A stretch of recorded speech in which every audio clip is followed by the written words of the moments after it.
Thus, these are the objectives of today's field exercise. Is everyone clear on that? In the training grounds of Konoha Village, the middle ninja teacher, Hayashi Mikami, was earnestly conducting his training session. Burp, I'm so full. This loud belch sent Hayashi Mikami into a furious rage. Yasaka, you need to rein it in. With a snap, he broke his wooden pointer in half. Although I, as a middle ninja, lack the ability to reprimand you, your repeated violations of classroom rules compel me to take action. His roar elicited astonished expressions from the entire class, who began to murmur amongst themselves. Is the teacher all right? How dare he confront Yasaka? Has he forgotten the dozen or so former teachers lying in the ninja hospital? This is bad. Something serious is about to happen. But as they glanced at the slothful figure in the back row, fear etched itself onto their faces. They understood that angering Yasaka could only lead to one outcome: death. Burp, were you talking to me just now? Yasaka, with an air of nonchalance, began to pick at his teeth. However, this seemingly innocuous act sent chills down the spines of everyone present. Yasaka, I intended to advise you against eating during training, as it may lead to indigestion. The moment those words escaped his lips, Hayashi Mikami regretted them. Oh, Hayashi, why can't you control your tongue?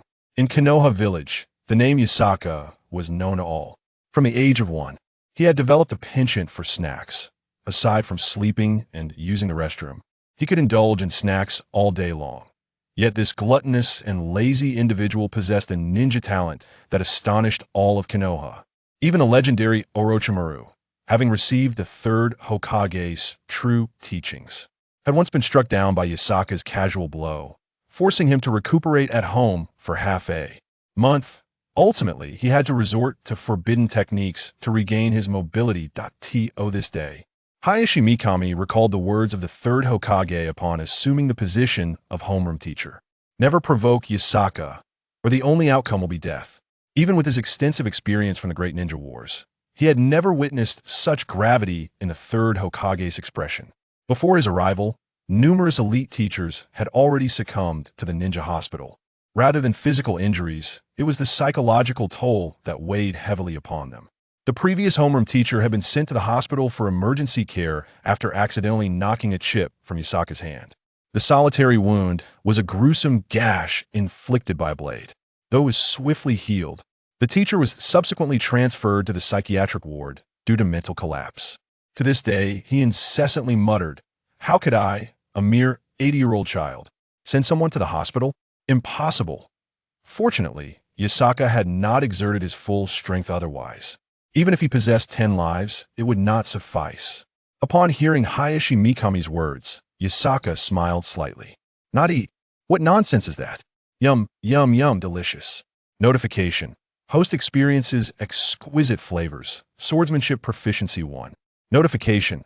Host experiences rich fragrance. Physique 1. Notification. Host experiences refreshing taste. Speed 1. Like many others who had traversed worlds, Yasaka harbored a powerful system within him.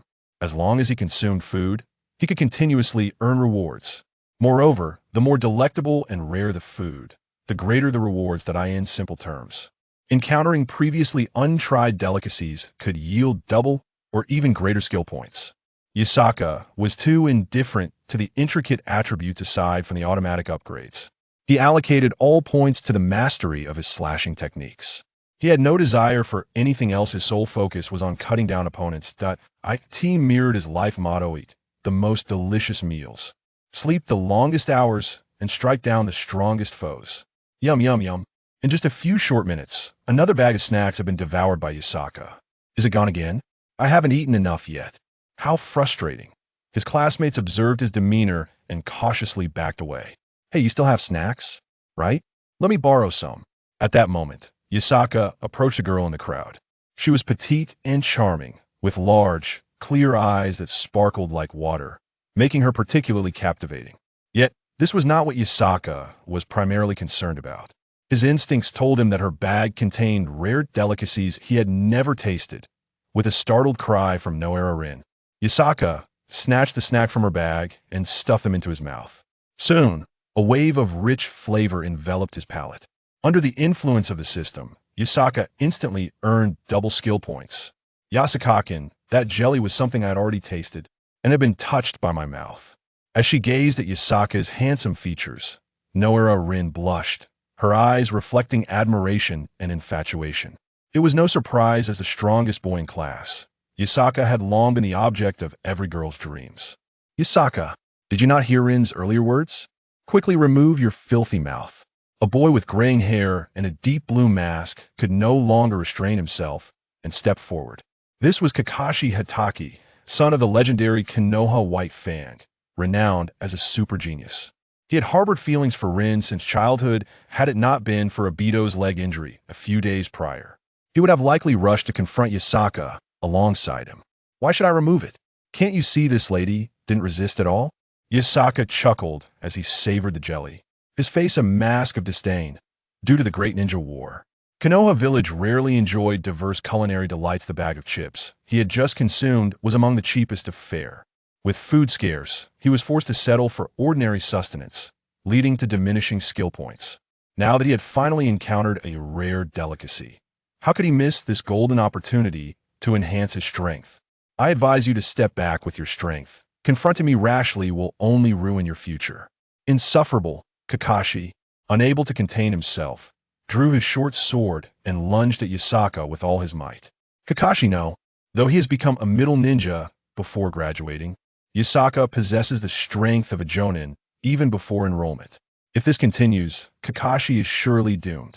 Though Kakashi was formidable among his peers, compared to Yasaka, he was like an egg against a stone, utterly without hope. Yasaka, Kakashi, cease at once. The speed of both fighters was astonishing. Even Hayashi Mikami, their homeroom teacher, was unable to intervene in time. In that fleeting moment, Yasaka set down the jelly and unsheathed the blade at his waist. It was the most basic, ordinary ninja sword, one even a novice blacksmith would disdain to forge. Swish! As the blade was drawn, the temperature around them plummeted several degrees. A palpable aura of killing intent enveloped the space, rendering the air suffocating. Even Kakashi, who had faced enemy jonin, felt his heart race in trepidation.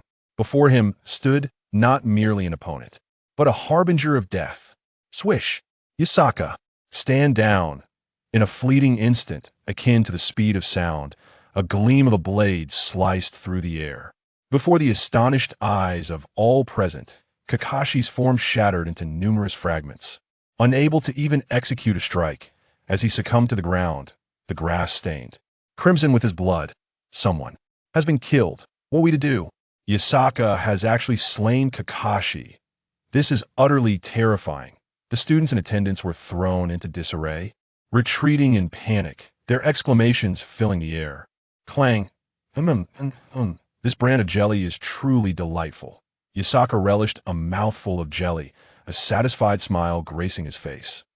Chapter 2. Divine Blade. Heavenly Feather Slash, are your eyes deceiving you? I Haven and Appos. He even made a move, he remarked. This, how could it be possible? To everyone in Appos' astonishment, they realized that the blade of Yatsuka had indeed not touched anything. Kakashi, who should have been reduced to fragments, was instead lying on the ground, dazed and unharmed. How could this be? I was once a vital ninja who thwarted shadow-level assassinations for the third Hokage. How could my perception fail me? Mitsukami Shuji gazed in disbelief, unable to reconcile the reality before him. Meanwhile, the vice homeroom teacher from the Hyuga clan wore a look of shock, repeatedly scrutinizing the scene with his Byakugan, yet he could not discern how Yatsuka had executed his technique. Could it be that he has mastered the forbidden jutsu left by the second Hokage? The more Mitsukami pondered, the more apprehensive he became. If even he, an elite ninja, could not see through Yatsuka and Appos' ninjutsu, one could only imagine the terrifying level of Yatsuka and Appos' power. Yet, Yatsuka himself was oblivious to any forbidden techniques.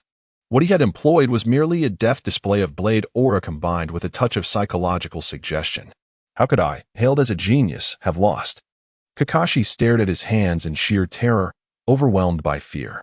He did not comprehend what technique Yatsuka had utilized, but he distinctly felt as though he had indeed been cleaved into pieces. The sensation, akin to brushing against the edge of hell, was something no other means could replicate. Notification. host has successfully astonished the entire class, receiving a random reward, Divine Blade, Heavenly Feather Slash. As Yotsuka savored a delectable jelly, the system and Appo's synthesis sound echoed in his mind. Heavenly Feather Slash? That name sounds rather impressive. Yotsuka took another bite of the jelly, a satisfied expression gracing his face. I'll set it aside for now. I'll look at it later when I feel inclined. With that, he resumed his snack. With no other choice, Mitsukami Shuji pressed on with his explanation. The surrounding classmates, having witnessed the spectacle, found themselves devoid of any desire to learn. Yotsuka's formidable prowess instilled fear in all the boys, yet it garnered admiration and affection from the girls. His flawless features and commanding gaze entranced them, leaving them utterly captivated. In the slightly awkward atmosphere, the training finally concluded, and everyone began to leave the training ground. As for Kakashi, he had mysteriously vanished without a trace. The most renowned young genius of the current generation had been thoroughly intimidated by Yotsuka in front of everyone. This monumental humiliation left him no choice but to seek solitude, where he could train relentlessly to redeem himself. Yuin, we promised to go buy ninja tools together yesterday, and Appo's. As time to set off, Tsukikage Shikaze shyly approached Yuzuki Yuin, scratching the back of his head. The entire class was already aware of his unspoken affection for her. The two shared a mutual fondness, merely a breath away from breaking through the barrier of unspoken feelings. With his current progress, Tsukikage believed today would be the decisive moment to win Yuin's heart. However, just as he brimmed with confidence, Yuin did not even glance his way and walked straight toward Yotsuka. Yotsuka, your home is far. Let me accompany you back. Yotsuka-kun, you seem to enjoy that brand of jelly. I know where the shop is located. I and Appo's. I'll take you to buy some. Noera-rin and Yuzuki Yuin clung to Yotsuka and Appo's arm, chatting and laughing. Oh, not only can I buy snacks, but I also have two lovely companions by my side. How delightful. Yotsuka laughed heartily, wrapping his arms around the two girls. Why, Yotsuka-kun, please don't. Feeling Yotsuka's broad embrace and the palpable aura of masculinity, the two girls blushed deeply, appearing increasingly enchanting. How dare you touch my Yuin? Yotsuka, you scoundrel. Tsukikage and Appo's face flushed with rage upon witnessing his future girlfriend in Yotsuka and Appo's embrace. Without regard for the disparity in strength, he charged at Yotsuka with fervor. What are you doing, Tsukikage? Yuin glared at him in anger. Yet her body remained nestled against Yotsuka. But Yuin, you promised me. Seeing her furious expression, Tsukikage panicked. Didn't you see I was escorting Yotsuka-kun home? I'm not in the mood today. We can discuss the ninja tools later. But Tsukikage stood there, bewildered. Just moments ago, his intention was to rescue Yuin from Yotsuka's clutches, yet why did it seem she was now repulsed by him? Upon returning home, he pondered throughout the night, unable to discern where he had faltered. Hours later, when Yotsuka opened his eyes again, the clock on the wall displayed 9:00 and Appo's clock in the evening. What happened? Did I fall asleep while buying snacks? Glancing around at the numerous bags of snacks and the notes left by the two girls, Yotsuka recalled. It turned out that he had dozed off as soon as he entered the snack store. In the end, it was Noera-rin and Yuzuki Yuin who had carried him back home, leaving behind some digestive fruits before departing. Oh well, it's more important to enjoy the snacks. Why dwell on useless thoughts? As Yotsuka reached for a snack bag, his fingers unexpectedly brushed against a slender object. What is this? Looking up, he discovered an exquisitely crafted broad-bladed long knife. With a magnificent sheath and a flowing blade, it gleamed with a hint of divine elegance. Swish. As Yotsuka attempted to swing it, the unintentional blade aura effortlessly severed a steel kunai on the table in two. What a magnificent blade! Truly deserving of its title as the most powerful blade artifact from ancient legends. From a young age, he had heard of a myth. It was said that during the creation of the heavens and the earth, the celestial deity had left behind 3 unparalleled divine blades. 2 had perished in the chaos of war, leaving only this heavenly feather slash to remain in the mortal realm. The first master of this divine blade was none other than the renowned Izanagi, the father of the gods. With the power of this blade, Izanagi became invincible, a super war god unmatched in battle. This divine blade has become the ultimate dream of countless sword-wielding ninjas. Now, having repelled Kakashi in the training ground, Yotsuka had successfully acquired this formidable artifact. Previously, he had wielded the lowest-grade iron sword simply because no weapon could withstand his extraordinary strength. Now, with this unparalleled divine blade, Yotsuka no longer had to worry about his weapon shattering upon striking. What a fine weapon. It seems I can now unleash my full power without hesitation. A mysterious smile crept across Yotsuka's face, his gaze emanating an intimidating chill. Chapter 3. The Man Respected by the Fourth. Meanwhile, in the Hitaki household located in the eastern part of Konoha, Kakashi remained locked away in his room. At this moment, the renowned Konoha White Fang, Tsukumo Hitaki, sat at the dining table, his brow slightly furrowed. Sigh, I wonder what is troubling him. Since returning home today, he has shut himself in and refuses to come out. Mrs. Hitaki said with a worried expression as she emerged from the hallway. Is that so? I shall have a word with him, Tsukumo replied, a hint of fatigue on his face, having just returned to Konoha after completing a mission. On his way past the ninja academy, he had coincidentally encountered a familiar peer, who informed him about Kakashi's predicament at the training ground. In Kakashi's room, he sat curled up in a corner, burying his head deeply in his knees. His eyes filled with dread. I couldn't even make a move, and I was taken out so easily? The memory of his battle with Yusaka earlier in the day sent tremors through him, rendering him incapable of rational thought. Knock, knock, knock. The sound of knocking jolted Kakashi from his self-imposed stupor. Who is it? Kakashi, it's me. Hearing his father and Amp, Appo's voice brought a slight sense of calm to Kakashi and Amp, Appo's heart. Kakashi, I have heard about today's events. What are your thoughts on what transpired at the training ground?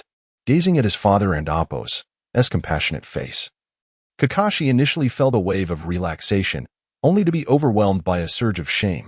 Having always looked up to his father as a role model, he found himself unable to face his idol after his dismal performance. Both were prodigies of their youth, yet Kakashi had failed to match his father's illustrious achievements, succumbing instead to a classmate who seemed preoccupied with snacking. Before Yusaka even made a move, Kakashi was paralyzed by fear.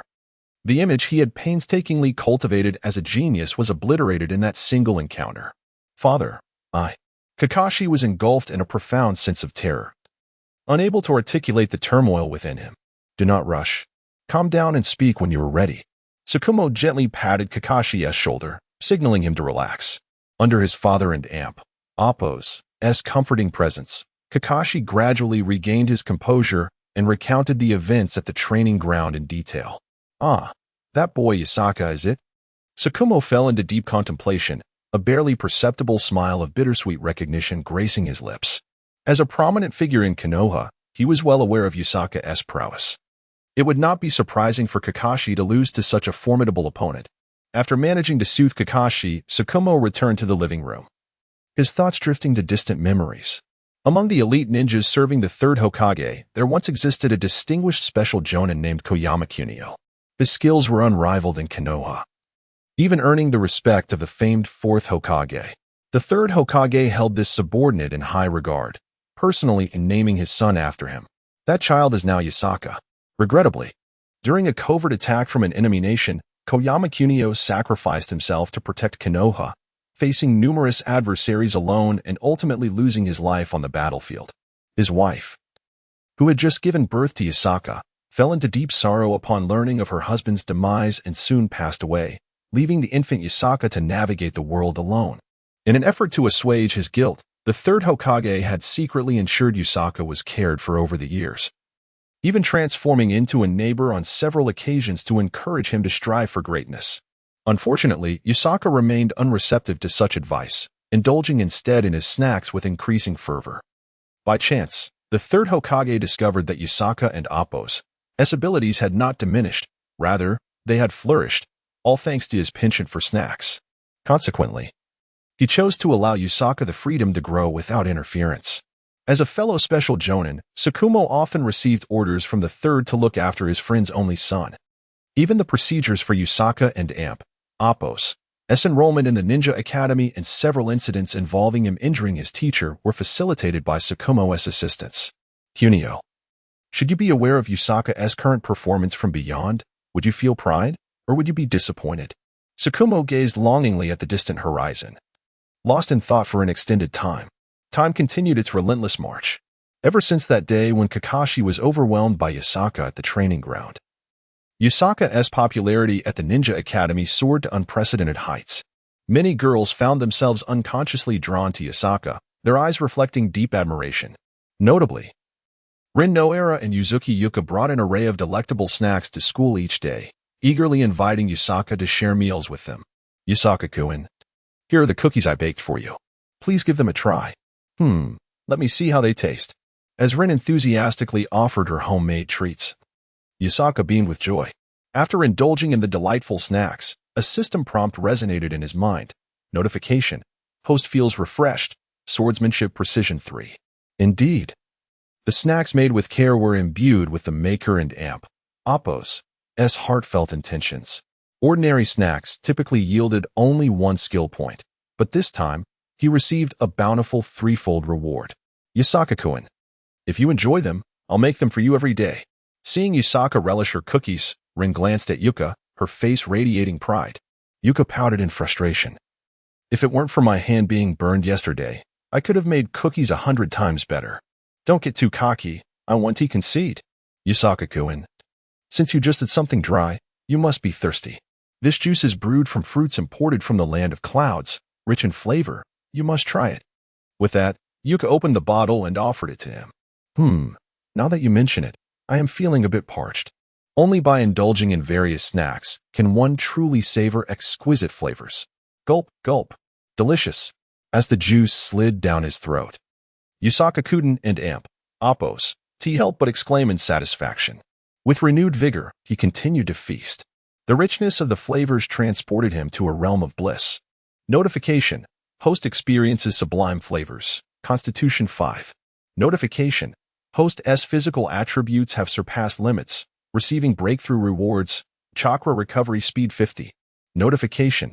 Host level has risen, achieving the rank of Special Jonin. Upon hearing this, Yasaka's face lit up with surprise. I've leveled up.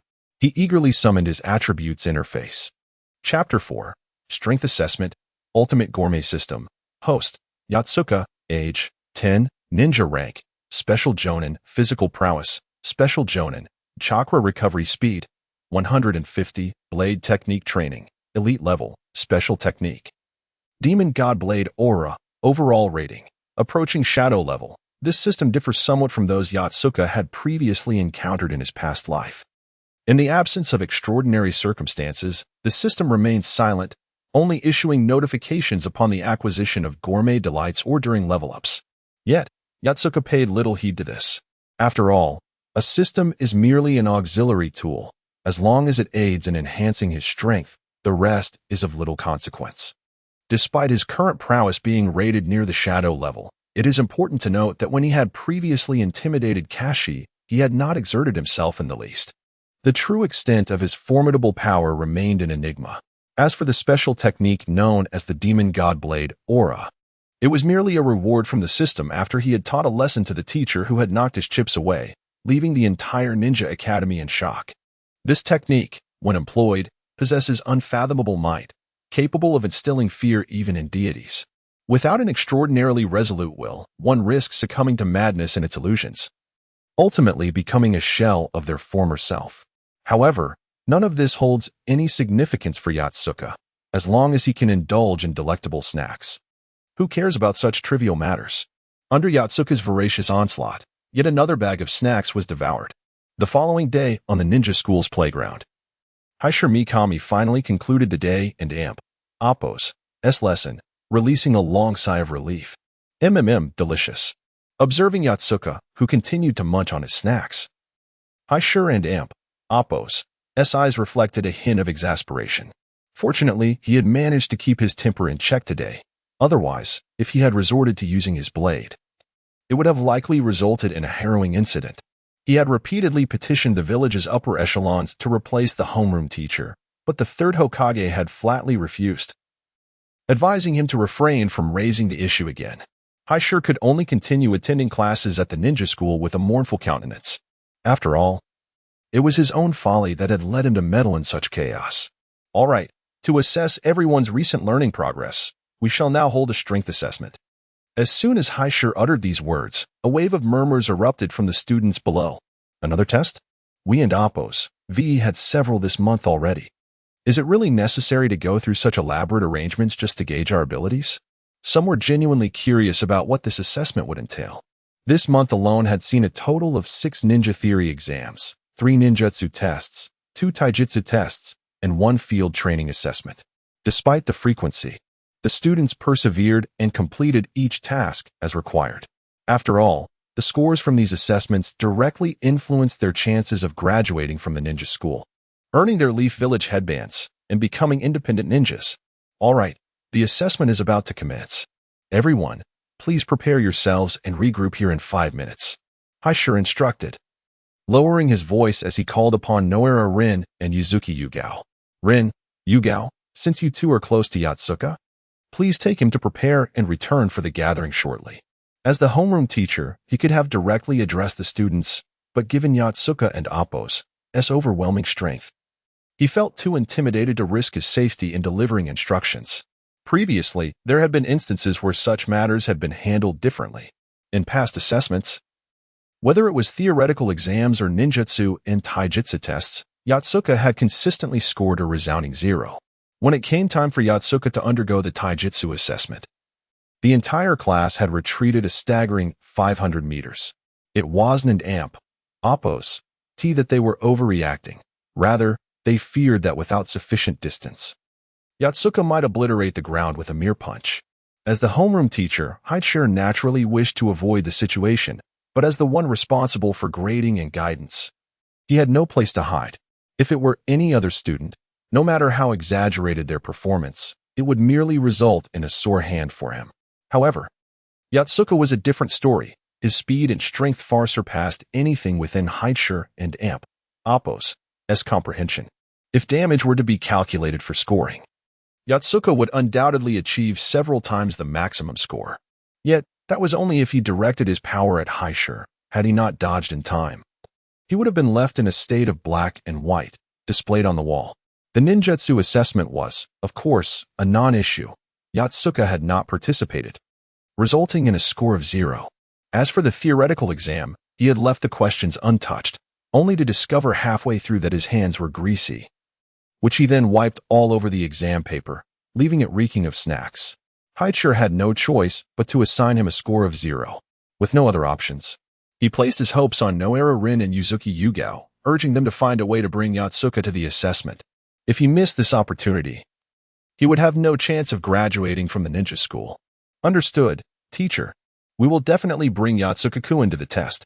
Noara Rin and Yuzuki Yugao assured, exchanging determined glances. They then each took hold of Yatsuka's arms. Do you want some snacks too? Yatsuka mumbled, his mouth full. Fine, since you two seem decent.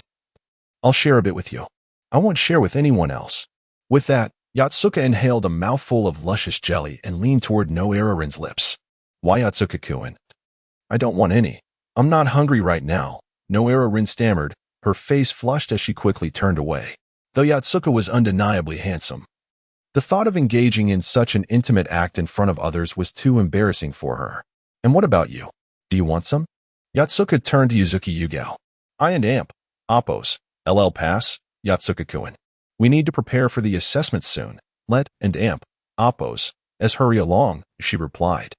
The two girls giggled as they walked with Yatsuka toward the classroom, appearing quite cheerful. Why Yatsuka, that guy? Kakashi, observing from nearby, felt a surge of irritation. Having previously suffered defeat at Yatsuka's hands, he was already simmering with frustration. Now, witnessing Yatsuka's closeness with the two girls, he was incensed. How could such a lazy slacker, devoid of ambition, dare to underappreciate the significance of a crucial strength assessment? However, anger aside, Kakashi quickly dismissed any thoughts of confrontation. Yatsuka's terrifying strength was simply beyond his capacity to handle. Yet, Mike Guy, nearby, was a different case altogether. This boy, who only seemed to care for food, had managed to defeat Kakashi, his fiercest rival. If he didn't bring Yatsuka down today, he would have no right to call himself an independent ninja. Chapter 5.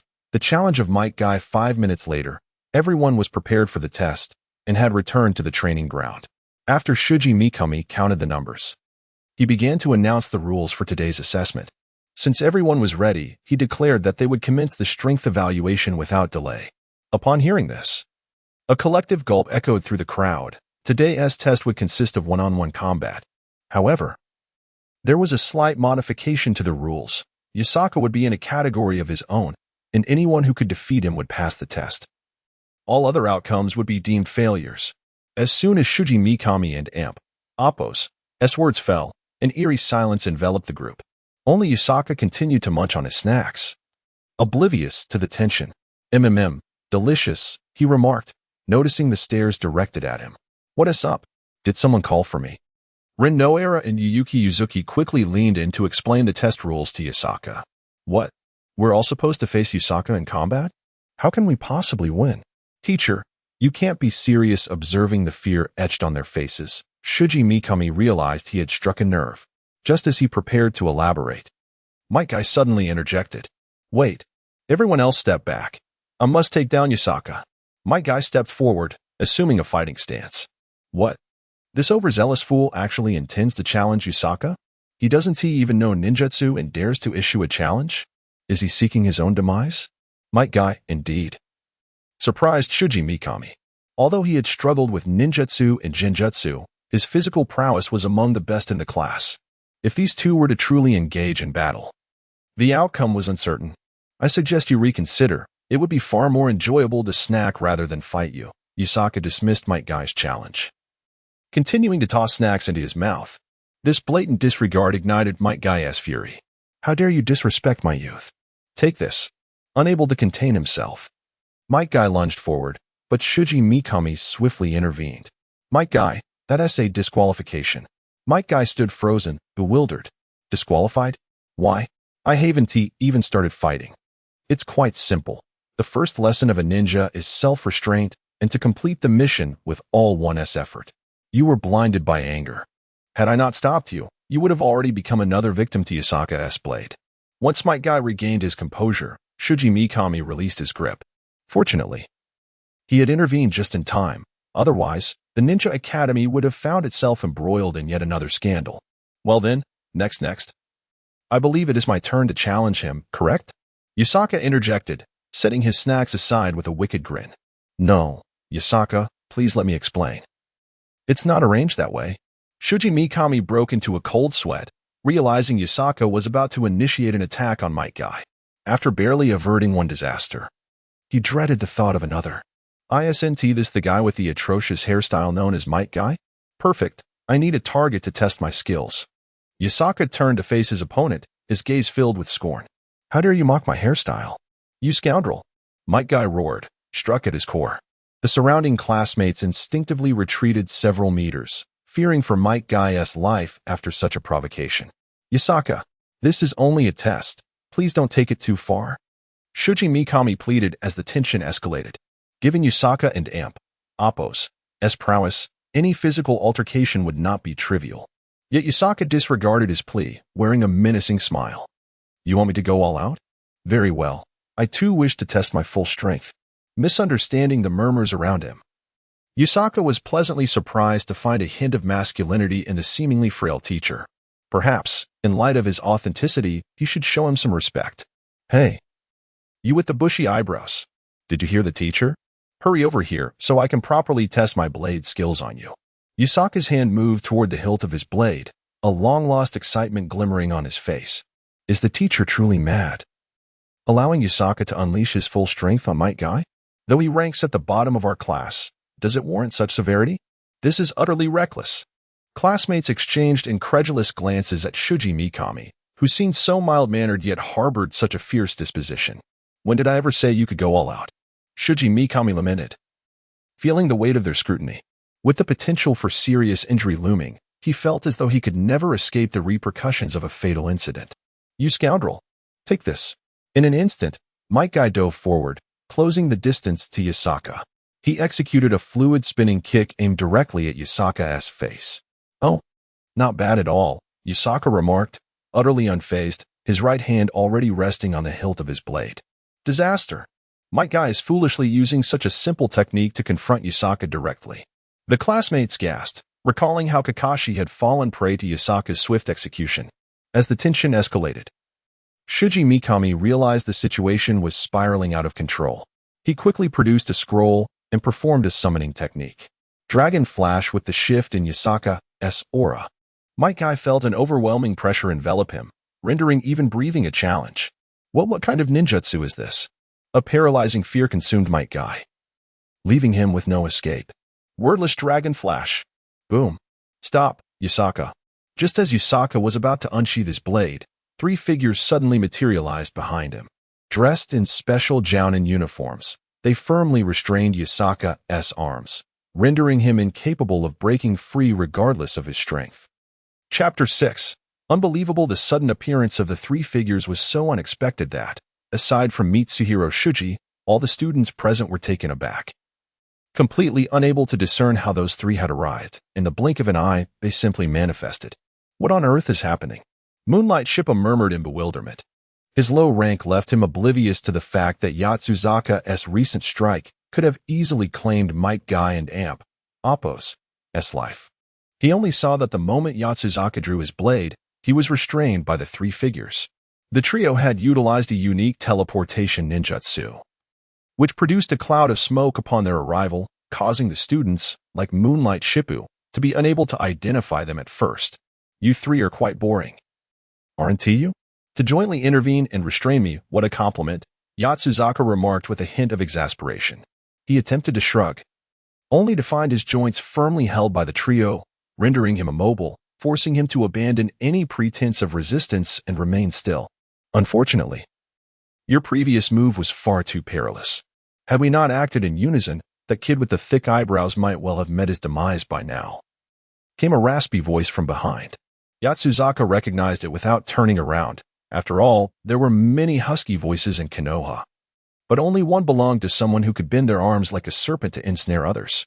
Humph, Yatsuzaka, should you continue your violent ways, I might not take you to next month's culinary festival in the Land of Lightning, a magnetic female voice interjected.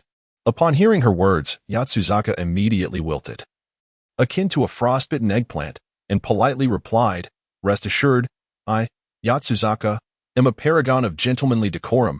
I would never resort to violence. You must take me to the culinary festival next month." As Yatsuzaka conversed with the figure behind him, the white smoke from the teleportation ninjutsu gradually dissipated, revealing the true identities of the three figures. In the next moment, a series of gasps resonated among the students, and the previously lively discussions fell silent, plunging the scene into an absolute stillness. But the silence was soon shattered. No way. It's Lady Tsunade, and Lord Jiraiya and Lord Orochimaru. The legendary three ninjas have all arrived. Kakashi exclaimed, his voice quaking with disbelief as he gazed at the three illustrious figures known as the legendary Sannin. What? The Sannin have come personally to restrain Yatsuzaka. Am I dreaming? It's truly the Sannin. In an instant, various expressions of shock erupted among the students. Most had only heard tales of the Sannin and had never laid eyes upon them, yet today, they were witnessing their true forms during a test, their hearts filled with awe and excitement. Some, however, felt a bitter pang as they watched Kakashi, his expression dazed as he stared at Yatsuzaka, whose power had evidently escalated to a level requiring the combined efforts of the Sannin to restrain him.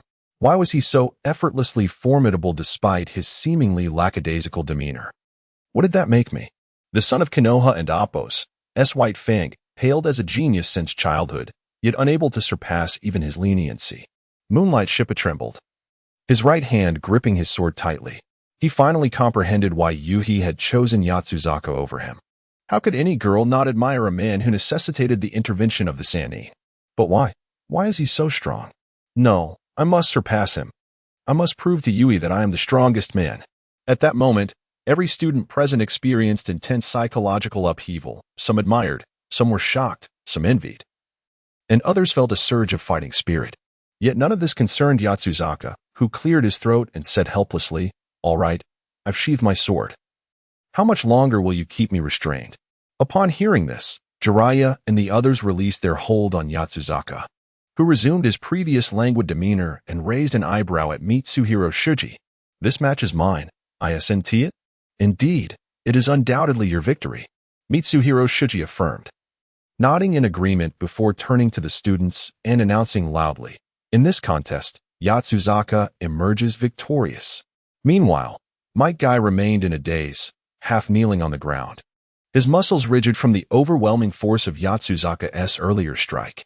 In that fleeting moment when Yatsuzaka drew his blade, it felt as if a colossal sword had appeared before him, eclipsing the very universe.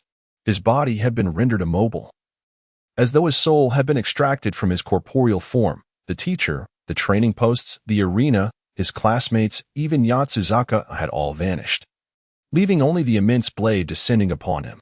The mental shock from that moment left a profound impact on Gaia's psyche, and even now, he remained unable to move, as if paralyzed. "Hey, are you all right?" Yatsuzaka asked kindly, patting Guy on the shoulder as he passed by. However, Guy, startled by some inner turmoil, widened his eyes in shock before promptly fainting. "Such fragility," Yatsuzaka remarked with a hint of sarcasm before turning to face his classmates below, casually stating, "Is there anyone else who wishes to challenge me?" Though Yatsuzaka's tone was nonchalant, those 3 words resonated differently in the ears of his classmates. Yawara Ren's eyes sparkled with admiration, her small fists pressed to her lips, cheeks flushed as she gazed at Yatsuzaka, whispering, so handsome." Yui, too, gazed at Yatsuzaka with starry eyes, perceiving him as the most dashing man in the world. Just a glance sent waves of exhilaration through her. Other girls shared similar expressions of adoration, inciting irritation in some male students. Yet, reflecting on Yatsuzaka's terrifying prowess, they felt a surge of impotent anger. The gap was insurmountably vast, leaving them devoid of hope to surpass him. Observing the astonished and adoring expressions of his classmates, Yatsuzaka remained unmoved, his thoughts solely on completing the test to indulge in culinary delights. "Is there no one else who wishes to challenge me? If not, I shall descend. I wish to challenge you." A voice suddenly rang out from among the students. Chapter 7. Who dares to utter such audacious words? Upon hearing that voice, Mikami Shuji felt a sudden headache. Had someone spoken thus before Yagasaka faced Might Guy, he might have deemed it somewhat reasonable. However, in light of Yagasaka's swift and decisive victory over Might Guy, it was utterly baffling that anyone would dare to act so brazenly. At that moment, Mikami Shuji was torn between admiring the audacity of the individual and questioning their mental faculties. Although Yagasaka's blade had not actually struck, Mikami Shuji sensed that had it been unleashed, even he would have met an untimely demise. Thus, he was left pondering who could be so weary of life. Surely, living should be preferable. Simultaneously, the students erupted into a commotion upon hearing the challenge, turning to discern the source of the voice. "What is wrong with him? Why is he so reckless?" they whispered. To act with such bravado, knowing the futility of it all, disqualifies one from the path of a ninja. For a true ninja must learn the art of patience, which he evidently lacks. "Ah, it's him. How dare he challenge Yagasaka? Has he been kicked by a mule?" In an instant, as the students witnessed the challenge unfolding, they engaged in a flurry of discussions, none of which favored the challenger. Even Kakashi, who had been taught by his father to never underestimate anyone, frowned and mused. Even I, hailed as a genius, stand no chance against Yagasaka. What audacity does Asuma possess to challenge him? Meanwhile, Yagasaka, who was about to step down from the stage to enjoy some chips, remained indifferent. "Whoever it is, it matters not. They are simply no match for me." "Oh, it's you, Asuma," Yagasaka remarked casually after casting a glance in Asuma's direction. Asuma, noticing Yagasaka's lack of regard, scoffed and donned a haughty expression as he advanced through the crowd. With a deliberate pace, he approached the stage. Passing by fellow students who murmured one after another, not a single voice suggested he would emerge victorious, all tacitly acknowledging his inevitable defeat. Yet, undeterred, Asuma continued onward, deaf to the murmurs around him. Although the odds were stacked against him, he held steadfastly to his belief, knowing that to be recognized as a true warrior, one must possess an unwavering resolve, impervious to external doubts. Only then could one rightfully claim the title of a true strongman. As the son of the third Hokage, Sarutobi Asuma was determined to embody such strength.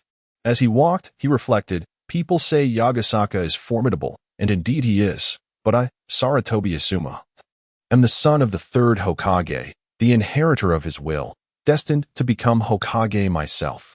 Others may falter before you, but I, Sarutobi Asuma, will not be cowed.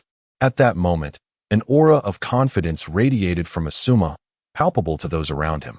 Yuhi Kurenai, who initially believed Asuma stood no chance against Yagasaka, found herself perceiving him differently at this moment, as if he were a giant. His unwavering determination inexplicably instilled within her a sense of security. Perhaps, just perhaps, Asuma could triumph over Yagasaka.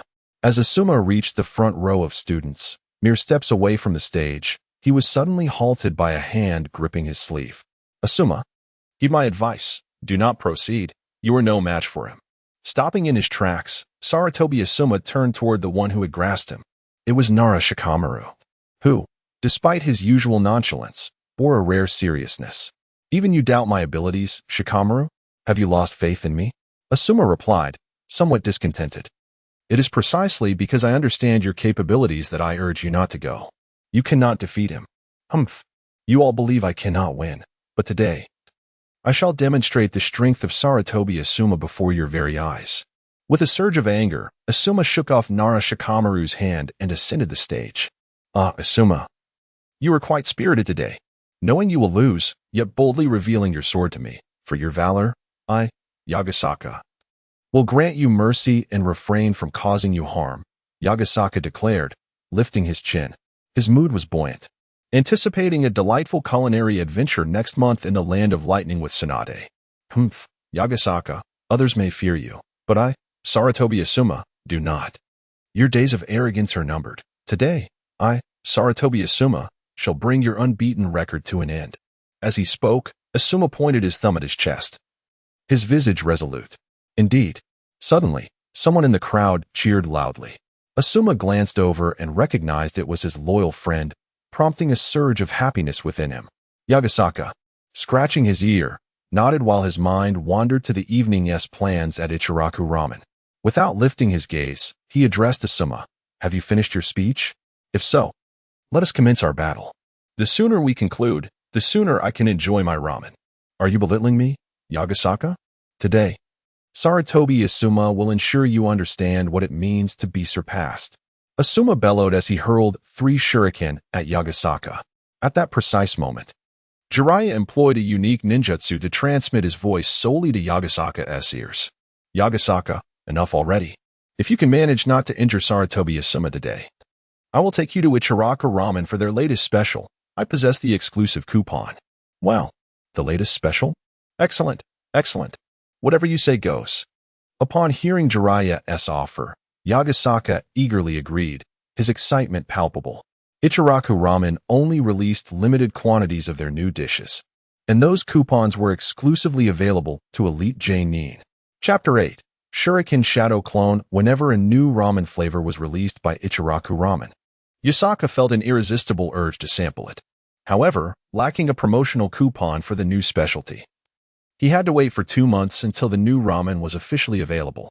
Thus, upon discovering the opportunity to indulge in a culinary delight at the earliest moment, his excitement was palpable. As such, Jiraiya's requests were of no consequence. As the 3 shurikens, glinting with a sharp edge, hurtled towards him, Yasaka simply chuckled. Tilting his head to evade the first shuriken, the projectile grazed his cheek, missing him by mere inches. Asuma Sarutobi, witnessing this, lamented the near miss. He could have become the first person in history to injure Yasaka. He placed his hopes on the remaining 2 shurikens. The second shuriken was aimed directly at Yasaka's chest. With the first shuriken targeting his left cheek, Yasaka had tilted his head to the right to dodge it, leaving the second shuriken barely 2 meters away from his torso. At such a close range, unless Yasaka employed the body flicker technique, evasion was nearly impossible. This was precisely Asuma's strategy. Use the first shuriken to restrict Yasaka's movement, serving as a feint to increase the chances of the subsequent shurikens hitting their mark. Hit him. Strike true. Asuma fervently wished as he fixated on the second shuriken. Observing this scene, Kakashi's heart raced with conflicting emotions.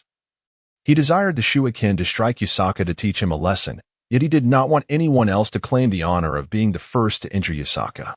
Moonlight Gale shared Kakashi's sentiments. Meanwhile, Lin and Yuko were visibly anxious about the potential impact on Yasaka. while Shusui and the Sannin were eager to see how Yusaka would respond. In an instant, the second shuriken became the focal point of attention. Yet, to the disappointment of some, Yusaka merely smiled, remaining still, and with a swift motion, kicked a small stone into the air, sending it hurtling like a bullet towards the second shuriken. With a sharp clang, the stone collided with the second shuriken just half a meter away from Yusaka's chest, altering its trajectory and sending it ricocheting to the left, missing Yusaka entirely. Alas, it did not hit. What a pity. Yusaka is truly fortunate to have been saved by a mere stone. Moonlight Gale felt a wave of disappointment, mistakenly believing that the stone had merely intervened.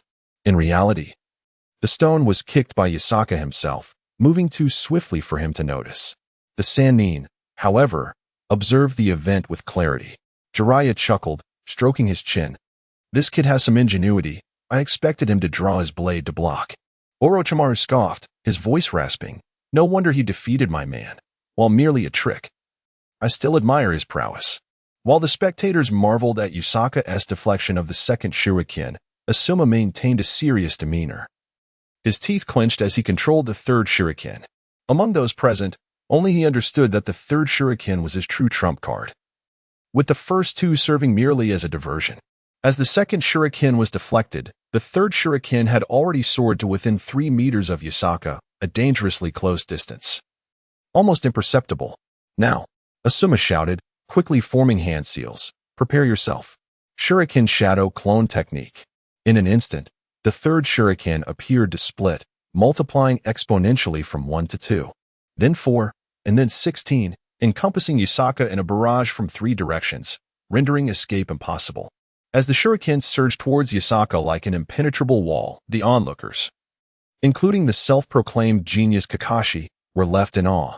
He had not anticipated that Asuma possessed such an advanced ninjutsu, one that even he could not execute.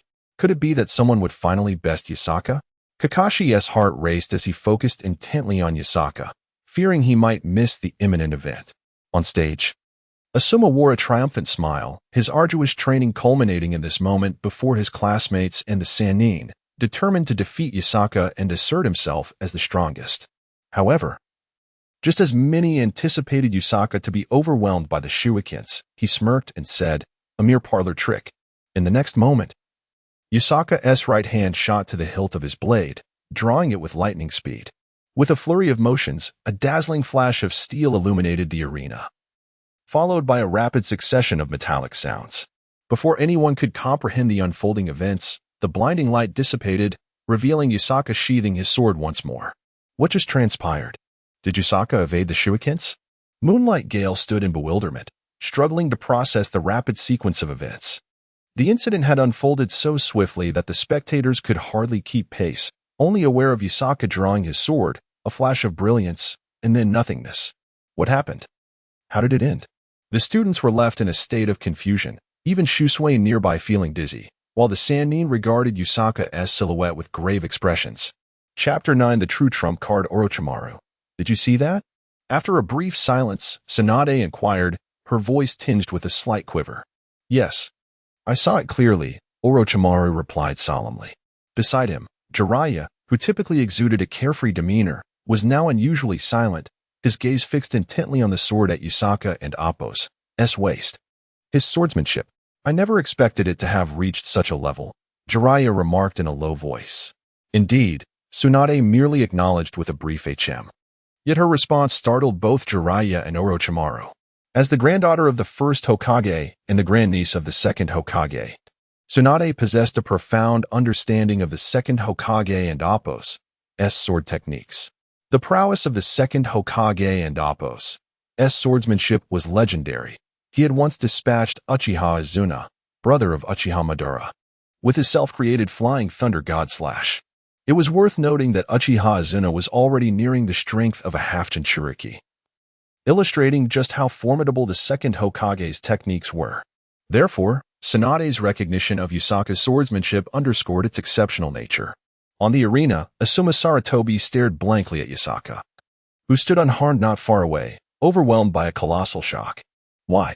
Asuma muttered, his gaze vacant. The Shadow Shuriken technique was a signature ninjutsu of his father, the third Hokage, Sarutobi arisen.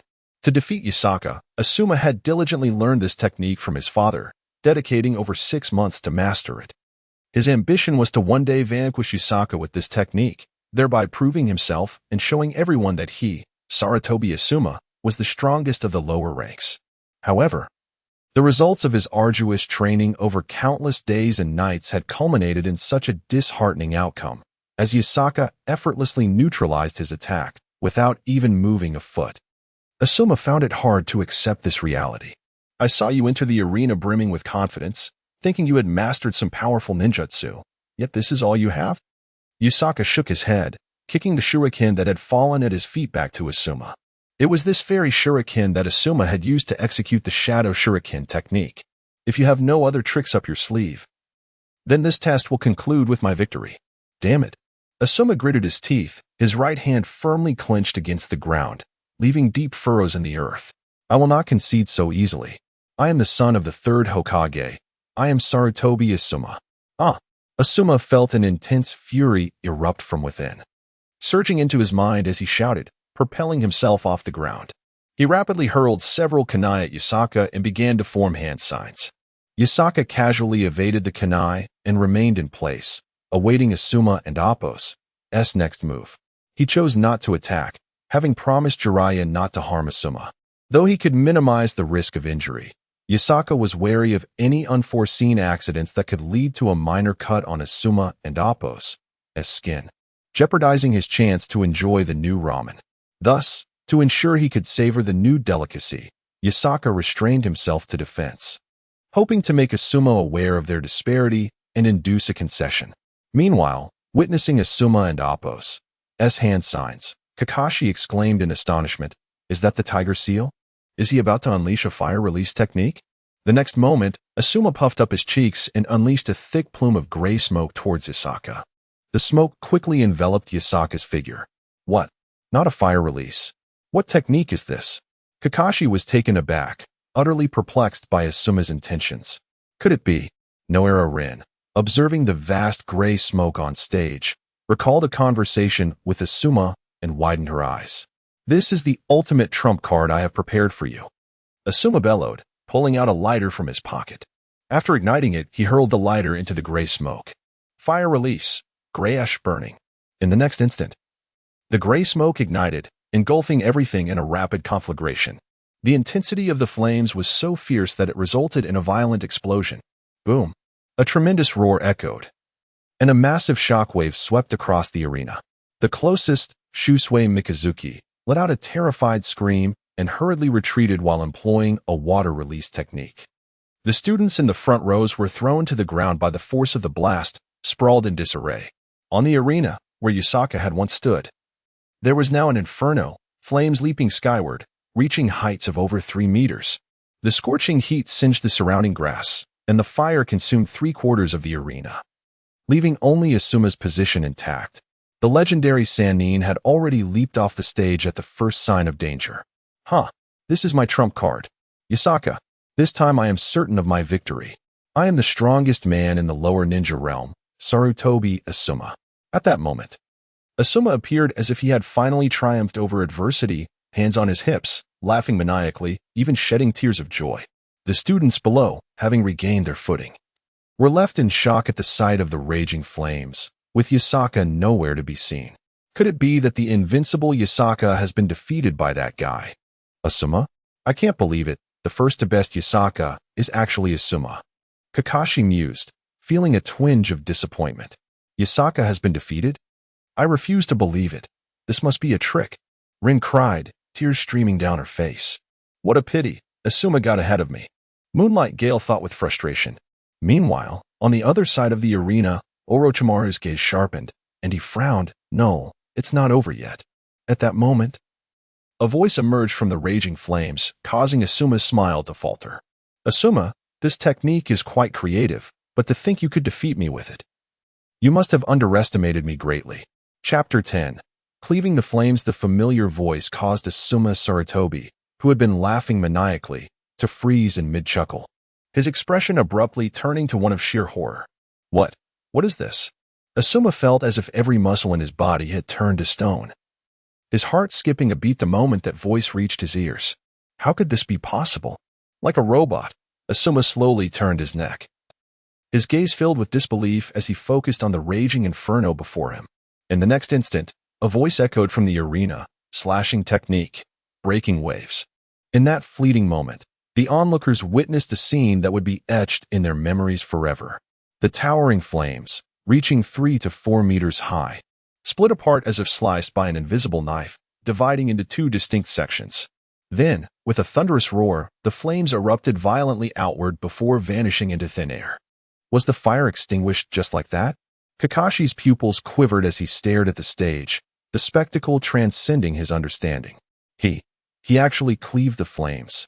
How could this be? Kaze no Suki stood in astonishment, his eyes wide with disbelief as he gazed at Yusaka. This was beyond his comprehension. How could anyone possess the ability to slice through fire?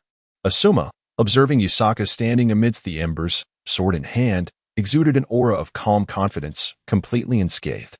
Asuma felt as though he had plunged into an icy abyss, paralyzed by confusion. Why could Yusaka's blade sever flames?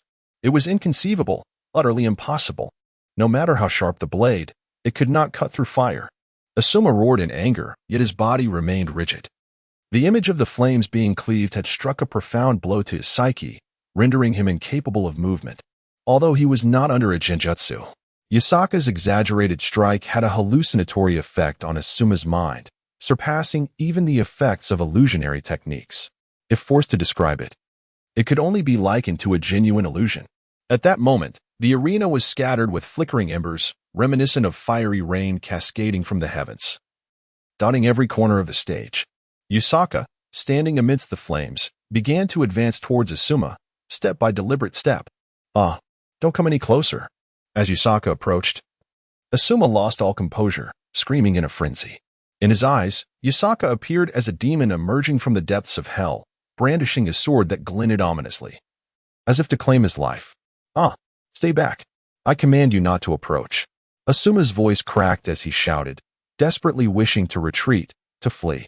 Yet, to his horror, he discovered that besides his voice, his body was utterly paralyzed, as if ensnared by invisible claws, completely immobilized. Move, move, he silently urged himself. Engulfed in dread, as he watched Yusaka close the distance, his body trembled uncontrollably, yet he remained unable to stir. On the other side of the arena, Tsunade crossed her arms, her expression grave as she observed Asuma. What is happening? Asuma looks as though he has fallen under a genjutsu, but it feels somewhat different. Jiraiya furrowed his brow, his voice low as he replied, if I'm not mistaken, he has experienced a psychological shock that mimics the effects of genjutsu, similar to how some people become paralyzed with fear. Indeed, that must be it. That strike from Yusaka was not merely a simple act of cleaving flames. According to my sensory perception, it seems that Yusaka and Appo's strike also inflicted a kind of mental shock upon Asuma, resulting in an effect akin to a tangible illusion. That strike was far from simple. Upon hearing this, Tsunade fell silent. Having been raised around the first and second Hokage, she had absorbed much knowledge. She recalled the concept of psychological shock that Orochimaru had mentioned. It was an invisible, illusion-like assault that, unlike genjutsu, which creates false perceptions, directly attacked the mind. The potential damage of such psychological attacks far surpassed that of genjutsu. While genjutsu typically affected only temporarily, a powerful psychological shock could leave scars or imprints on the psyche. Akin to the saying, once bitten by a snake, one fears the rope for 10 years. Tsunade had even heard the second Hokage say that if such a shock were potent enough, it could even kill a person's spirit outright, leading to cases of individuals dying from sheer fright. Reflecting on this, Tsunade and Appo's eyes widened with astonishment as she regarded Yusaka anew. He possessed such latent potential. Meanwhile, Yusaka, oblivious to the shock he had instilled in the legendary Sannin, merely aimed to compel Asuma to surrender. If not, he would be left with no choice but to act. With a decisive step, Yusaka stood before the now-down Asuma, looking down at him from his elevated position. Asuma, the strongest chunin of Konoha, is none other than me, Yusaka. As Yusaka spoke coldly, he suddenly wondered if he had been too serious. What if he frightened Asuma to death? After all, in delivering that strike to cleave the flames, Yasaka had also infused an element of mental pressure, hoping to shatter Asuma's will and prompt him to concede. Realizing this, Yasaka quickly donned a smile, his pearly whites glinting in the sunlight, and reassured, Asuma, do not be disheartened. It is not your fault that you cannot defeat me. It is simply that I am too strong. Chapter 11. Fainted upon hearing Yasaka's words, Asuma Saratobi felt a sudden bitterness in his throat, followed by a wave of dizziness, and he unexpectedly spat out a mouthful of fresh blood, collapsing unconscious. Hey, Jiraiya, you must be paying attention. I didn't lay a finger on him from start to finish. I merely sliced through the flames in self-defense. His bleeding is not my concern, and you cannot use this as an excuse to deny me a taste of the new ramen. Seeing Asuma hemorrhage, Yasaka became anxious and hurriedly called out to Jiraiya. Jiraiya, with a resigned smile, casually tossed a voucher emblazoned with the Ichiraku ramen logo towards Yasaka like a shuriken. Yasaka caught the new ramen voucher, treating it as if it were a priceless treasure, and carefully tucked it into the inner pocket of his clothing, his face lighting up with joy. Meanwhile, upon witnessing Asuma faint from blood loss, Shusui Mikami rushed forward to lift him, and after a quick examination, he sighed in relief, realizing that it was merely a result of overexertion. After all, Asuma was the son of the third Hokage, and any mishap during his class would spell great trouble. Medical team, quickly take Asuma Saratobi to the hospital. Shusui called for the medical team and entrusted Asuma to their care. On the sidelines, the observing students were in an uproar, each reacting differently. Genma Shiranui sighed, biting on a toothpick as he lamented, I advised you not to fight him. You cannot defeat him, yet you refuse to listen. Now look at this, TSK, Yasaka-kun is truly formidable. Kakashi gazed gravely at Yasaka on the stage, his heart filled with complex emotions. He felt an insurmountable distance between himself and Yasaka, leaving him momentarily disoriented. Ever since Yasaka had bested him the previous year, Kakashi had set his sights on surpassing him. However, he now questioned whether he could truly transcend Yasaka. Tsukikaze clenched his fists tightly, his nails digging into his flesh. Oblivious to the pain, his gaze was solely fixed on Yasaka, the man standing on the stage, who, though slightly shorter than him, radiated immense strength. The moment Yasaka sliced through the flames left Tsuki breathless. A spectacle so shocking that it conjured an illusion in his mind where he appeared diminutive before a giant towering, like a colossus. He looked up, only to see that the giant's face was Yasaka's. As a practitioner of sword techniques himself, Tsuki understood the extraordinary skill required to cleave flames in such a manner. At this moment, even with the aid of wind release, he knew he could not replicate that feat. Moreover, he recognized that Yasaka had not employed wind release. It was purely his swordsmanship that had severed the flames. Damn it! Yasaka, I must surpass you. I will surpass you, Tsuki shouted fervently in his heart, driven not only by the desire to prove his swordsmanship superior, but also by the anguish of seeing his longtime crush, Yuyaka, neglect him for Yasaka's company. This was the true source of Tsuki's resentment. In his heart, Yuyaka was his guiding light, yet now she was drawn to Yasaka. How could he tolerate this? Yuyaka was captivated by Yasaka's remarkable swordsmanship, and Tsuki mused that if he could defeat Yasaka, she would surely be attracted by his charm and return to him. Yasaka, I will surpass you. Yuyaka is mine, Tsuki vowed through gritted teeth. Not far away, Rin Noira gazed at Yasaka with admiration, her eyes sparkling as she clasped her small fist under her chin, her cheeks flushed and her heart racing like a wild deer. He is so handsome, so cool. Especially that line. It is not that you are weak, but rather that I am too strong. That was simply incredible. This is the man I desire. Oh no, I think I'm in love. Numerous girls in the audience shared similar sentiments, their expressions mirroring Rin's, while several boys felt a mix of envy and jealousy towards Yasaka. However, one girl stood apart, Karina Yui. Upon witnessing Asuma's defeat, she felt a pang of sorrow. When Asuma coughed up blood, she almost rushed forward, but was preempted by Shusui. Unbeknownst to Yasaka, who was oblivious to the myriad emotions directed at him from the crowd, jealousy, admiration, infatuation, and resentment, his mind was solely occupied with thoughts of food, particularly the new ramen from Ichiraku. The smooth, Chewy noodles paired with the exquisite broth and delectable toppings promised a divine experience, especially since it was a new dish he had never tasted before. He was certain that indulging in it would yield a significant boost in his abilities. With these thoughts racing through his mind, Yusaka yearned to rush and sample the ramen. However, as the test was still in session, he could not simply walk away. Thus, Yusaka turned to the students below and called out loudly, "Is there anyone else?" His intention was merely to inquire if anyone else wished to challenge him. If not, he would proceed to enjoy his ramen. Yet, upon hearing those words, the students below experienced a surge of mixed emotions. Some boys felt a sudden rush of indignation, thinking, "How arrogant! Does he truly believe I wouldn't dare to confront him? Humph, I might just go up and show him." Others interpreted his challenge as brimming with an air of dominance, exuding a commanding presence that seemed to declare, "I am the greatest. Anyone who dares oppose me shall face dire consequences." In that moment, while the students harbored various thoughts, none dared to step forward to challenge him. Though defeating Yusaka would guarantee success in the test, the question remained, who could truly defeat him, as evidenced by Asuma's recent defeat? A confident individual who aspired to be the strongest was now lying in the emergency room of the ninja hospital. Seeing no one willing to challenge Yusaka, Shusui sighed, relinquishing the idea of forcing anyone to confront him. After all, even he, as a teacher, lacked the confidence to defeat Yusaka. Chapter 12. Otsutsuki Ichiraku. Since no one dared to challenge Yotsuka, even if all of your tests today are deemed failures, you shall practice shuriken throwing. With a sweeping gesture, Mikami Shuji pointed towards the distant target range. For the first time, the students did not sigh in discontent. Had this been any other day, there would have been a chorus of groans. However, given the chance to avoid combat with Yotsuka, they were more than willing to engage in any other activity. Thus, a throng of students rushed to the target range to hone their shuriken skills, leaving only Yotsuka, the three ninjas, and Mikami Shuji on stage. Mikami Shuji approached the three ninjas with utmost respect, stating, "I am grateful for your presence, esteemed masters. Without your assistance, I would truly struggle to withstand Yotsuka's onslaught."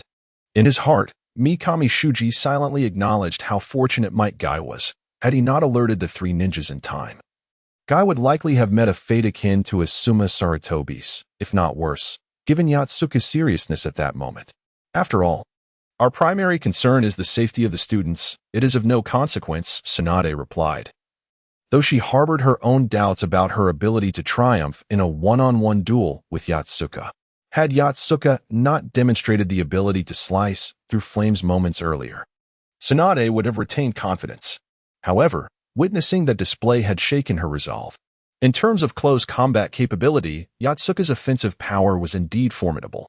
Yet, Tsunade believed Yotsuka was not invincible. After all, even if his power was immense, a single blow from her monstrous strength would surely leave him incapacitated.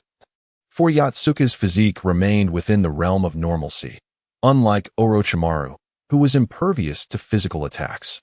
Even Orochimaru, known for his resilience against physical damage, had nearly succumbed to Yotsuka and Appo's blade. Tsunade had previously inquired about this incident, but Orochimaru, mindful of his pride, had refrained from providing an answer. Thus, Tsunade speculated that Yotsuka's attacks might not be merely physical in nature. At that moment, Jiraiya addressed Yotsuka, "Yotsuka, shortly. We shall venture to Ichiraku Ramen to sample their new offerings. I have heard that this latest creation is the result of Uncle Ichiraku's 3 months of meditation in the mountains, inspired by the sound of a fish leaping from the water, leading to a sudden epiphany. Indeed, I can hardly contain my excitement," Yotsuka exclaimed, salivating in anticipation, both for the culinary delight and the potential rewards from the system that awaited him. Upon spotting Orochimaru, Yotsuka was taken aback. "Ah, Orochimaru, your injuries have healed. Your recovery is remarkable." Orochimaru's lips twitched. It had been over 3 months. Of course he had healed. Even a broken bone would have mended by now. He offered an awkward smile and, in a hoarse voice, remarked, "Your previous attack was indeed astonishing. I have never encountered such a ferocity." Orochimaru expressed his genuine admiration. He was a person of great magnanimity, not harboring resentment for having been struck by Yotsuka. In fact, witnessing Yotsuka's immense power only deepened his respect for him. Simultaneously, He found himself immensely curious about Yotsuka's body, pondering the possibility of studying it, or even better, if he could somehow exchange bodies with him. With that thought, Orochimaru's gaze towards Yotsuka shifted. Hey, Orochimaru, why are you looking at me like that? It feels rather unsettling. Yotsuka instinctively took a step back, sensing a peculiar glint in Orochimaru's eyes. No, I was merely contemplating some intriguing matters. Orochimaru waved his hand in explanation, but this only heightened Yotsuka's suspicion of his intentions. Intriguing matters. What sort of interesting affairs could two men possibly share? A chill ran down Yotsuka's spine as he moved closer to Jiraiya, thinking that Jiraiya, who preferred the company of women, seemed far more trustworthy.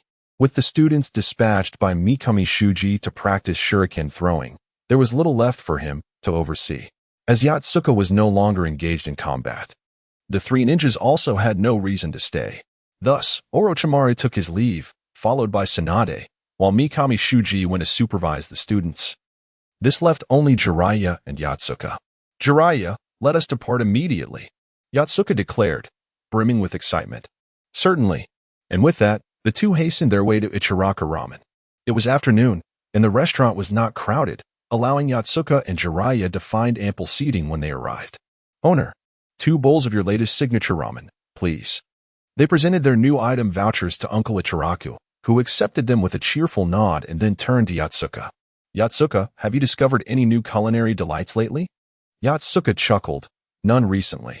I have been enjoying familiar dishes, which are delightful, but I am eager to try something new. Well, you are in luck. This is my latest creation, the 20-second signature ramen, guaranteed to be a delight. That sounds fantastic. Yotsuka beamed. As he and Uncle Ichiraka had developed a close friendship over their shared passion for food, Yotsuka frequently visited Ichiraka Ramen, a renowned establishment in Konoha. And his cheerful demeanor had endeared him to Uncle Ichiraku. At that moment, Yotsuka inquired, Uncle, where is SHBU? Uncle Ichiraku, while preparing the ramen, replied, She has gone with her mother to procure ingredients. I've heard that a new batch of supplies has arrived from the Cloud Village, and we, in Konoha, have yet to taste them. I want to be among the first to secure some. Oh, I look forward to sampling the new ingredients, Yotsuka said excitedly, thrilled at the prospect of more culinary adventures. As they chatted amiably, it wasn't long before 2 steaming bowls of ramen were presented before them. The rich aroma wafted through the air, making Yotsuka's mouth water. He could hardly wait to take a spoonful of the broth. What? How can this be so delicious? My heavens! Yotsuka was utterly astonished. This was undoubtedly the finest broth he had ever tasted. Chapter 13. Peeping this ramen is simply exquisite, exclaimed Yusaka. His excitement palpable as a notification beeped in his mind. Ding. Sampled a new delicacy, acquired Steel/X1, deepened slashing technique, enhanced killing intent impact proficiency. Huh. I've gained a new skill, Steel Slash. The name alone sounds formidable. It must possess considerable power. As Yusaka slurped the ramen, he reveled in his good fortune, feeling truly blessed. This system allowed him to indulge in gourmet food while simultaneously acquiring immense strength, a remarkable boon indeed. After all, others must endure arduous training and bloodshed to enhance their abilities. In contrast, Yusaka thrived solely on culinary delights, growing stronger the more he savored his meals. One could only imagine the reactions of Might Guy, who lacked the talent for ninjutsu, or the Akimichi clan, known for their hearty appetites. They might well find themselves in despair upon learning of Yusaka and Appo's unique method of empowerment. For Yusaka, the journey of strengthening his abilities was a joyous affair, resulting in a delightful win-win scenario. Yusaka, what is you laughing so heartily? Jiraiya inquired, curiosity piqued by Yusaka's sudden outburst of joy. Oh, it's nothing, Yusaka replied casually. I simply find this ramen to be a culinary masterpiece, and it brings me such joy that I can't help but laugh. With that, Yusaka took another hearty sip of the broth, feeling as if he had transcended to another realm. He then mumbled to Otsutsuki Ichiraku, Uncle Ichiraku, this broth is incredible. What do you use to create such deliciousness? Well, asking such a question touches upon trade secrets. Of course, I cannot divulge that. Jiraiya rolled his eyes at Yusaka's inquiry. Not at all. Yusaka has grown up before my eyes. I trust he won't betray my confidence. Besides, even if he knew the ingredients, he could never replicate the flavor without my personal touch. As he spoke, Otsutsuki Ichiraku began counting on his fingers, explaining to Yasaka, "This broth is crafted from clams, oysters, lobsters, sea cucumbers, seaweed, cucumbers, and my secret seasoning, simmered for 8 hours to achieve peak freshness." Wow, how impressive. No wonder it tastes so exquisite. Yasaka's eyes sparkled with admiration for Otsutsuki Ichiraku. Engaging in light-hearted conversation with Jiraiya and Otsutsuki Ichiraku, Yasaka also took a moment to explore his newly acquired abilities. The enhancement of killing intent impact proficiency would empower his slashing techniques, allowing him to infuse his strikes with an intangible spiritual attack that could unsettle his foes. This form of assault was imperceptible and therefore indefensible, akin to an illusionary technique, yet far more potent. While illusions inflicted indirect harm on the psyche, killing intent directly assaulted the spirit. Unless the target possessed formidable mental defenses or extraordinary willpower, evasion was impossible. A recent example was when Yasaka had cleaved through flames, paralyzing Saratobi Asuma in sheer terror. This was a clear demonstration of the killing intent impact at work. The enhancement of this proficiency signified that Yasaka's spiritual assaults had grown even more lethal, a prospect that delighted him. Should he indulge in more exquisite cuisine? The killing intent impact could evolve into Mind Slash, enabling him to strike not only the body but also the soul. If he were to reach the highest tier, Ideal Mind Slash, as the system described, he would possess the ability to sever any entity that could be named, even cutting through the threads of a doomed future to forge a path toward victory, a truly remarkable power. After reviewing the details of killing intent impact, Yasaka felt immense satisfaction and yearning. He also glanced at the introduction and upgrade tree for Steel Slash. Reaching the pinnacle would bestow upon him the title and prowess of the Gale Sword Master, allowing him to declare with swagger, "Death is like the wind. It is always by my side." Thus, the meal concluded amidst excitement and enjoyment. Yasaka let out a contented burp, feeling utterly fulfilled. "Jiraiya, thank you for the hospitality.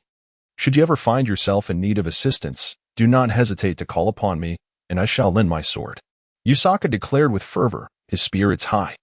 "That's unnecessary. I seldom encounter foes I cannot defeat. And those I cannot, you likely would struggle against as well," Jiraiya replied with a chuckle. Yasaka refrained from probing further into whom Jiraiya could not overcome. Now satiated, his cravings for culinary delights momentarily quelled. He contemplated a post-meal activity, suggesting, "Jiraiya, how about we engage in a spar?" Jiraiya waved his hand dismissively. "I shall not spar with you, lest I find myself confined to a hospital for a fortnight. However, if you wish to stretch your limbs, I can take you to a rather interesting place." "Oh, what intriguing location do you have in mind?" Yasaka inquired with curiosity. With a mischievous grin, Jiraiya leaned closer to Yasaka, whispering conspiratorially, "I overheard Tsunade mentioning she would be visiting the Heavenly Treasure Bathhouse for a soak this afternoon. I've already scouted the area, and it appears there are few guards. We could take a peek. At this hour, there should be plenty of young ladies present." "Ah, Jiraiya, even if there are not many guards, we could still be discovered. Are you not concerned about the consequences?" Yasaka questioned, puzzled. "Fear not. I've had ample practice from my days with the third Hokage, sneaking glances at others bathing. I have accumulated quite the experience, though I must admit, the third was a master in this art. I cannot hold a candle to his prowess." Jiraiya laughed. This lecherous old man, who would have thought he harbored such interests? Yasaka mused to himself, stroking his chin contemplatively. Chapter 14. Intimidation Indeed. "Let me confide in you that my skills in stealth have been passed down through 3 generations, particularly a technique called In Shield, which is truly remarkable, an unparalleled mastery of covert observation," Jiraiya proclaimed with great pride. "Oh, In Shield? What is that?" Yatsuka inquired with curiosity. Jiraiya explained. "In Shield is a ninjutsu that allows one to conceal their presence, rendering them invisible to their foes. It can mask one's temperature, breath, heartbeat, and even appearance, making it an exceptional technique for eavesdropping and spying." After a brief pause, he continued, "However, this technique has a critical flaw. One cannot move. The moment one stirs, the hidden heartbeat, breath, and appearance are all revealed, making it easy for enemies to detect them. Yatsuka nodded thoughtfully, realizing that Jiraiya and the third Hokage relied on this ninjutsu for their clandestine activities. Never mind, you can go ahead and spy. I am heading home to sleep. After a hearty meal, it is time for rest, Yatsuka stated with a shake of his head. Ah, youth is indeed innocent. One day you will understand the thrill of stealth, Jiraiya chuckled heartily. Subsequently, Yatsuka parted ways with Jiraiya, heading home to sleep, while Jiraiya made his way to the Tin Treasure bathhouse to indulge in spying on others bathing. 5 minutes after Yatsuka and Jiraiya had left the Ichiraku ramen, a customer who had been seated in a corner since they began their meal stood up and removed the conical hat that concealed his features. Upon doing so, his visage was revealed. One half of his face was black, while the other was white. Intriguingly, the two halves appeared to belong to different individuals, capable of conversing with one another. At that moment, the man approached the ramen counter and addressed the chef, Tsutsuki Ichiraku, saying, "Mr. Tsutsuki, I am Zetsu, and I represent Uchiha Obito. I invite you to join us in our quest to create a true world of peace." Oh, a world of peace? If I am not mistaken, many lives will be sacrificed before your so-called peace is achieved. Tsutsuki Ichiraku continued preparing ramen without lifting his gaze. The man, identifying himself as Zetsu, nodded and, with his black half-face, replied, "In the face of true success, some sacrifices are worth it. After all, there is an old adage, when a general achieves victory, countless bones are left behind. Those who perish are merely expendable in the pursuit of success." Tsutsuki Ichiraku continued his work, not even glancing at the man, stating, "You may indulge in your turmoil, but do not involve me. If I intervene, lives will be lost. I have retired from such matters. I simply wish to be a god of ramen, seeking nothing else. However, should your chaos impede my business or deter customers from enjoying my ramen, you will not escape unscathed." Are you speaking seriously, Tsutsuki Ichiraku? To extend an invitation is to show respect. I advise you not to reject it. Zetsu's expression darkened, his voice low, exuding a palpable aura of menace. Are you threatening me?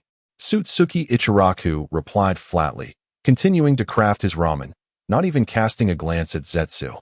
In that instant, Zetsu felt an overwhelming force descend upon him, as if he were plunging into a frozen abyss, surrounded by a world of corpses and blood.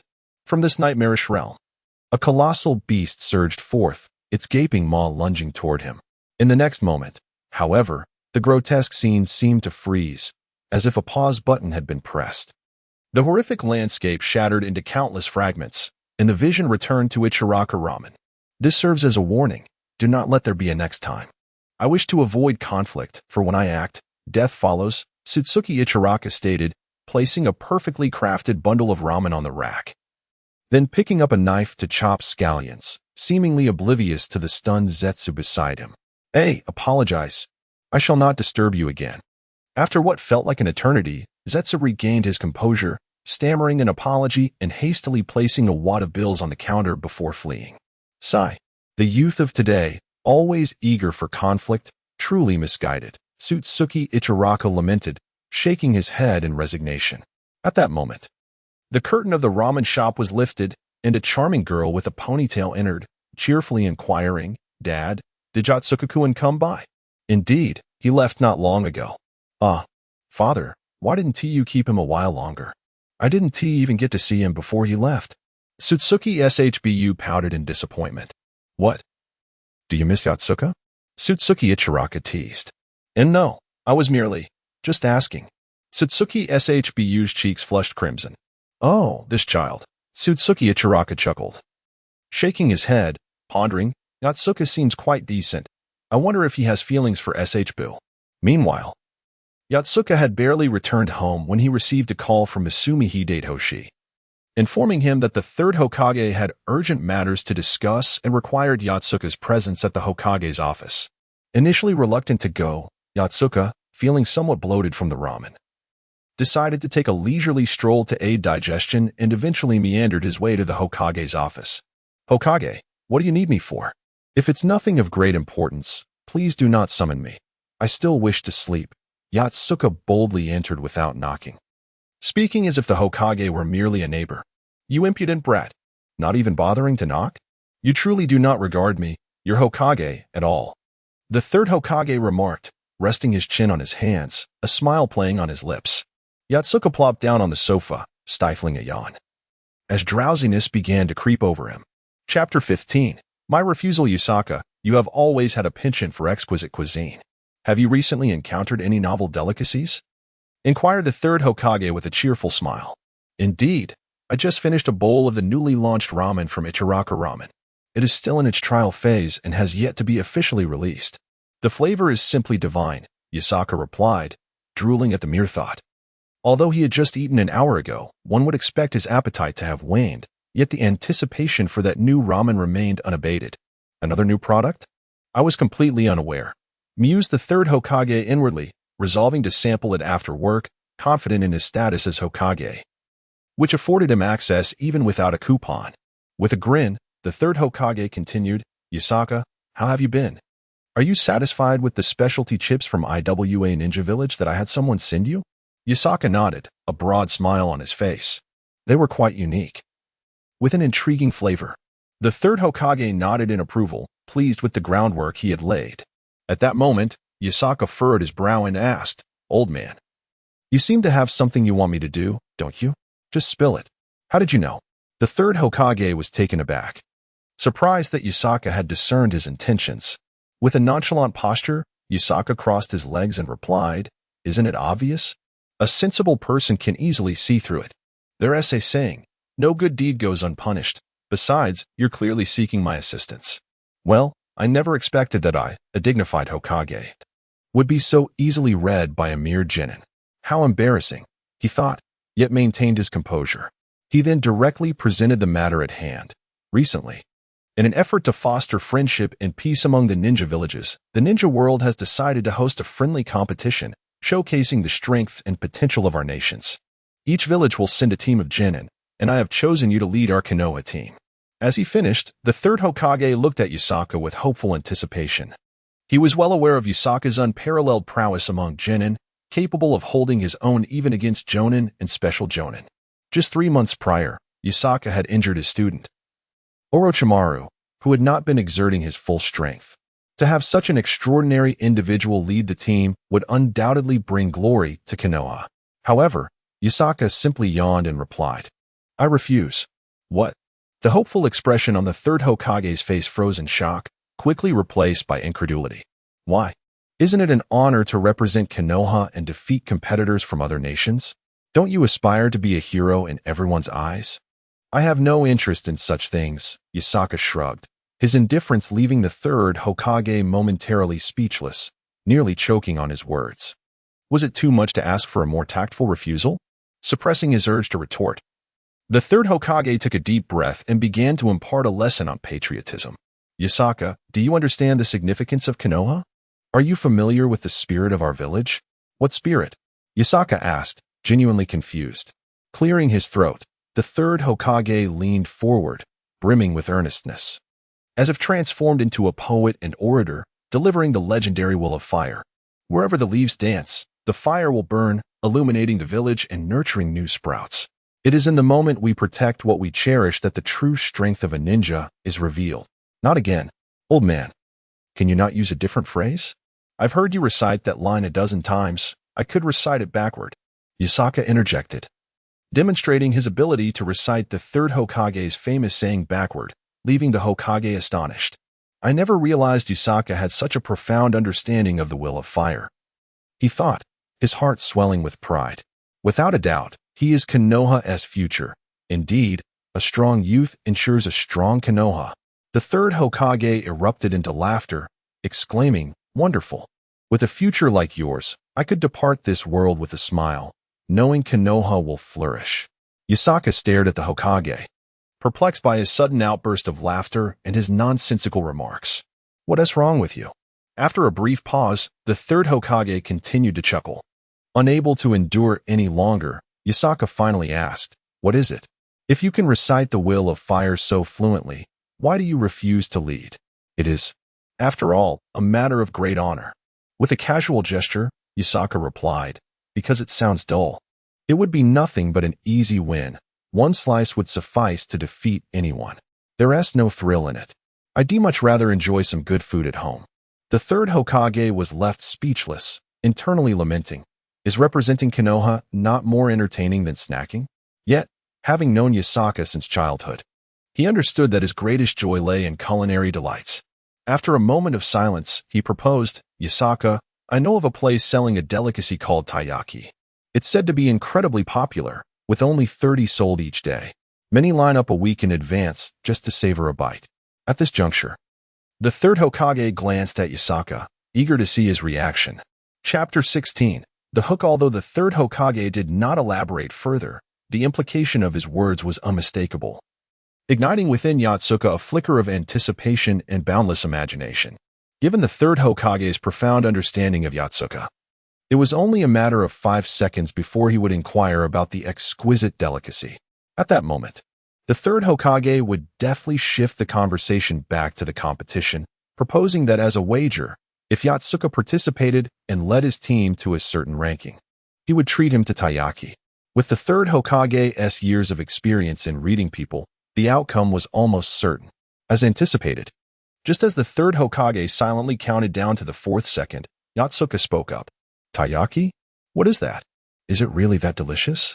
A subtle smile creased the corners of the third Hokage's mouth as he thought to himself, the fish is on the line. With a heart brimming with excitement, yet maintaining a composed demeanor, he replied, it is a type of sweet treat, you see. I've heard it has a filling of red bean paste encased in a layer of crispy, golden baked dough. When you take a bite, the first sensation is the crunch of the exterior, followed by the delightful aroma wafting up, and then your tongue meets the soft and sweet bean paste within. Oh, the flavor. It lingers in the memory, and to taste taiyaki even once in a lifetime is to have no regrets. As the third Hokage wove his elaborate description of the delicacy, he discreetly observed Yotsuka through his fingers. With each word, Yotsuka grew increasingly restless, visibly swallowing hard, his face alight with longing, almost as if his eyes were shimmering with green light. Excellent. Let me stoke the flames further. The third Hokage thought gleefully, continuing. It is said they also serve a special mint green tea, fragrant and elegant. A bite of the crispy, sweet treat followed by a sip of the mint tea is like. I want to participate. I want to sign up as the leader of Konoha. Yotsuka abruptly sprang from the sofa, exclaiming loud enough to echo.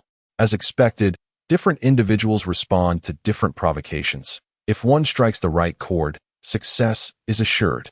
The third Hokage felt a surge of pride and satisfaction. For someone like Yotsuka, who could not be swayed through moral persuasion, it was essential to adopt an alternate strategy, targeting what mattered most to him. Similar to how the third Hokage would entice Orochimaru with promises of immortality, longevity, or peculiar jutsu, he understood that both Orochimaru and Yotsuka belonged to a similar category of individuals. Thus, knowing oneself and one's opponent leads to victory in every battle. And the third Hokage was adept in this regard.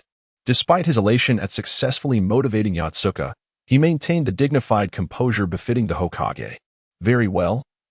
The third Hokage stated in a measured tone, as long as you can lead the Konoha team to victory in the group competition, I shall take you to a Wagakure for taiyaki. If you win the individual competition, I will prepare for you my family's legendary golden broth beef noodles. This time, the third Hokage wagered a cherished family recipe. All right, you said it. Yotsuka's eyes sparkled with excitement. Indeed, I, the third Hokage, have made this promise. Whether you desire taiyaki or my ancestral golden broth beef noodles depends entirely on your choice. The third Hokage smiled, sensing Yotsuka's fighting spirit had been ignited. No sooner had he spoken than Yotsuka unsheathed the sword strapped to his waist with a swift motion. In that instant, the hidden bodyguards of the Hokage sprang into action, prepared to subdue Yotsuka, but the third Hokage discreetly gestured for them to hold back.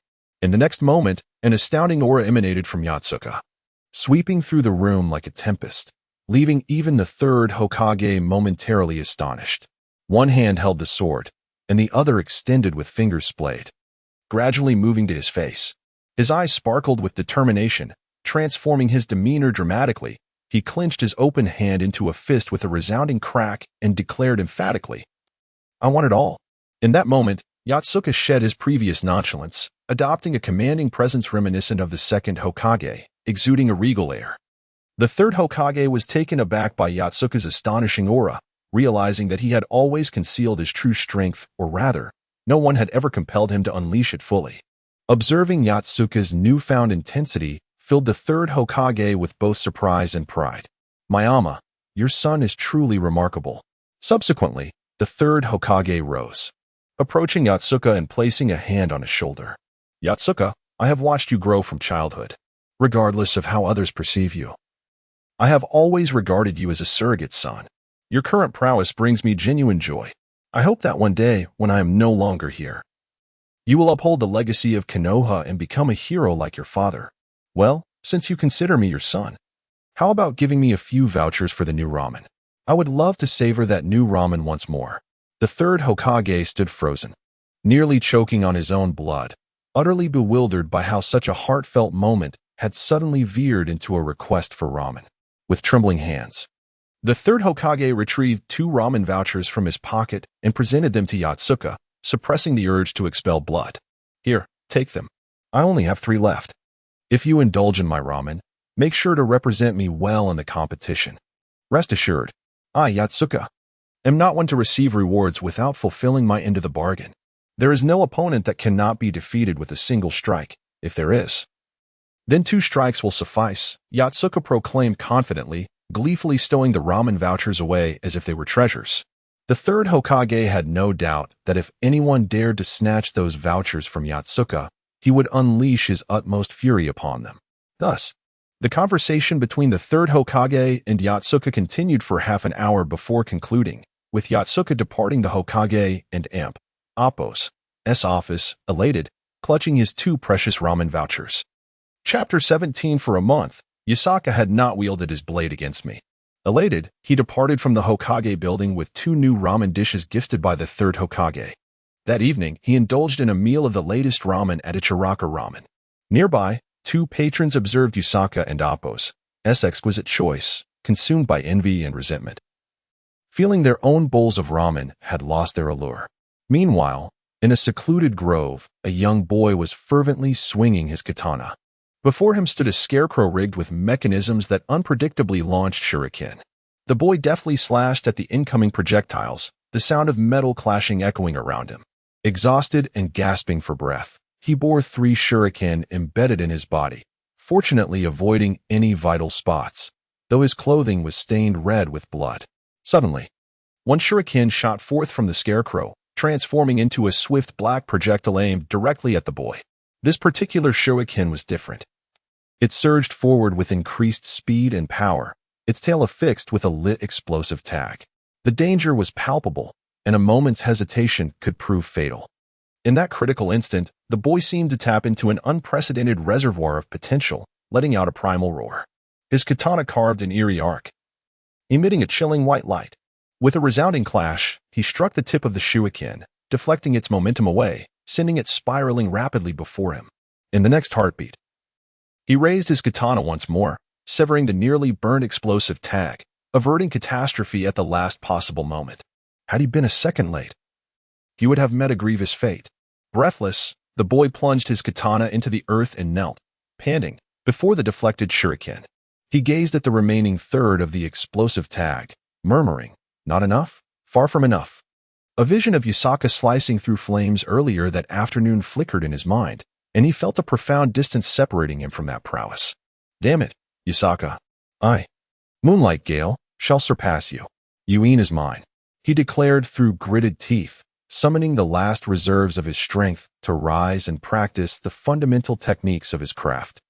In the shadow of a nearby tree, a figure revealed half a face, his father, Yuin Yusu, watching intently. Perhaps this challenge would ignite his son's fighting spirit, propelling him forward. On the other side, Yasaka lay in bed, perusing information within the system. Following his 2 exquisite meals that day, his blade techniques had significantly advanced, particularly after the second serving of the latest ramen, which had maxed out his proficiency in the steel slash. Now, when he drew his blade, it carried the attribute of wind. This wind attribute served a dual purpose. It reduced air resistance, enhancing his striking speed to nearly instantaneous levels, and it increased the sharpness of his cuts while extending their reach. With his current capabilities, Yasaka could unleash a strike that included an additional 3 meters of wind blade distance, transforming his range from 1 meter to 4. If he were to savor even more culinary delights, he might achieve the ability to discharge the wind blade, creating an effect akin to the vacuum wave technique. Furthermore, the wind attribute would additionally sharpen the blade itself, enabling him to sever unenhanced weapons like shuriken with ease. In summation, the combination of the steel slash and the will-based attack attributes meant that, should he unleash his full potential in an instant, even a jonin could be felled in a single blow. Ah, how intriguing. I find myself curious about the extent of my strength. I have heard tales of the Lightning Country ninjas, renowned for their mastery in body techniques and the accompanying lightning attributes in their strikes. The samurai clan, also well-versed in blade techniques, will be participating in the upcoming tournament, as the third Hokage mentioned. Now, I find myself anticipating this event, Yasaka mused. Initially indifferent to the tournament, his interest peaked upon learning of the skilled participants, though he remained confident that any opponent would fall before his blade. Soon, slumber enveloped him.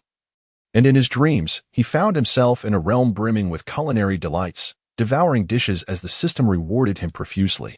The next day, at the first ninja hospital of Konoha village, Uchiha Obito unwound the bandages from his arm, swinging it vigorously, reveling in the newfound strength and joy.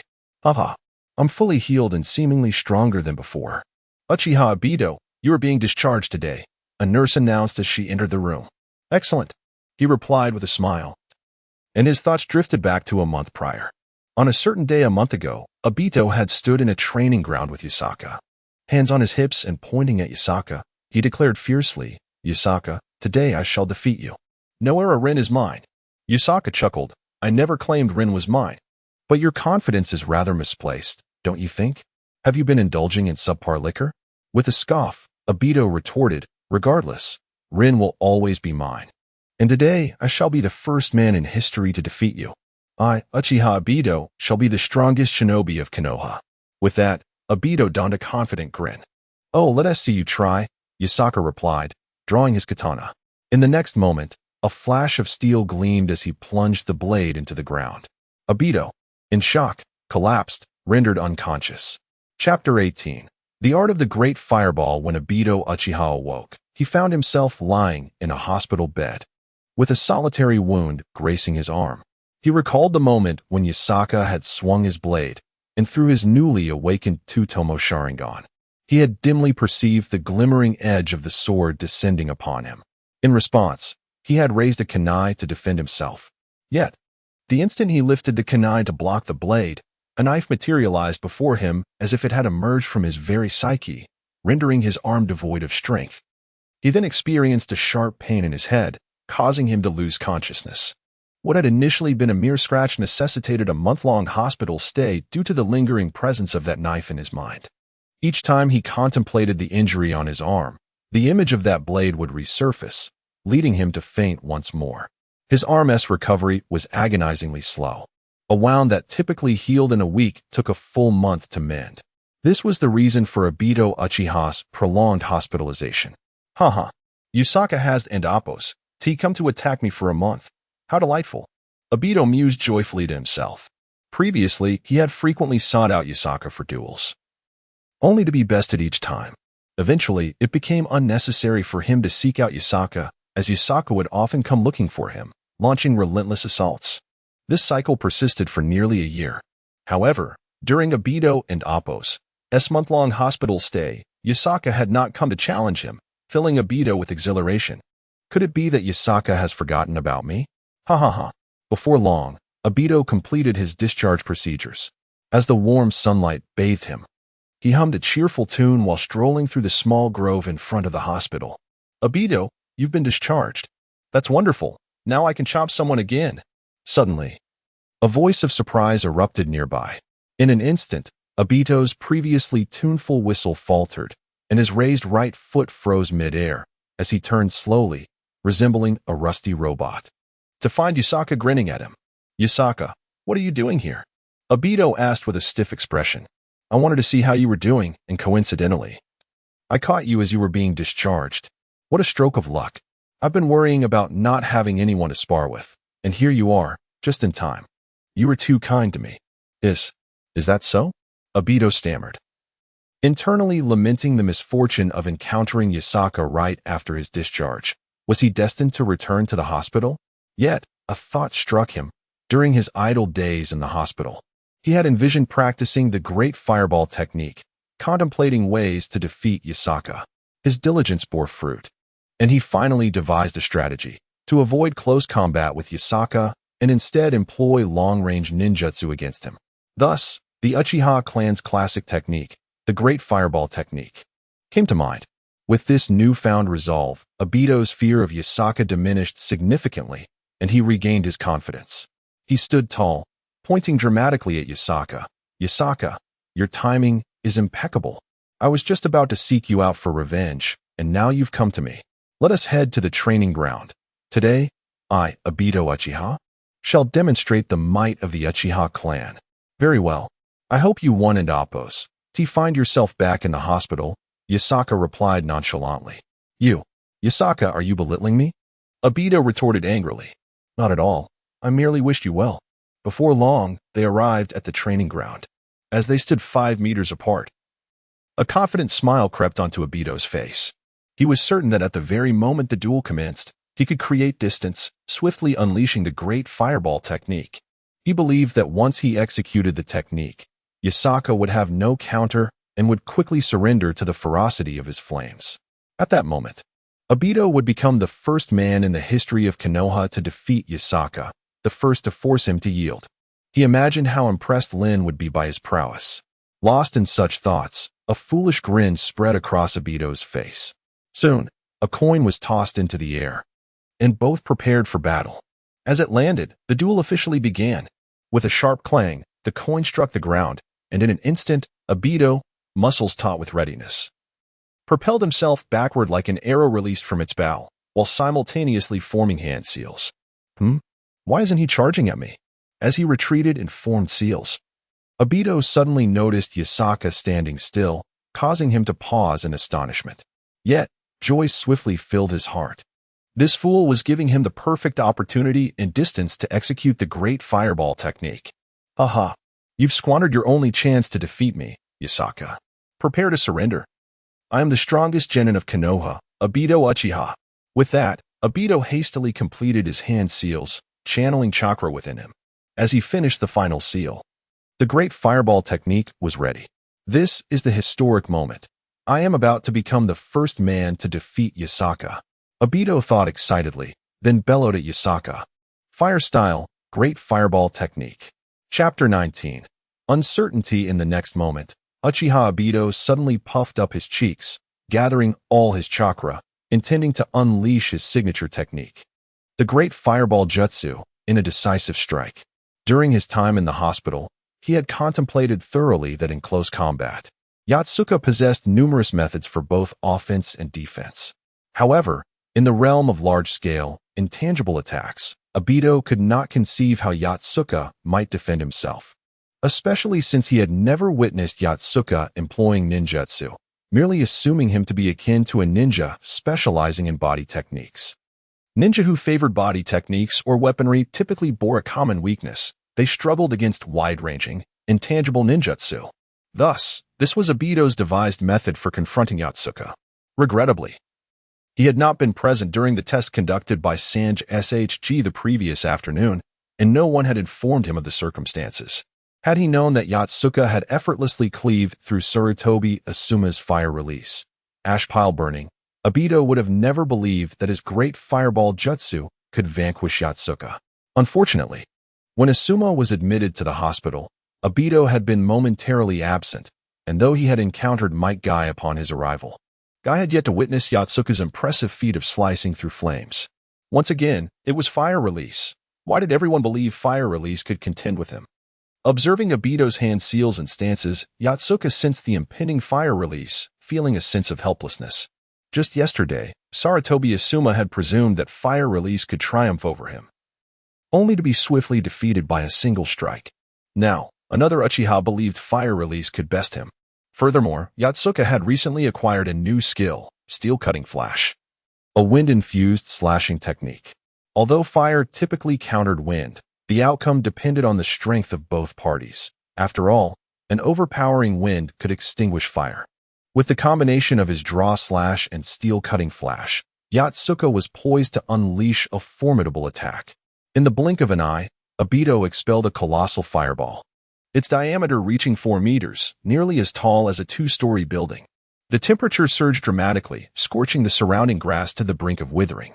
Before the immense, searing fireball, Yotsuka appeared diminutive. As the enormous, blazing sphere threatened to engulf Yotsuka's slight figure, Obito's heart swelled with pride and exhilaration.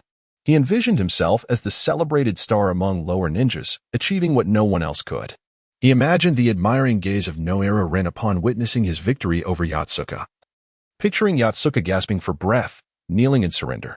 Such visions seemed destined to materialize. Steel-cutting flash. At that moment, Obito heard Yotsuka's voice and couldn't help but sneer inwardly. Even at this juncture, Yotsuka stubbornly resisted, truly incomprehensible. With a swift sound, the towering fireball split in two, transforming into 2 smaller spheres that veered off to the sides. What? Obito gasped in shock, his eyes nearly bulging out in disbelief. How is this possible? Obito erupted in expletives, astonished that his fireball had been cleaved asunder. This baffling turn of events shattered his worldview, leaving his mind blank for several seconds. Then, from the fissure in the fireball, he glimpsed Yotsuka, sword in hand, clearly having executed a decisive slash. What? He actually split the great fireball jutsu in 2. How can this be? Obito was unable to fathom how his ultimate technique had been so effortlessly severed. Was it now possible for a blade to cut through flames? Had he fallen behind? Or was there something amiss with his vision? Indeed, this must be an illusion, Obito concluded. Yotsuka has secretly mastered Genjutsu, and to think that I, of the Uchiha clan, bear the Sharingan, could fall victim to an illusion. Without hesitation, Obito brought his hands together, initiating the process to dispel the Genjutsu. He recalled Sanj Shg's teachings. Disrupting the balance of chakra within oneself could break the illusion. Thus, he commanded his chakra to flow in reverse within his body, colliding 2 streams together to create a conflict that successfully disrupted his internal chakra balance, albeit at the cost of sustaining some internal injuries, causing him to spit out blood. With a cough, he lifted his head to gaze upon Yotsuka once more. Yotsuka remained steadfast, and not far behind him, 2 remnants of the great fireball still burned fiercely. Remnants of the flames generated from their earlier clash. What is happening? Why has the scene changed? Obito pondered, momentarily bewildered. Normally, dispelling a Genjutsu resulted in a shift in the surroundings, yet everything around him remained unchanged. He was taken aback by the potency of Yotsuka's illusion. He had failed to break free from it, and now, amidst his bloodshed, he questioned whether he was still ensnared in the Genjutsu. How shameful it was for a member of the Uchiha clan, renowned for their prowess in Genjutsu, to find himself ensnared by another illusion, feeling humiliated. Obito contemplated this as Yotsuka advanced toward him, oblivious to Obito and Appo's belief that he was still trapped in an illusion. Yotsuka approached, puzzled by Obito and Appo's seemingly indifferent demeanor. Why did he not retreat? Did he intend to engage him in direct combat? Thus, Yotsuka surged forward, accelerating toward Obito. Chapter 20. Illusion, is it? Come on. It's just an illusion. What is there to fear? At this moment, Uchiha Obito perceived himself to be ensnared within a vivid dreamscape. After all, it was merely an illusion. He could not die from it, so why be afraid? Thus, Uchiha Obito stood confidently with hands on his hips, observing as Yasaka charged toward him. Strangely, had Uchiha Obito's mind been damaged from the mental assault I had inflicted upon him last time? It shouldn't be, yet he appeared utterly daft, failing to evade my approach. As I sprinted, Yasaka pondered this perplexity but chose to disregard it, pressing forward until he finally closed the distance to a mere 3 meters from Uchiha Obito. This proximity was ample for him to unleash the wind blade of the steel-cutting flash. Without a second thought, Yasaka assumed that Uchiha Obito had yet to reveal his hidden trump card and executed the steel-cutting flash for the first time. The blade cleaved through the air, and a translucent, pale blue wind wave materialized along the edge, resembling a semi-transparent scabbard enveloping the blade. As the sword sliced through the air, a crescent-shaped wind blade, approximately 2 meters long and as wide as a hand, was instantaneously unleashed, howling toward Uchiha Obito with a distinctive buzzing sound. Was this illusion so vivid that it even produced sound effects? Had Yusaka and Appo's mastery of illusion reached such heights? As the wind blade whistled toward him, Uchiha Obito instinctively felt a surge of fear. Even though he understood it was merely a hallucination, he still yearned to evade the blade. Why did I still wish to escape, despite knowing it was an illusion? No matter, I must evade first. The wind blade drew closer, causing Uchiha Obito's body to tremble instinctively. Ultimately, he opted to dodge, but when he abruptly leaned back into a bridge pose, it was already somewhat too late. The moment he reclined, the wind blade flew past him, barely grazing his nose. The sensation of that near miss sent shivers down his spine, as primal fear of death momentarily shook his belief in the illusion and Appo's falsity. How remarkably realistic! Is this truly an illusion? Uchiha Obito mused, for while many could cast illusions, most merely deceive the eyes and partially the sense of touch. Only masters of illusion could craft experiences so closely resembling reality that they felt almost indistinguishable. As far as Uchiha Obito knew, only a select few wielding the Manjiki Sharingan from his clan could conjure illusions that replicated the tactile sensations of reality. Yet, Yusaka's illusion seemed to achieve that extraordinary level of realism, leading Uchiha Obito to question whether he was truly ensnared in an illusion. However, reality did not afford Uchiha Obito the luxury of deep contemplation. Just as the wind blade whisked past his nose, another blade surged toward him, this time vertically. If he failed to evade, it would cleave him in two from his groin to his head. Damn it, another one! Uchiha Obito shouted, rolling away just in time for the wind blade to slice through the ground where he had just stood, carving a deep gash. My goodness, Yusaka. When did you secretly master the art of illusion? This is far too realistic, Uchiha Obito exclaimed, his eyes nearly bulging at the sight of the gash left by the wind blade. Illusion? What are you talking about? I don't Appo's. Know any illusions? Yusaka replied, bewildered. He merely swung his sword again, unleashing 3 more wind blades toward Uchiha Obito. What? You don't Appo's. Know any illusions? Then these wind blades are real? Uchiha Obito stood frozen in shock, realization dawning upon him. Everything was indeed real. The fireball he had cut through was genuine, and those wind blades were, without a doubt, real. Why didn't you say so sooner? Uchiha Obito cried out, cold sweat breaking out on his back. Fortunately, he had relied on instinct to evade those 2 wind blades. Otherwise, he would be severed into pieces by now. As the 3 wind blades approached, Uchiha Obito's heart raced with terror, and he hastily attempted to dodge. However, the blades were already perilously close, leaving him with scant time to react. Get away from me, huh? In a critical moment, Uchiha Obito's latent potential surged forth as he activated his Tsutomu Sharingan, clearly discerning the trajectory of the first wind blade. After anticipating the outcome of his movements, he executed a maneuver akin to a push-up, suspending his body in mid-air without his feet touching the ground. At that moment, the wind blade flew past his lower body, aimed at his arms that were braced against the ground. Had he faltered and fallen, he would have been cleaved in 2. If he failed to elevate his arms, they would be severed. In that pivotal instant, Uchiha Obito shouted, channeling his strength to raise his arms, maintaining his body parallel to the ground at a height of half a meter. The next moment, the wind blade zipped past, narrowly missing him. Witnessing the wind blade's passage, Uchiha Obito was engulfed by a wave of fear. He had come perilously close to incapacitation or even death. Yet, before he could fully recover, the second wind blade followed closely behind. In a moment of sheer desperation, Uchiha Obito once again harnessed the power of his Sharingan, pushing its capabilities to their utmost limits.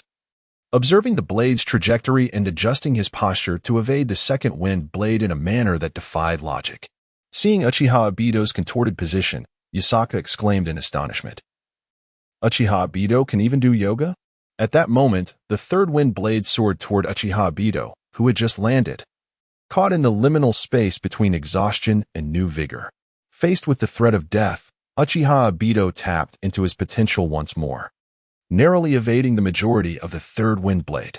However, this time, fortune did not favor him as it had before. Chapter 21. Back to the hospital again, although Uchiha Obito managed to evade the majority of the slicing attack from the wind blade this time. He was ultimately struck by the blade and Appo's edge on his arm. In an instant, blood stained a significant portion of his sleeve, and he let out a pain scream as he collapsed to the ground. I give up. I give up.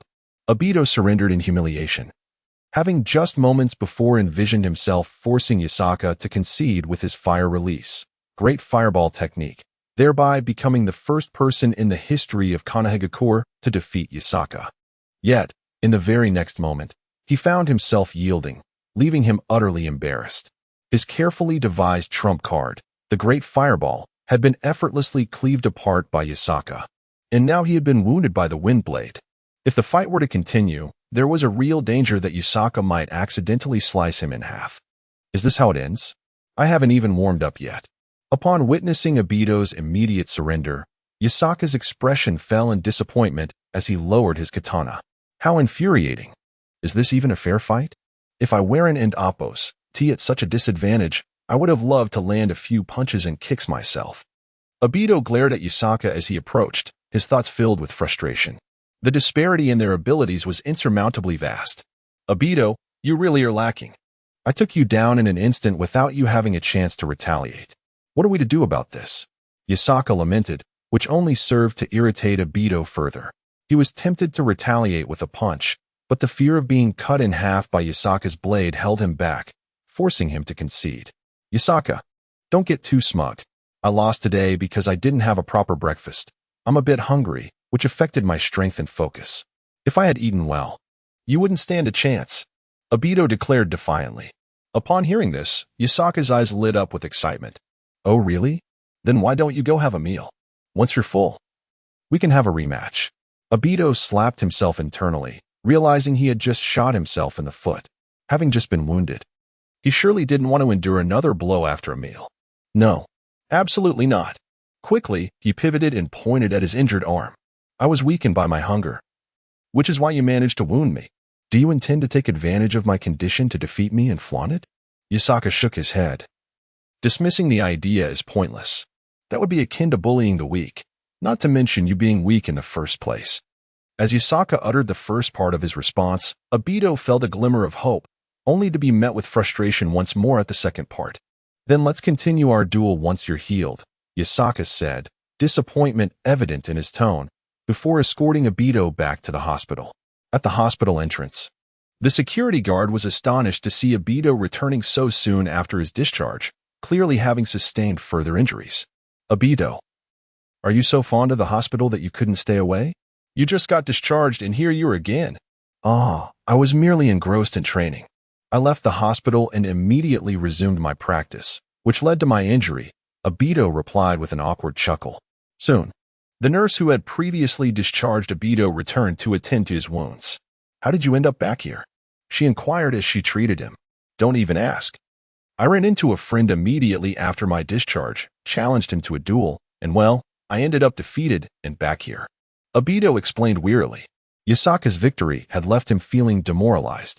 He had believed he had devised a strategy to overcome Yasaka, only to be swiftly proven wrong, leading him to question the very nature of Yasaka's strength. Was this not beyond comprehension? Meanwhile, after escorting Obito to the hospital, Yasaka returned home, reclining on the sofa, reflecting on the details of his recent encounter with the steel-cutting flash technique. As it was his first real combat application of the technique, he felt somewhat unpracticed. Yet the results were promising. He had effectively sliced through Obito's fire release, great fireball technique, and unleashed multiple wind blades. However, the wind blades were slightly slower than expected, making them easier to evade. Nonetheless, the cutting ability of the wind blades was commendable. A mere graze on Obito's arm resulted in a significant wound. Had the strike landed directly, it could have cleaved a person in two, akin to the effects of wind release, vacuum wave. The wind blades were merely a secondary skill of the steel-cutting flash. Should the blade itself strike an enemy, the resulting devastation would be far more terrifying. This, however, required a willing adversary for experimentation. While Yasaka often sparred with his fellow villagers, he never truly went all out, only causing superficial injuries. But against the enemies from other ninja villages, he would have no such reservations and could cleave them in two without a second thought. Thus, Yasaka began to ponder the possibility of venturing beyond Konohagakure to seek out an opponent for a true test.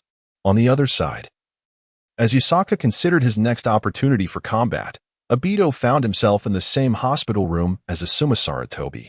Upon seeing Obito enter, Asuma greeted him weakly. "Obito, you too." "Huh." Obito sighed. "Yes, I was discharged just half an hour ago, and now I'm back again." "This is infuriating. What happened?" Asuma asked curiously.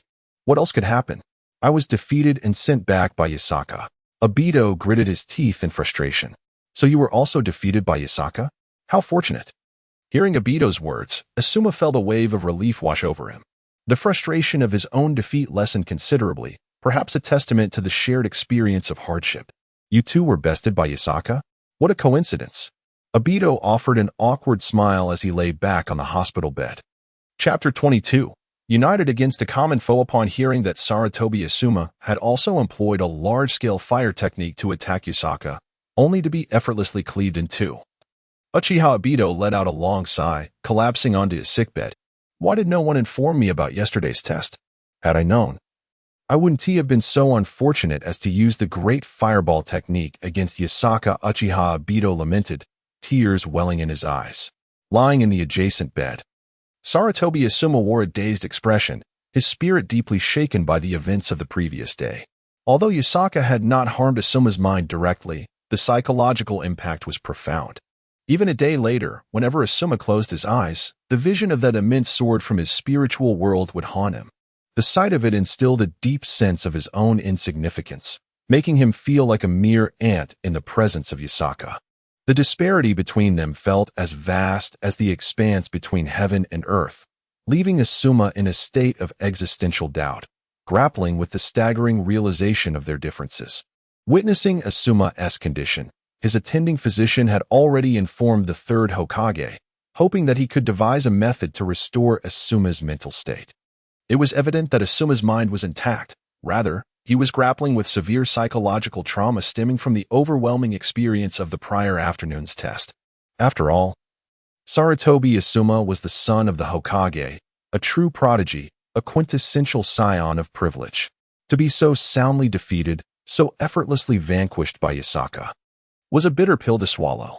Had the two engaged in a fierce battle, with Asuma merely falling short due to slight disadvantages, he would have taken it in stride, even feeling more driven to improve.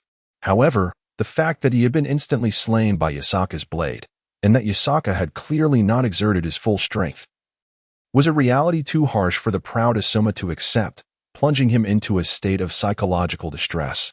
Meanwhile, the hospital had summoned a psychologist to assist Asuma, but the results were disheartening. "Oh, what is there to be upset about? Losing to Yasaka is hardly unusual, is it? I, too, was just discharged and was immediately bested by Yasaka again. Don't worry, failure is the mother of success. The more you lose, the more accustomed you become." Uchiha Obito offered words of comfort. Yet, Sarutobi Asuma remained fixated on the ceiling, unresponsive to his attempts at reassurance. Seeing Asuma in such a state, Uchiha Obito sighed and lay back on his bed. Although he had suffered injuries at the hands of Yasaka, he bore no resentment towards him. On the contrary, Obito accepted his defeat graciously, acknowledging that it was simply due to his own inadequacies. Meanwhile, Yasaka strolled down the street and, upon passing Ichiraku Ramen, instinctively considered stepping inside for another taste of the new ramen. However, he quickly recalled that he had only one coupon left, and having indulged twice just yesterday, returning so soon would diminish the rewards he received from the system for consuming that particular dish. Therefore, he decided to resist the temptation and seek out other culinary delights he had yet to experience. Just as Yasaka was passing by Ichiraku Ramen, he heard a sweet voice calling from behind.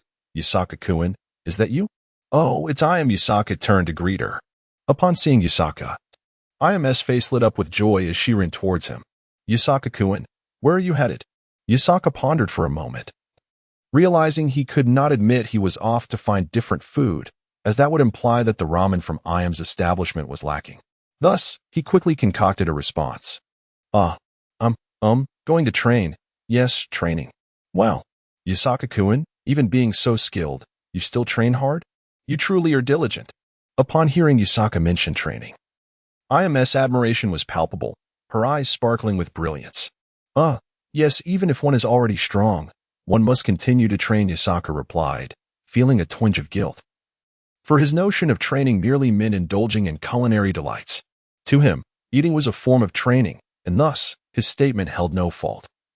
Though others were unaware of the nuance behind his words. Yusaka-kun, may I? Ayume's voice trailed off, growing increasingly quiet. What? Yusaka inquired, sensing her unusual demeanor. May I come and watch you train? Ayume gathered her courage, closing her eyes as she spoke boldly. Why would you want to watch me train? Yusaka was baffled, feeling that Ayume's behavior was rather peculiar. I just want to see. Just say yes. Ayume declared, resolute in her request. All right, Yusaka acquiesced. Initially reluctant to share his idea of training, eating copious amounts of food, yet he felt compelled to agree, having frequently dined at Ichiraku Ramen and not wanting to refuse her. Yay. Thank you, Yusaka-kun. You're the best. Ayume exclaimed, her joy evident as she leapt with excitement at his consent. Is she really this thrilled? Yusaka observed Ayume's exuberance with a mix of confusion and amusement. Thus, Yusaka, who had intended to explore the food street, was compelled by social niceties to escort Ayume to a training ground. Were it anyone else, he would have swiftly severed the matter with a decisive blow, exclaiming that he would train alone and to leave him be. As Yusaka suppressed his cravings while passing by the food street, he inhaled the tantalizing aromas wafting from the various stalls, engaging in light conversation with Ayume. Yusaka-kun, I heard that you sliced through Sarutobi Asuma's fire technique with a single strike. How incredible! I wish I could have witnessed it. How did you manage to cut through flames? It's unimaginable. With a confident smile, Yusaka replied, that is the essence of the art of slashing. When one reaches a certain level, not only can they cleave through flames, but even waterfalls can be sliced apart with ease. His self-assured demeanor captivated Ayume, leaving her unable to tear her eyes away from his striking profile. Chapter 23. Training with SHBU. How impressive. SHBU felt a fluttering sensation in her heart as she gazed at Yabasaka. She inquired, Yabasaka, it seems that the ninja school does not have a specialized instructor for slashing techniques. How is it that your skills are so formidable? Yabasaka pondered for a moment. He couldn't simply state that he possessed a system. Thus, he replied, well, it's akin to being born with innate strength. I have a natural talent for slashing techniques, which has led to my proficiency in this area. SHBU instinctively remarked, it must be that your father was exceptionally skilled in slashing techniques, and you inherited that talent. Immediately regretting her words, she realized that invoking Yabasaka's father, who had passed away, would surely evoke painful memories. As soon as she uttered it, she clamped her hand over her mouth, panic setting in. Oh no, how foolish of me. By mentioning his father, Yabasaka-kun will surely think of his loss. What if he becomes upset? I am truly thoughtless. Before SHBU could shift the conversation, Yabasaka chuckled and said, indeed, I must have inherited my talent from my father. Haha. Suddenly, Yabasaka found SHBU's comment quite fortuitous, as it provided a plausible explanation for his prowess without the need to address the system. Henceforth, when questioned about his exceptional slashing abilities despite the absence of formal instruction, he could simply attribute it to his father and Appo's legacy. Yabasaka harbored no emotional connection to the father he never met. After all, he was not originally from this world. It was impossible to feel any affection for a father who was entirely foreign to him, rendering any sentiment merely utilitarian. Soon, they arrived at a training ground, a small clearing within a grove, roughly the size of a modest plaza. Several wooden posts stood on one side for practicing shuriken and kunai throwing, while a few large stones on the other served as resting spots. Upon arrival, Yabasaka felt somewhat at a loss, as he had never undergone training and was unsure how to proceed. However, observing SHBU beside him, he devised a plan. SHBU. In a moment, I would like you to throw small stones at me quickly. I will use my sword to slice them one by one, thereby honing my reflexes. You can manage that, right? SHBU, momentarily entranced by Yabasaka's appearance, failed to respond immediately to his request. Only after he repeated himself did she snap back to reality, nodding vigorously like a chick pecking at grains. Yabasaka then busied himself, gathering numerous small stones and placing them at SHBU's feet. He retrieved his katana and assumed a combat stance, calling out, "All right, we can begin." SHBU picked up a small stone, weighing it in her hand, and anxiously asked, Won't this hurt, Yabasaka-kun? What if I accidentally injure you?" "Not at all. Are you doubting my abilities?" Yabasaka waved dismissively, prompting SHBU to comply. "Yabasaka-kun, I'm going to throw now," SHBU announced. Yabasaka responded with an okay gesture, and with a deep breath, she hurled the small stone toward him. With a swift whoosh, the stone sped toward Yabasaka, leaving a trail of afterimages in its wake, resembling a bullet in its velocity. Should a member of the Uchiha clan have been present, utilizing their Sharingan, they would have observed the air ripple around the stone. "How fast?" Yabasaka exclaimed, astonished. He had anticipated SHBU's throw to be akin to that of an ordinary person, never imagining the remarkable speed at which the small stone was launched. Reacting swiftly, he swung his sword, and a flash of white light appeared as he heard a sharp crack. Two shadows flew past him, sliced cleanly by his blade. Puff, puff. The sound of two small stones hitting the ground reached his ears as he turned to see the remnants of SHBU's throw. He was astonished by SHBU's prowess. The speed at which she threw the stones was formidable enough to inflict serious injury. Yabasaka's expression shifted as he regarded her with newfound respect. Who would have thought that the daughter of Uncle Ichiraku, known for his ramen, possessed such remarkable abilities? It was clear that her father must be extraordinarily strong. While Yabasaka marveled at her capabilities, SHBU gazed at him, her eyes sparkling with admiration. "How handsome! His swordsmanship is simply breathtaking." "SHBU, please continue," Yabasaka called, noticing her fixation on him rather than throwing more stones. "Oh right, I'll throw now." SHBU quickly nodded, grabbing a handful of small stones and launching them toward Yabasaka. Upon witnessing this, Yabasaka's expression shifted to one of determination. SHBU was clearly testing his skills by throwing not one, but 7 stones at him. As a renowned shinobi of Konoha, and a regular at Ichiraku Ramen with a close relationship with Uncle Ichiraku, he, Yabasaka, could not afford to disappoint her. With a sharp glint in his eyes, he tightened his grip on the sword, focusing intently on the approaching 7 stones. His mind raced as he calculated their trajectories and the timing of his strikes. In the next moment, he let out a fierce shout, swinging his katana with a brilliant flash of light. The sound of 7 rapid impacts echoed as he sliced through each stone, reducing them to 14 smaller pieces that scattered around him. Exhaling deeply, Yabasaka reflected on the challenge he had just faced. The speed of the stones had been nearly akin to that of bullets. Successfully slicing through all 7 in quick succession was no small feat, even for him. Yet, he felt a swell of satisfaction, knowing he had not missed a single one. Meanwhile, SHBU was exhilarated, amazed that Yabasaka could so effortlessly sever 7 small stones. She had merely thrown them in a moment of panic. Yet he had handled it with such grace. Chapter 24. Kakashi in confusion. It appeared that Yusaki effortlessly shattered all 7 small stones. With that in mind, SHBU contemplated adding a few more. She picked up a sizable handful of small stones from the ground and cupped her hands to form a trumpet shape. Gently calling out to Yusaki, "Yusaki-kun, I'm about to throw. Come on, come on." Yusaki braced himself, his muscles taut, his gaze fixated on the stones in SHBU's hands. Initially, he had underestimated her, but now he regarded her as a formidable master of shuriken. Realizing that practicing with someone of her caliber would significantly enhance his swordsmanship and provide invaluable combat experience. In the next moment, SHBU lightly bit her lip, her brows furrowing as if she were holding her breath. She swung her right arm and forcefully hurled her handful of stones toward Yusaki. Whoosh, whoosh, whoosh, whoosh, whoosh, whoosh, whoosh, whoosh, whoosh. In an instant, a barrage of small stones, resembling bullets from a machine gun, was launched toward Yusaki. The air was filled with a cacophony of whooshing sounds. Yusaki's expression turned serious. He was genuinely facing a formidable challenge as the stones hurtled toward him with alarming speed, instilling a sense of pressure. This is the perfect opportunity to test my steel-cutting slash. With that thought, Yusaki stepped forward, adopting a bow stance, his right arm contracting with immense strength as he swung his katana in front of him.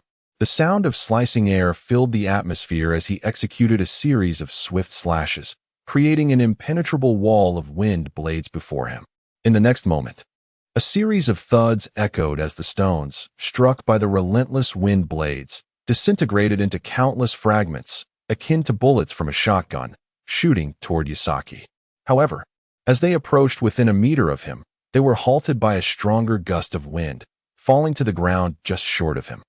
The sound of countless small stones tumbling to the earth formed a little pile. What a thrill! I almost got hit by those stones. SHBU mused silently. Realizing that with just this technique of throwing stones, she could defeat most lower-ranked ninjas. Yasaki had always perceived SHBU as an ordinary girl, but now he recognized that she might possess strength not far below his own. Meanwhile, SHBU gazed at Yasaki with excitement, thinking how incredible he was to shatter over 10 stones simultaneously. His reaction speed and blade skills were nothing short of divine. At that very moment, in a distant training ground, another young boy was diligently honing his skills. Earth release, earth flow wall technique. With a light shout, a massive earth wall, 5 meters long, 3 meters high, and half a meter wide, surged from the ground, shielding the boy from the front. Water release, water dragon bullet technique. A colossal water dragon erupted from a nearby river, but it soon dissipated into a pool of water, splashing back into the river. Phew, I've reached my limit. The boy knelt on the ground, gasping for breath, his chakra nearly depleted. Damn it, this is still insufficient. I need to be stronger. This level won't withstand his attacks. Kakashi thought fiercely, having been profoundly shocked after witnessing Yasaki cleave through flames just the day before.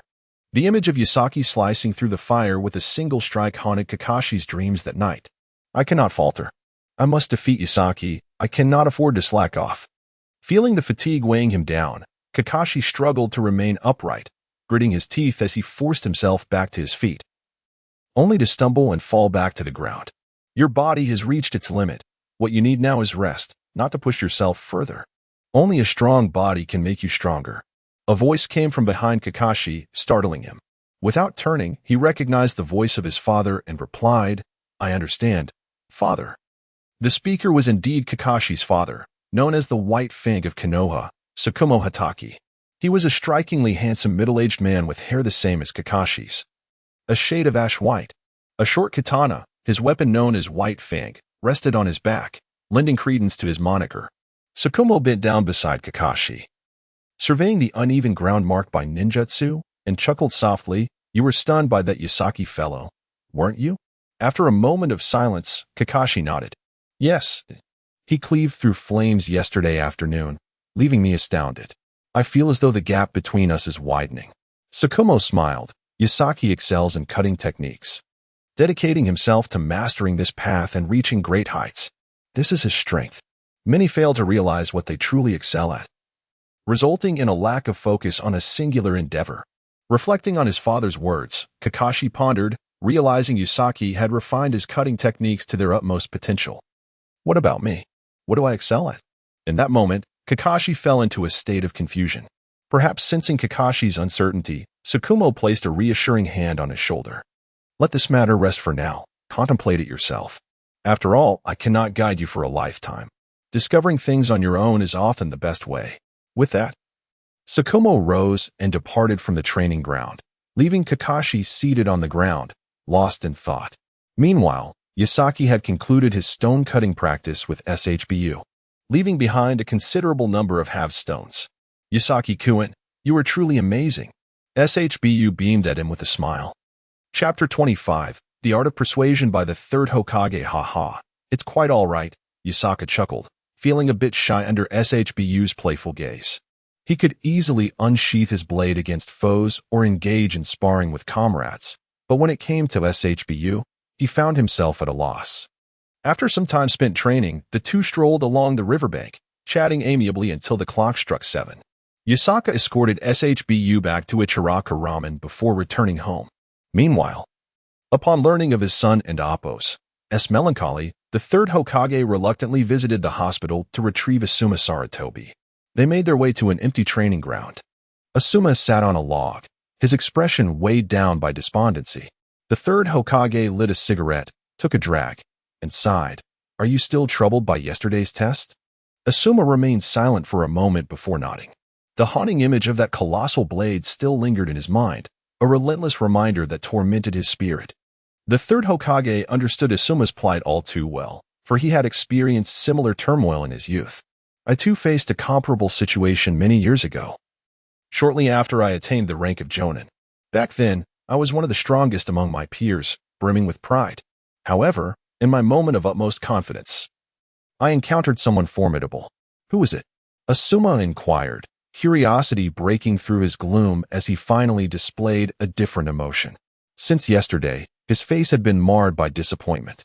The third Hokage took another drag from his cigarette, releasing a smoke ring as complex emotions flickered in his eyes. His name was Uchiha Madara. What? The ancestor of the Uchiha clan, Uchiha Madara. Asuma exclaimed in disbelief. He was astonished to learn that his father had once crossed paths with such a legendary figure. A man who stood shoulder to shoulder with the first Hokage, a true titan, now long deceased and largely forgotten by many. The third Hokage continued, in my youthful arrogance. I proposed a sparring match, and we engaged in combat. And the outcome? Asuma pressed, intrigued.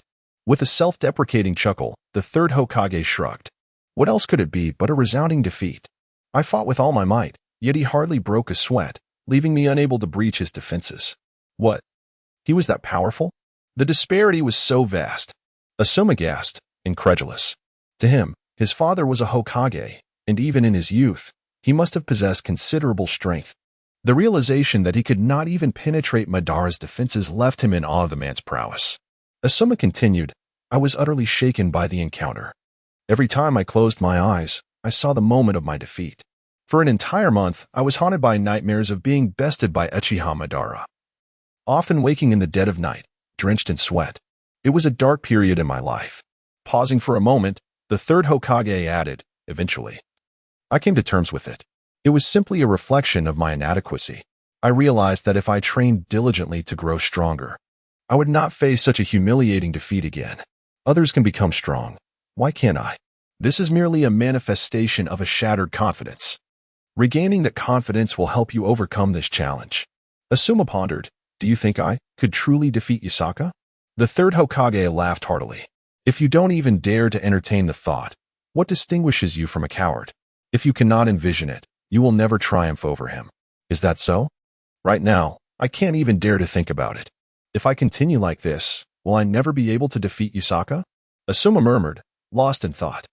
At that moment, the third Hokage gently patted Asuma's shoulder and said, victory and defeat are common in a ninja's life. There's an old saying, 30 years on the East Bank, 30 years on the West Bank. Just because you cannot overcome him now does not mean you won't in the future. However, if you give up now, you truly will never surpass him. I understand. Asuma's eyes suddenly sparkled with clarity, as if he had grasped an important revelation. His voice brimmed with newfound conviction, and he felt invigorated, filled with determination.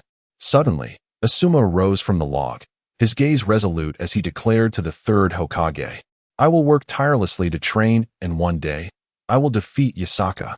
Now that's the spirit. How can one be disheartened by a single failure? A ninja must endure. If one lacks the courage to persevere, they do not deserve the title of ninja. True ninjas are those who can endure hardships for a goal, upholding their beliefs and ultimately achieving their aspirations.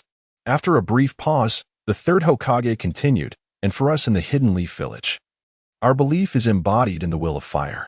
This upcoming alliance tournament among the 5 great nations is an opportunity to showcase our spirit. Asuma, you must perform admirably and uphold the honor of our village, demonstrating to the other nations that the people of the Hidden Leaf are not to be trifled with. I will not disgrace the Hidden Leaf, Asuma asserted with a firm nod, his confidence restored. He had finally emerged from the shadow of his defeat at Yasaka's hands. The third Hokage, a master of persuasion, had effortlessly alleviated Asuma's burdens with a few well-chosen words. Regrettably, his persuasive prowess could not sway Yasaka. Without the allure of delectable cuisine, it was unlikely Yasaka would participate in the upcoming friendly tournament. Chapter 26. The Essence of Competition. Observing Asuma Sarutobi rejuvenated with fighting spirit, the third Hokage felt a slight sense of reassurance in his heart. After all, he was his son, and how could he not care deeply? In terms of strength, Asuma Saratobi was indeed among the elite of the Genin tier, rivaling even Kakashi Hitaki, the son of the renowned Minato, who was famously hailed as a genius. The third Hokage reflected that at Asuma's age, his own prowess was still inferior to that of Asuma. However, it was somewhat awkward. For both Asuma and Kakashi were talented individuals born in an era overshadowed by an even greater genius, Yasaka. Yasaka had indeed garnered immense respect from the third Hokage, as his abilities had transcended the Genin level, proving formidable enough that even some Jonin could not match him.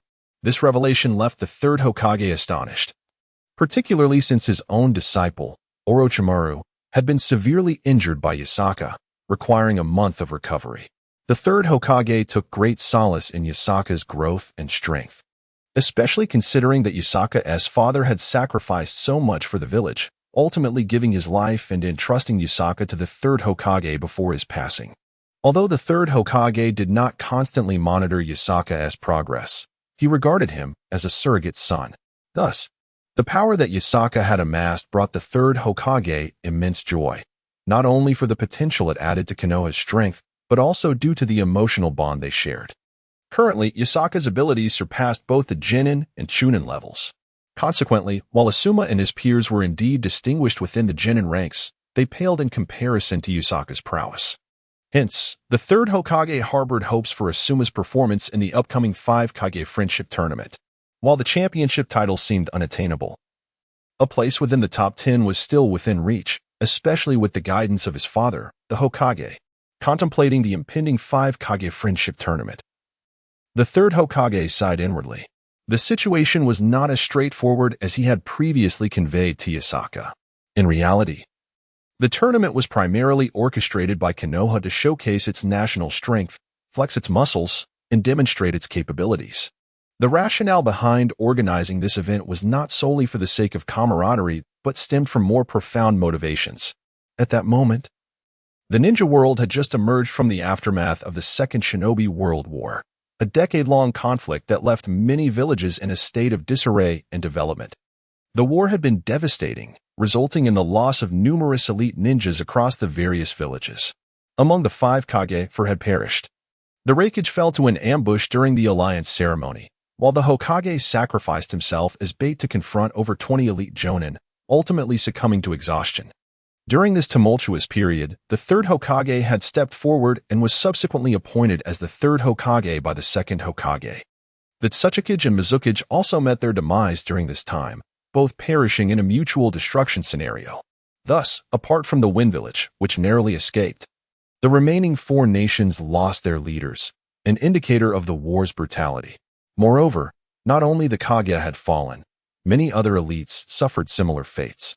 For instance, the parents of Sasori from the Wind Country were slain by Kakashi's father, Minato, who earned the moniker Konoha White Fang due to his valor in that battle.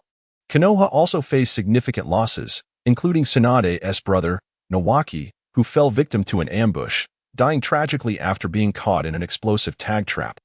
His remains were later discovered to have been desecrated by enemies seeking to create a puppet from his body. This horrific event left Tsunade deeply traumatized, resulting in her developing a phobia of blood.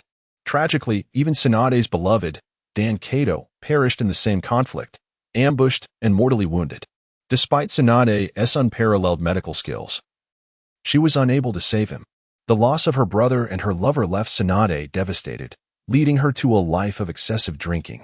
Were it not for the support of Jiraiya and Orochimaru, she might still be trapped in the shadows of that dark time. Thus, it can be said that while Konoha emerged victorious from the Second Shinobi World War, it was also a loser. In terms of outcomes, Konoha prevailed, yet strategically, it faced significant long-term repercussions. Had Dan Kato survived, he might have been poised to succeed as the 4th Hokage. Furthermore, Konoha's geographical position was quite unique. It was centrally located on the continent, at the heart of the world. Conversely, being bordered by 4 major nations and surrounded by numerous smaller ones posed a considerable risk.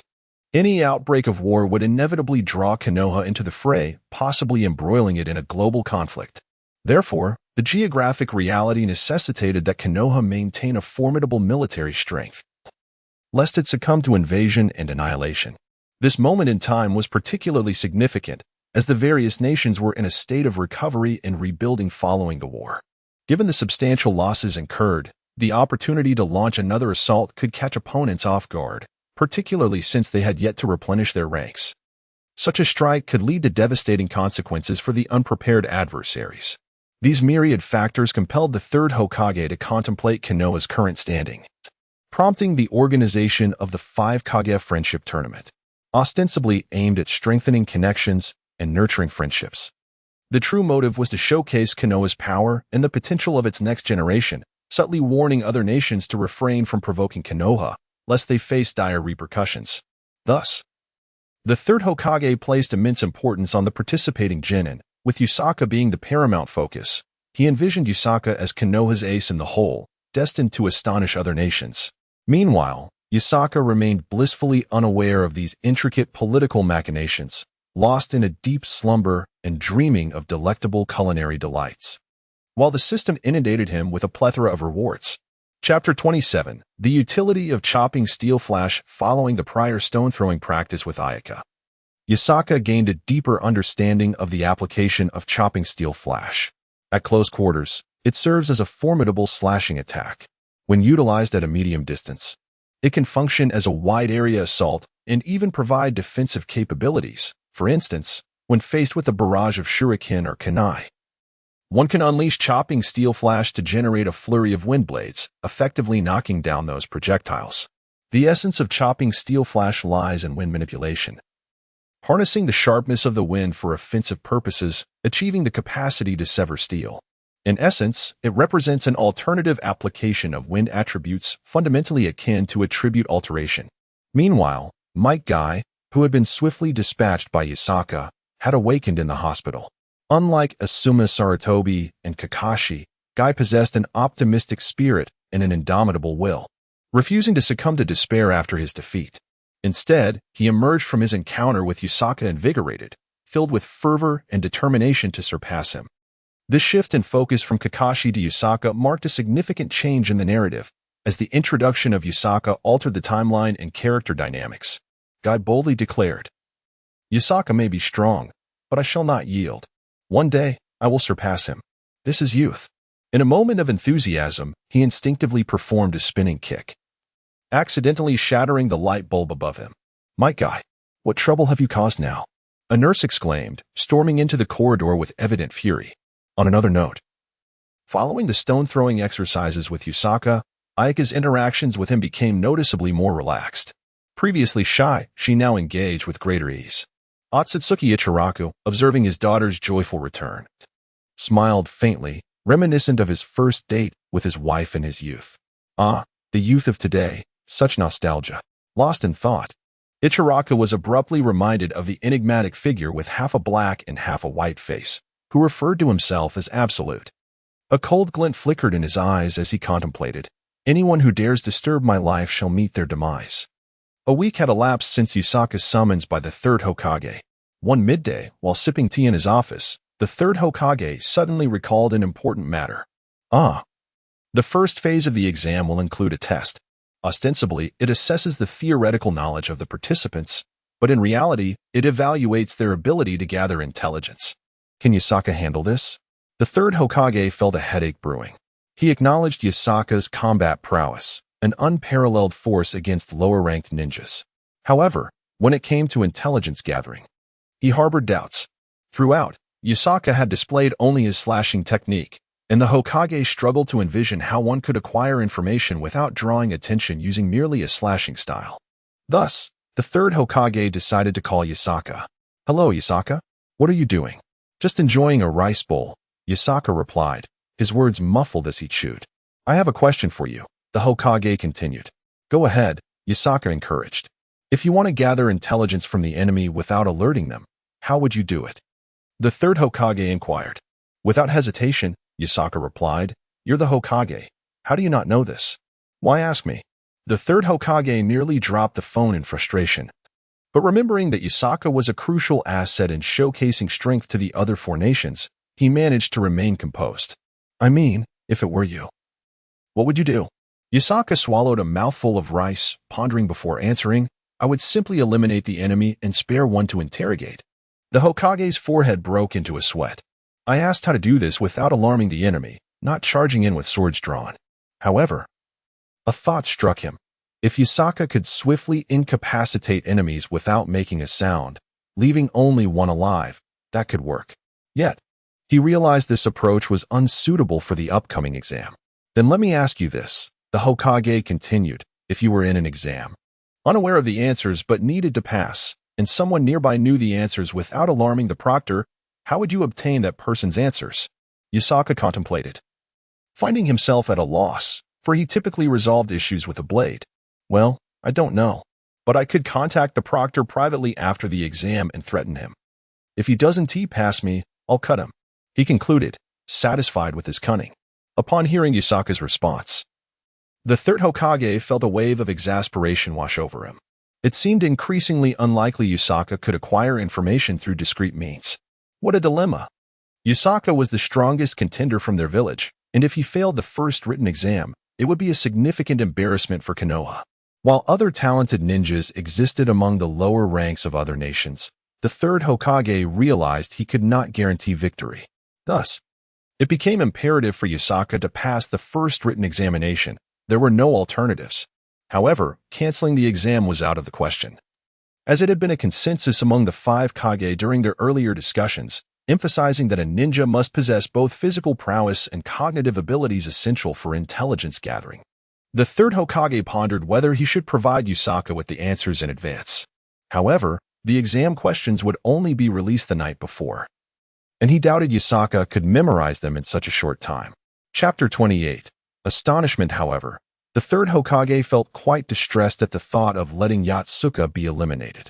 After contemplating various options, he ultimately decided to send Mikami Shuji to provide Yotsuka with guidance on the exam topics, since Mikami would also be involved in crafting the questions. The third Hokage divulged his own questions to him, instructing Mikami to clarify them for Yotsuka. This way, Yotsuka would at least secure a score of 20 or 30 points in the examination. As the remaining questions were of a similar nature, they could be easily adapted. Thus, as long as Yotsuka grasped the core concepts, passing the exam would pose no challenge. The third Hokage promptly summoned Mikami Shuji, and after a lengthy discussion, Mikami hurried off to find Yotsuka. Ordinarily, Yotsuka would not have followed Mikami to study, but the prospect of winning the competition and thus enjoying the legendary delicacies of taiyaki and the third Hokage's family's renowned golden broth beef noodles compelled him to patiently engage and study with Mikami. The sight of Yotsuka diligently studying left his fellow students utterly dumbfounded, as if they had encountered an extraterrestrial. What? Am I blind? Or have I fallen under a genjutsu? Yotsuka is actually studying seriously. What on earth? Inuzuka Jinnin exclaimed with an expression of disbelief. Please, hit me. I must be dreaming. How could Yotsuka be studying earnestly? This can't be real. Irika gasped, his eyes wide with astonishment.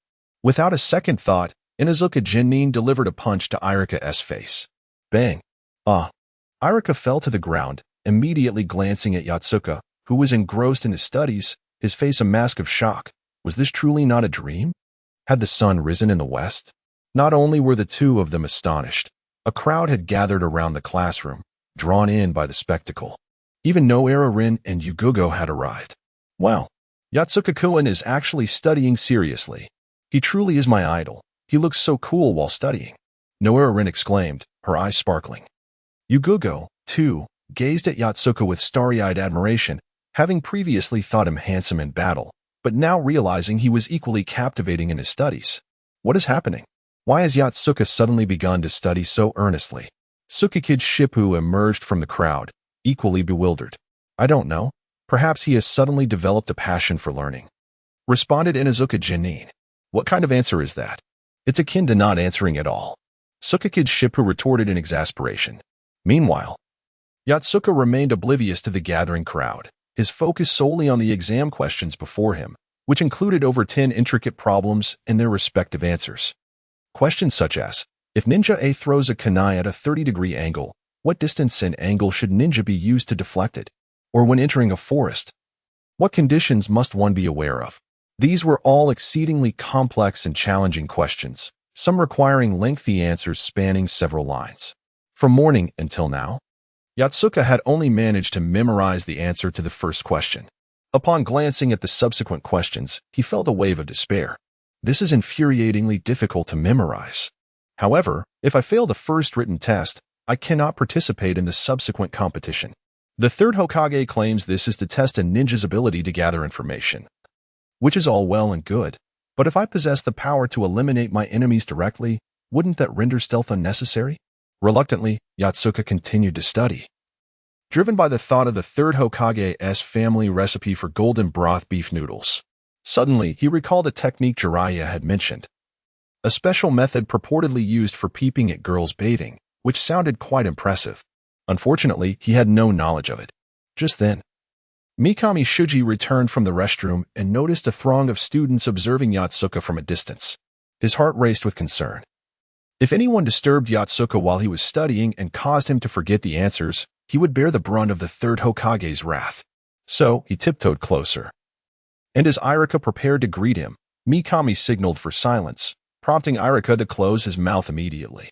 The others, catching on, fell silent as well. Keep it down, everyone. We mustn't disturb Yotsuka, otherwise, I shall make him throw shuriken 500 times. Mikami Shuji whispered fiercely. At that moment, Kakashi quietly inquired, Sensei, why has Yotsuka suddenly taken to studying? Are you concealing something from us?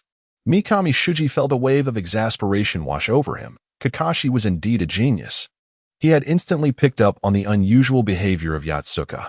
With a sigh, he thought about Kakashi's keen intellect and ability to deduce information from the slightest anomaly.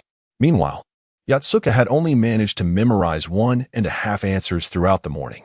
Mikami Shuji longed to smack Yotsuka with an eraser but held back. Knowing full well he wouldn't stand a chance against him. There are indeed matters at hand that I cannot disclose just yet, but you will learn soon enough, he assured Kakashi. Then, addressing the others, he said, let us disperse.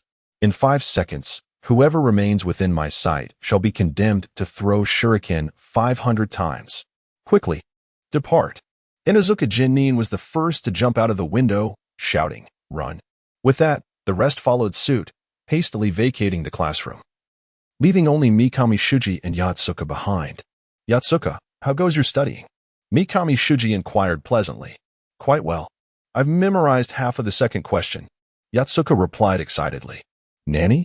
Mikami Shuji internally screamed, his head spinning. What do you mean you've only memorized 1.5 questions after an entire morning? What on earth? His blood pressure soared in disbelief. Chapter 29. The reason for nodding. Mikami Shuji felt as though he might faint on the spot. At this pace, the friendship competition would likely conclude before Yasaki could memorize everything. Furthermore, Mikami harbored doubts about whether Yasaki would even remember the answers to the earlier questions after finally recalling the last one. He already had an answer to that question in his heart. Oh heavens, spare me. Mikami was rendered speechless, questioning why the third Hokage had chosen him for this task. Could the responsibility not be reassigned? In a moment of desperation and hope, he dared to ask Yasaki, do you still remember the answer to the first question? Yasaki pondered for a moment before nodding. I can't recall it. In that instant, Mikami felt as if his mind were on the brink of explosion. Why did you nod? If you can't remember, shouldn't you shake your head? Why not? In the very moment Yasaki nodded, a glimmer of hope ignited in Mikami's eyes, as if heaven itself favored him, leading him to believe that Yasaki had indeed not forgotten the answer to the first question. However, just as Mikami's heart swelled with hope, Yasaki's next words cast him from paradise into the depths of despair. At this moment, Mikami was on the verge of tears, overwhelmed by frustration that propelled him to shout, Yasaki, when will you finish memorizing? This is far too slow. Yet, the moment those words escaped his lips, regret washed over him. Impulsiveness is a devil. How could he have acted so rashly? Upon hearing Mikami's reprimand, Yasaki furrowed his brow. He too was feeling agitated, as the questions and answers were exceedingly difficult, making memorization a daunting task. The monotonous repetition of these questions paled in comparison to the thrill of enjoying snacks at the food street or training with Shubu while tossing stones. Were it not for the allure of the third Hokage's ancestral golden broth beef noodles and the grilled fish from the land of lightning, he would not have endured such torment. In a burst of frustration, Yasaki drew his weapon, and in a swift motion, the white light of his blade flashed. The next moment, there was a crisp crack, and the paper before him, along with the table, was cleaved in two. No more memorization. It's far too difficult. Fuming, Yasaki stood up, only to find Mikami frozen in place, his mind racing with thoughts of wanting to vent the frustrations of memorization. Yasaki pointed his blade at Mikami, challenging into a duel. At that moment, Mikami was utterly bewildered. He had repeatedly reminded himself to be patient, and patient again, yet he had still acted impulsively. Now, Yasaki was furious and wanted to face him in combat. How could he dare to challenge Yasaki? He knew he was no match for him and certainly did not wish to end up in the hospital. However, Mikami understood that refusing Yasaki's challenge would not spare him from conflict. Yasaki's invitation to duel was merely a notification. Regardless of Mikami's willingness, he would take action. Just as Mikami felt overwhelmed, his head spinning with anxiety, the classroom door creaked open. A middle-aged man entered. Upon catching a glimpse of that figure, Mikami felt as if he had seen a savior and rushed forward, tears of relief streaming down his face. Hokage-sama. He quickly hid behind the Hokage, his back drenched in cold sweat. Once sheltered behind the third Hokage, Mikami sighed in relief, only to realize that his heart was racing, pounding rapidly. It was evident how tense he had been. Despite being among allies, he felt a greater anxiety than he would have in battle against an enemy. Ahem, Yasaki. I hear you are doing quite well with your memorization, the third Hokage remarked, feigning ignorance. Humph, third Hokage, these questions are exceedingly difficult. They are simply impossible for anyone to answer. I refuse to memorize them. Yasaki retorted angrily. In truth, he was not wrong. The questions were designed not for genuine answers. The intention was to pose challenges that were deliberately difficult, encouraging candidates to use their abilities to cheat and obtain answers from others' papers. Thus, Yasaki's assertion that the questions were unanswerable held merit. Even the highly intelligent ninja Kakashi Hitaki would likely struggle to answer them, let alone the third Hokage himself. Well, you are correct. These questions were never meant to be answered, the third Hokage admitted, somewhat awkwardly. What? They were never intended to be answered? Then why have we memorized them? Why make others answer? Yasaki questioned, struggling to comprehend the Hokage's point. The third Hokage proceeded to explain the true significance of this written examination. After hearing the Hokage's explanation, Yasaki nodded thoughtfully. I see now. No wonder you called to ask if I had any methods to acquire others' answers. It all makes sense now. The third Hokage, with a hint of helplessness, nodded in acknowledgement. Ordinarily, he should not have divulged this information to Yasaki, as the examination aimed not only to assess the contestants' ability to gather intelligence, but also their capacity to identify and adapt to problems. Clearly, when faced with questions that exceeded the capabilities of a low-ranking ninja, they should have recognized this as a test in itself, to discern the essence of the challenges presented. The true nature of this written examination was to encourage them to seek answers through collaboration. Thus, while it was merely a small written test, it encompassed numerous evaluative points. As a ninja, one must possess keen perception and an understanding of subtle details, allowing them to infer the broader context from seemingly insignificant clues. This initial written examination served precisely that purpose. However, Yasaki was rather unique, prompting the third Hokage to divulge this information directly. Consequently, a critical step in assessing the ability to perceive subtlety was bypassed. Nonetheless, the third Hokage wished to ensure that Yasaki would not be eliminated in the very first written examination. Chapter 30, New Abilities. So, it was like this, murmured Yasaki, not one to be unreasonable. Now that he understood the significance of the initial written examination, he grasped why the third Hokage resorted to such a tactic. It was a concern over his lack of extraordinary abilities to gather intelligence, coupled with the fact that the questions were not designed for human response, leading to potential elimination. With this realization, Yasaki helplessly remarked, Third Hokage, was it difficult for you to sneak into the women's bathhouse and observe those using that extraordinary shield? If you could teach me that shield, I could discreetly glance at others' answers. At that moment, the third Hokage, sipping water, choked and spewed it out upon hearing Yasaki, followed by a fit of violent coughing. Meanwhile, Sanjai gazed skyward, feigning ignorance. Yasaki, do not speak recklessly. When have I ever sneaked into a women's bathhouse? After recovering from his cough, the third Hokage shouted at Yasaki. Last week, Jiraiya mentioned while dining with me at Ichiraka Ramen that your shield is superior to his. Even if splashed with water while observing women bathing, it remains undetectable, truly remarkable. Jiraiya. The third Hokage gritted his teeth, realizing that indeed it was that rascal who had spilled the beans. He resolved to teach these youngsters a lesson for their lack of gratitude. If it weren't for him teaching Jiraiya that shield, Jiraiya would never have the chance to sneak a look at women bathing. Yet here he was, betrayed. At this juncture, the third Hokage slightly turned his head, casting a glance at Sanj Haishur, who, momentarily startled, quickly comprehended the unspoken cue and feigned ignorance, stating, "Ah, I have not seen the third Hokage today. I know nothing." The third Hokage, embarrassed and angry, shouted, "Do not listen to this fool. I have never engaged in such behavior." Sanj Haishur promptly nodded. Yes, yes. I firmly believe in the integrity of the third Hokage. Such conduct is unthinkable. Yet, internally, Sanj Haishur mused, I find that hard to believe. Lord Jiraiya is notoriously lecherous. As the saying goes, an unworthy teacher begets an unworthy student. It is highly plausible that the third Hokage, being Jiraiya's mentor, might indulge in such escapades. Seeing Sanj Hideshi's unwavering conviction eased the third Hokage's mind, but as he turned back to Yusaki, he felt overwhelmed.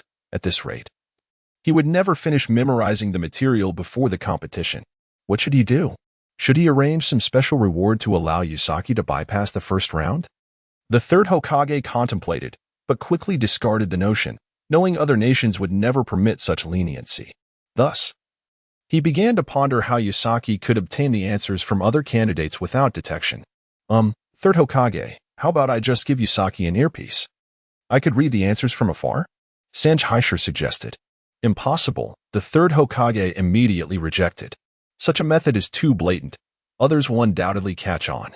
It would be a minor issue to disqualify Yusaki, but a significant disgrace for us and the Land of Fire. What to do?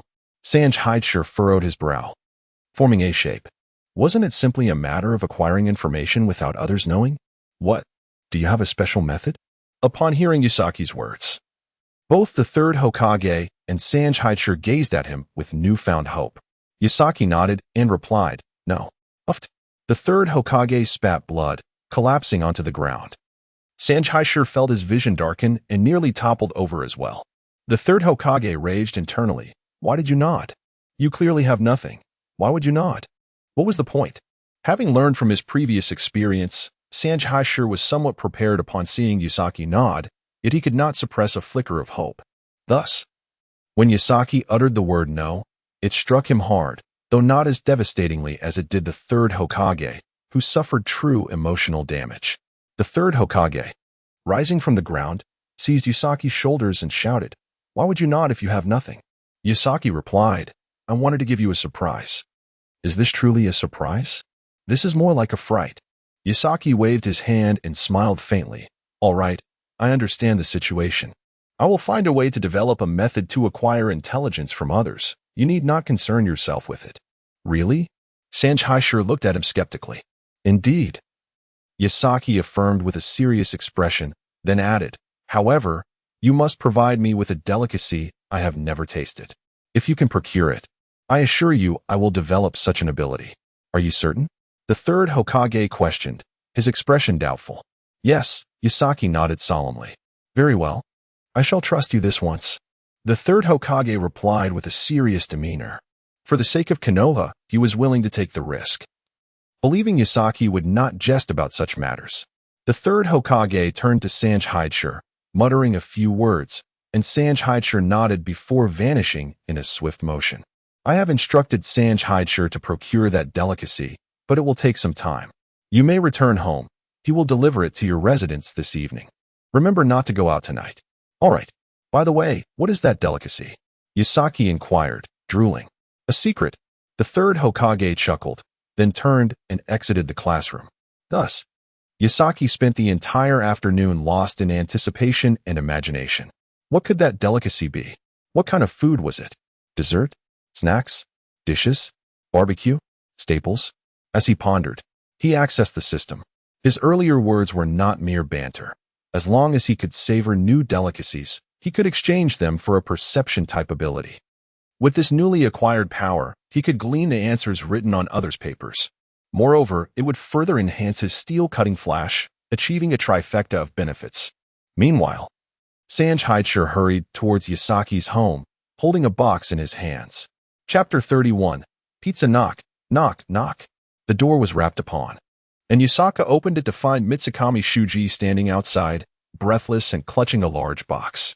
"This is from the third Hokage. He asked me to bring it over," he managed to say, clearly exhausted from the long trek he had endured that afternoon, a true test of endurance and stamina.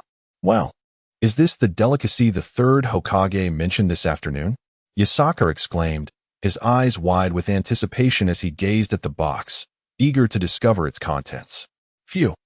I'm utterly spent. I've delivered the goods. It's up to you now." "I must take my leave," Mitsukami said with a nod before departing, exhibiting the fatigue etched upon his features. It was unclear where he had obtained such a treasure, but the third Hokage had promised him a fortnight of paid leave, which had motivated Mitsukami to accept the task. Once Mitsukami departed, Yasaka promptly placed the large box on the table. The box was substantial, nearly half the size of the table itself, its vast area contrasted by its relatively slim profile. This peculiar shape only heightened Yasaka's curiosity regarding the nature of the culinary delight within. Judging by the box's form, he surmised it was likely some type of flatbread. As he opened the box, an intoxicating aroma wafted forth, a delightful medley of scents: roasted meat, grilled fish, cheese, and fruits.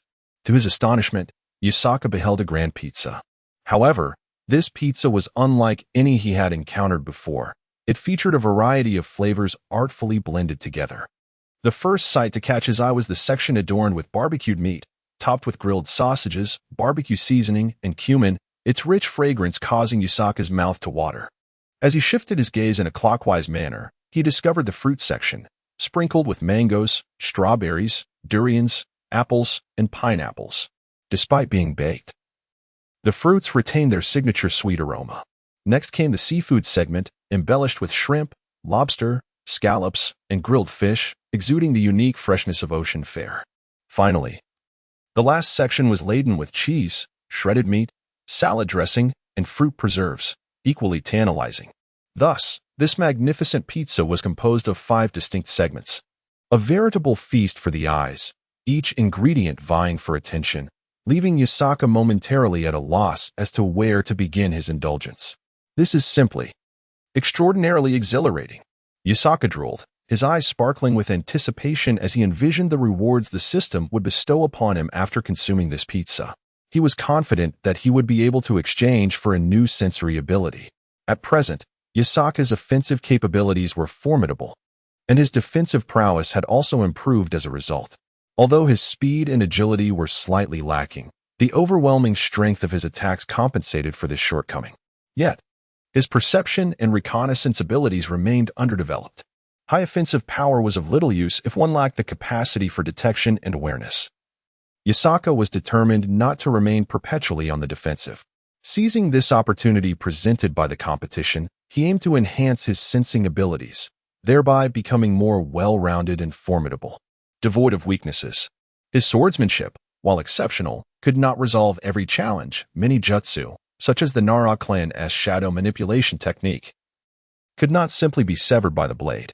Despite having honed his swordsmanship to the point where he could cleave through flames and waterfalls, he found himself powerless against shadows.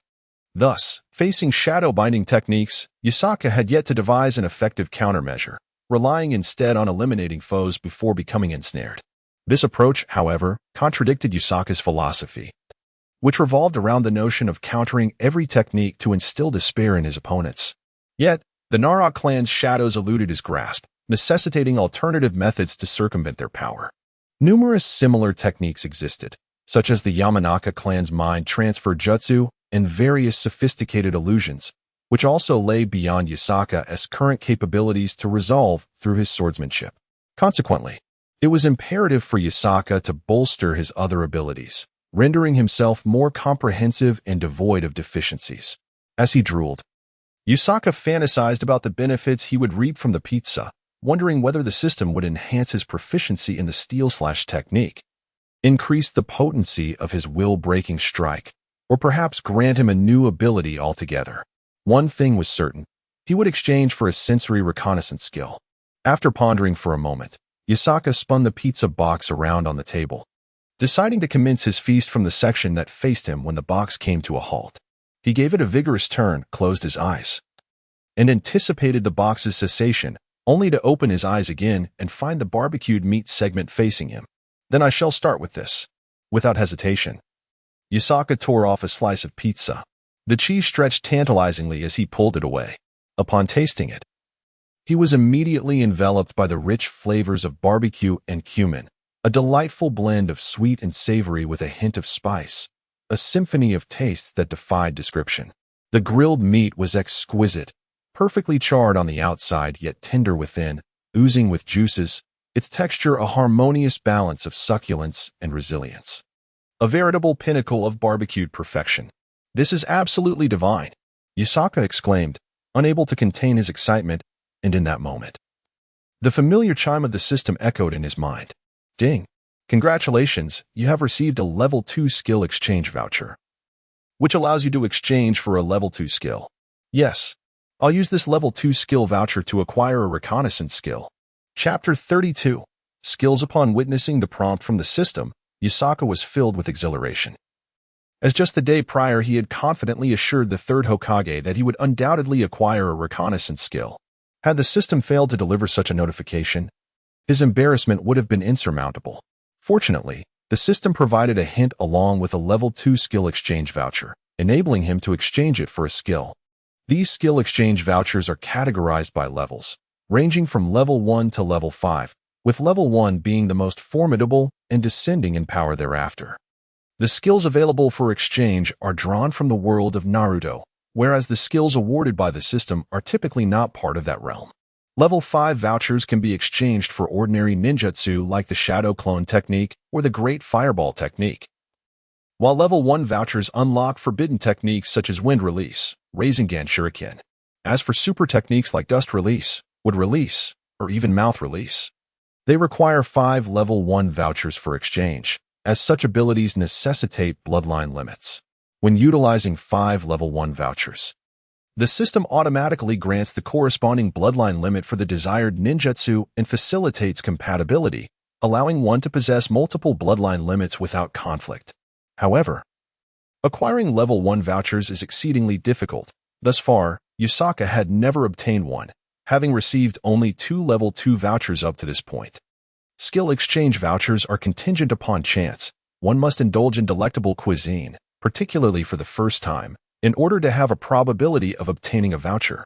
The higher the level of the voucher, the lower the probability of acquisition.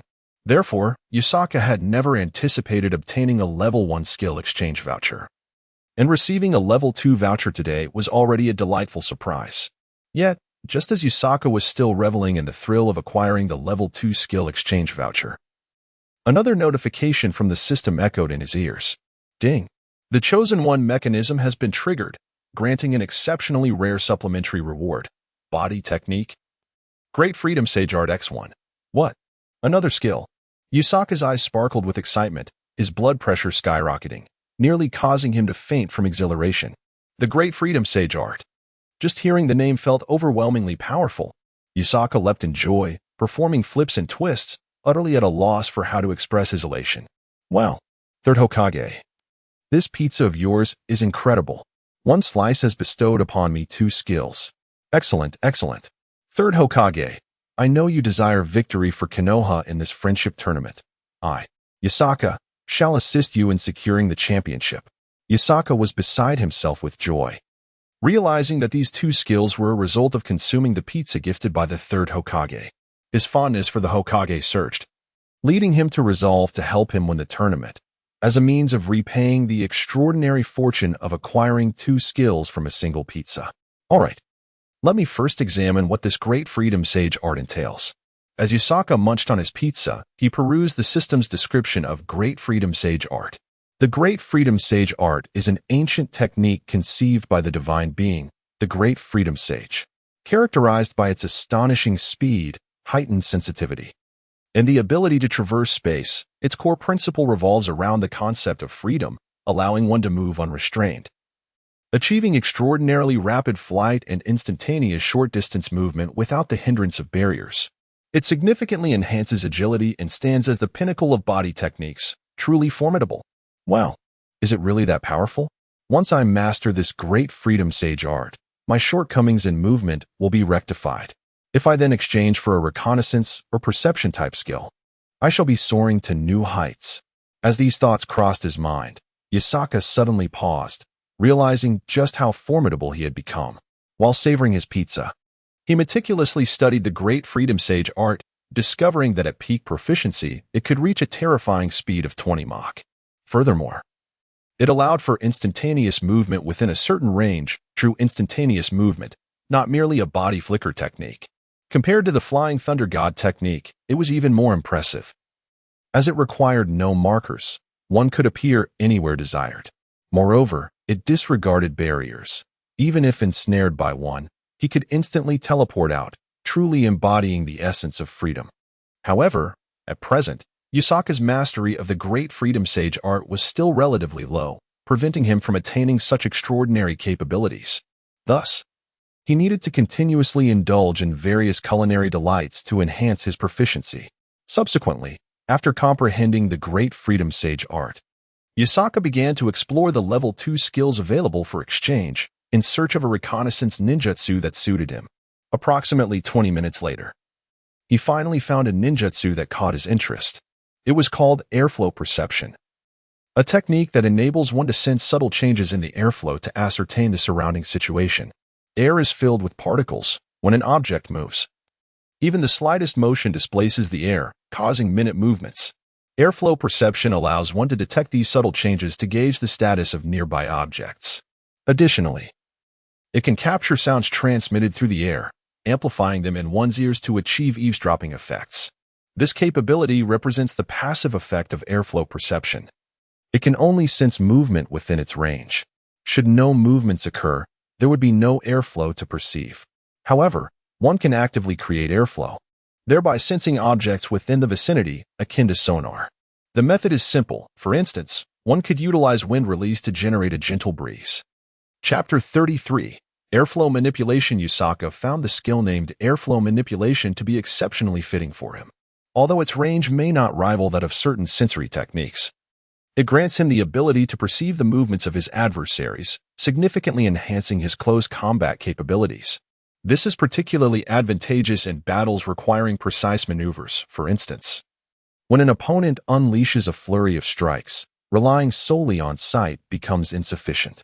In such moments, he can discern the shifts in the air currents, allowing him to respond adeptly to the enemy's actions. Furthermore, when faced with illusions that deceive vision, such as the visual phantoms created by the second water shadow's Big Harry, or the direct obscuration of sight akin to the dark walking technique, Yasaka can still detect subtle changes in the airflow, thereby understanding the enemy's position and movements. This skill possesses advantages that many sensory abilities lack.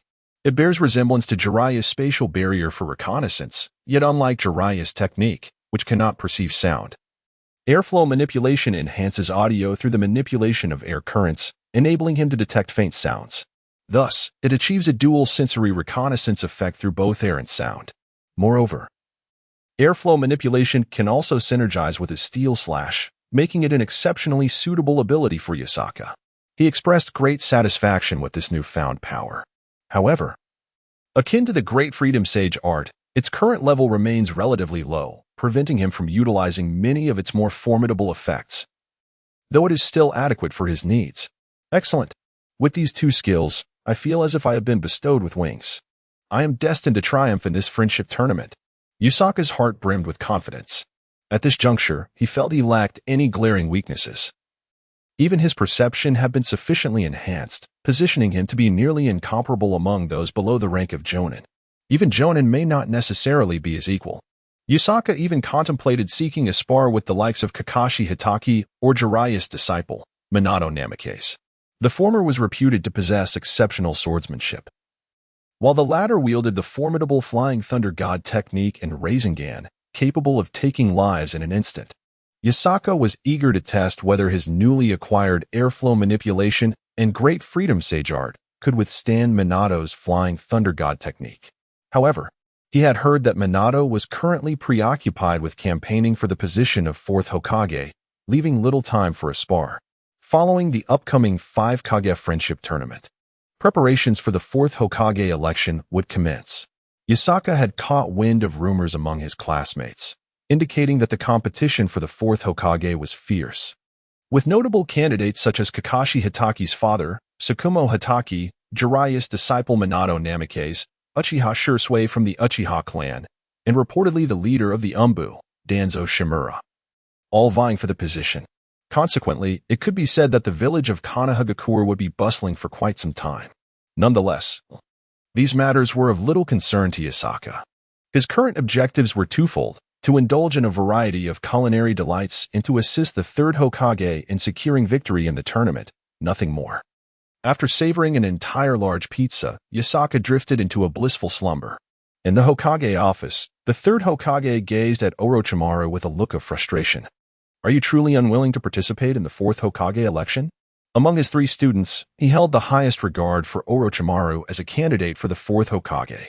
In his view, Orochimaru possessed the necessary strength and composure to govern the nation, and his extensive scientific knowledge could greatly enhance the combat prowess of Konohagakure if he were to assume the position. Conversely, while Jiraiya had sufficient strength, his carefree and frivolous nature made him less suitable, and Tsunade's violent tendencies and vices rendered her a less favorable option compared to Orochimaru. Therefore, the 3rd Hokage had high hopes for Orochimaru. To his dismay, Orochimaru declined to run for office, which sent the 3rd Hokage's blood pressure soaring. If Orochimaru were to participate, with his endorsement as the current Hokage, it would be nearly certain that the position would belong to him. Yet, Orochimaru had no desire for the title. Indeed, I have no interest in the Hokage role. Please seek another candidate, Orochimaru replied, his expression unyielding. The 3rd Hokage, exasperated, placed a hand on his forehead and sighed. You are my most promising successor. Why do you refuse the position? With your research, becoming Hokage would afford you greater access to resources for your studies. Orochimaru smiled slightly and responded, I currently do not lack resources. Being Hokage would entail managing numerous responsibilities, consuming much of my time and energy, and I prefer to avoid such constraints. Very well. The 3rd Hokage recognized Orochimaru's resolute decision and relented. At that moment, Jiraiya leaned forward, half over the 3rd Hokage's desk, and remarked, My disciple, Minato Namikaze, has also registered as a candidate for Hokage. I believe he is quite capable. Perhaps you should consider supporting him. Minato Namikaze, you say? That young man is indeed impressive in terms of strength, character, intellect, and even appearance. He is a suitable candidate for Hokage, the 3rd Hokage mused, stroking his beard thoughtfully. A wave of regret washed over him as he glanced at the desk, a flicker of helplessness in his eyes. Had Kakashi Hitaki survived, there would be no need for candidates. The position of 4th Hokage would have been assuredly his. Alas!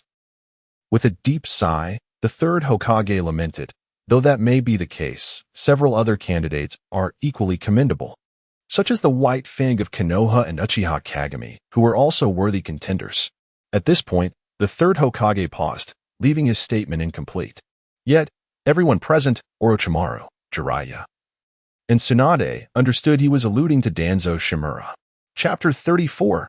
Shimura Danzo. Upon hearing this name, the individuals present fell into a profound silence. After all, Shimura Danzo was indeed one of the foremost figures in Konoha, having delved deeply into the Umbu for over a decade. His subordinates were exceedingly powerful, making him arguably second only to the Hokage in terms of both authority and strength. Furthermore, Danzo's prowess was formidable, although few had witnessed his true capabilities. Whispers from various sources hinted at his might. For instance, there was a special operations team from a foreign nation, composed of 20 elite jonin, tasked with assassinating Danzo, aiming to severely weaken Konoha's special forces. However, this elite team was utterly annihilated by Danzo alone. While the specifics of the battle remain elusive, the mere fact that he single-handedly dispatched 20 elite jonin speaks volumes of his strength. Moreover, The absence of any commotion suggests that either Danzo had erected a barrier to cloak the event from external perception or possessed some clandestine means to swiftly eliminate those 20 elite shinobi. Regardless of the explanation, it serves as testament to Danzo's capabilities, which might rival those of the Hokage. The root organization that Danzo commanded specializes in handling the dirty work that Konoha cannot address overtly, and its members are notably powerful. For instance, Konoha's White Fang, Tsukumo Hatake, previously emerged from the roots, and several others of similar caliber reside within. Thus, it can be asserted that Danzo's personal strength and the influence he wields should not be underestimated. Indeed, he is only slightly inferior to the Hokage. Consequently, if he were to run for Hokage, his chances would be quite promising. The impending election for the fourth Hokage is thus marked by a plethora of formidable candidates, leading to fierce competition. Yet, from another perspective, this reflects positively on Konoha, as it indicates that numerous individuals have reached the level of near Hokage strength, which is advantageous for the village. Upon contemplating this, the third Hokage could not help but sigh. If only Kato Danzo had not perished, his strength was unparalleled, capable of facing any candidate for Hokage without issue. His spirit transformation technique allowed him to project his soul, enabling near light speed flight and near immunity to attacks. The sole drawback was that his physical body was vulnerable, but locating and attacking it was no simple task. Noticing that Orochimaru was unwilling to vie for the position of Hokage, the third Hokage refrained from pressing the issue and instead began discussions with the legendary Sannin regarding the upcoming 5 Kage Summit Friendship Tournament. This event served not only as a competition, but also granted the top 10 a direct promotion to the Chunin rank, effectively functioning as a mini Chunin exam. Thus, the stakes were high, both for national prestige and the acquisition of the Chunin title, ensuring an intense contest. Without the extraordinary presence of someone like Yotsuka and Konoha, the strength of their competitors would not significantly outshine that of other nations, complicating matters and heightening competition. After all, other nations also boast numerous talented individuals, such as Sasori of the Red Sand from the Land of Wind, renowned for his exceptional puppet techniques, even earning praise from the elder Senju. Then there is Killer Bee from the Land of Lightning, who wields the power of the Eight Tails, along with the formidable Two Tails Jinchuriki, the Woodman, both equally impressive. Even Kakashi and his team would hesitate to claim victory against such opponents. Therefore, excluding Yotsuka, the strengths of these individuals are relatively comparable, with none daring to assert their superiority. Should anyone boast of their guaranteed victory, the third Hokage would undoubtedly scoff, questioning the absurdity of such claims. However, if Yotsuka were to make such a statement, the third Hokage would concede it to be a genuine possibility. With Yotsuka's inclusion, the third Hokage felt an abundance of confidence regarding Konoha's representative team for the tournament. Although the list of participants had yet to be finalized or publicly announced, the third Hokage had a clear idea of who would likely compete. At that moment, the third Hokage recalled that Yotsuka had mentioned possessing a method to develop a reconnaissance or sensory ability. On that day, he had even sent Mizuki to his century-old pizzeria on Konoha's border to procure a signature 5-topping pizza for Yotsuka. He wondered whether Yotsuka had indeed acquired the sensory abilities he claimed. Reflecting on Yotsuka's reputed love for gourmet food, the third Hokage found it quite perplexing. Having observed Yotsuka for several years, ultimately he concluded that Yotsuka's strength seemed to amplify alongside his culinary indulgences. While the specifics remained unclear, the third Hokage's observations led him to believe in the influence of fine cuisine on Yotsuka's abilities, which prompted him to arrange for Mizuki to procure the pizza. Jiraiya, if you have some free time, why not test Yotsuka's strength? I am quite curious about how far he has progressed, the third Hokage suggested. Please don't make me do it. I have no desire to end up in the hospital. Jiraiya waved his hand dismissively. With Orochimaru already incapacitated, you are the only one left. Do you want Tsunade to go instead? The third Hokage retorted with a cold scoff. Sending Tsunade is also an option. Yotsuka would undoubtedly struggle against a single punch from her. Jiraiya replied nonchalantly. Humph. When I ask you to go, you will go. Why the unnecessary chatter? You think I haven't caught wind of your gossip about me spying on women in the bath? I have yet to settle that score with you. The third Hokage fumed. What? When did I ever say such a thing? You must be mistaken. Jiraiya exclaimed in astonishment. Humph. Do you think I am unaware of your words? Spreading rumors about me? This matter merits a thorough reckoning. The third Hokage's expression was one of exasperation. What do you mean by spreading rumors? It's just the truth, isn't it?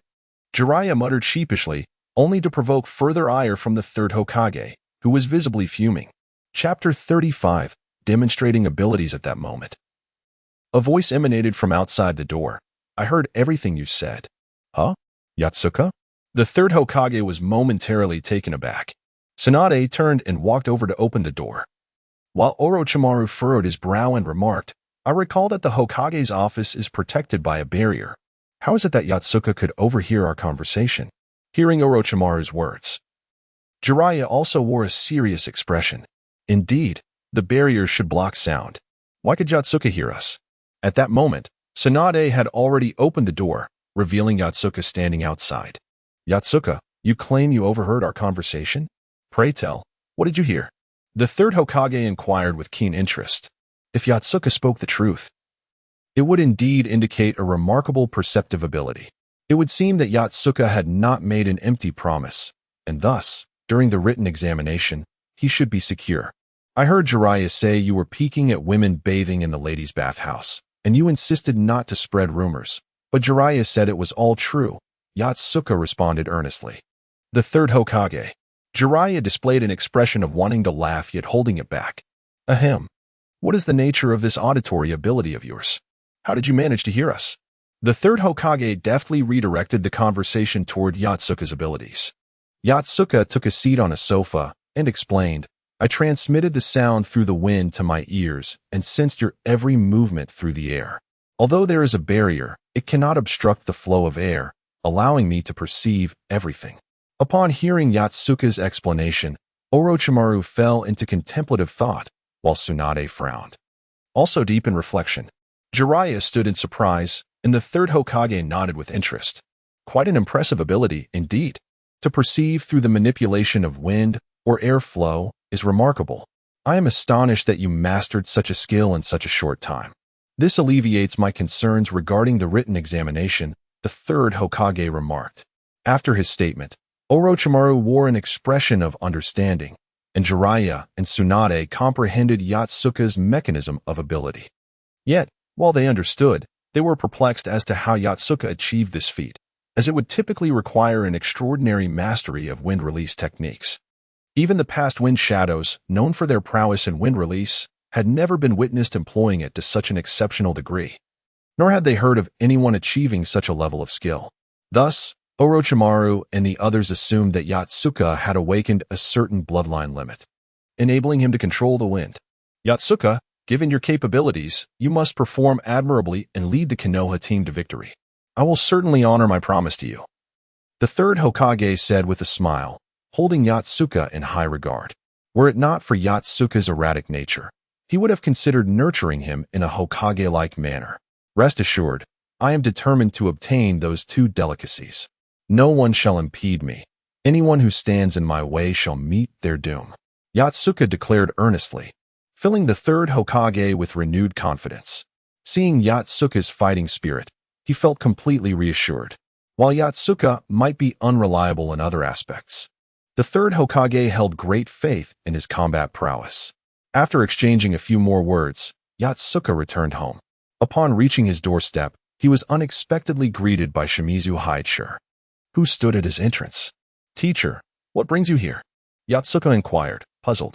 Upon hearing the word teacher, Shimizu Haichure was moved to tears. It was known that Yatsuka rarely addressed him as such, making this sudden display of politeness all the more touching. After all, Yatsuka was his student, and his prowess reflected positively on Shimizu Haichure.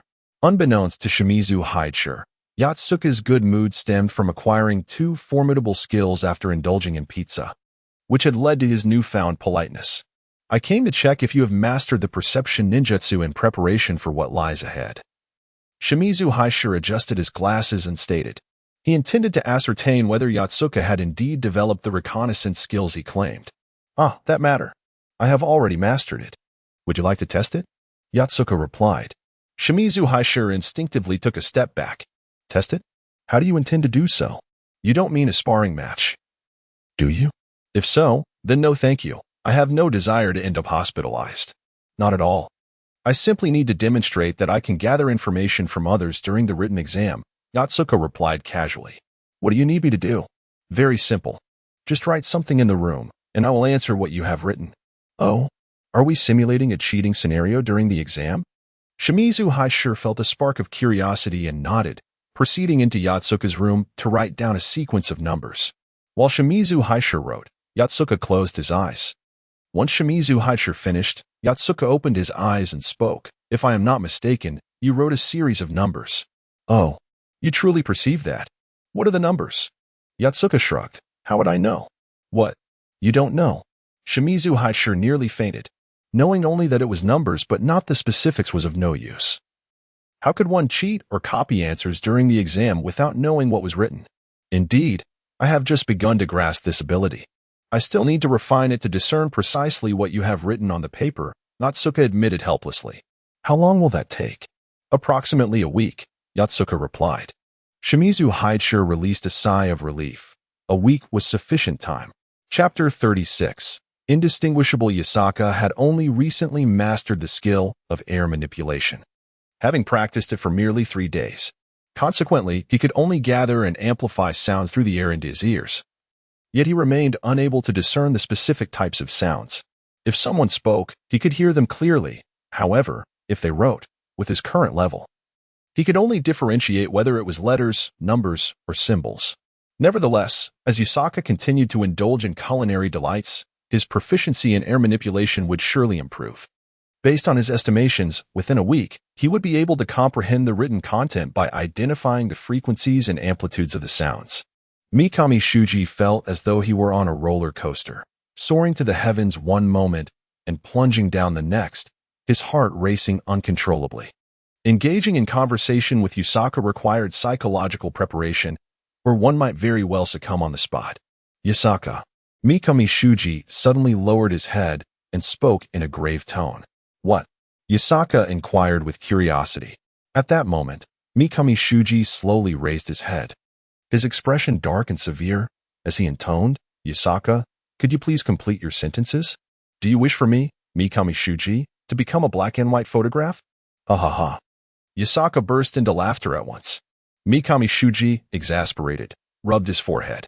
Being Yasaka's teacher demanded not only formidable healing abilities but also an even greater capacity for psychological resilience. Otherwise, one might withstand Yasaka's sharp wit, yet falter under the weight of his spiritual assaults, potentially leading to a fatal outcome. Fortunately, Mikami Shuji was a seasoned veteran, having witnessed Yasaka's dramatic twists numerous times before. Thus, he had managed to brace himself somewhat before speaking, narrowly avoiding a fatal collapse. Very well, since you insist. I shall place my trust in you. I have no other matters to attend to, so I shall take my leave. With that, Mikami Shuji vanished from sight. The following morning, in the classroom of the Ninja Academy, all the lower-ranked students, including Yasaka, had gathered. Mikami Shuji stood at the front of the classroom, announcing the forthcoming 5 Kage Friendship Tournament scheduled for next month. Upon hearing this news, the lower-ranked students were astounded, as they had not anticipated that the competitors would be lower-ranked ninjas rather than their higher-ranked counterparts. Naturally, questions arose regarding this matter.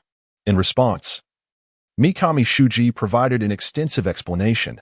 Firstly, many higher-ranked ninjas were occupied with missions and could not leave easily. Secondly, numerous individuals possessed unique techniques that, if showcased in competition, would inevitably reveal sensitive information.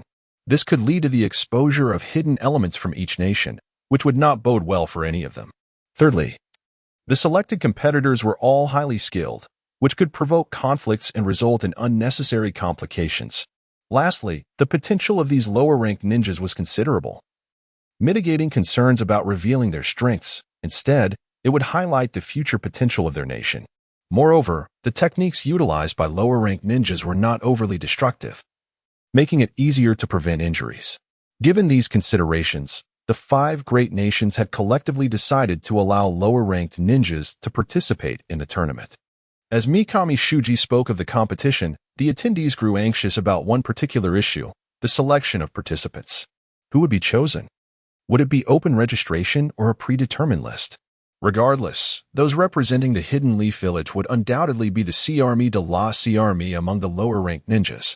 Thus, being selected as a contestant would be a matter of great honor and a true testament to one's prowess. Many turned their gaze towards Yasaka, confident that, barring any unforeseen circumstances, he would assuredly be among the chosen. After all, his strength was evident, having triumphed over all lower-ranked adversaries. If he were not selected, it would seem implausible. Conversely, if he were chosen, it would undoubtedly signify the immense strength of the Hidden Leaf. Though some had often been bested by Yasaka, those encounters were merely training sessions. Even harboring grudges, they hoped for Yasaka's participation, as he was undeniably a formidable presence. At that moment, Mikami Shuji declared, "The list of competitors has been finalized after discussions with several other teachers in the third Hokage. I will now announce the participants. If anyone wishes not to compete, please inform me, and I shall find an alternative." Upon hearing this, the room fell into a tense silence filled with anxious anticipation. Attendees were torn between hoping for their names to be called and fearing the consequences of being selected. Those who wished to hear their names recognized the affirmation of their strength, as only the top-tier lower-ranked ninjas would be chosen. Conversely, those who hoped not to be called were apprehensive about the possibility of failing and bringing shame to the Hidden Leaf. As the atmosphere thickened with anxiety, Kakashi confidently mused, "If nothing goes awry, I am certain to be included." Meanwhile, Tsukiyakari Shippu felt a twinge of unease, contemplating, "Will I be selected? My abilities are commendable, but perhaps my teacher has not noticed my potential." Irika thought to himself, "It is unlikely I will be chosen. My skills are modest, so there is no need for concern." Asuma Saratobi, recently discharged from the hospital, reflected, "Though Yasaka defeated me, it does not signify my weakness. Rather, he is simply too strong. My skills are commendable among lower-ranked ninjas, so I should also be considered." Uchiha Kagami believed wholeheartedly, "I will undoubtedly be chosen. My strength is significant, and Mikami-sensei is well aware of my capabilities." At that moment, Mikami Shuji announced the first name, Hatake Kakashi. "Well, Kakashi has been selected." Inuzuka Rin beamed with excitement. Although she had anticipated Kakashi's inclusion, hearing his name called ignited her enthusiasm. Kakashi, of course, that makes sense, Tsukiyakari Shippu thought to himself. Kakashi's selection is entirely expected. I wonder if my name will be called Yuhi Kurinai pondered. Chapter 37. The announcement of names. Upon hearing his name, Kakashi silently nodded. Reflecting inwardly that he had anticipated this outcome, it was only natural. However, he pondered who else might be included, suspecting that Yasaka would undoubtedly be among them. As Kakashi closed his eyes in contemplation, Mikami Shuji announced another name, Asuma Saratobi. Asuma Saratobi's selection was no surprise. His prowess was formidable. And being the son of the Hokage, he was undoubtedly deserving of this honor. Irika mused. Asuma has made the list. I wonder if I will be chosen as well. Thought Noura Kakashi, who was nervously chewing on a toothpick. He felt just short of Asuma's capabilities. Kakashi considered that Asuma and he were relatively evenly matched, both belonging to the echelon of genius ninjas. Although he had previously been defeated by Yasaka, it was not a reflection of Asuma's weakness, but rather an indication of Yasaka's exceptional strength. Kakashi gazed in Asuma's direction, contemplating his abilities. Meanwhile, upon hearing his name, Asuma was overwhelmed with fervor. I have been selected. I am about to represent the village hidden in the leaves. My actions, my victories. Her failures will symbolize the glory of Konoha. I must triumph over my adversaries and bring honor to my village with my modest strength. At that moment, Asuma felt as though he had been reborn, casting aside the feelings of defeat from his earlier encounter with Yasaka. Instead, he was filled with a mix of excitement and trepidation, aware of the pressure that accompanied the prospect of failure. He cast a glance towards the front row, where Yasaka sat, seemingly asleep. In the past, Asuma would have felt disdain for such a seemingly lackadaisical student. However, after a conversation with the third Hokage, he understood that the rules were often penned by the powerful. Those who were strong could afford such liberties. If he were to best Yasaka, the latter's indolence would be seen as an expression of his character rather than a flaw. Yasaka would undoubtedly participate in the upcoming competition with his strength. Few could rival him. Asuma silently concluded that Yatsaka's presence would significantly bolster their team's chances. Just then, a crumpled piece of paper struck him on the head, prompting him to turn around and see Kurenai Yuhi smiling at him and giving him a thumbs up. "Ah, Kurenai, I shall give my utmost effort." Asuma smiled back, his eyes gleaming with determination. At that moment, Mikami Shuji announced the next name, Kakashi Uchiha. A wave of astonishment swept through the audience. None had expected Kakashi Uchiha to be included. If there was anyone among the students who could contend with Yatsaka, it was indeed Kakashi Uchiha. Renowned for his exceptional shunshin technique, he had the agility to evade Yatsaka's powerful strikes, often countering with rapid assaults that could trouble Yatsaka significantly.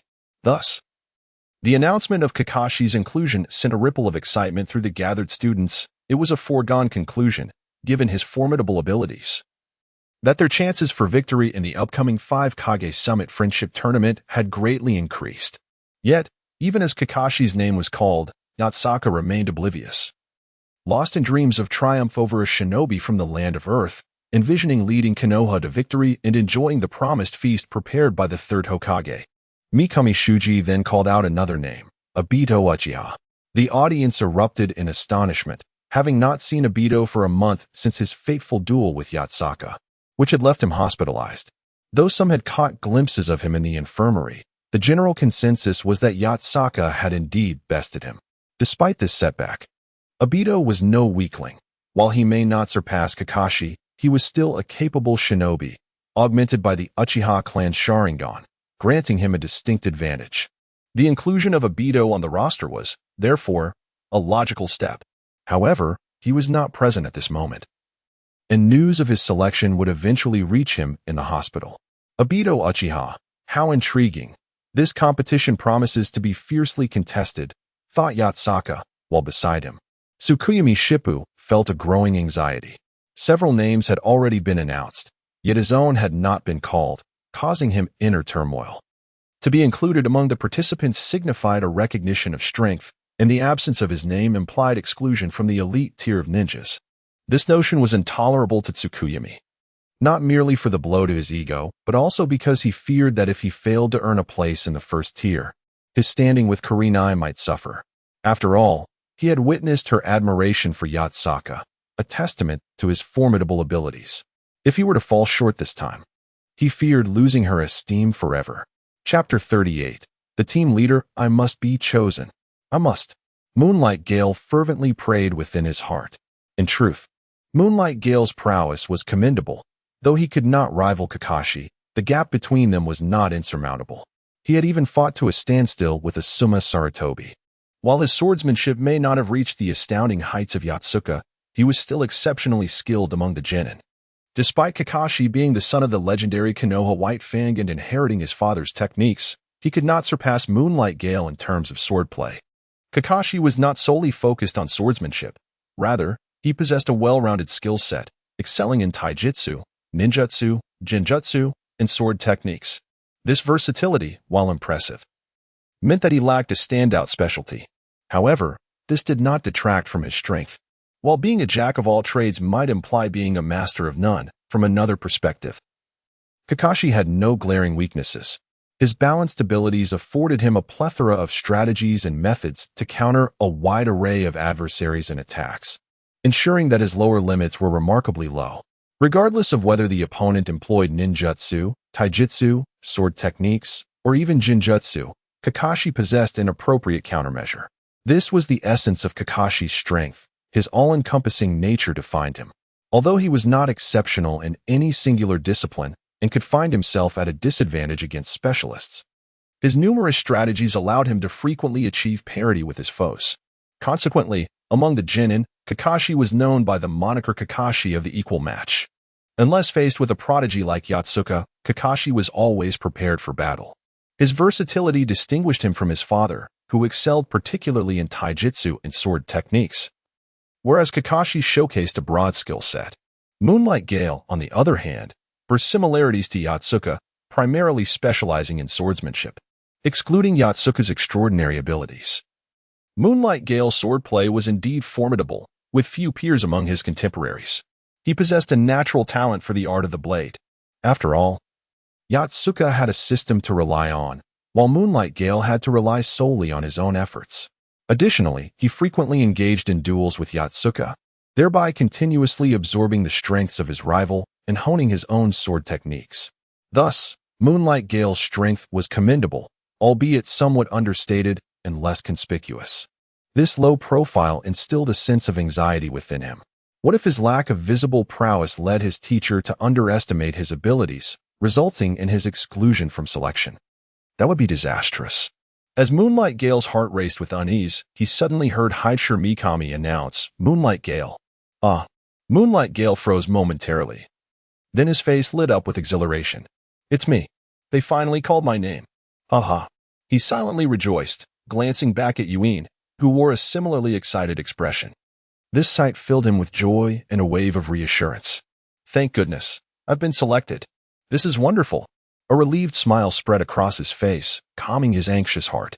At that moment, Haicher Mikami announced two more names, Might Guy and Shiranui Genma. One was eccentric, while the other was remarkably unassuming, thus failing to stir much excitement. Curiosity began to ripple through the crowd. Where was Yatsuka? After all, Yatsuka was a significant force among the Konoha genin, and his absence from the list left many perplexed. Why hasn't Yatsuka been called yet? Surely he should be included. Kakashi furrowed his brow in contemplation. Was Yatsuka unwilling to participate, or was there another reason? Moonlight Gale mirrored Kakashi's concern. Though he harbored a slight disdain for Yatsuka for stealing Yuin's attention, he still hoped Yatsuka would take part in the competition. Despite rivalries among genin, national pride always took precedence, a testament to Konoha's commendable patriotic education. He probably just hasn't been called yet. Yatsuka's strength is undoubtedly a trump card for Konoha. Uchiha Shimizu mused calmly. Just then, Haicher Mikami announced, "The team leader for this competition is Yatsuka." The classroom erupted in astonishment at Mikami's proclamation. Everyone was taken aback, including the usually composed Kakashi, who stared in disbelief. What? Yatsuka is the team leader? Moonlight Gale's pupils trembled as he regarded Yatsuka, feeling the distance between them grow even wider. It was unexpected for Yatsuka to assume such a significant role, but his strength certainly warranted it. How intriguing, Uchiha Shimizu remarked with a slight smile, observing Yatsuka in silence. Yatsuka-kun is so impressive, becoming the team leader. I knew he couldn't be overlooked. He's just so cool. Noera Rin's eyes sparkled with admiration as she gazed at Yatsuka, embodying the innate tendency of women to gravitate towards strength. Moonlight Gale turned to Yuin, only to find her looking at Yatsuka with the same adoration as Rin. This sight tightened his chest, and the sense of security he had just found began to slip away, replaced by an overwhelming feeling of insecurity. Damn it. Yuin's attention has once again shifted to Yatsuka. This cannot stand. I must surpass Yatsuka as soon as possible. Moonlight Gale gritted his teeth in determination. Yatsuka, you are the team leader for this competition. Haicher Mikami called out to him. Yet Yatsuka remained asleep. Yatsuka. Mikami called again, his patience wearing thin. Still, Yatsuka slept on, snoring softly. What a disgrace. At such a crucial moment, you and Appos, were you still asleep? Have you no sense of decorum? Mikami's irritation peaked as he hurled a piece of chalk at Yatsuka. With a swift arc, the chalk struck Yatsuka's head, causing him to stir. Yatsuka blinked groggily, drool still lingering at the corner of his mouth. It's your turn, Yatsuka, Haicher Mikami said, striving to maintain his composure. Oh, is it mealtime already? Yatsuka replied, still bewildered. Chapter 39. Fruit Ninja Yasaka, you were sleeping in class again. Miyaka Haicher exclaimed, his voice tinged with frustration, yet tempered by caution. He knew that provoking Yasaka could lead to a violent outburst, one he would not be able to withstand. At that moment, Yamamoto Taichi, seated beside Yasaka, nudged him with his elbow and remarked, the teacher just announced that for the upcoming 5 Kage Friendship Tournament, you will be the leader of our Konoha team. Yasaka, gradually regaining his composure, nodded in acknowledgement, muttering a soft, "Oh, understood," before once more succumbing to slumber, his head resting heavily upon the desk. You. Miyaka Haicher felt a surge of frustration as his blood pressure spiked. Yasaka and Appos' nonchalance was infuriating. To be the team leader was to embody the pinnacle of strength, the very essence of a commander. If Asuma or Kakashi were to assume that role, they would surely be elated.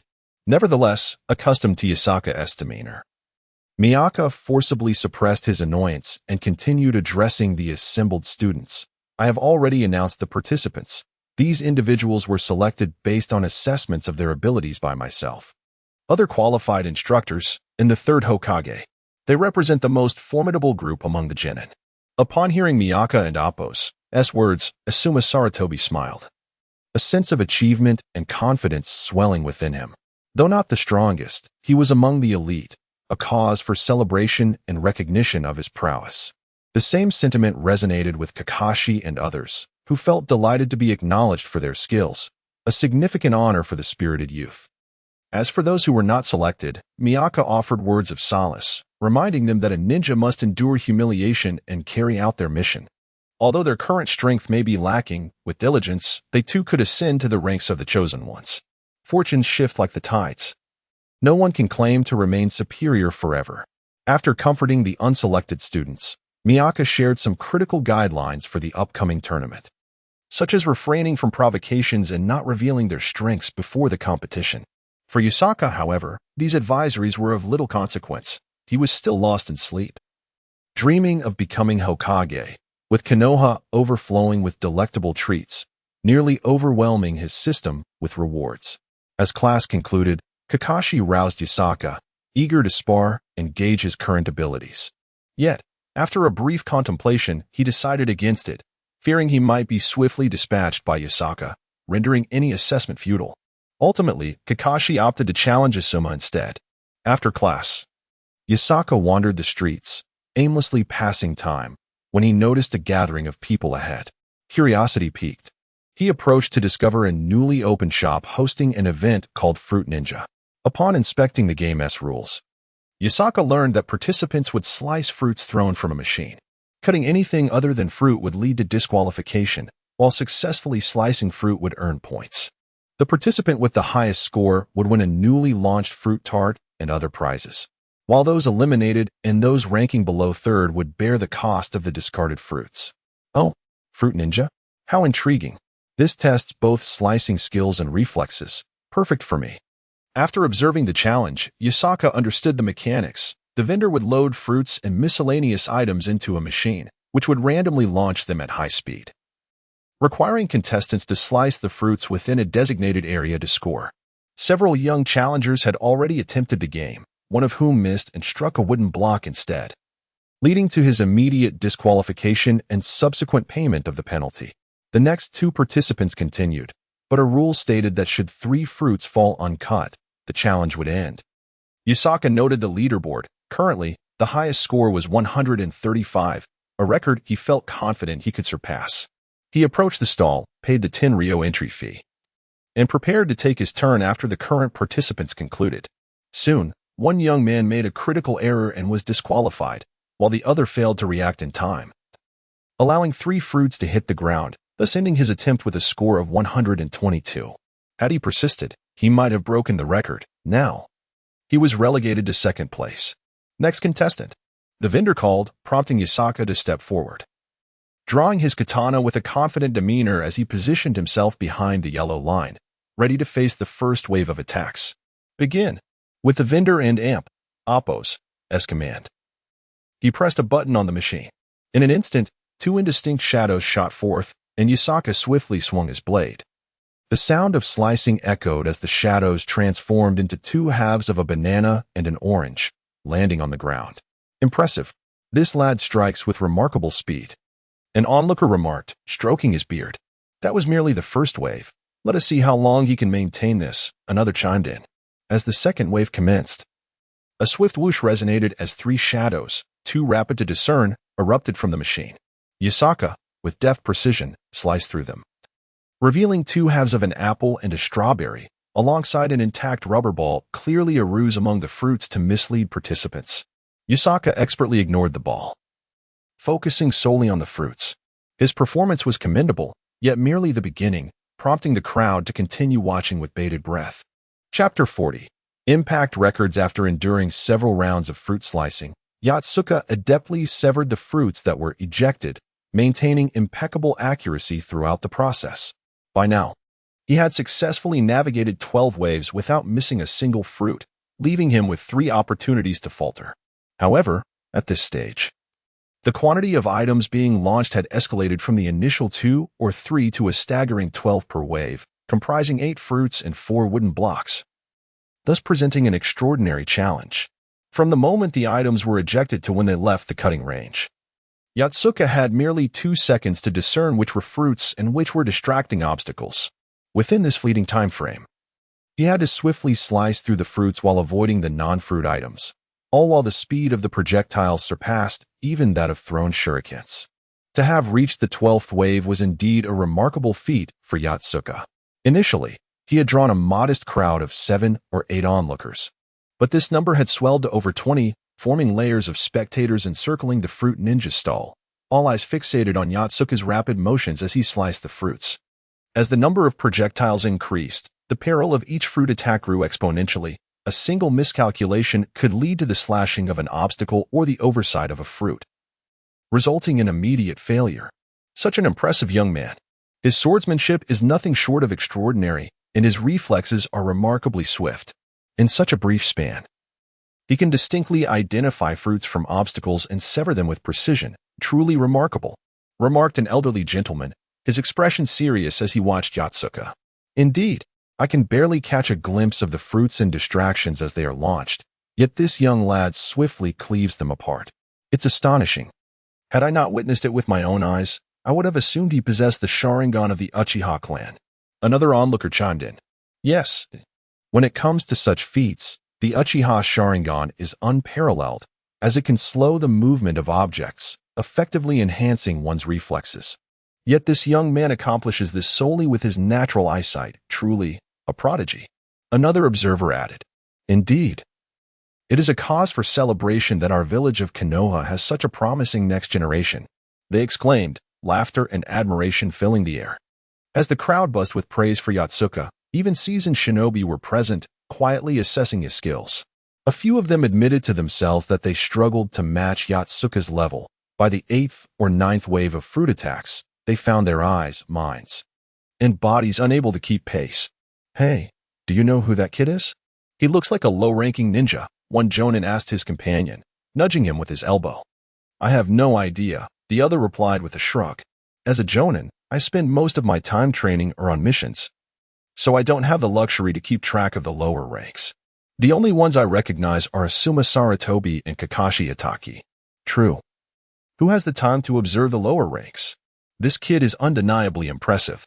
When that last wave ejected 12 items, I knew I wouldn't have been able to slice through them all in time. I'd likely miss a couple, the first jonin admitted. I agree, he's truly remarkable. And to achieve all this without the Sharingan is commendable, his companion responded. Just then, a red light illuminated the fruit launching machine, accompanied by the ringing of bells, indicating another round was imminent. The previously conversing jonin immediately fell silent, eyes fixated on the machine's nozzle. The surrounding spectators, too, ceased their chatter, captivated and awaiting the 13th wave of fruit attacks. With a series of swift sounds, a flurry of black shadows erupted from the machine's nozzle, which wobbled erratically, causing the projectiles to follow unpredictable trajectories. In an instant, 13 items appeared before Yotsuka, scattered in various positions. The speed of the ejected items was such that most spectators could hardly discern whether they were fruits or obstacles. They merely observed a wall of shadows hurtling toward Yotsuka. In the next moment, Yotsuka's eyes sparkled with intensity as his blade sliced through the air with haste. A brilliant flash of white light followed, accompanied by the sound of swift cuts, and in the next instant, a multitude of fruit segments littered the ground, oranges, apples, strawberries, and more, while 7 wooden blocks lay behind him. Remnants of the distractions. What? This wave contained only 5 fruits, while 7 were distractions, exclaimed a young ninja in disbelief, his astonishment palpable.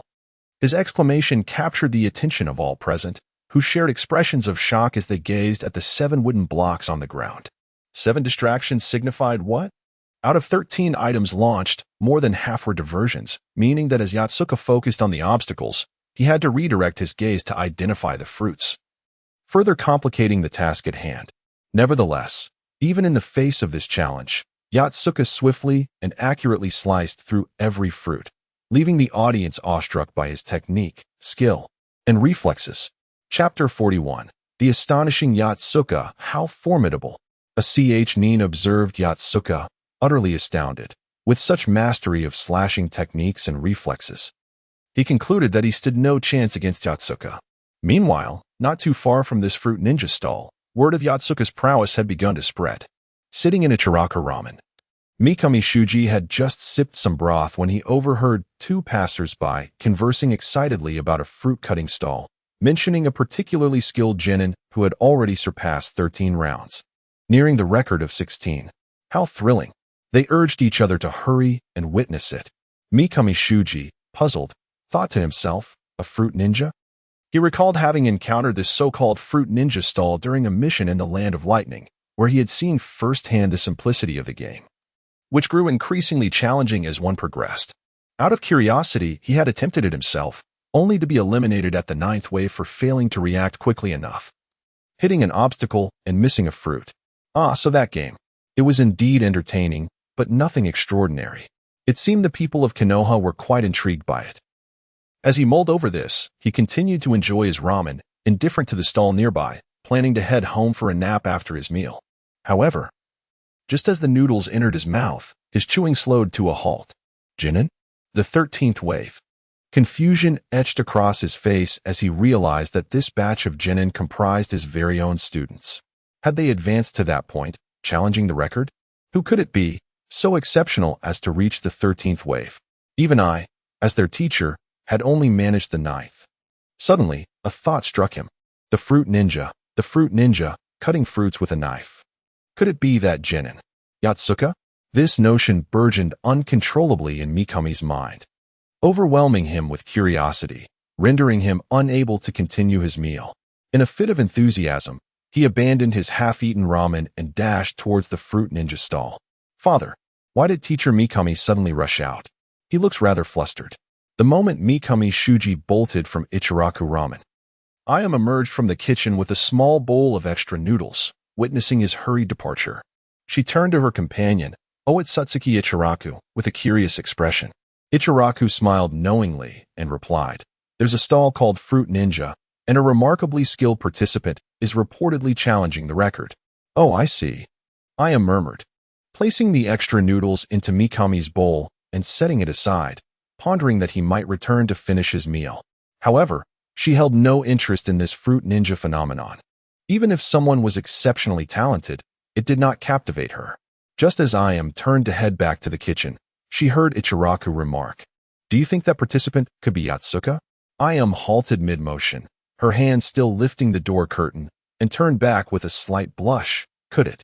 Could it really be Yatsuka-kun? Instantly, memories of their training sessions, where they had practiced throwing and cutting stones, flooded her mind. And she considered that Yatsuka might indeed excel at Fruit Ninja. Ichiraku smiled gently. "Why not go see for yourself? Then, I'll just take a quick look." Ayam replied shyly, her cheeks flushed. She felt hesitant to meet her father's gaze, sensing a hint of something more in his expression. In a flurry, she untied her apron and hurried out. The essence of youth. Watching his daughter dash away, Ichiraku couldn't help but smile, reminiscing about his own youthful escapades. Elsewhere, in a tea house, Tsukuyami Kaze and Yuyuki were enjoying tea when Asuma Saratobi rushed in, leaning against the table. "Quick! Yatsuka has surpassed 14 waves at the Fruit Ninja stall. He is just 2 away from breaking the record." "What?" Tsukuyami was taken aback. He had played Fruit Ninja too, reaching only the 10th wave, yet here was Yatsuka at the 14th. Let us go. We must see," Tsukuyami exclaimed, leaping to his feet and seizing Yuyuki's hand, pulling her along as they followed Asuma outside, Yuyuki blushing as she was led away. In a supermarket, Kakashi Hitaki was shopping when he spotted Obito Uchiha rushing towards him. Before he could greet him, Obito exclaimed, "Hurry! Yatsuka is about to break the Fruit Ninja record." "What?" "Let us go." In a cosmetics shop, Rin Noera, selecting lipsticks, received a message from Karina Yuhi. Glancing at it, she promptly abandoned her chosen lipstick and dashed out. In the Hokage's office, the third Hokage and Orochimaru were intently observing a crystal ball, which displayed a live feed of Yatsuka at the Fruit Ninja stall. This young man possesses remarkable cutting techniques, the third Hokage remarked after sipping his tea, amused. Despite lacking the Sharingan, his reflexes are truly impressive. Orochimaru concurred with admiration. At the fruit ninja stall, Yotsuka was entirely absorbed in sensing the subtle changes in the air around him. By this point, his eyes could no longer track the objects being hurled at him. The speed and volume had rendered him unable to discern their nature since the 11th wave. His continued ability to slice the fruits and evade obstacles relied entirely on his mastery of airflow manipulation, which allowed him to perceive the delicate shifts in the surrounding air.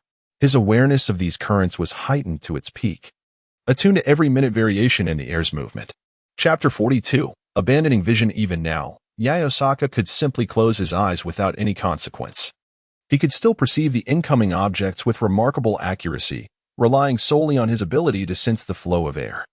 Each subtle shift in the air currents allowed him to construct a colorless, three-dimensional mental image of his surroundings. In this manner, his perception became clearer than mere sight. After all, Yaosaka did not possess the Sharingan, and his dynamic vision was merely at the level of an ordinary person, even with the advantage of experience. He could not achieve the same effect as the Sharingan, which slows down high-speed movements. However, through his sensitivity to the air currents, while he could not physically slow down the fast-approaching objects, he could visualize them distinctly in his mind. Coupled with his exceptional swordsmanship, this enabled him to slice through the fruits with astonishing precision. The effectiveness of his actions was not solely due to perception.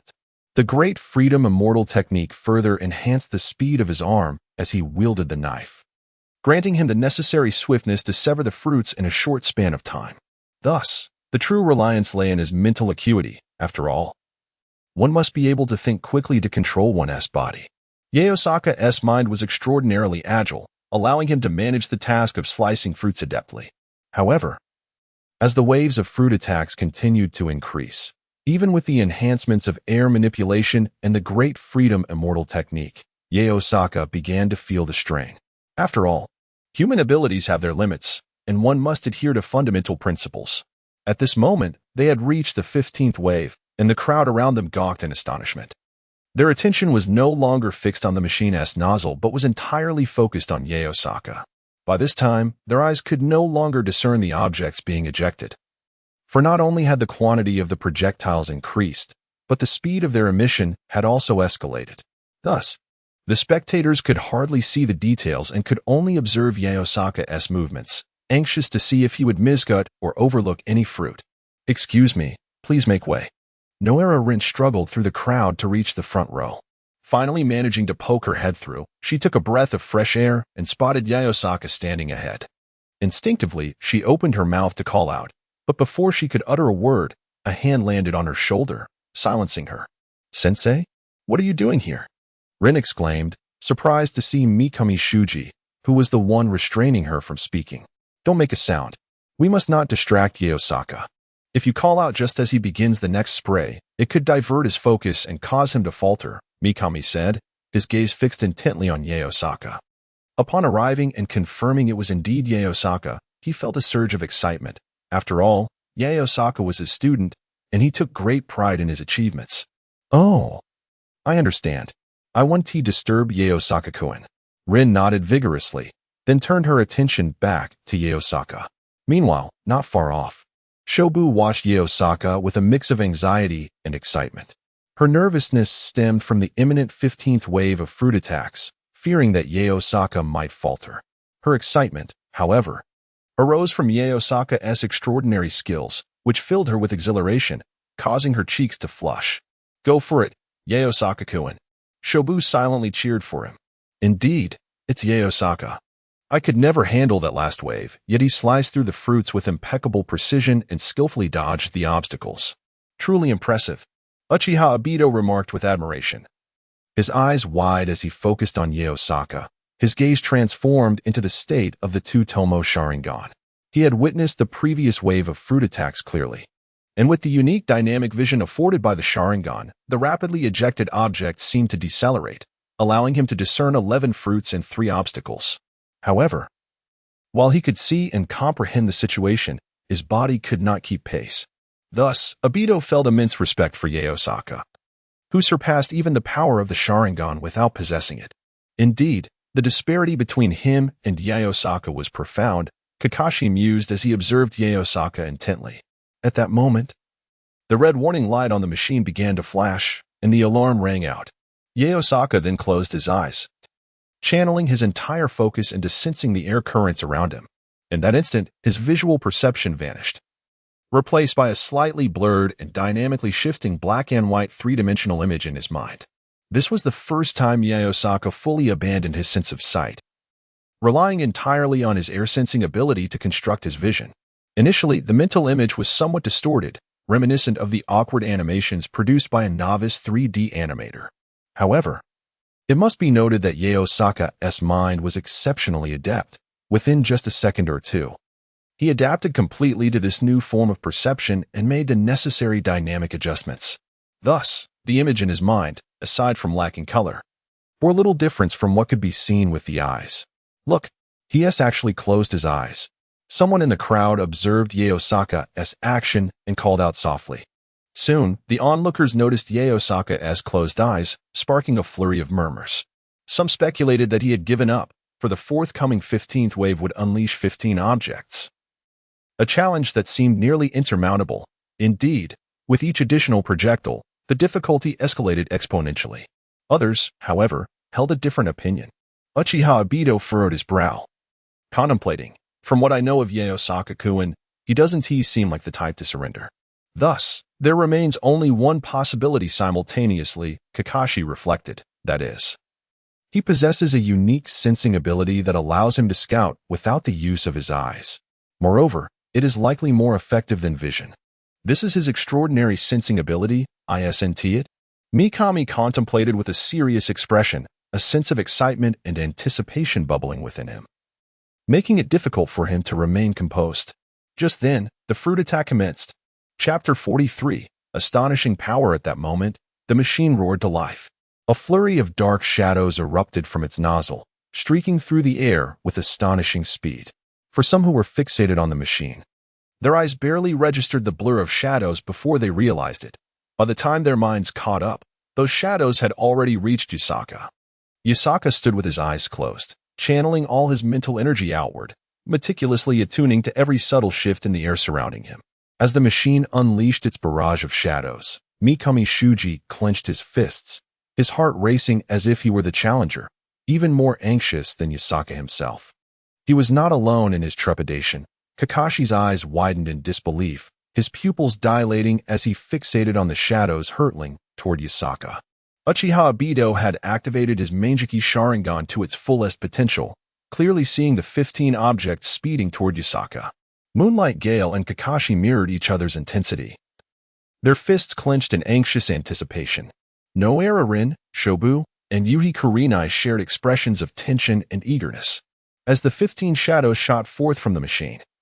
Countless gazes followed their trajectory, many focusing intently on Yusaka.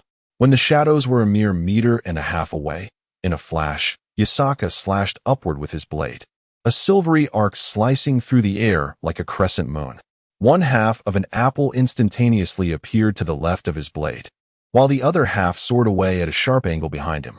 He followed with a horizontal slash, cleaving a banana cleanly in two, which then appeared on either side of his blade. At that moment, another shadow charged toward him, but he paid it no heed, merely tilting his head to the left to evade it. Observing this, a wide-eyed Kakashi murmured, "Is that a distraction?" "Indeed, it's a small ball," Uchiha Obito nearly shouted, having discerned the object through his Sharingan's enhanced dynamic vision. Yet his body couldn't keep pace with his sight, leaving him a heartbeat behind as the ball slipped past Yusaka. This indicated that Yusaka's reflexes surpassed those of Uchiha Obito. Just then, 3 shadows formed a triangular formation, darting toward Yusaka, closely followed by 6 more shadows within half a meter. This was undoubtedly an exceptionally challenging barrage of fruit. The leading trio was arranged in a triangular layout rather than a linear formation. This meant Yusaka had to identify and sever all 3 objects in what could only be described as an instant, since they occupied the same vertical plane. Achieving this would require an extraordinary blade speed. After all, once the blade made contact, the objects would be less than 1.5 meters away from Yasaka, necessitating multiple swift strikes within mere fractions of a second to cut them all. Moreover, immediately following the 3 shadows were 6 more, which, despite not being in a vertical alignment, posed an even greater challenge due to their close proximity. Witnessing this, many present believed Yasaka would surely falter and might even be eliminated in this wave. "Go, Yasaka-kun!" Shobu silently cheered, her heart in her throat. The same sentiments echoed among Mikami Shuji, Kakashi, and Uchiha Obito, all at the precipice of anxiety, aware that a mere delay in blade speed or reaction could lead to elimination. This was merely the 15th wave, with the 16th wave just around the corner. Yet, amidst the collective tension, Yasaka remained a picture of tranquility, as serene as a still lake, devoid of ripples, reflecting the calmness of a mirror. Within his mental realm, a monochromatic 3D image unfolded, revealing 3 objects approaching him in A formation: a wooden block at the top, an orange to the lower left, and a dragon fruit below it, all followed closely by 6 apples. At such proximity and speed, even for Yasaka, severing all 8 fruits in that fleeting moment posed a daunting challenge, with a mere 20% chance of success. However, that was under normal circumstances. He would need to employ an alternative method to achieve this. In the next instant, Yasaka mentally commanded, "Steel slash." His right arm swung forward, unleashing a torrent of dazzling white light, morphing into a radiant crescent-shaped wind blade that formed a vast net, surging toward the incoming objects. This is... Sarutobi Asuma gasped, his expression one of sheer astonishment, his mouth agape, as if he could fit a light bulb inside. Wind. Materialized wind. Moonlight Gale watched in awe, his pupils constricting and trembling slightly. "No, that is not mere wind, that is blade energy," Mikami Shuji exclaimed in disbelief, momentarily forgetting the need for silence, captivated by the breathtaking spectacle before him. Others stood in stunned silence, too shocked to utter a word. In that moment, Yasaka's sweeping wind blades accurately sliced through the massive dark shadows, with only one shadow, a wooden block, gliding past him. Chapter 44, the 15th wave, a series of swift, slicing sounds echoed through the air, reminiscent of a chef expertly chopping vegetables at high speed. In the next instant, a cacophony of thuds followed, as countless pieces of fruit cascaded to the ground like rain. Each piece was meticulously cleaved in half, resulting in 8 fruits and 14 fragments scattered around Hazaka's form. At that moment, 6 shadows surged toward Hazaka. With eyes closed, Hazaka raised his hand and executed a precise slash. A radiant glow illuminating the scene as the fruits plummeted to the ground in a flurry, every single one severed without error or oversight. A profound silence enveloped the arena, all eyes fixated on the closed-eyed Hazaka, who stood there like a legendary hero, exuding an air of coolness. "Impressive. Absolutely remarkable," Changpu exclaimed, her cheeks flushed with excitement, feeling that Hazaka was simply stunning at this moment. Such skill in his slicing technique. I never imagined he had reached such a level. I am still so far from him. Tsukuyami gazed at Hazaka with disbelief. He had thought himself diligent, believing he was closing the gap. But now he realized that Hazaka had never once exerted his full strength. The power he had attributed to Hazaka was merely a figment of his imagination. In that moment, Tsukuyami's confidence took a hit, yet almost immediately, a spark of determination ignited within him. He thought to himself, with greater effort, perhaps he could reach Hazaka's level. After all, hadn't teacher Mikami said, 30 years in the East, 30 years in the West? Just because one cannot achieve something now does not mean it will always be so. Who can claim to be unbeatable forever? Hazaka, I will defeat you. Tsukuyami's gaze hardened with resolve. That fellow truly is formidable. I cannot even contend with him. It is quite vexing. Mikami Shuji observed Hazaka with a complex expression. He was astonished by Hazaka's displayed combat prowess, realizing that such power was beyond his own reach, leaving him, as a teacher, feeling somewhat embarrassed. It was rather disheartening to see his students surpass him. Yet, on the other hand, he felt immense pride for Hazaka, having watched him grow over the 3 years since his admission. When Hazaka first arrived, he was but a mere child, barely reaching Mikami's waist. Now, he stood shoulder to shoulder with his mentor. This young man is destined to be a pillar of Konoha, Mikami thought, a smile of satisfaction gracing his face. Such a powerful slicing technique. This is his ninja way, so sharp, so incisive. But what of my own path? Kakashi found himself lost in contemplation as he regarded Hazaka. Not only those familiar with Hazaka were in awe, the spectators were equally captivated by his recent display, which had unfolded like a visual feast. Though the entire spectacle of Hazaka slicing through fruit lasted merely 1 to 2 seconds for the onlookers, it felt both fleeting and eternal. Suddenly, someone began to clap, prompting a wave of applause to ripple through the crowd. Bravo! Magnificent! Keep it up! Voices of encouragement erupted from the throng, with Changpu clapping fervently, her small hands reddened from the effort. Not far from her, Noera joined in, her hands similarly flushed from clapping. At this juncture, Hazaka had successfully endured the 15th wave of fruit attacks. If he managed to withstand the next wave, his score would surpass that of the previous leader, breaking the record to claim first place. Although the former leader had also endured 16 waves, he had missed 2 fruits in earlier rounds, while Hazaka had yet to miss a single one thus far. Consequently, Hazaka's score was poised to eclipse that of the previous champion. Even if both Hazaka and the former leader were eliminated in the 17th wave, Hazaka's score would still remain at the top. The next wave would be crucial. If he succeeded, Hazaka would be first. If he faltered, he would settle for second. The moment was critical. Hazaka, you can do it. Mikami clenched his fists, silently praying for Hazaka's success. Kakashi, typically calm, found himself feeling tense at this moment.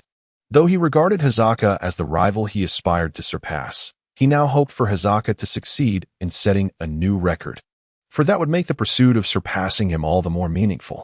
After all, the higher the level of his rival, the greater the motivation and enhancement of his own abilities. Similarly, Tsukuyomi shared this sentiment. Despite his annoyance toward Hazaka, he recognized that the stronger Hazaka became, the greater the pride he would feel in defeating him. Though often disheartened by Hazaka's prowess, Tsukuyomi possessed a resilient spirit, refusing to be easily defeated, always rising to the challenge, emboldened by each encounter. Asuma Sarutobi, too, was swept up in the fervor, shouting directly at Hazaka, "Go, Hazaka. You must endure the 16th wave. Keep going." Upon hearing Asuma's voice, Hazaka smiled slightly and responded with a gesture of victory. In that moment, his peripheral vision caught sight of Changpu among the crowd, momentarily startling him. What is Changpu doing here? Changpu, noticing Hazaka's gaze, felt her cheeks flush with warmth. Gathering her courage, she called out, "Hazaka, go for it. If you take first place, I'll treat you to ramen later." What? Such a delightful prospect? I must secure first place. Hazaka's eyes sparkled at the mention of food, invigorated by the thought. Chapter 45. A stealthy attack. Changpu mentioned that if I secured first place, she would treat me to a meal. Excellent. With that in mind, I am determined to claim this first position.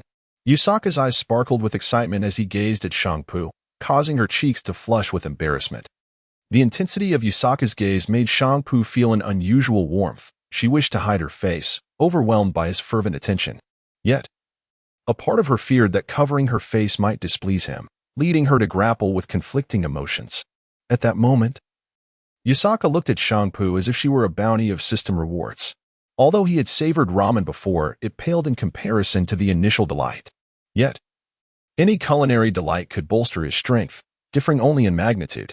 Thus, in Yusaka's eyes, Changpu transformed from a mere girl into an array of delectable dishes, and subsequently into a plethora of system rewards. This mutual misunderstanding between Yusaka and Changpu was inconsequential, as both had achieved their respective goals. Meanwhile, amidst the cheers of the crowd rallying for Yusaka, one individual stood apart, his countenance betraying unease. Standing 3 meters away from Mikami Shuji, he was a middle-aged man over 6 feet tall, sporting a ponytail and clad in traditional samurai attire, complete with wooden sandals, evoking the essence of a Japanese ronin. This man was the current record holder, soon to be surpassed by Yusaka. Anxiety coursed through him, for he had maintained his record for 2 months, and today it was likely to be shattered by this seemingly unremarkable lower ninja. The thought unsettled him. He could not bear the idea of his record being broken. Damn it! What should I do? If no unforeseen events occur, my record will soon be broken. I have held this record for 2 months. I cannot allow some inexperienced kid to topple it. He noticed a short tanto hanging at his left hip, while a tool pouch rested at his right. Stealthily, he reached into the pouch, grasping 3 sharp steel needles. The moment he drew his weapon, he would launch these needles to disrupt the trajectory of the fruits and obstacles, ensuring that Yusaka would not have time to react. Should he falter, he might miss the fruit entirely, causing panic that could lead to his immediate elimination. As he contemplated this, the Ronin-like man felt a surge of tension. The execution of his plan demanded utmost secrecy and precision. Any misstep might expose him, rendering his previous accomplishments void and labeling him a despicable, underhanded character, scorned by others. Yet, he harbored confidence in his skills. Not only was he an expert swordsman, but his proficiency with hidden weapons was formidable. He felt an 80% certainty that he could strike the fruit and obstacles, altering their flight paths through friction. At that moment, as Yusaka prepared to strike, the trajectory of the target shifted. In that split second, Yusaka would be unable to adjust the direction of his muscle power, resulting in a misstrike. Such a failure could psychologically affect him, potentially leading to a cascade of errors, culminating in his elimination. Should Yusaka falter in the 16th round, his points would be nullified, allowing this Ronin to retain his title. You shall not surpass me. The middle-aged man resolved to defend his first place at all costs. Meanwhile, Yusaka closed his eyes, bracing himself for the imminent wave of fruit attacks. This 16th wave was crucial. Surviving it would secure him first place, earning him a meal from Shangpu, and ultimately, the rewards from the system. Stay calm. I must maintain absolute composure to accurately sense the shifts in airflow. Yusaka suppressed his excitement, gradually calming himself. In his mind's eye, the world re-emerged in a colorless outline, with his focus entirely on perceiving the air currents. He could see every spectator's expression with remarkable clarity, even more so than with his physical sight. Through the previous fruit attacks, Yusaka had honed his sensitivity to airflow, even unwittingly learning to amplify and diminish sounds through the manipulation of air density. However, he remained oblivious to the figure to his left, who was stealthily retrieving steel needles from his waist pouch. This limitation of airflow manipulation prevented true transparency, rendering it inferior to ocular observation. Bring it on. I will not falter against the next wave of attacks. Yusaka resolved inwardly as the machine's red warning light began to flash, accompanied by the urgent ringing of alarms. This signified that the pivotal 16th wave of fruit attacks would commence in 2 seconds. The Ronin-like man to Yusaka's left grew increasingly tense and focused, knowing that his upcoming actions, though fewer in number, were no less challenging than Yusaka's. I will not allow you to succeed. The middle-aged man felt his fingers, gripping the steel needles, begin to sweat. The preservation of his title hinged on what was to come. In the next heartbeat, the machine unleashed 16 dark shapes, hurtling towards Yusaka like a wall. This assault was faster than the 15th wave of fruit attacks. Now, the Ronin-like man's eyes widened as he discreetly propelled the 3 steel needles from his grasp. Chapter 46. Discovery of the suspect in an instant. Several steel needles swiftly darted toward the vast array of fruit that had been propelled into the air.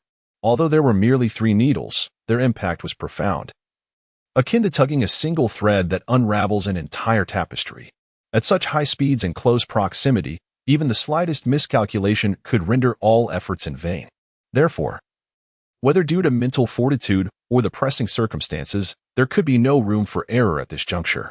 This predicament encapsulates the essence of the Fruit Ninja game, where the difficulty escalates as one progresses. The fundamental reason lies in the constraint that one can only use a blade to slice, devoid of any ninjutsu. The human capacity to wield a weapon is inherently limited, even with the power of the Sharingan, which allows one to perceive all swiftly moving objects in a second. The body's speed remains restricted. Hence, in practice, this Fruit Ninja game has a definitive ceiling, rarely surpassing 20 waves. By the time one reaches the 20th wave, it necessitates the ability to not only perceive all projectiles within a second, but to also execute consecutive slashes exceeding 15 times. This threshold approaches the limits of human capability. For no matter how formidable one's physical conditioning, there are fundamental laws that govern the body. Should any of the 3 steel needles alter the trajectory of even a single piece of fruit, it would significantly heighten the challenge for Yotsuka. Ordinarily, Yatsuka's brain would instinctively calculate the trajectory of the fruit and anticipate its path to execute a precise strike. However, if the fruit were to suddenly change its course mid-swing, the inertia of his arm's movement would render it nearly impossible to redirect in that fleeting moment of 1/100th of a second. At that point, a failure to connect would trigger a domino effect, jeopardizing subsequent attempts to slice the fruit. Moreover, if Yatsuka were relying solely on his visual perception to track the trajectory of the fruit, he would likely overlook the swiftly approaching needles. His attention would be entirely consumed by the airborne objects, neglecting his surroundings, and the slender nature of the needles would render them nearly invisible unless one possessed the Byakugan. In contrast, Yatsuka was not merely using his eyes. He harnessed his ability to sense the surrounding air currents, akin to a bat's echolocation.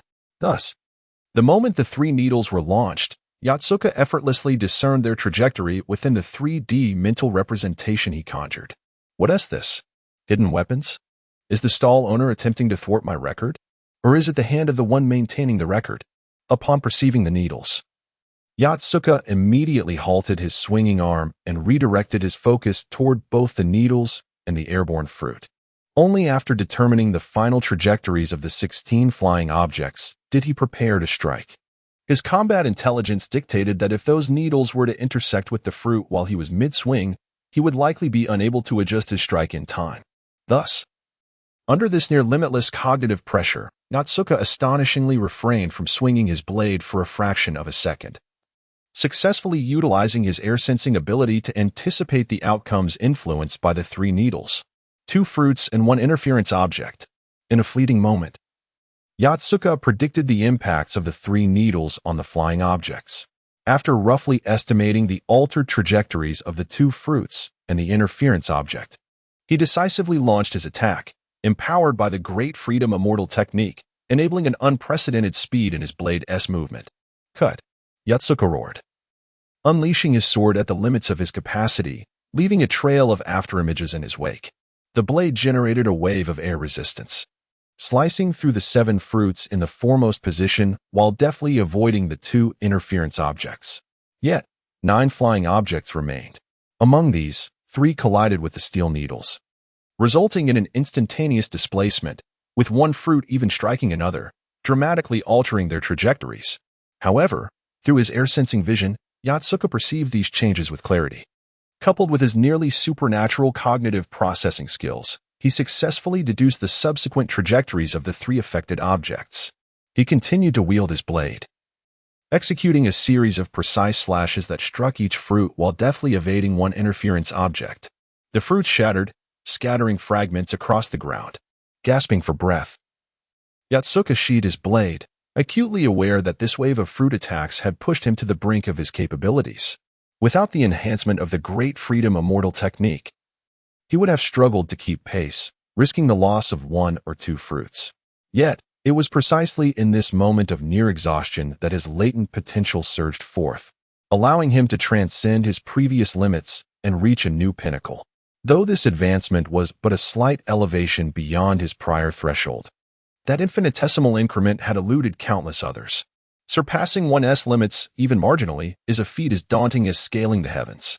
Yet, Yatsuka accomplished this within the confines of the game, a testament to both his inherent talent and the system's augmentation. As the audience witnessed Yatsuka flawlessly slice through every incoming fruit, a thunderous applause erupted, celebrating his achievement.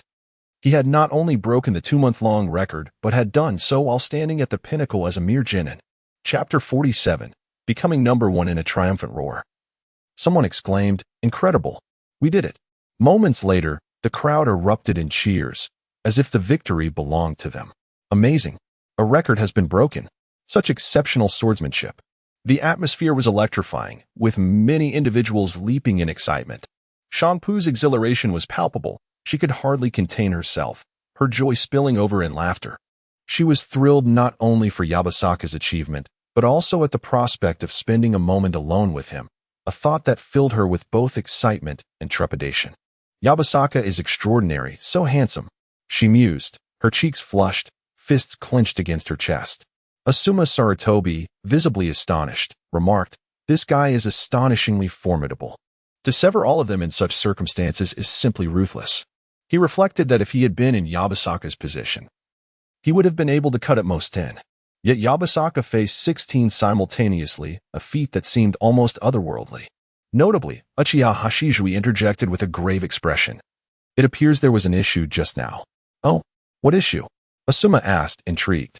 Hashizui, with his Sharingan activated, revealed that it had reached the 3-tomo state, surpassing Uchiha Obito's 2-tomo prowess. It seems someone launched steel needles to deliberately disrupt Yabasaka's actions. 3 needles altered the trajectory of 2 fruits and 1 distraction object. However, Yabasaka, demonstrating remarkable skill, sliced through the fruits with precision without misdirecting his strike at the distraction. Is that so?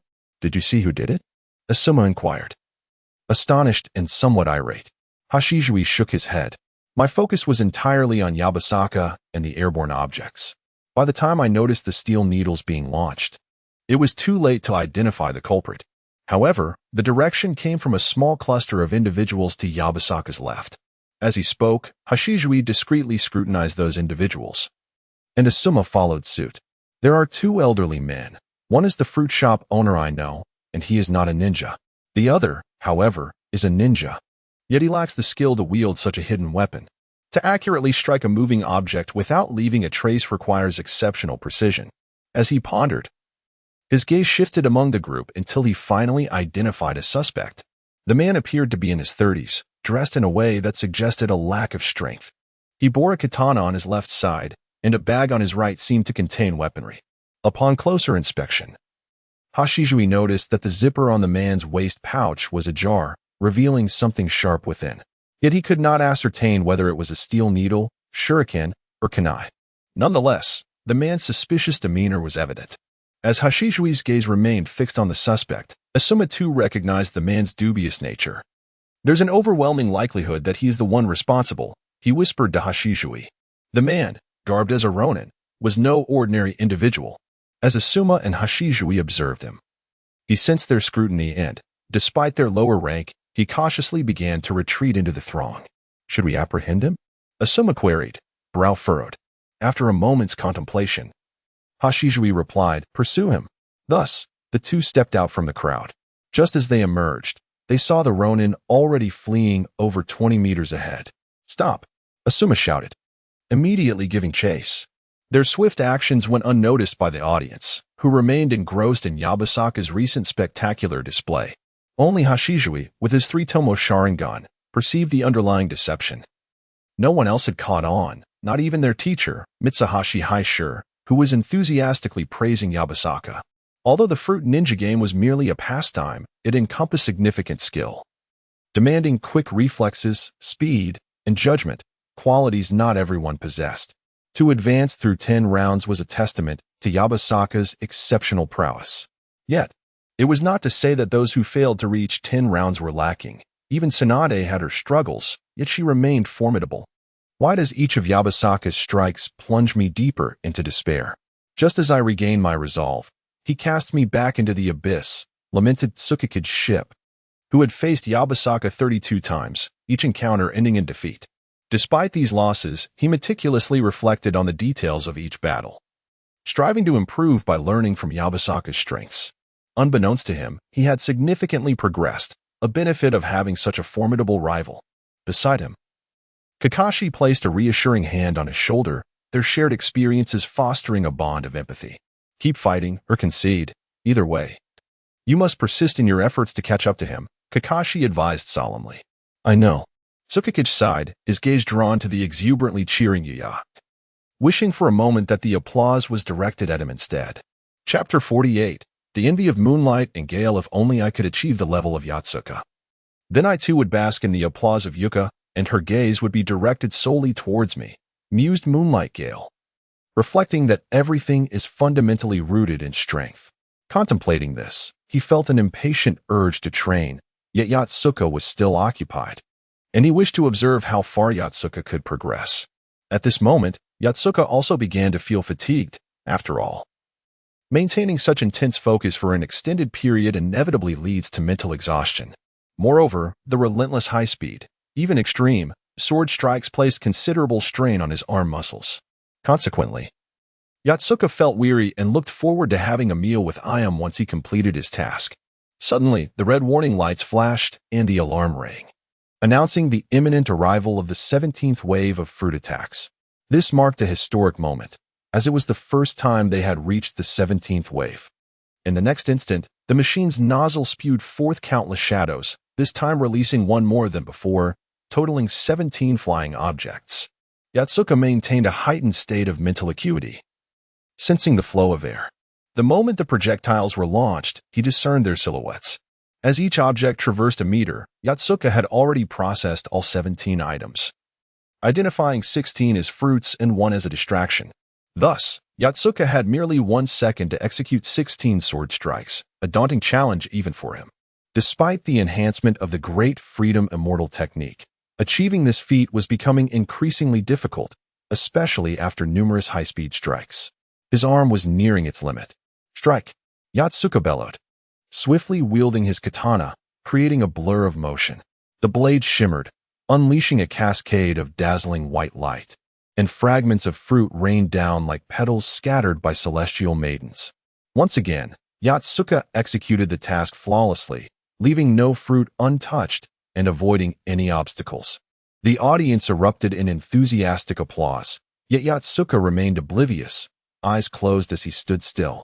He sought to grant his arm a brief respite, for after numerous high-speed strikes, it was almost at its breaking point, muscles aching painfully. He estimated that with 2 more such intense swings, he would be unable to maintain his grip on the sword due to muscle fatigue. Meanwhile, in the Hokage's office, the third Hokage, fixated on the crystal ball, remarked, "Yatsuka's arm must be reaching its limit. Given his current physical condition, he likely won't endure beyond the 20th wave.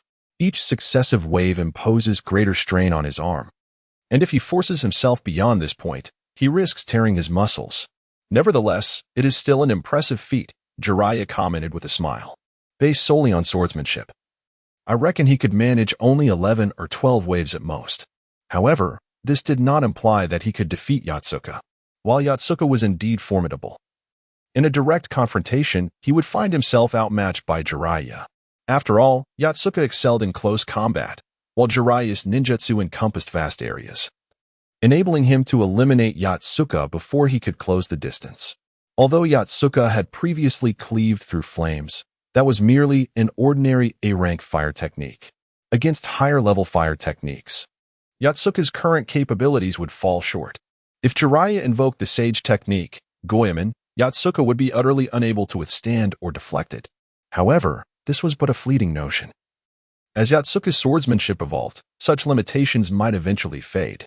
As the third Hokage, Jiraiya, and Orochimaru continued their discourse, the warning bell rang once more, heralding the arrival of the 18th wave of fruit attacks.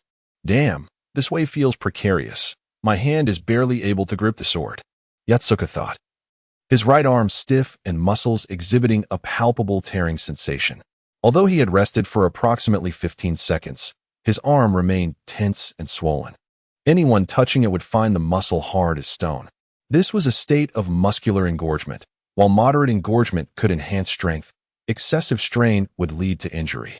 Yatsuka's right arm was in such a perilous condition, and he believed that this wave would be his limit. He would not survive the 19th wave. Thus, he resolved to give his all in this 18th wave.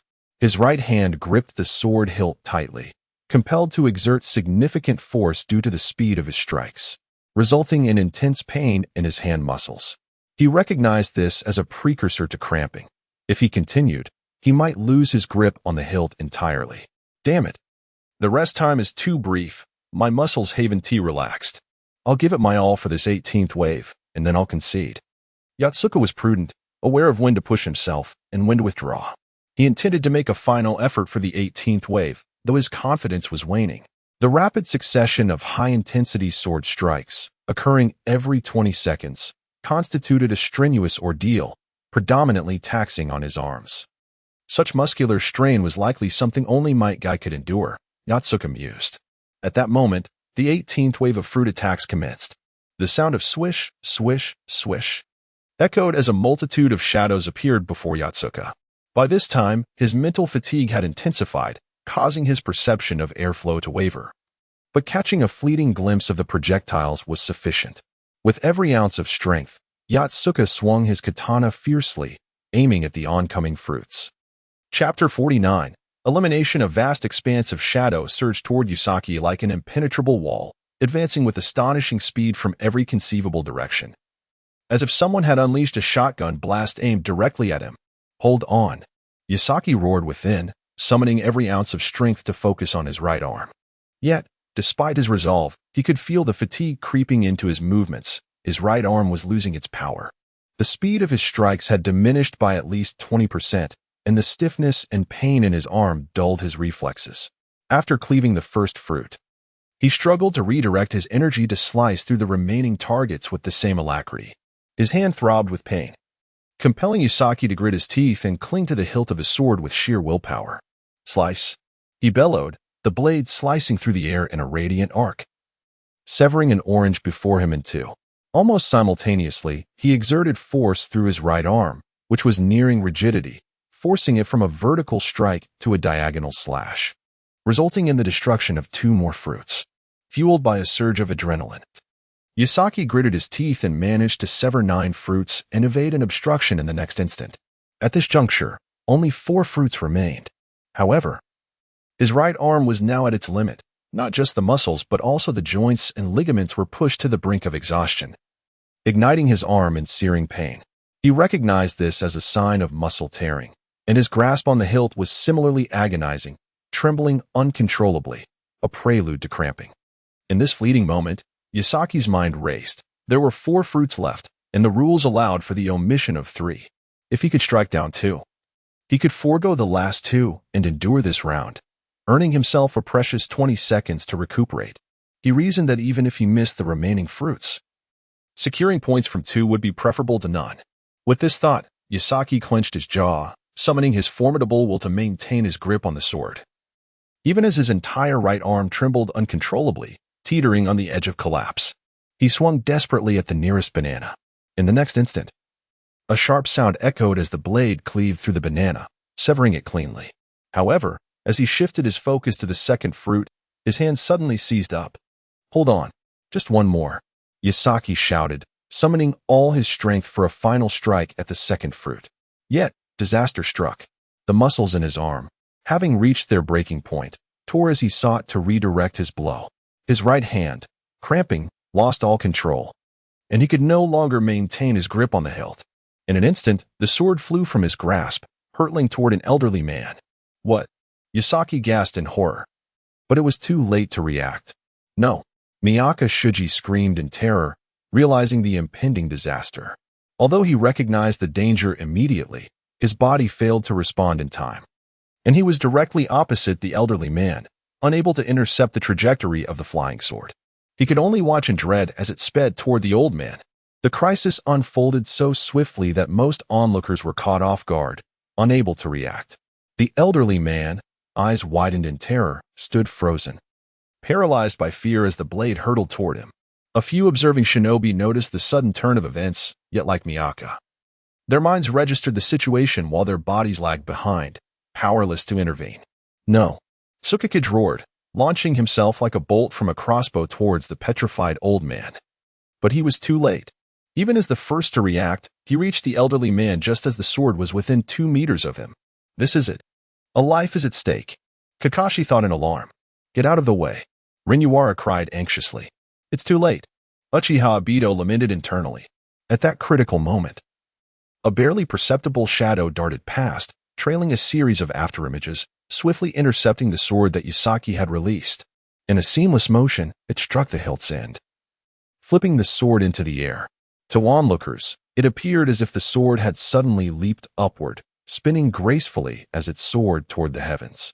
Everyone's focus shifted to the sword in midair, oblivious to a small stone, no larger than a grape, that fell to the ground with a soft thud. Yusaki, having reached the limits of his mental capacity and losing his grip on his sensory awareness due to the sword's sudden release, failed to notice the little stone. The only witness to this peculiar event was Uchiha Obito, whose Sharingan was activated. He observed the small stone chase the sword, ultimately striking it and launching it skyward. Obito stood in awe, his expression one of disbelief. What kind of force could propel a stone with such velocity, enough to intercept Yasaki's sword? Chapter 50, Limits. At this moment, aside from Uchiha Obito, everyone's attention was drawn to the sword that had been propelled into the sky. Seeing that the sword had not harmed the old man, a collective sigh of relief swept through the crowd, as their hearts had been racing moments before. Mitsukuni Shuji patted his chest, exhaling deeply. That was close. It nearly cost a life. I was terrified. Indeed, I hardly registered what was happening. The speed was overwhelming. By the time my mind caught up, the sword was already about to strike the old man, Noira Rin said, similarly clutching her chest, her face reflecting lingering fear. Fortunately, no one was injured. Yatsuka had finally reached his limit. This was the first time Mitsukuni had witnessed Yatsuka's boundaries. It became clear that even he had limitations, and was not invincible after all. Kakashi contemplated this quietly, feeling a flicker of excitement within him. Previously, Yatsuka had seemed an unreachable target, akin to a lighthouse, visible and a constant goal, yet perpetually beyond his grasp. Now, Kakashi realized that Yatsuka too had his limits. He was human and could indeed be surpassed. The reason Kakashi had been defeated so easily was not solely his inadequacy. Had he possessed greater strength, perhaps he could have turned the tables on Yatsuka, for he was not without challengers. With this thought, hope reignited in Kakashi's heart. So, I was overly pessimistic. Yatsuka is not as mythical as I believed. It was merely my weakness that overshadowed his strength. Just as he once told Sarutobi Asuma, "It's not that you are too weak. I am simply too strong." This sentiment could be reversed. My inadequacy is what makes him appear so formidable. Kakashi's gaze hardened with renewed determination, fueling his inner drive. However, Tsukikage Shifong did not share Kakashi's revelation. His focus was on the sorrowful expression of Yuyin. Why was she distressed? Was it due to witnessing Yatsuka's struggle? A wave of bitterness surged within Tsukikage as he felt anger rise. Why must Yatsuka intrude upon our bond as childhood friends? He seems indifferent toward her. Yet she still gravitates toward him. Has she not noticed my presence? Tsukikage could see that Yatsuka held no romantic interest in Yuyin. Otherwise, he would have harbored resentment. This understanding allowed him to maintain a relatively composed mindset, viewing Yatsuka as a rival to surpass, rather than a romantic adversary. Yet, Yuyin's behavior always instilled a profound sense of insecurity within Tsukikage. Despite his significant growth and strength, he felt vulnerable, believing he would never find peace until he could best Yatsuka. Unbeknownst to him, his abilities had undergone a remarkable transformation, though he remained oblivious, as all his attention was consumed by Yuyin. Asazumaki Kurenai felt as though her heart had been on a roller coaster, racing and then plummeting, an exhilarating experience. She had prepared to rush to the old man's aid, yet the sword had miraculously soared into the air, allowing her to breathe a sigh of relief. It would have been tragic if a life were lost over a mere game. The old man, the subject of the incident, lay on the ground, paralyzed with fear, his eyes wide and mouth agape, as if he had encountered a ghost. Concerned he might suffer lasting effects from the shock, someone lifted him away to seek medical attention. Meanwhile, Yatsuka, panting heavily and supporting his right arm, was still reeling from the moment. He had never anticipated losing grip on the sword. Had it caused harm, even unintentionally, he would have faced significant repercussions. This realization left him shaken and aware of his limitations. However, it also provided a brief respite for his arm. But he remembered he had only sliced one fruit, leaving the rest untouched, meaning he was now out of the game. Regret washed over Yatsuka. He had come so close. Had he maintained his grip, he would have severed that fruit, earning himself a 20-second reprieve to slice another one. The limits of human effort, he sighed, shaking his head. At the same time, as everyone expressed relief over the lack of injuries, Uchiha Obito regarded the crowd with a furrowed brow, puzzled. The small stone had originated from that direction, indicating that the throwers were among those gathered. Obito scrutinized the individuals from whom the stone had been hurled, narrowing his focus onto a few. One was an elderly man he recognized, the owner of a grocery store. An ordinary individual with no martial or ninja skills. The second was a middle-aged man, unfamiliar to him. Yet his rotund appearance suggested he was unlikely to possess the strength to launch a stone at such velocity. Next, Obito's gaze fell upon a middle-aged woman who, cradling a child, seemed equally incapable of executing such a throw. The notion of using her foot to propel the stone was implausible, for the trajectory indicated it had been thrown by hand. Thus, from all angles, it appeared that the stone had not been propelled by any of the individuals present. Chapter 51. The Mood of SHBU. Thus, Uchiha Obito surmised that the middle-aged woman cradling the child was unlikely to be the one he sought. So, who could the last individual be? Uchiha Obito shifted his gaze to the final person. SHBU? Uchiha Obito was taken aback. He had not anticipated SHBU's arrival.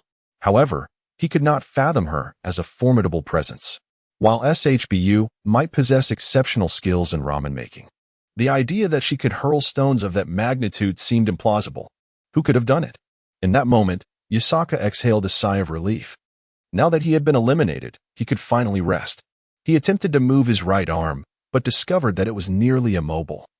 The muscles were stiff and slightly swollen. His earlier ability to wield his weapon had relied solely on sheer determination, as he had been suppressing his exhaustion. Now that the ordeal was over, the tension in his willpower dissipated like a flood, rendering his arm unliftable. Yasaka found himself in a state of utter physical and mental fatigue. The recent game of Fruit Ninja had drained his energy and spirit, and the intensity of that exertion had taken its toll. Compared to others, Yasaka did not possess any remarkable advantages in stamina, despite his impressive swordsmanship, which often dispatched foes in a single blow. He had never trained for endurance. Consequently, his arm trembled, veins protruding, and muscles swollen, clearly indicating an injury. Seeing this, SHBU instinctively wanted to rush forward and massage Yasaka and Appo's arm. However, just as she stepped forward, another figure darted past her to Yasaka and Appo's side. Noira Rin. SHBU watched in surprise as Rin reached Yasaka first, causing her foot to freeze mid-step before slowly retracting. She bit her lip, hesitated, and ultimately chose not to approach, a flicker of displeasure rising within her. Noira Rin, what brings you here? Yasaka queried, bewildered, as Rin approached. Yasaka-kun, your arm is injured. Let me provide you with emergency treatment. Have you forgotten? I'm skilled in medical ninjutsu. Rin replied playfully, seizing Yasaka's right arm to examine it, her expression instantly morphing into one of concern. Yasaka-kun, your muscles are torn. Rin felt her eyes welling with tears, her heart aching at the sight of his injuries. It was a testament to his formidable willpower that he had persevered through such pain. Overcome with sympathy, she suppressed her tears and pressed her hand gently against Yasaka's arm. In the next moment, a green light emanated from Rin's small hand, and Yasaka felt a refreshing sensation wash over his arm, akin to a jade stone pressed against his skin, cool and soothing. Although his arm throbbed with pain, the appearance of the green light alleviated much of his discomfort, as if he had immersed it in cool spring water. The sensation was not merely superficial. It penetrated his skin, reaching deep into his muscles and cells, providing a profound relief. Instantly, Yasaka felt substantially better, his trembling arm steadied, and even the stiffness in his muscles began to ease. How refreshing. Thank you, Rin. Yasaka exclaimed with a smile, prompting Rin's cheeks to flush with excitement. No need to thank me. I am thrilled to be able to help you, Yasaka-kun. With renewed vigor, Rin intensified her healing, and Yasaka sensed his arm recovering rapidly, the pain diminishing significantly. This was his first experience of injury. He had never pushed himself to such extremes before. Even in battle, he typically defeated enemies with a single strike, never sustaining injuries. Rather than resenting this unfamiliar pain, Yasaka found it exhilarating, akin to a long-awaited rain after a drought, feeling his body grow stronger through adversity. Meanwhile, SHBU watched from the crowd as Rin placed her hands on Yasaka's arm, a wave of jealousy washing over her. Though she understood that Rin was merely providing care, she could not suppress her discomfort, feeling as though something precious was being taken from her. Her expression darkened, clouds of discontent shadowing her face.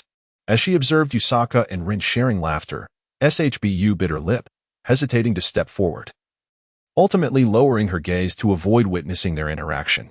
Then, Yasaka's voice broke through her thoughts. SHBU, I need to visit the hospital shortly. I'll come find you later tonight. Don't forget your promise, okay? Haha. SHBU's head jerked up, and she saw Yasaka smiling at her, causing her heart to flutter. The gloom that had enveloped her vanished, replaced by a radiant joy. "Okay, Yasaka-kun, just message me on WeChat when you're ready, and I'll come find you." Her words tumbled out in a flustered manner, but inside, she felt elated, realizing that Yasaka was thinking of her. Recognizing that it was not the right moment to approach him, SHBU beamed at Yasaka before retreating from the crowd, her heart light as she made her way home. Chapter 52. Junji Ito. Meanwhile, amidst the cheers of the crowd, three figures, one large and two small, were swiftly weaving through the buildings. "Don't run. Stop right there." Asuma Saratobi shouted towards the figures ahead, his feet moving rapidly. He leaped onto a utility pole and propelled himself forward, soaring through the air and covering a distance of 5 meters with ease. Beside him, Suigetsu Uchiha was also sprinting relentlessly. Not far ahead, a figure was darting swiftly between the walls of the buildings. This figure was none other than the middle-aged man clad in a Ronin's attire, Junji Ito, who had previously attempted to interfere with Yasaka. At that moment, the three were engaged in a relentless chase through the streets and alleys of Konoha. To shake off his persistent pursuers, Ito deliberately chose to navigate through areas cluttered with obstacles and complex terrain, hoping to exploit the environment to his advantage. However, he underestimated the prowess of Asuma Saratobi and Suigetsu Uchiha, failing to distance himself from them. "I have underestimated these two youngsters. Such strength for mere Jinin, quite impressive. Yet, I must first evade them," Ito thought to himself as he began to form hand seals, unleashing a wind release technique. Wind release, great wind technique. In an instant, a gust of wind swirled around Ito, granting him additional speed and lift, allowing him to increase the distance between himself and his pursuers. Seeing the gap widen, Asuma, growing anxious, turned to Suigetsu and exclaimed, "This won't do. We should use ninjutsu as well." Suigetsu nodded in agreement and quickly formed hand seals. Moments later, flames erupted from beneath his feet. Fire release, foot flame technique. As Suigetsu's feet struck the ground, a burst of fire propelled him forward with explosive force, akin to a cannonball, rapidly closing the distance to Ito. Witnessing this, Asuma's face lit up with admiration. "Incredible! I never imagined fire release could be utilized in such a manner, harnessing its explosive power to enhance speed. Truly remarkable." Respect gleamed in Asuma's eyes. But he was not to be outdone. He too possessed a means to increase his velocity. With a fierce shout, he declared, "Wind release, lightness technique." In that moment, a layer of wind enveloped Asuma, serving two purposes. It heightened his agility and reduced air resistance, effectively boosting his speed. With the aid of the lightness technique, Asuma swiftly caught up to Suigetsu. Thus, the three resumed their earlier predicament. Ito could not shake off Asuma and Suigetsu, while they remained unable to close in on him. After a considerable chase, Ito noticed a small grove of trees ahead. "Am I nearing an open area?" he thought, alarmed, as this could signify a potential confrontation with his pursuers. While navigating through the alleys, all three had tacitly refrained from using offensive ninjutsu, mindful of the innocent civilians. However, an isolated expanse could prompt a battle. "Humph, just a mere Jinin. Am I to fear them?" Ito scoffed inwardly. He sprang onto a wooden beam and leapt forward with the speed of an arrow, reaching into his weapon pouch to retrieve 3 glass spheres, which he hurled behind him. Whoosh, whoosh, whoosh. The spheres zipped through the air towards Asuma and Suigetsu. Ito aimed to deter their pursuit without targeting them directly, merely seeking to create a momentary obstacle. However, he did not anticipate that, for Suigetsu, whose Sharingan was fully activated, the fast-moving spheres appeared to move in slow motion, allowing him to discern their trajectory effortlessly. Clang, clang, clang. With precision, Suigetsu deflected the glass spheres using Kanai, executing the maneuver with fluid grace, undeterred by the projectiles as he continued his pursuit unimpeded. What? He blocked them all? Ito was taken aback, realizing that even Jinin possessed such capabilities. At that moment, he found himself in an open area devoid of buildings, and he sprinted ahead, landing on the ground. But before he could steady himself, he heard the sound of projectiles slicing through the air. Experience warned him that his pursuers had thrown shuriken. With a cold smirk, Ito drew his katana with a swift motion, creating a flurry of blade sparks that deflected the incoming shuriken. However, this action allowed Asuma and Suigetsu to seize the moment, bursting forth to stand before Ito. Now, the three stood face to face, and Ito had lost his advantage of escape. You two are remarkably persistent, having chased me this far without yielding. Ito assessed the two genin before him, his eyes narrowing in recognition. One of them was none other than Asuma Sarutobi, the son of the third Hokage. This complicates matters. Chapter 53. Is the Sharingan a license to act with impunity? Although he recognized the individual before him as Asuma Sarutobi, the son of the third Hokage, Ito Junji felt little concern. After all, what could it matter that he was the son of the third? As long as he refrained from killing him and merely taught him a lesson, could the third possibly seek retribution over such a trivial matter? Moreover, it was Asuma and his companion who had instigated this encounter. Had they not pursued him relentlessly, even attempting to apprehend him, he would not have been compelled to retaliate. He had committed no grave transgression. At worst, he had merely interfered in a game, which was hardly a crime. If anything, he could argue it was an act of self-defense that exceeded reasonable limits. With this in mind, Ito Junji felt a surge of confidence. He smirked and addressed Asuma. Do not presume that your lineage grants you any superiority. So what if you are the third Hokage's son? Does being a government official's offspring bestow upon you the right to act without consequence? Asuma furrowed his brow and retorted, You are shifting the argument. Why did you choose to interfere with the Fruit Ninja game? Your actions are unethical. Ito Junji scoffed. How do you know I interfered? Did you witness it? If not, refrain from making baseless accusations. I may not have seen it clearly, but he did. Asuma pointed to Uchiha Ibido, his expression one of righteous indignation. Indeed, I observed you throw 3 steel needles, 2 of which struck the fruits and altered their trajectories. The last one missed entirely. This was all clearly visible to me, Ibido declared. His Sharingan activated, emphasizing his point. The mention of the Sharingan startled Ito Junji, causing his heart to race. No wonder he had perceived the events so clearly. He possessed the advanced 3-tomo Sharingan. Initially, Ito had intended to disrupt the game lightly, yet he had inadvertently drawn the attention of someone with such a powerful eye. However, even if Ibido had seen the act, he lacked proof. Ito resolved to deny the allegation vehemently. What could Ibido do? Maintaining a calm demeanor, Ito replied, Do you possess evidence? Just because you claim to have seen it, does that make it true? Is the Sharingan a license to act unchecked? Even if I did throw those needles, what of it? Have I committed murder or arson? What law dictates that one cannot interfere in another and oppose's game? Be wary. I could accuse you of creating a disturbance. With an air of defiance, Ito displayed a dismissive attitude, challenging them to present their evidence. He continued, What do you intend by pursuing me? Be cautious, or I shall accuse you of harassment. Asuma frowned at Ito's obstinate denial, stating in frustration, We have no intention of harming you. We merely request that you accompany us to apologize to Yasaka and the vendor of Fruit Ninja. Nonsense. Why should I, Ito Junji, apologize to you? Do you possess any evidence of my interference?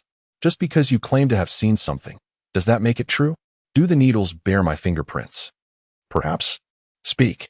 With an arrogant tone, Ito pressed on, believing he had gained the upper hand. He mused to himself, 2 foolish children with such limited skills. Wish to challenge me? I have endured far more than they can fathom. I know a formidable ninja named Yamanaka Inoichi, a member of the Yamanaka clan. His clan's specialized mental techniques allow him to delve into the minds of others and extract memories. I could have him assist in uncovering your memories. If you're innocent, you need not fear. We would owe you an apology. Upon hearing Yamanaka Inoichi's name, Ito felt a wave of panic. He recognized the name.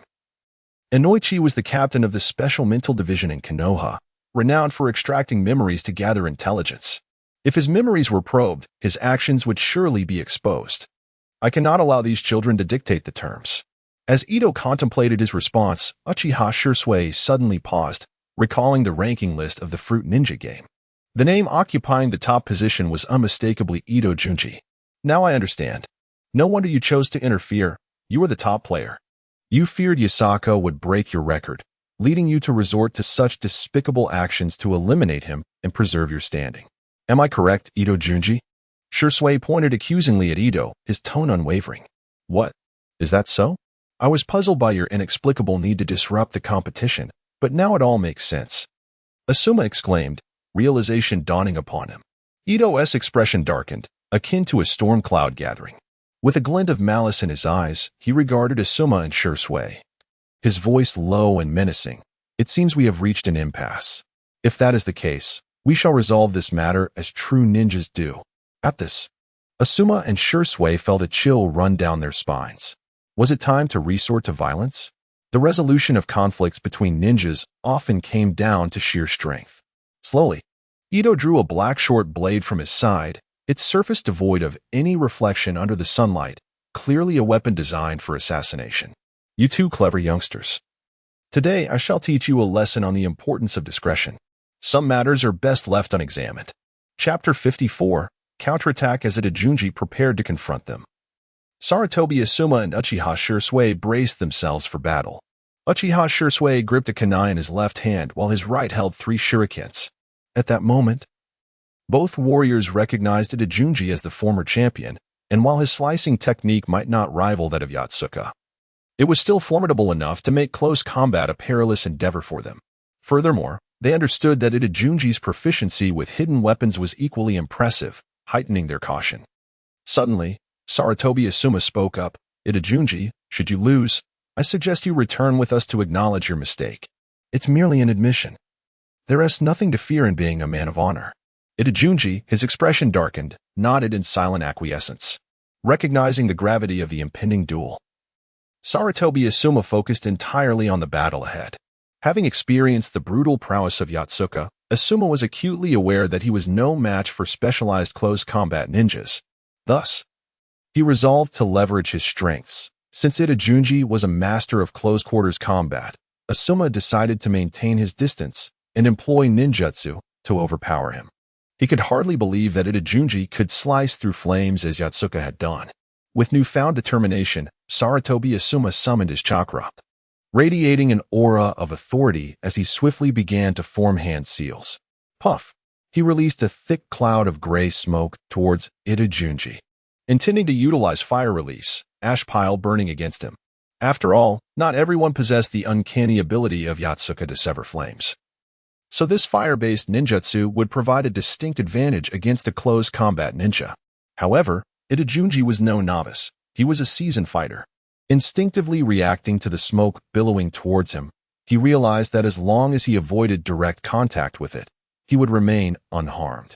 Smoke, being light, has a critical vulnerability. It can easily be dispersed by strong winds or even blown back. Coincidentally, Itajunji was a wind-based ninja. Just as Sarutobi Asuma completed the Tiger Seal, Itajunji deduced the implications of the Tiger Seal and the fire release, his mind racing with possibilities. If he surmised correctly, this smoke was akin to a flammable gas, designed to envelop him before being ignited by Asuma's fire technique, amplifying its destructive power and potentially resulting in an explosive effect. With a smirk, Itajunji quickly began forming seals for wind release. Observing this from the sidelines, Uchiha Shursui suddenly grasped the situation and urgently shouted, Asuma, do not unleash the fire release. However, it was too late. The moment Shursui's warning left his lips, both Asuma and Itajunji released their respective techniques almost simultaneously. Itajunji's wind release surged forth with greater speed than Asuma's fire release, redirecting the gray smoke back towards Asuma. In that fleeting moment, Asuma unleashed his fire technique, igniting the returning smoke. The ensuing explosion resonated with a thunderous roar, as a massive fireball erupted, engulfing Sarutobi Asuma entirely.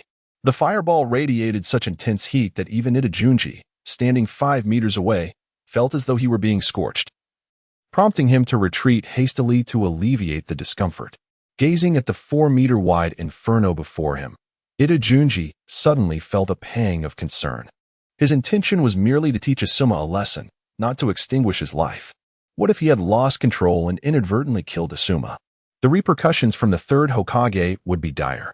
He would face 2 grim choices: either become a rogue ninja, fleeing from Konoha and leading a life of solitude, or confess his guilt and face incarceration, which could entail a decade or more behind bars, or even the grim possibility of execution. Neither option was appealing. especially since his actions had only involved tossing 3 steel needles to interfere with the match, hardly a grave offense. Yet the thought of such a trivial incident leading to his downfall left him feeling resentful towards Sarutobi Asuma and Uchiha Shursui. Was it truly necessary for them to pursue him so relentlessly over such a minor transgression? As the colossal fireball began to dissipate, Itadunji anxiously scanned the area where Asuma had stood, only to find nothing but a scorched patch of earth. What? Is his fire release so potent that it obliterated him entirely? Panic gripped him as he realized he might have genuinely killed Asuma. Just then, the ground beneath his feet trembled. Distracted by the potential consequences of Asuma's demise, he instinctively looked down, only to see a fist erupting from the earth, aimed directly at his chin. Chapter 55. Uchiha Shursui on the other side. Yatsuka, having concluded the game, underwent urgent treatment from Noera-rin. His arm, once red and swollen, had regained some mobility, although the muscles still felt rigid. "Thank you, Noera-rin," Yatsuka said with a smile. Rin blushed, 2 rosy clouds appearing on her cheeks, and replied, "It is truly an honor to treat you, Yatsuka." With reluctance, she withdrew her small hand from his right arm. At that moment, the vendor of the fruit ninja game approached, presenting Yatsuka with a trophy. He grasped Yatsuka's left hand, raising it triumphantly towards the sky, proclaiming to the gathered crowd, "Congratulations to our new champion, the meticulous creator, Yatsuka." The next instant, the air was filled with enthusiastic applause and cheers. Although only 30 or 40 people were watching, the eruption of excitement echoed as if hundreds were present. It was at this moment that most of the attendees discovered the name of the exceptional swordsman, Yatsuka. Whispers of admiration spread through the crowd. "His name is Yatsuka. Truly, heroes emerge in youth." Indeed, having such a talented young man in Konoha is a source of pride. With proper guidance, he will undoubtedly become a pillar of our village. What a remarkable youth, with such skills at a tender age. He may one day aspire to be Hokage. Yatsuka, so young and accomplished, his future is boundless. I wonder if he has a girlfriend. I must introduce him to my daughter before someone else claims him. His swordsmanship is nothing short of divine. As the crowd's praises washed over him, Kakashi clenched his fists. This was the benchmark he aspired to surpass, so formidable, but he felt no fear. He firmly believed that with hard work and dedication, there would come a day when he would defeat Yatsuka. His conviction was unwavering, akin to his motto, "There is no one I cannot overcome. There are only those who stand on equal footing with me." Not far from Kakashi, Tsukuyumi felt a tumult of emotions. He admired Yatsuka's prowess while grappling with the reality of his own inferiority. The sight of Yugai gazing at Yatsuka with admiration ignited a flame of frustration within him, not born of jealousy or hatred, but rather of exasperation at his own weakness. "Yatsuka, I will surpass you. Yugai is mine." His eyes flashed with determination as he tightened his grip on his katana and stepped away from the crowd. Making his way to the training grounds, Mitsukuri Shuji adjusted his glasses, his heart swelling with pride. Admittedly, this student often slept through lessons and occasionally skipped class. Yet it was undeniable that Yatsuka was the finest student he had ever taught. Despite much of Yatsuka's brilliance stemming from his own talent, Shuji felt justified in proclaiming, "Look at that remarkable swordsman. He is my student." Contemplating this, Shuji eagerly anticipated the upcoming 5 Kage Friendship Tournament in a month, curious to see how Yatsuka would fare against the prodigies from other nations. Perhaps he will defeat them all, haha. Meanwhile, in the crowd opposite Shuji, Might Guy watched Yatsuka with fervor, murmuring to himself, "Incredible. This is youth. This is the essence of being young. I too must see such a vibrant youth." With that, Guy beamed, his white teeth glistening in the sunlight, momentarily dazzling Shuji. At the same time, 2 jonin nearby engaged in conversation. "Hey, Minato, what do you think of this kid? Quite impressive, isn't he?" inquired a man dressed in black, adorned with the Uchiha clan's insignia. "Indeed, Shursui, this boy possesses tremendous potential. If he continues on this path, he will undoubtedly attain strength on par with that of the Kage," replied Uchiha Shursui with a smile. "However, to become Hokage, one must not only possess exceptional strength, but also the intellect to govern a nation," Shursui remarked. "Haha, are you complimenting my intellect?" Minato laughed heartily. "Your intellect is indeed commendable. I, on the other hand, lack the acumen to manage a country." I wonder if I will be elected in this Hokage selection. Let it be. If I am not chosen, it merely indicates that someone else is more suited for the role. Standing amidst the crowd. The two did not draw Shuji's attention. Otherwise, he would have surely approached them to greet them. After all, both were individuals of extraordinary strength. With one even being a candidate for the Hokage, it would be advantageous to have a conversation with them someday. As the Fruit Ninja Challenge concluded, Noara Rin escorted Yotsuka to the hospital. Upon arrival, a nurse examined Yotsuka's arm, discovering several muscle tears. While not critical, it was certainly not a minor injury. The nurse's gaze softened as she thought, "This child has worked so hard. He has truly pushed himself for his training." The nurse diligently treated Yotsuka's arm, applying a special ointment and wrapping it in bandages. She advised him not to engage in any combat for at least a week, estimating that he would recover in a little over a week. After tending to his arm, Rin pondered for a moment before smiling at Yotsuka. "Yotsuka-kun, you've had a tiring afternoon, and you haven't eaten yet.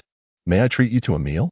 Just as Yotsuka was about to accept, he suddenly recalled his prior arrangement with Ayam, causing him to respond bashfully, I have plans to dine with someone else shortly. How about I treat you another day?" "Huh? Yotsuka-kun wants to treat me to a meal?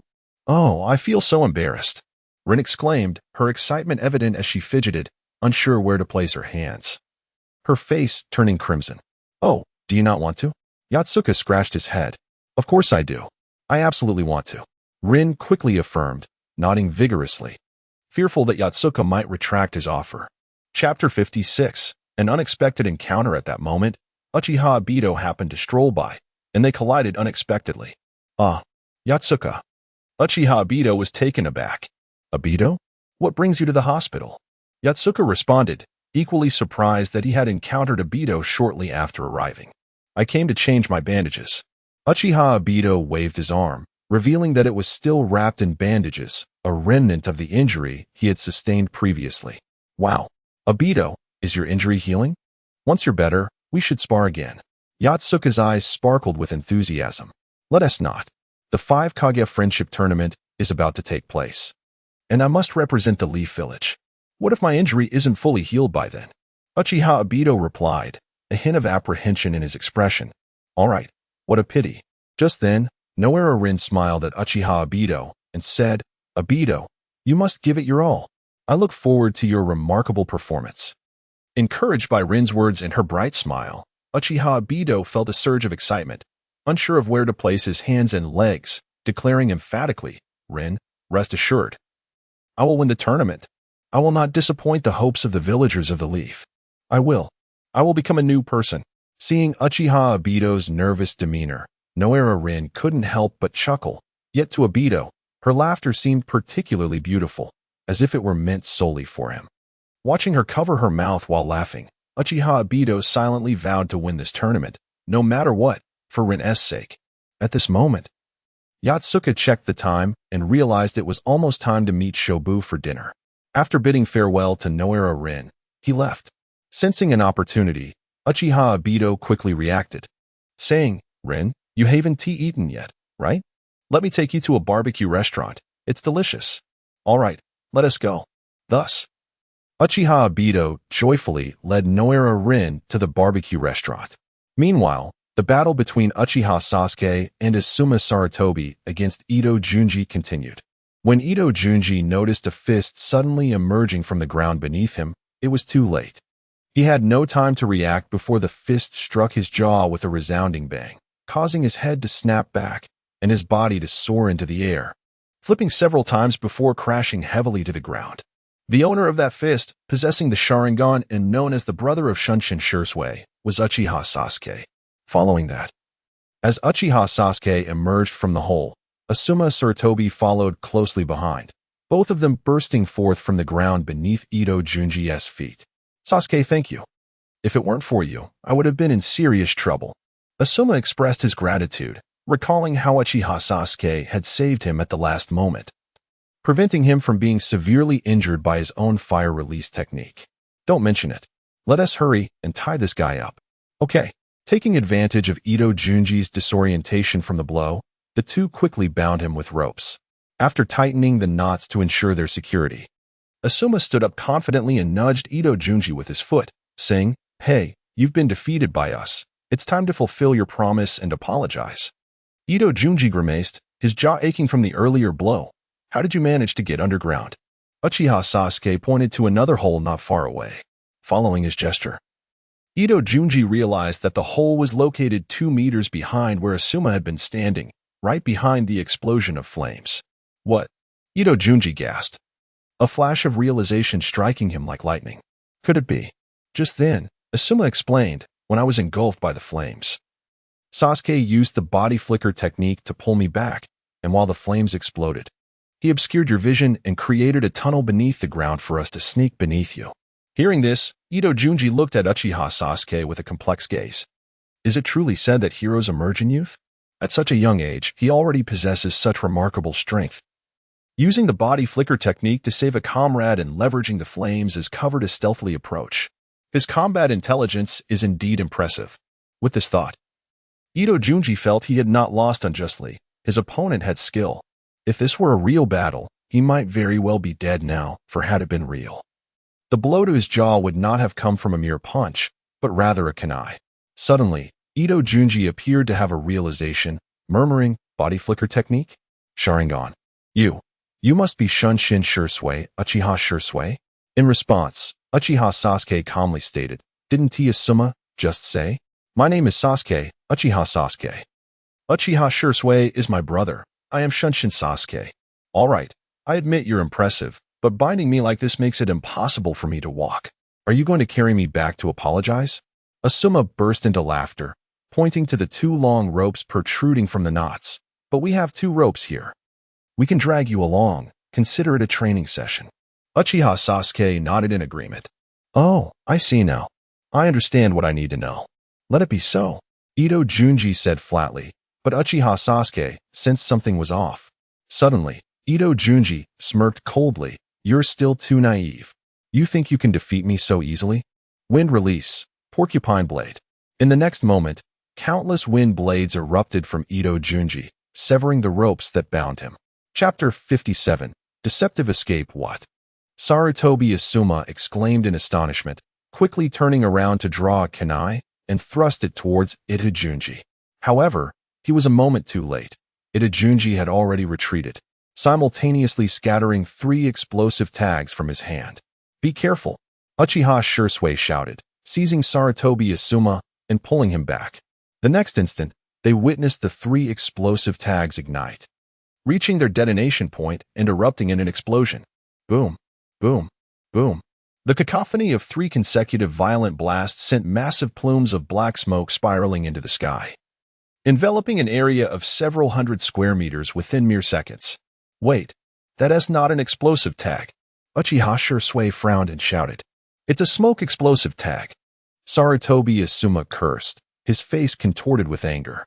The smoke explosive tag bore a striking resemblance to the explosive tag and was ignited in the same manner. But while the explosive tag produced a violent explosion capable of inflicting harm through its shockwave, the smoke explosive tag generated a thick cloud of smoke, obscuring the enemy's vision to facilitate a retreat or create confusion. Thus, smoke explosive tags were often used deceptively as explosive tags to mislead opponents. An act like Ito Junji throwing what appeared to be explosive tags was a common tactic employed to feign an attack while retreating. "Damn it, we've been outsmarted," Uchiha Shursui said with frustration. Despite possessing the 3-tomo Sharingan, which allowed him to slow down objects and perceive chakra, he could not pierce through the smoke as the Byakugan could, leaving him unable to locate Ito Junji amidst the thick fog. "Be cautious, he may attempt a sneak attack." The 2 remained vigilant, ready to react to any movement around them. However, after approximately half a minute of silence, the smoke began to dissipate. "Right, Asuma. Don't you possess wind release? Quickly disperse this damned smoke." Uchiha Shursui suddenly recalled Sarutobi Asuma's wind techniques and urged him. "Ah, how could I forget that?" Sarutobi Asuma slapped his forehead, realizing he could indeed utilize wind release. He promptly performed the wind release, gentle breeze technique, effectively clearing the surrounding smoke. Once the haze had lifted, both men were left dumbfounded. Aside from themselves, there were no other figures in sight. It was evident that Junji had long since escaped. Damn, he got away. That guy is too cunning. Sarutobi Asuma exclaimed, punching a nearby wooden post in frustration, panting heavily. Then, with a guilty expression, he added, "It's all my fault. If I hadn't slowed us down, he definitely wouldn't have escaped. It's all right. In battle, victories and defeats are commonplace. You should be grateful this was merely a minor scuffle. The opponent was from Konoha and did not intend to harm us. Otherwise, in a real confrontation, you might have already perished. So, take this as a lesson and gather experience." In reality, this incident was trivial. The enemy was merely trying to avoid interference. Our relentless pursuit nearly cornered him, Uchiha Shisui reassured. Sarutobi Asuma understood Shisui's intent. It seemed that Junji was not a villain. Had it escalated into a real fight, they might not have prevailed. He had only sought to save face by disrupting the match without causing harm. As Shisui pointed out, sometimes it was better to turn a blind eye to certain matters. However, in genuine combat, the enemy may be even more cunning. Falling for a trick once could cost you your life, so remain vigilant, Uchiha Shisui reiterated. I understand. The two departed, somewhat disheartened. Meanwhile, on the other side, Yusaka, upon exiting the hospital, sent a WeChat message to Ayam. As soon as Ayam received it, she hurriedly dressed and dashed out. Previously, Ayam had researched nearby eateries. Knowing well that Yusaka was a voracious foodie with an immense love for culinary delights. Hence, before inviting Yusaka to dinner, Ayam had done her homework. However, most of the delicacies had already been sampled by Yusaka, making it quite challenging to find something he and T tried. Ultimately, Ayam settled on treating Yusaka to hot pot. Where are you? Yusaka sent a voice message to Ayam. I am almost there. Ayam hastily replied, feeling a pang of anxiety. It was her first time treating Yusaka, and being late made her feel immensely embarrassed. Soon, Yusaka spotted a figure rushing towards him. It was evidently Ayam. He waved excitedly, calling out, Ayam, I'm over here. Ah, Dad, Yusaka-kun. In her moment of excitement, Ayam inadvertently addressed Yusaka as Dad, eliciting laughter from passers-by. Her face flushed with embarrassment, especially as she approached an intersection where a carriage was barreling down. Ayam's entire focus was on Yusaka, causing her to overlook the approaching vehicle, leaving her momentarily unresponsive. Yusaka witnessed this scene unfold and panicked. In an instant, he unleashed his chakra and fervently activated the Great Freedom Sage technique, creating two powerful whirlwinds beneath him that propelled him forward like a cannonball. In the blink of an eye, Yusaka transformed into a streak of white light, racing towards Ayam like lightning. The winds he generated swept through the area, sending debris flying as he passed. On the other side, Ayam frowned slightly upon realizing the carriage was about to collide with her. She silently chanted, Bagua Void. Ayam, huh? Just as Ayam was preparing to cast her technique, Yusaka's voice echoed in her ears, causing her to instinctively look up. To her astonishment, Yusaka's face was mere inches away. She froze momentarily, unable to react, before feeling herself being swept off her feet as Yusaka scooped her up in a princess carry. Ayam's mind went blank as she caught a glimpse of her surroundings blurring into streaks while Yusaka's anxious face loomed close. Then, she felt her body momentarily halt midair, only to realize Yusaka had leaped onto a rooftop, cradling her in his arms. Why Yusaka-kun? Ayam finally comprehended that in that critical moment, Yusaka had rushed over, saving her from the carriage with a heroic princess carry. Chapter 58. Rescuing SHBU, are you alright? Yusaka asked anxiously, having just witnessed a carriage careening toward SHBU. In a moment of sheer desperation, he nearly erupted with latent energy, pushing the Great Freedom technique to its utmost limits, reaching a speed that rivaled even the fourth Reikage. The velocity was so intense that the pressure of the wind against his body felt akin to colliding with a solid wall, leaving him breathless. Despite the overwhelming force, he instinctively manipulated the airflow, allowing him to perceive his surroundings clearly, preventing a catastrophic collision due to his blinding speed. Just in time, he managed to save SHBU from the impending impact of the carriage. Now, his mind was consumed with concern for her well-being. The thought of her being injured filled him with dread. After all, how could he enjoy a promised meal if she were hurt? Yusaka-kun actually cares about me, SHBU thought, gazing into his face, which was so close that she could discern the evident worry etched upon it. A warm sensation flooded her heart, and Yasaka's proximity, combined with his heavy breathing from exertion, sent waves of heat across her cheeks. Yasaka-kun, could you put me down, please? SHBU's voice dwindled to a whisper, her shyness compelling her to avert her gaze. Oh, of course. Yasaka complied. Noticing SHBU's peculiar demeanor, her flushed face and stiff posture made him fear she might be injured. Are you hurt? Is everything all right? He asked, reaching out to feel her forehead, which was alarmingly warm. Oh dear, you're burning up, he exclaimed. And no, I'm fine. SHBU quickly shook her head, feeling flustered and at a loss for words, her mind a blank canvas. Fortunately, Yasaka, oblivious to her distress, suggested, if you're not feeling well, we can skip dinner today and eat another time.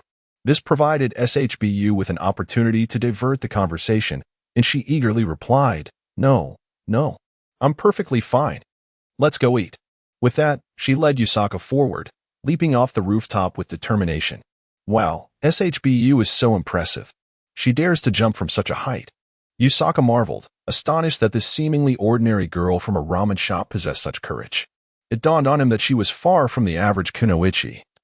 Her stone-throwing skills could easily surpass many lower-ranked ninja. Following her lead, Yasaka jumped down as well. Meanwhile, SHBU began to regret her impulsive decision to leap from the roof, feeling it contradicted her delicate image. However, seeing that Yasaka appeared unfazed, she felt a sense of relief. Regaining her composure, she feigned nonchalance and suggested, How about we go for hot pot? Hot pot? That's perfect. I've been craving it lately. Yasaka replied with a bright smile. Thus, the two made their way to the hot pot restaurant, indulging in a delightful feast. Afterward, Yasaka received rewards from the culinary system, though the effects paled in comparison to his first experience. Nevertheless, his proficiency in other techniques had notably improved, and his mastery of airflow manipulation and the Great Freedom technique deepened, allowing him to reach speeds akin to the fourth raikage in critical moments. After Yasaka escorted SHBU home, she dove into her blankets, hiding her head beneath the covers.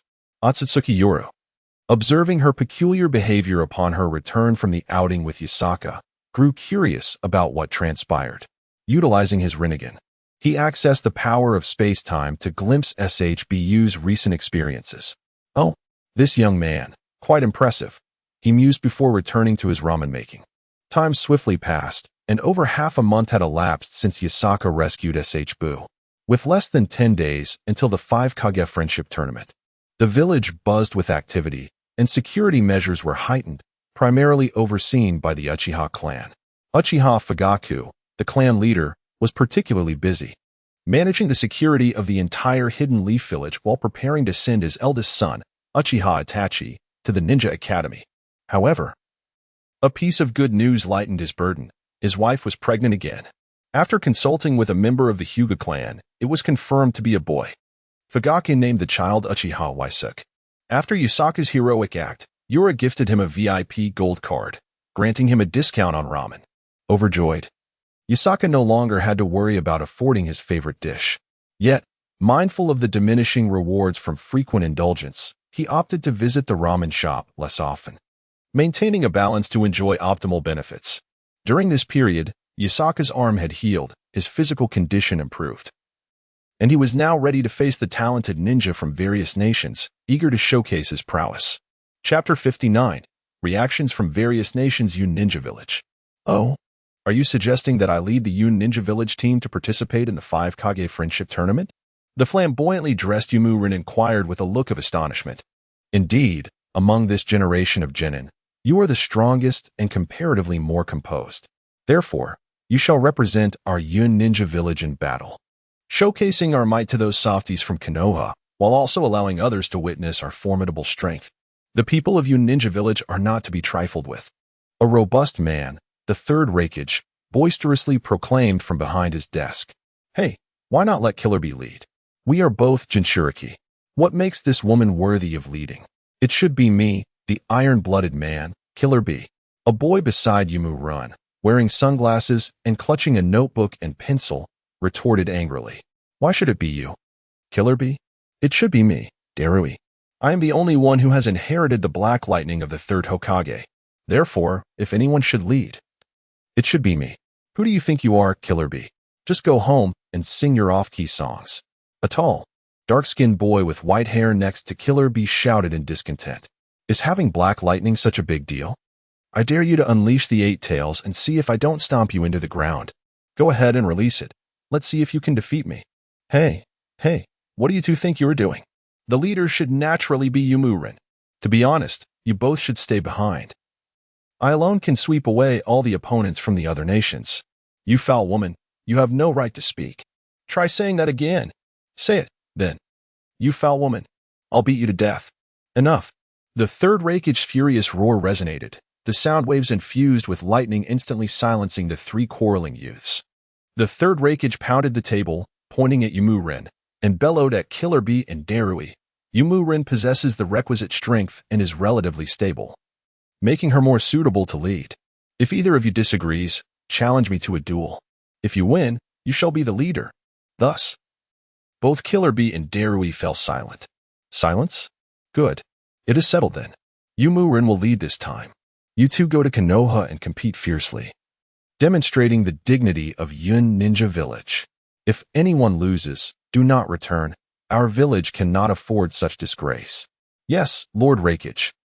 Kirigakure. For this 5 Kage Friendship Tournament, who among you wishes to lead the Kirigakure team? In the darkness, a glint of crimson flickered in Yagura's eyes as he spoke slowly. Reporting to Lord Mizukage, I, Terame, am willing to take on the role of captain for Kirigakure. I shall not disappoint your expectations and will strive for victory, showcasing our village's strength to the other nations. The elegantly dressed Terame stepped forward, self-nominating. Excellent, Terame. You shall lead the Kirigakure team. I am eager to witness what tricks the Leaf Village may employ. When facing them, hold nothing back, eliminate them mercilessly, especially any promising youth among them. The chilling voice from the shadows sent shivers down the spine of the kneeling Zabuza Momochi. I shall not fail, Terame declared loudly before stepping back. Iwagakure. In this competition, you must secure first place, demonstrating the unyielding spirit of Iwagakure. Show those nations that our village's heritage is not something trivial can rival. On high, Noki addressed the genin below him with a commanding presence.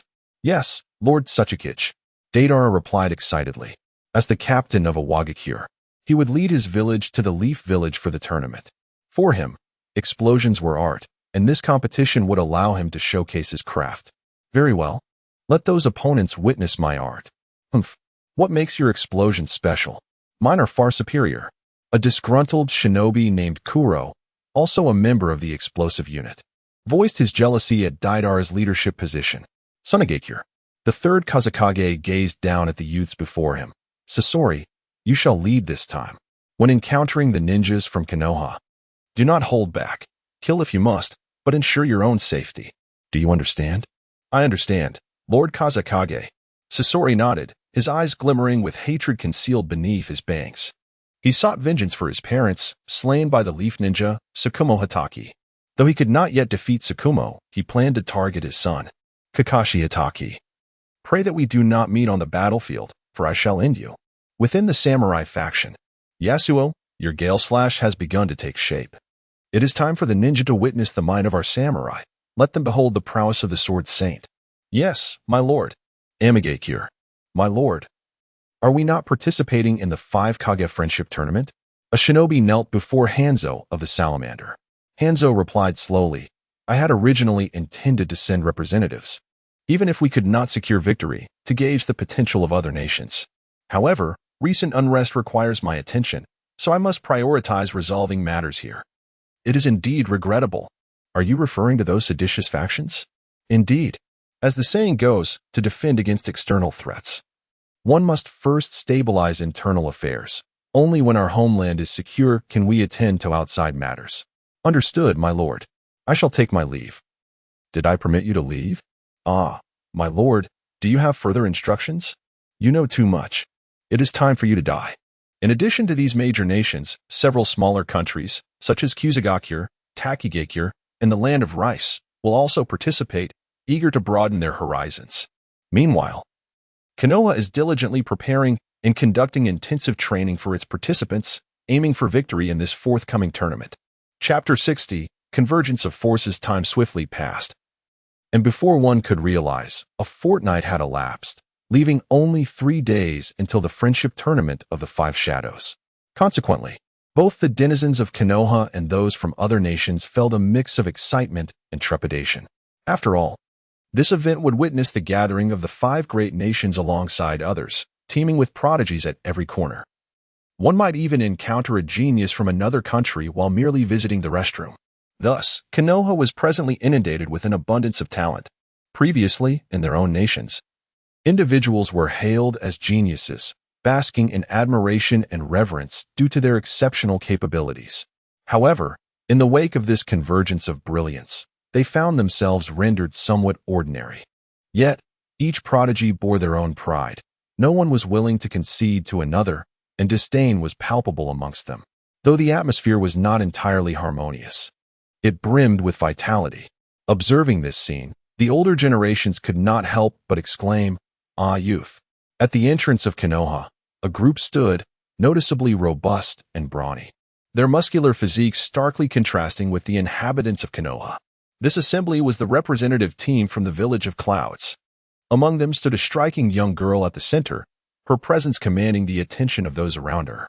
This was Yuzuki, a renowned kunoichi from the Land of Lightnings, celebrated for her unparalleled control over tailed beasts. Dressed in a form-fitting black outfit, Yuzuki, though still in her teens, had already begun to take shape. Her figure was elegantly curvaceous, complemented by a half ponytail cascading behind her, lending her an aura of striking beauty. Accompanying Yuzuki was another girl, Samui, who stood to the left of Darui. Slightly younger than Yuzuki, she reached Darui's shoulder, her physique notably developed, surpassing that of her peers. Had Jiraiya been present, he would undoubtedly have been thrilled, recognizing her potential to rival Tsunade. In addition to Yuzuki, Darui, and Samui, the team from the Village of Clouds included other competitors, Ki, Mabui, and the skilled Yatsuki.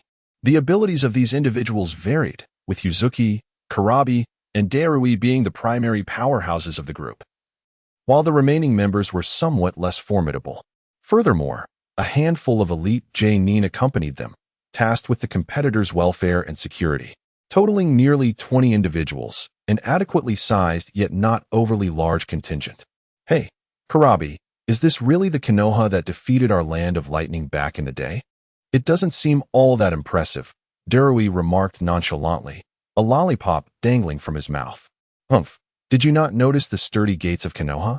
They exhibit formidable defenses, capable of withstanding considerable assaults.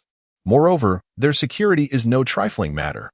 I have already spotted 6 elite J-nin, indicating a substantial presence, Karabi responded, rhythmically interspersing his words with a peculiar musical cadence. At that moment, Yuzuki, with an air of arrogance, declared, "So what? In my eyes, the people of Konoha are nothing but weaklings. I could easily fell them with a single punch. It is clear that the championship will belong to me, Yuzuki." "What did you say? Don't think that just because you are the leader, you are formidable. You are merely a figurehead. Securing the championship will require my prowess, Darui." Darui retorted dismissively. "You two should just go off to your corner. I alone can claim the championship. Your presence will only hinder my success. The title belongs to me." "Karabi!" Karabi exclaimed in indignation. "Karabi, are you itching for a fight? Is it that I haven't pummeled you in 3 days that you've grown overconfident?" Yuzuki coldly scoffed. "Yuzuki, do not assume that I would hesitate to strike you merely because you are a woman. When I am riled, I do not discriminate, even against those who might be considered less than human." Karabi shot back defiantly. "Fight, fight, fight. Go all out. Hit each other hard.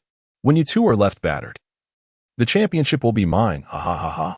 Darui savored the chaos, relishing the discord. "Ugh, these people are unbearable," Samui sighed, shaking her head. She truly wished to distance herself from these 3 eccentrics, for whenever they congregated, tranquility was utterly elusive. "Enough!" A voice thundered, causing the quarreling trio to halt abruptly. A man, more imposing and muscular than Karabi, glared fiercely at them.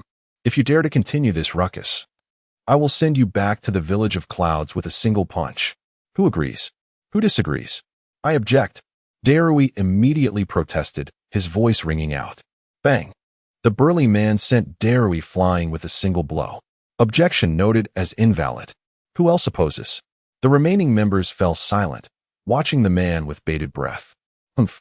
This is the fate that befalls those who dare to challenge my authority. The man pointed at Darui, who was now sprawled 20 meters away, leaving an imprint in the wall. This formidable figure was Karabi's older brother and the current Third Raikage's eldest son. A man widely regarded as the most promising candidate for the position of Fourth Raikage.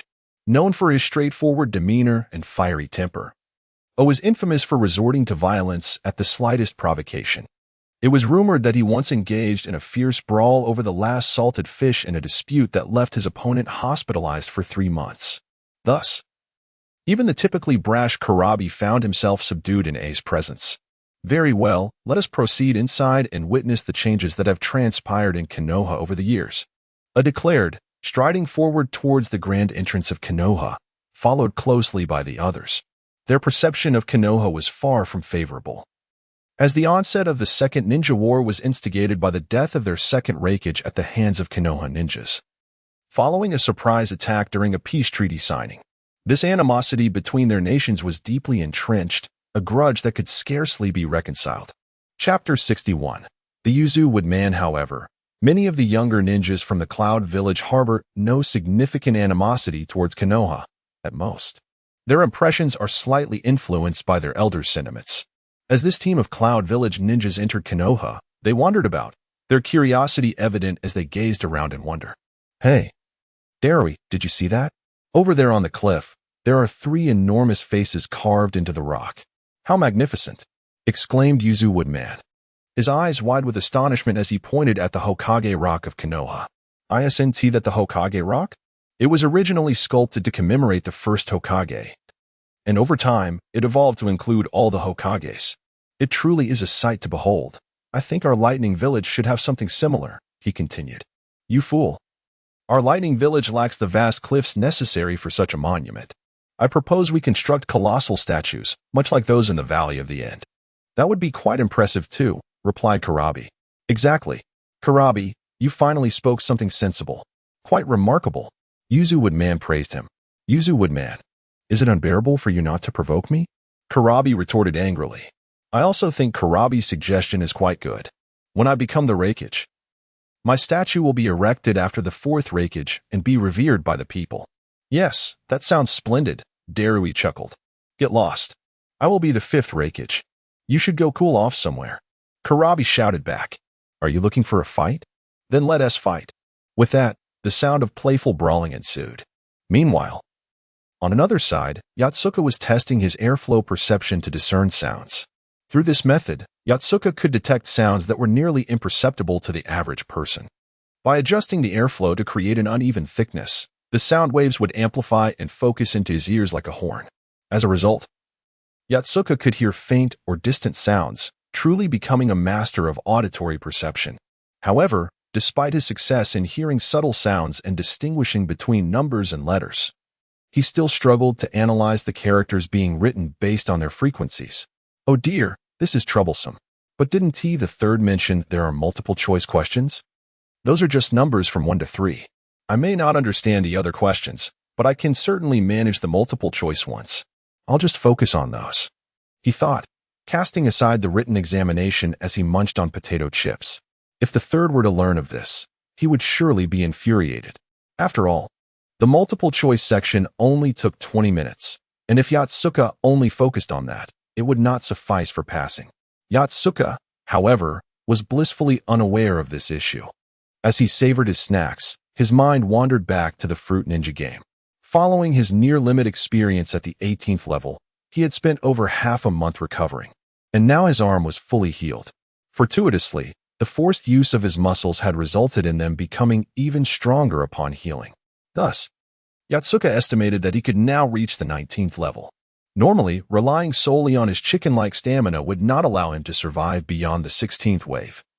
As his muscle capacity was not particularly exceptional, perhaps even somewhat lacking.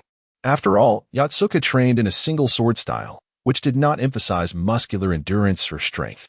However, when utilizing the Great Freedom Sage technique, A wind pressure would assist in reducing the burden on his muscles by 20%, enabling him to endure the 18th wave.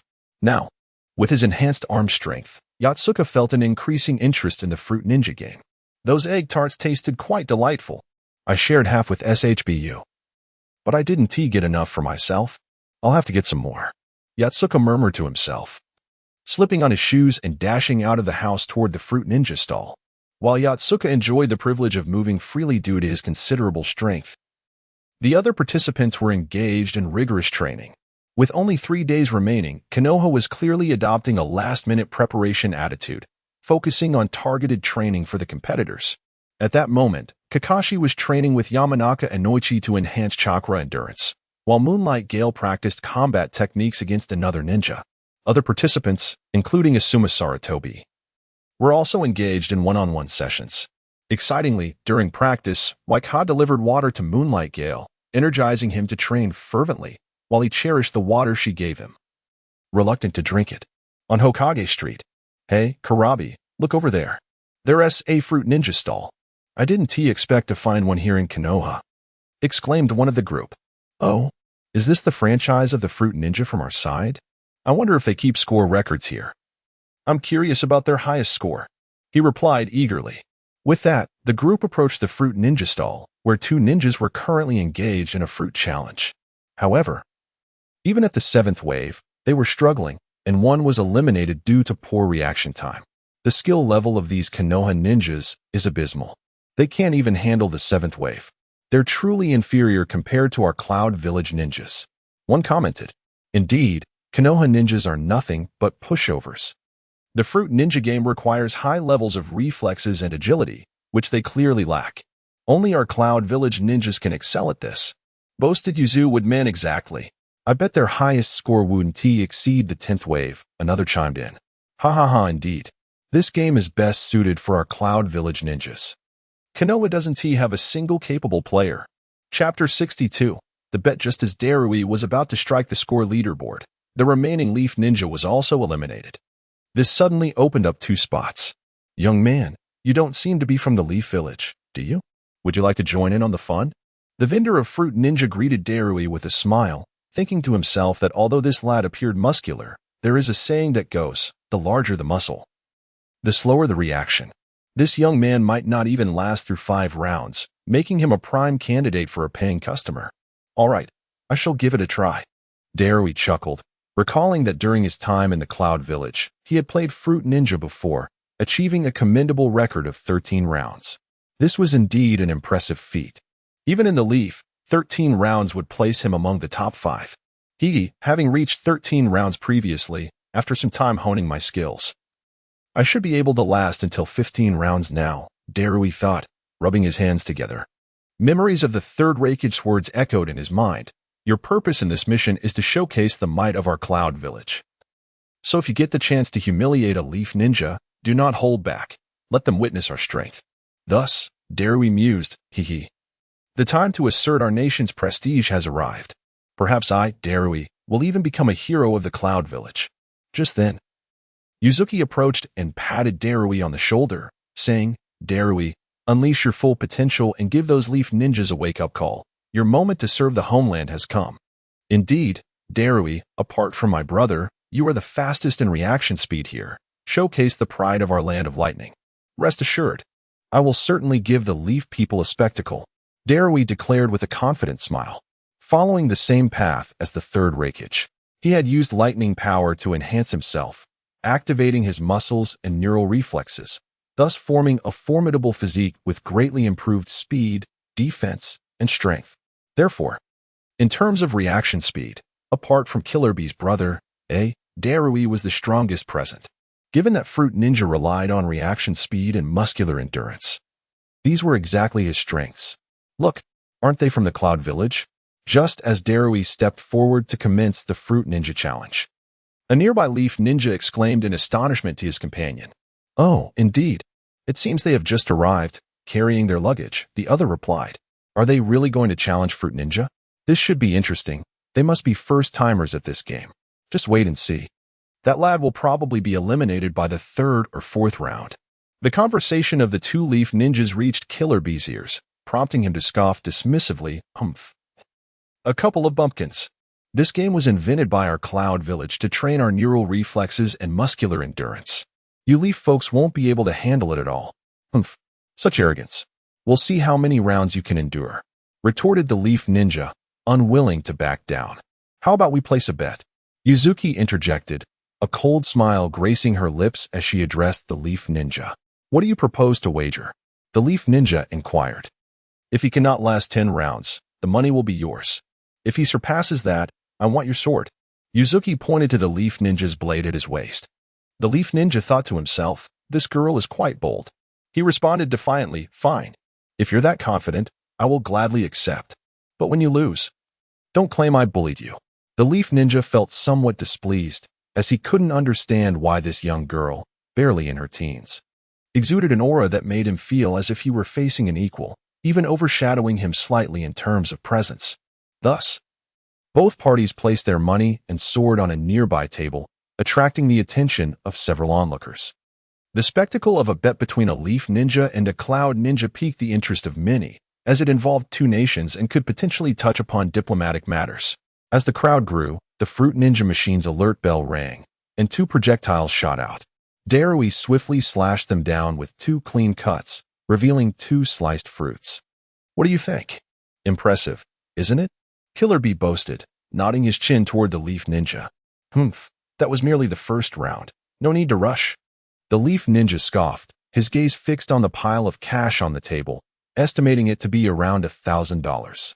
He mused, "These Cloud Ninjas are truly wealthy, albeit a bit foolish. But soon, that money will be mine." Meanwhile, as Yasaki approached the Fruit Ninja stall, he unexpectedly encountered a figure clad like a wandering samurai, none other than the sly Ito Junji from that day. "Little brother, your swordsmanship is quite commendable," Ito Junji remarked with a smile, having stumbled upon Yasaki by chance and wishing to pay his respects for Yasaki's slashing technique. "Who are you? How do you know my skills are impressive?" Yasaki asked, puzzled by the unfamiliar man before him. "Before you, I was the champion of Fruit Ninja, Ito Junji," he replied. "Oh, do you have something to discuss?" Yasaki asked dismissively. "Don't you feel curious about me, the former champion?" Ito Junji asked, surprised, as he had expected Yasaki to be thrilled. After all, they were champions of different generations. Just a defeated opponent. There's nothing to be excited about, Yasaki retorted, leaving Ito Junji speechless. The latter felt humiliated, unable to counter as Yasaki's words held a ring of truth. "Damn it, to be ignored like this." "Fine. I'll concede you're impressive," Ito Junji grumbled, frustrated, and ultimately walked away, contemplating how to enhance his own swordsmanship and physical prowess to reclaim his title as champion in the future. Chapter 63. The remarkable Darui. The group from the Cloud Hidden Village was not the last to arrive.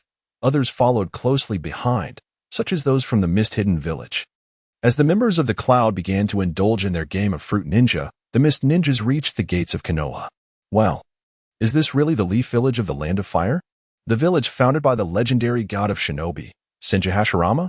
I am filled with curiosity and anticipation, said Koharume, cupping her hands to form a telescope over her eyes.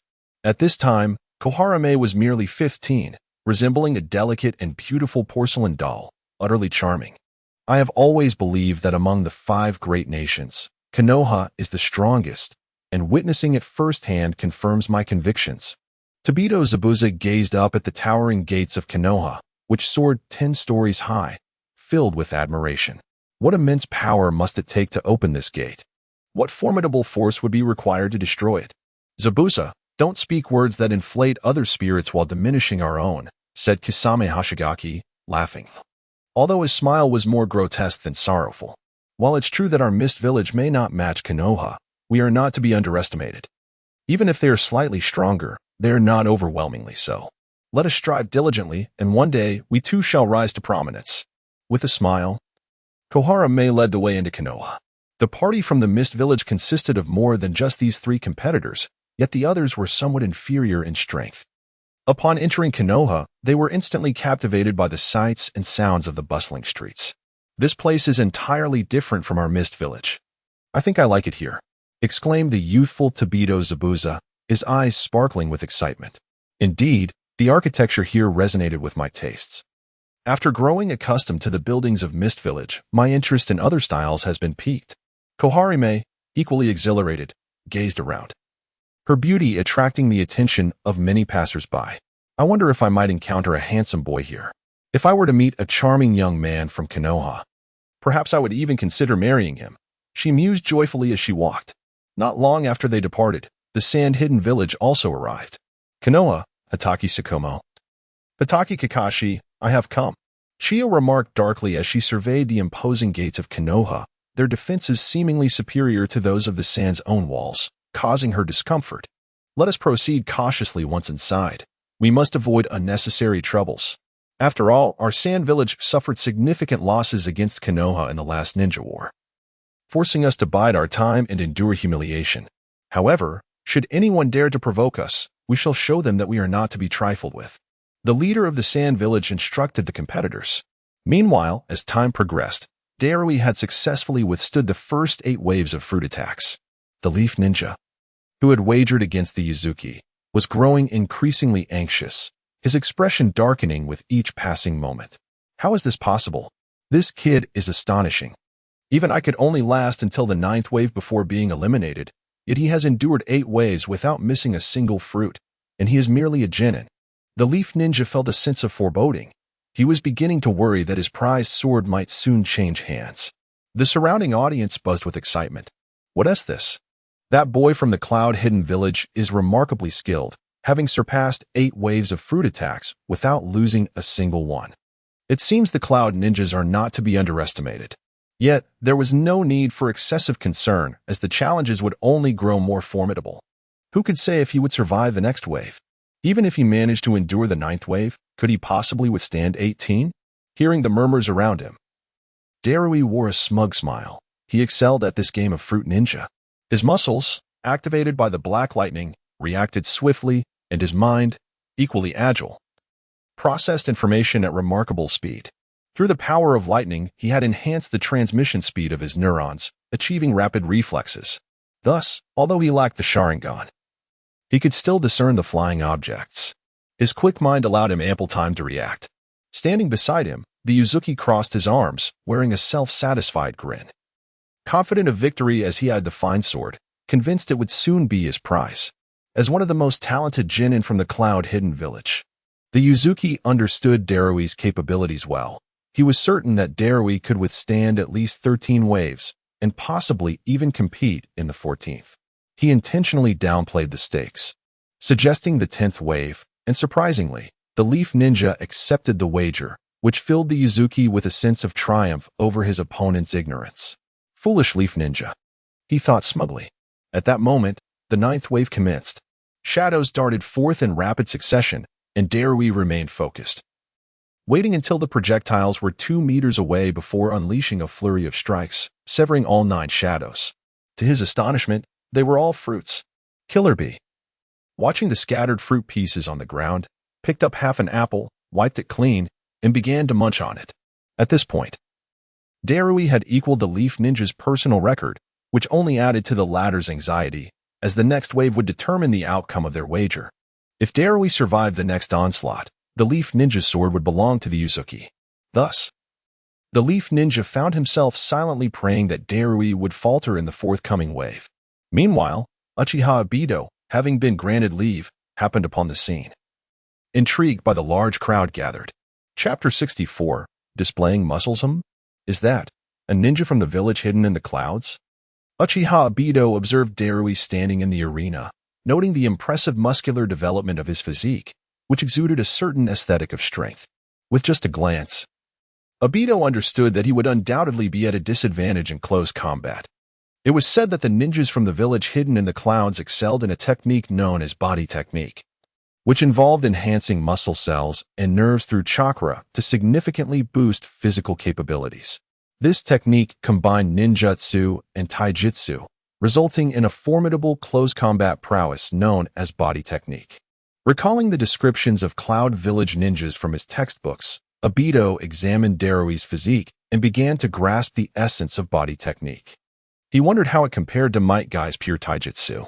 It seemed that the Cloud ninjas possessed superior physical attributes, and with the integration of ninjutsu into their physical techniques, they appeared to surpass Guy's singular focus on taijutsu. Perhaps he should suggest to Guy that he explore body technique as well, Obito mused. At this moment, the 10th wave of fruit attacks was imminent, a critical juncture in the wager. The Leaf Ninja felt an overwhelming sense of tension and unease.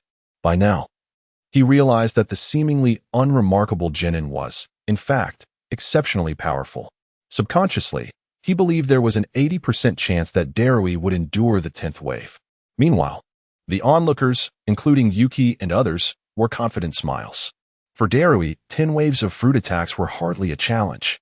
After all, he was the most orthodox practitioner of body technique among the competitors, and he had inherited the unique black lightning of the third Hokage, greatly enhancing his physical prowess and reflexes, relying on sheer reaction speed.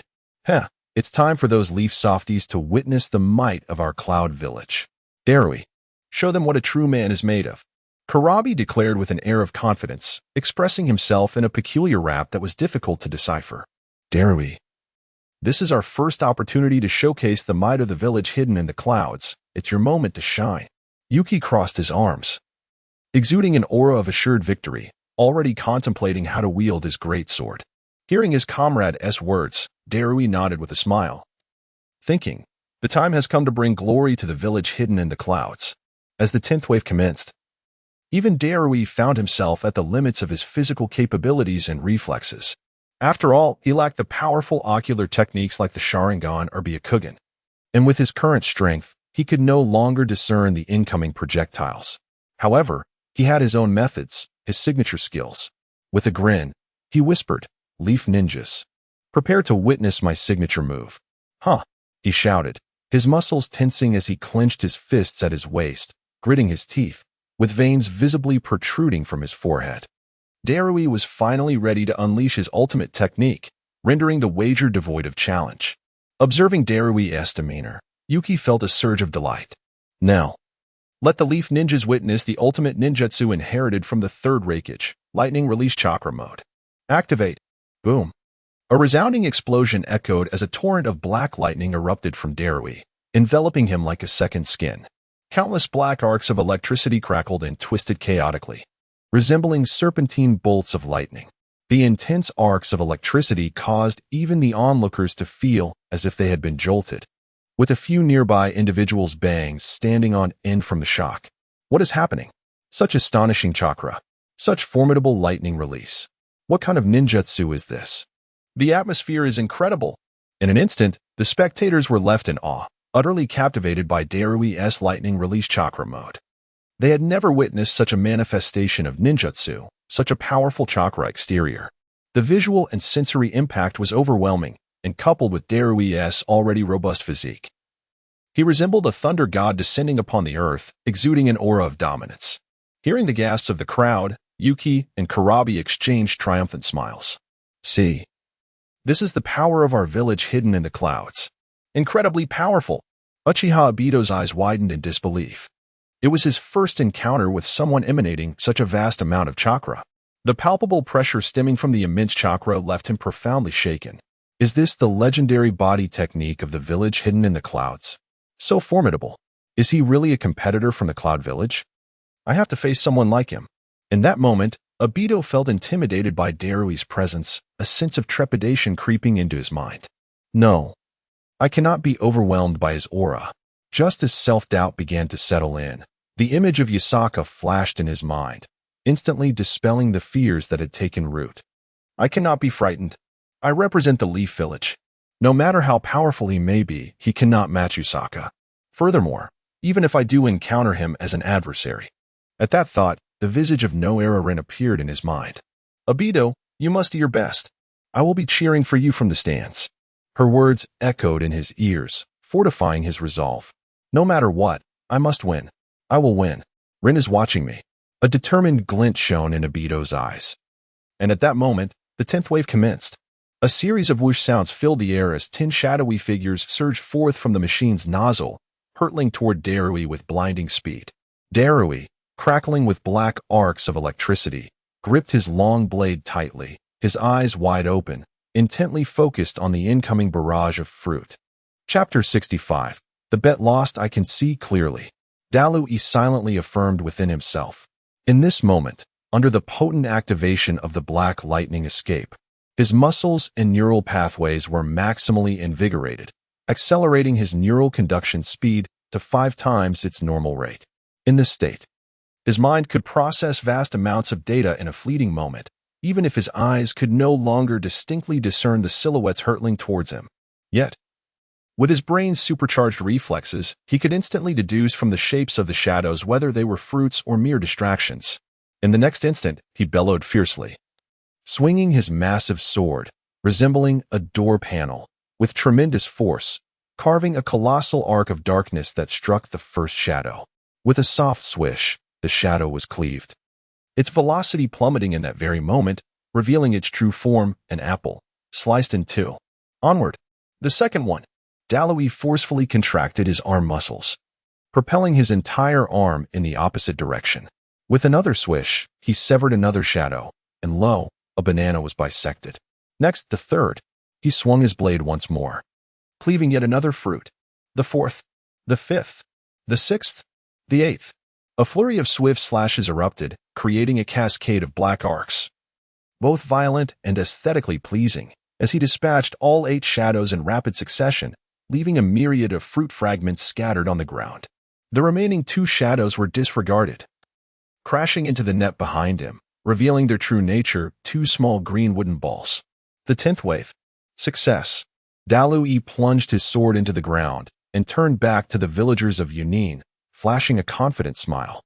Witnessing this scene, the Konoha ninja felt as though he had plunged into an icy abyss, coldness enveloping him, as despair washed over him. I have lost. The Konoha ninja's face was a portrait of sorrow as he gazed at the sword on the table, his eyes betraying a deep reluctance. This blade had accompanied him for 12 years, a trusty companion in countless battles, earning him notable victories. Yet today, it was about to change hands, becoming someone else's weapon. But how infuriating. Haha, remember, you must accept defeat gracefully. According to her wager, that sword is now mine, Yuzuki declared triumphantly, advancing towards the table to seize the treasured blade. With a swift motion, she drew the sword, its blade shining with a chilling white light under the sun, illuminating her enchanting visage, reflecting her elation. What a splendid sword! Thank you. I shall take good care of it, she giggled, flaunting the weapon before the Konoha ninja. Before she sheathed it, resting the hilt against her back. From that moment on, the sword was hers. Humph, a small-minded victory. The Konoha ninja gritted his teeth. The sight of Yuzuki's smug expression felt like daggers piercing his heart, rendering him breathless. Yet, despite his reluctance, he understood that since he had pledged to the wager, he must abide by it. To renege publicly would not only be a disgrace to himself, but would also tarnish the honor of Konoha and the Land of Fire. Meanwhile, Dalu awaited the 11th wave of fruit attacks. Today, he not only aimed to showcase the prowess of Yunin and Konoha, but also to test the limits of his current strength. Excellent. The 11th wave approaches. With this performance, I estimate I would rank at least second in Konoha. I wager the first place score will not exceed 14 waves. CHG chuckled, humming a tune. Shall we check the leaderboard to see the top score? Inquired Samu, her golden hair cascading over her ample chest. There is no need to look now. Once Dalu concludes, the stall owner will record his score on the leaderboard, and it will be rearranged accordingly. Dalu will undoubtedly claim the top spot. So there is no need to concern ourselves with the current leader, Yuzuki asserted confidently, her victorious smile unwavering. At that moment, the 11th wave commenced. Dalu, empowered by the activation of his lightning chakra mode, navigated through it flawlessly, then proceeded through the 13th wave. However, upon reaching the 14th wave, he finally hit his limit, missing 3 fruits and thus being eliminated. Although he fell short of his goal to surpass the 14th wave, he remained undeterred. Just a fraction more. It appears my lightning chakra mode requires further enhancement. If I could reach the level of Brother AI, I could likely conquer 20 waves with ease. Descending from the platform, Dalu bore no semblance of regret. He had not only demonstrated the strength of Yunin village before Konoha, but had also secured a trophy from the Konoha ninja. Although the wager was initiated by Yuzuki, and the spoils belonged to her, he had executed the endeavor. Thus, he believed that upon returning to Yunin village and presenting the sword to Raikage, he would surely earn his commendation. Haha, those from Konoha are utterly inept. This game is clearly beyond their capabilities. I reiterate, only those from Yunin can truly partake in this challenge. CHG boasted, his laughter ringing out, igniting fury in the hearts of the Konoha residents. Yet they could do nothing but accept the reality of their loss. At that moment, Obito emerged from the crowd, agitated, and confronted CHG and the others with ire. Do not revel too much in your triumphs. What you consider impressive is hardly so. You do not even match our second-place contender, let alone the first. If Yasaka were present, you would all be swiftly dispatched. Uchiha Obito declared vehemently. Chapter 66. The struggle of Uchiha Obito in moments of tranquility when struck by Yasaka. Uchiha Obito harbored a profound resentment towards him, determined to train diligently to retaliate. However, when faced with the contempt of outsiders towards Konoha, Obito's first thought was to defend Yasaka, and in that instant, Yasaka's stature in Obito's eyes grew immensely. After all, they were comrades at heart. The reason Obito did not impulsively rush in, shouting, "What is so impressive, Darui? I can match you," was due to his self-awareness. He understood his own limitations and would not allow bravado to cloud his judgment. After all, physical prowess was a forte of the Hidden Cloud Village. While Konoha also had individuals who excelled in physical combat, such as Might Guy in the Hyuga clan, most of its ninjas specialized in ninjutsu. Thus, Obito recognized that he could not contend with the Hidden Cloud's strengths using his own weaknesses. Who do you think you are? Kurabi scoffed at the audacity of someone daring to challenge him. I am Uchiha Obito from Konoha. Obito declared boldly, stepping forward to meet Kurabi's gaze. Kurabi towered over him, presenting a significant physical advantage. Had this been in the past, Obito might have felt intimidated, yet now he was buoyed by the memory of Rin Noera, who served as his source of motivation, his unwavering support, and his sanctuary. As long as Rin existed in his heart, Obito felt no fear, and all negative emotions were rendered insignificant. You dare claim that Darui's score is not the second highest? Impossible. This game may appear simple, yet it demands exceptional reflexes, strength, and endurance. Even many Jonin struggle to endure beyond 13 waves, while our ninjas from the Hidden Cloud excel in physical strength and reaction time. How could anyone from Konoha surpass 14 waves? Unless they were of Hokage caliber or someone like Konoha's White Fang. But even then, would such high-ranking individuals trivialize themselves with such games? And if they could, it would be meaningless, for our Raikage and those akin to AI could achieve the same. It's not about Hokage or anything like that. Our number one is a Genin, just like me. Oh, and like you too. Did you know that the top scorer is also a Genin, and their score is leagues ahead of yours? Obito retorted with disdain, a newfound sense of pride for Yasaka blossoming within him, realizing that Yasaka indeed had some redeeming qualities. Oh, I must see who it is. Yuzuki scoffed, striding toward the leaderboard to scrutinize it. Her eyes fell upon the second-place name, Ito Junji, with a remarkable 16 waves. This revelation astonished Yuzuki, indeed. Someone had surpassed 14 waves. However, upon noting the accompanying title of Jonin next to Ito's name, she sighed in relief. It was not unusual for a Jonin to achieve such a score, especially considering Darui's current state. He too would likely reach 16 waves upon attaining Jonin status. Yuzuki's gaze then shifted upward to the first position, where she found the name Yasaka, followed by the number 18, indicating he had endured through the 18th wave. What? Yuzuki gasped in disbelief. Is it truly possible for someone to last through 18 waves? No way. He must be a Jonin. A Genin could never achieve such a feat. With determination, Yuzuki scanned the leaderboard, hoping to see Jonin next to Yasaka's name. Instead, she was met with the designation Genin. How is this possible? Yuzuki stood frozen, her mind repeating the words Genin over and over. Hey, Yuzuki, what score did the first place get? At this moment, Kurabi, noticing Yuzuki's immobility before the leaderboard, called out impatiently, Yuzuki? When she did not respond, Kurabi called again, but she remained statue-like. What the? Kurabi approached her, a sense of foreboding creeping in. Hey, I'm talking to you, Yuzuki. He tapped her shoulder, to which she pointed at the leaderboard. Following her gesture, Karabi's eyes widened as he beheld Yasaka's name, the number 18, and the designation Jinin. "Nanny!" Karabi exclaimed, his expression one of utter disbelief. "How is this possible?" He rubbed his eyes and looked again, but the reality remained unchanged. "Yuzuki, I must be dreaming.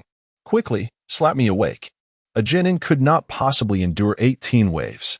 Yuzuki raised her hand and struck Karabi's face with a resounding smack. "Wake me up." As Karabi watched Yuzuki's palm approach, he silently prayed. Slap. Ah! Karabi spun through the air, landing with a thud, wincing in pain. That hurt. But surely I must be awake now. He scrambled to the leaderboard once more. What? It's not a dream. How could a Jinin possibly last through 18 waves? Karabi was on the verge of losing his sanity. At that moment, other ninjas from the hidden cloud gathered around. Equally astonished at the leaderboard's information, their mouths agape in disbelief.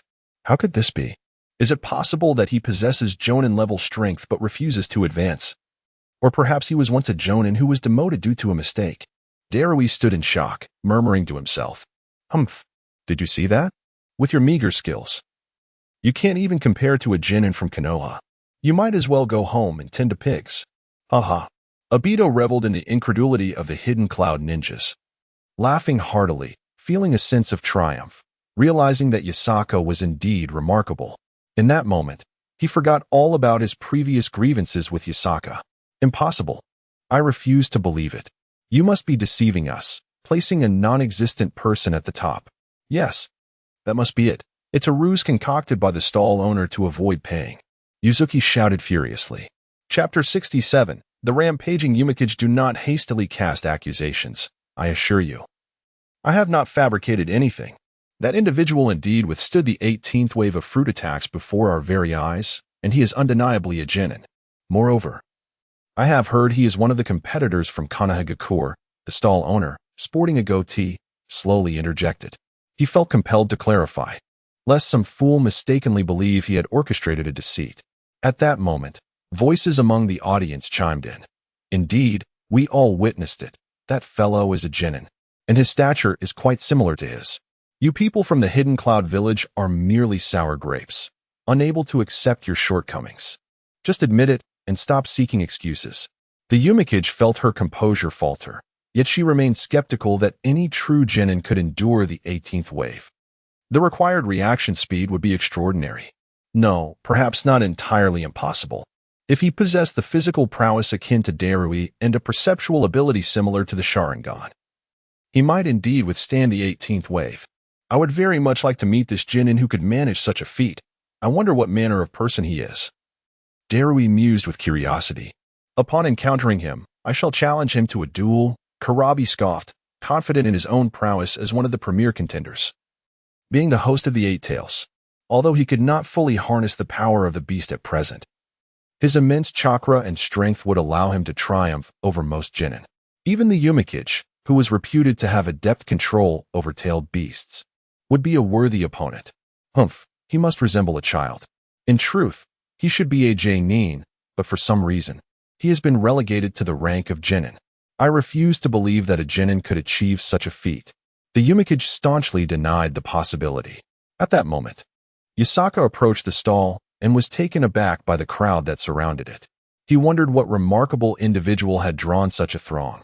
Pushing through, he emerged to witness a heated argument between a robust figure from the Hidden Cloud Village and Uchiha Obito. Obito? And the others. They must be from the Hidden Cloud Village. Yasaka observed curiously, trying to comprehend the unfolding drama, while the surrounding spectators were equally captivated by the altercation, oblivious to the fact that the true protagonist was merely observing. You people from the Hidden Cloud Village are simply stubborn, refusing to acknowledge your defeat. Uchiha Obito exclaimed in frustration, sensing that no matter how he argued, the Yumikage remained unconvinced. Karabi insisted that even if such a person existed, he would undoubtedly defeat him on the spot, while Darui claimed that the individual must have employed some secret technique to achieve such a feat. Frustrated, Uchiha Obito felt that Karabi and his companions simply could not bear the thought of losing, even though they had not been defeated. Just wait. I shall summon him forth so you can witness his prowess and cease this charade. Huh. If you have the ability, bring him to me. Yusaka finally could no longer restrain himself and stepped forward from the crowd, addressing the Yumikage. You are referring to me, are you not? Who are you? Step aside. The Yumikage waved dismissively, regarding him as nothing more than an arrogant fool seeking attention. Ah, Yusaka, you have arrived. I was just looking for you. Uchiha Obito's eyes lit up with excitement upon seeing Yusaka. What? Yusaka? The one who secured first place? In an instant, Darui and Kurabi turned to face Yusaka. What? This lad is Yusaka? The Yumikage suddenly realized, gazing intently at Yusaka. I hear you were looking for me? Yusaka surveyed the imposing figures from the hidden cloud village, noting that they matched the descriptions he had read, tall and muscular.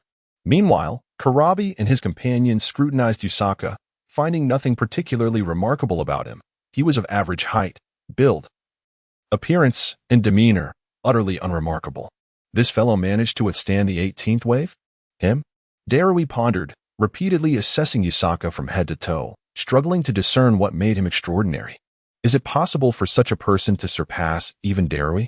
How can I believe it? Kurabi openly voiced his skepticism. It is said that you are the first-place Genin who withstood 18 waves of fruit attacks. I refuse to believe it unless you demonstrate it right here. The Yumikage challenged Yusaka. Yusaka regarded the Yumikage, who exuded a somewhat commanding presence, and scoffed. You ask me to demonstrate? Why should I comply? Who do you think you are? What? You dare speak so arrogantly? The Yumikage, incensed, pointed at herself and declared, I am the strongest Genin of the hidden cloud village. The Two-Tails Yumikage. Do I not have the authority to request you demonstrate your 18 waves of fruit ninjutsu? Your status as the strongest Genin of the hidden cloud village has no bearing on me. Yusaka retorted coldly. I speak for myself, you rustic fool. The Yumikage felt her temper flare. Despite the fact that neither party had spoken out of turn, her anger surged inexplicably. Oh, you a mere Genin. What right do you have to command me? I am feeling rather fatigued today and do not wish to engage. You may all disperse. Yusaka waved dismissively, provoking the Yumikage's indignation, as if her noble dignity had been trampled upon, akin to being treated as mere waitstaff. You seek a fight, do you? The Yumikage, a proud talent of the hidden cloud village, was unaccustomed to such treatment. Although she prided herself on her composure, she was, in truth, quite volatile and immediately launched a punch at Yusaka. Chapter 68. Die, you wretched woman. What? This scene was utterly unexpected for all those present. Even the likes of Kurabi from the hidden cloud village could not fathom that the Yuzuki woman would lose her composure and strike out in anger. You're driving me insane.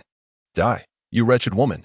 With a fierce punch directed at Yusaka, the Yuzuki woman, though not employing all her strength, launched a sudden and unanticipated attack. As her fist neared Yusaka's face, the surrounding ninjas finally reacted. Uchiha Obito stood frozen, his eyes wide in shock, unable to respond. Kurabi, his mouth agape as if to swallow a light bulb, though wearing sunglasses, displayed his astonishment unmistakably. Darui, however, quickly grasped the situation and attempted to intervene. But it was too late.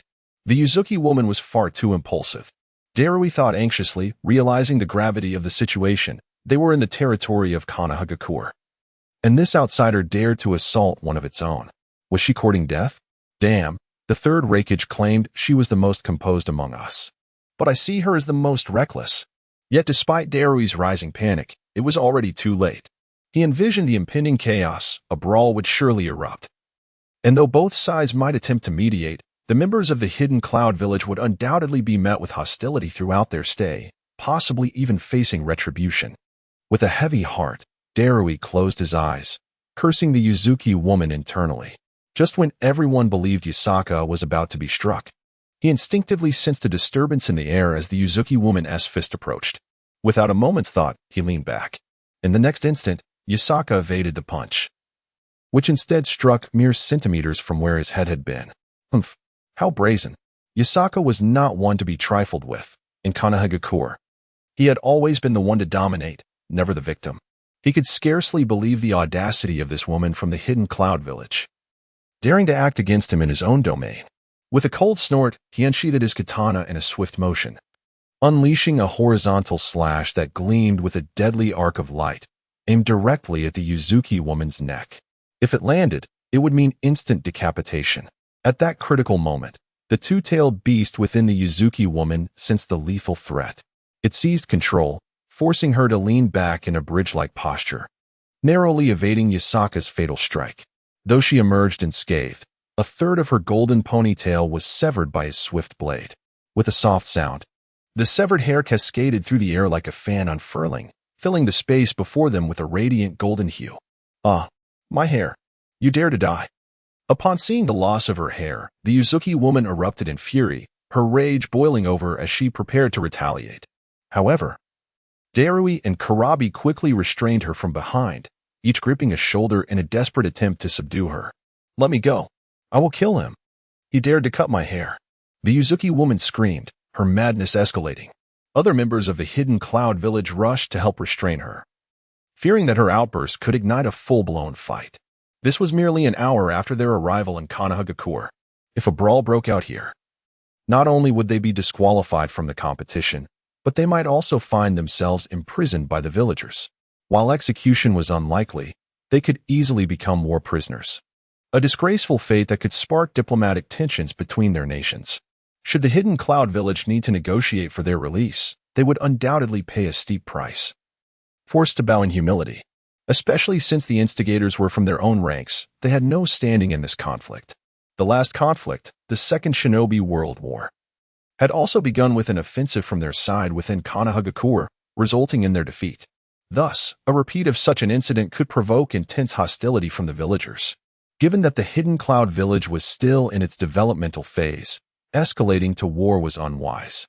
Even the notoriously fiery Third Reikage would be compelled to swallow his pride to maintain peace, enduring humiliation if necessary. If the Yuzuki woman's moment of rashness triggered such a cascade of repercussions, her comrades would be forever branded as historical villains. "We cannot let this escalate. This absolutely cannot turn into a fight." Darui screamed internally, desperately holding the Yuzuki woman in place. Karabi mirrored his sentiments, nearly exerting all his strength to contain her as she exhibited an alarming amount of power, as if declaring that while blood may flow, her hair must remain intact. The ample-chested Samui also struggled to restrain the nearly unhinged Yuzuki woman, feeling incredulous. The Third Reikage had assured them that she was the calmest among them, urging her to keep the others in check. Yet here they were, desperately trying to control her to prevent chaos. Was the Reikage truly reliable? After considerable effort, the Hidden Cloud contingent finally managed to subdue the Yuzuki woman. Karabi wiped the sweat from his brow, relieved that she had not unleashed her tailed beast form in public, for that would have spiraled the situation beyond control. Chapter 69. The Yuzu person has lost their mind. At this moment, the Yuzu person had regained some composure. Having half convinced herself of the truth, she was reluctant to acknowledge that a lower-ranked ninja could endure until the 18th wave, yet her subconscious had begun to accept it. She merely feigned defiance. In a moment of impulsive recklessness, she instinctively struck at Yasaka. However, as her fist flew forward, regret flooded her mind. The anger had overwhelmed her rationality, leaving her startled when Yasaka effortlessly evaded her blow. This unexpected escape astonished the Yuzu person, for her attack had been an impulsive action, executed without any forethought. Typically, in such situations, most individuals would be unable to react in time, especially during a conversation rather than a battle. Yet, before she could fully process Yasaka's extraordinary reflexes, she found herself on the receiving end of a swift strike from him. The speed of the blow was so alarming that an intense sense of danger surged within her, prompting an instinctual urge to evade and defend herself. Before she could make a move, her inner two-tailed demon cat, more fearful than she, commandeered her body, causing her to lean back instinctively. In the ensuing chaos, her ponytail was flung towards Yasaka, and with a single slice, he severed one-third of it. This devastating loss ignited a volcanic eruption of fury within the Yuzu person. She cherished her long, golden hair, investing considerable time daily to maintain its luster, and had intended to style it into twin ponytails after the competition. The thought of losing such a significant length, which would take at least 6 months to regrow, was unbearable. The sheer indignation nearly drove her to unleash her tailed beast. "Yuzu, calm down. Are you out of your mind?" Karabi bellowed. "Let go of me. I am calm now," she retorted angrily. observing that her fury had subsided somewhat. Karabi and the others released their grip. With a haughty huff, the Yuzu person cast a wary glance at the blade in Yasaka's hand. Recognizing the peril she had narrowly escaped, that previous strike had been dangerously real. Had she reacted even a moment slower, she would have met her demise. What a straightforward individual, she mused, mentally labeling Yasaka as ruthless and unhesitating in his actions. Approaching Yasaka, she addressed him directly. You are a participant in this competition, are you not? And if I am? Yasaka replied with a cold smirk. Unbeknownst to her, he had deliberately held back during that last strike. Had he truly intended to eliminate her, he would have employed his enhanced techniques to amplify the speed of his attack, extending the reach of his blade through the wind blades it produced. This would have allowed him to strike her from a distance. Even if the blade itself did not make contact, Yasaka had exercised considerable restraint. In previous encounters, he would have dispatched his adversary without a second thought. However, following the counsel of the third Hokage and Shusui Mikami, he had been advised to avoid escalating tensions that could jeopardize the village. While he was untroubled by personal repercussions, the potential ramifications for the village, such as inciting unnecessary conflict and disrupting local businesses, were unacceptable. Seeing Yasaka's nonchalant demeanor, the Yuzu person felt a surge of irritation. Although she recognized her own fault, as a talented kunoichi from the hidden cloud village, she had never faced such indignity before. Typically, others would defer to her. This was her first experience of being on the receiving end of such disdain. However, given the circumstances in Konoha, she suppressed her anger and declared, "Very well. I cannot engage you now, but during the competition, I will seek my chance to confront you. I hope you do not flee then." Her expression twisted into a sinister grin as she plotted her revenge against the one who dared to mar her precious hair. After all, the rules of the competition did not explicitly forbid lethal force. An accidental death could be easily dismissed as an unfortunate consequence of heightened aggression. She is clearly planning to go all out during the competition.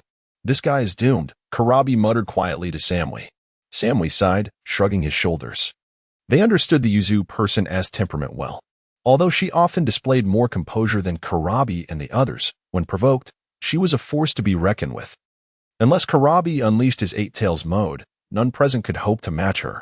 Even in that form, he could only barely contend with her, as she had mastered the tailed beast's powers to a degree far exceeding his own. Chapter 70. Did I let you go? Just you? Yasaka smirked derisively, scrutinizing Yuzuki, finding nothing remarkable about her, and consequently categorizing her as someone who could be easily defeated. Listen, I am not here to engage in a war of words with you. We shall meet in the arena. Yuzuki scoffed coldly, mentally placing Yasaka on her blacklist for elimination. Such a proud individual could hardly swallow her pride. Yet she indeed exhibited the composure that the third Reikage had ascribed to her. If it were Karabi, a fight would have already ensued.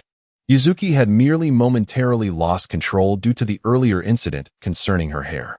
She resolved to leverage her connections to ensure that she and Yasaka would be pitted against each other in the upcoming one-on-one match, where she would unleash her full power, feigning a lack of control, and eliminate Yasaka. Although this was the territory of Konohagakure, the tournament was jointly organized by the 5 great nations. Thus Yuzuki believed some clandestine manipulation could be permissible. You, ignorant fool, soon you shall comprehend the consequences of provoking me, Yuzuki. Yuzuki's anger toward Yasaka subsided rapidly, as she anticipated that in just a few days, she would be able to vanquish him in the arena. Why bother fuming over someone who would soon be dead? With that thought, Yuzuki turned to leave, greeting Karabi and the others. Let us go. We should find an inn to settle in. Did I let you leave? Just as Yuzuki turned to walk away, Yasaka's voice rang out behind her. She halted in her tracks, a mix of surprise and irritation crossing her face as she slowly turned to face Yasaka. What do you mean? Yuzuki barked, suppressing her rage. She was well aware of the need to avoid trouble, yet if pushed too far, she would inevitably retaliate. At that moment, Yasaka, brimming with arrogance, declared, I heard you won a katana from someone in a bet. Do you dare wager with me? If I can withstand the 19th wave, that katana shall belong to me. What? Yuzuki's eyes widened in disbelief, taken aback. The moment Yasaka uttered his challenge, not just Yuzuki, but everyone present was left utterly astonished, staring incredulously at Yusaka. This guy? Uchiha Obito looked at Yusaka in shock. He had just informed Yusaka about Yuzuki winning a katana from a Konohagakure ninja. And now Yusaka was directly challenging Yuzuki to reclaim that sword. Was he attempting to help that person regain the katana? Uchiha Obito's expression was one of utter astonishment as he realized Yusaka possessed such a sense of collective honor. His fellow villagers had suffered humiliation, and he was stepping in to assist them? This guy. Uchiha Obito cast a complicated glance at Yusaka, who he had previously found distasteful due to his penchant for violence and his formidable strength, which had drawn much attention from Lin, inciting Obito's jealousy. However, he now discovered that Yusaka had a sense of justice, willing to assist the people of Konohagakure? Am I dreaming? When did this guy become so principled? Meanwhile, Kairabi and the others regarded Yusaka with expressions akin to those witnessing an extraterrestrial. This is utterly audacious. The 19th wave? Who does he think he is? If it were the brother AI, I could believe it, but him? I wouldn't believe it even if I were struck dead. Kairabi's jaw dropped, nearly wide enough to fit a light bulb. This kid, in his quest for bravado, truly boasts without restraint. I am eager to see what he possesses that could allow him to endure the 19th wave. I simply do not believe it. Even I, in my lightning release chakra mode, could not last beyond the 15th wave, and he has neither the merit nor the capability to withstand the 19th. Darui regarded Yusaka with a cold smirk, scoffing. You? I truly see no remarkable prowess in you, my friend. Allow me to offer a piece of advice. Do not overreach, or you may find yourself struck by lightning. It's merely a katana. There is no need to sacrifice your dignity for the sake of showing off. Who do you think you are? Have I spoken to you? Yusaka shot back, infuriating Darui to the point he drew his large sword, ready to confront Yusaka. Yuzuki intervened, stopping Darui from engaging Yusaka. After a moment of contemplation, she turned to Yusaka with a sardonic smile and asked, "And what if you lose your wager?" "If I lose, I shall give you my katana as well," Yusaka replied, swiftly unsheathing his blade. The sharp edge glimmered ominously in the sunlight, indicating it was no ordinary weapon. Yuzuki observed it closely, acknowledging the quality was superior to that of the Konohagakure ninja-esque katana. With a cold smile, she nodded. "Very well, this sword appears quite exceptional. Since you are so eager to offer it to me, I accept your wager." Yuzuki gazed greedily at the katana in Yusaka's hand. It was evidently a masterwork. And although she did not wield a sword, it would serve as a trophy to bring back to the Cloud Village, where she would undoubtedly receive accolades from the Reikage. Yuzuki held no belief that Yusaka could endure the 19th wave, for it presented an exceedingly formidable challenge. One had to discern between 19 airborne objects as either fruits or distractions and then sever each fruit while evading the distractions. This task was immensely daunting. Among those present, she only believed AI could manage it, but he had just dashed off to the restroom and had yet to return. Consequently, Yuzuki had already resigned herself to the notion that the katana would belong to her, elevating her spirits as she mused. The people of Konohagakure are all so foolish. I cannot fathom how they triumphed in the last Ninja World War. Yet, they have been quite generous, providing me with 2 exceptional katana upon my arrival in Konohagakure. Perhaps they are simply naive and wealthy, haha. Soon, Yusaka stood at the ready position for the Fruit Ninja Challenge, while Yuzuki and the others observed from the sidelines, each wearing expressions of schadenfreude as they regarded him as a fool, firmly disbelieving that Yusaka could withstand the 19th wave. Only Uchiha Obito stood by, vocally supporting Yusaka. Chapter 71. The Display of Yusaka. Give it your all. Show these people from the hidden Cloud Village that we from Konoha are not to be trifled with. Uchiha Obito exclaimed, his excitement palpable, as if he were accepting a challenge from a fruit ninja. Humph. I can't wait to see that kid's expression when he fails to withstand the 19th wave. It will surely be amusing. Darui crossed his arms, wearing a look of skepticism. He doubted Yusaka could endure to the 19th wave, given that even in his lightning release chakra mode, he could only last until the 14th wave. Without robust muscles or the visual prowess of the Sharingan, Darui found it hard to believe Yusaka could manage such a feat. I must say, the people of Konoha may lack in many areas, but their verbal prowess is unmatched. Is this what they call verbal jutsu? Truly impressive. Killer Bee laughed heartily, only to be met with glares from the nearby Konoha spectators, which he dismissed entirely. These softies from Konoha have little to offer. If everyone here were like them, the land of lightning would have already surpassed Konoha's strength. Samui chimed in, her expression one of arrogance as she scrutinized Yusaka, attempting to gauge his potential. However, without Yusaka making a move, she could discern no remarkable attributes. At that moment, the warning bell sounded, and the first wave of projectiles was launched. The initial speed was relatively slow, easily perceptible to the naked eye, as 2 bananas were shot forth. The crowd watched intently as Yusaka swiftly sliced them into 4 pieces, leaving no fruit unscathed. With the second wave, third wave, and up to the 7th, Yusaka continued effortlessly to shatter each piece of fruit, demonstrating remarkable steadiness.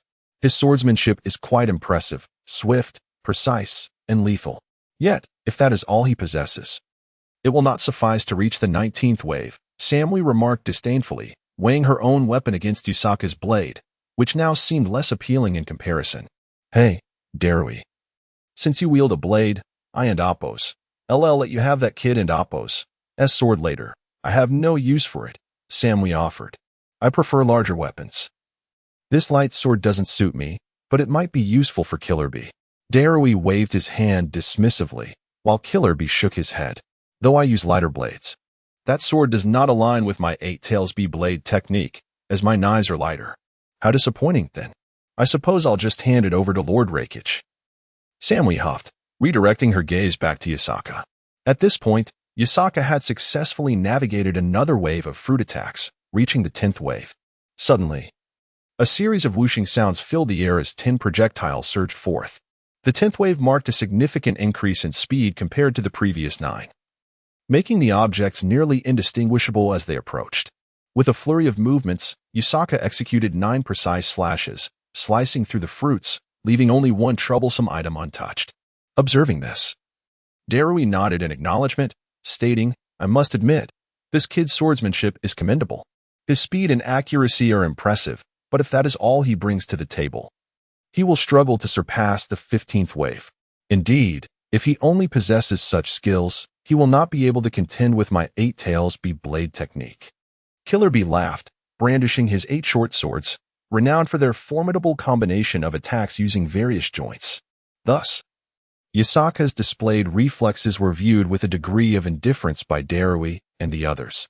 Soon enough, the 11th wave arrived, and Darui began to watch intently, recognizing that his limit was the 14th wave, while Yusaka had already reached the 11th. With a rapid series of slashes, a dazzling light enveloped the area as fruits fell, transformed into numerous pieces. Once again, Yusaka did not miss a single one, successfully passing through. This kid is indeed quite capable, Darui acknowledged. So what? That is all he can manage. I wager he will falter by the 13th wave, Samui retorted. However, if he does fall at the 13th wave, it is still impressive, considering you two can only reach that far.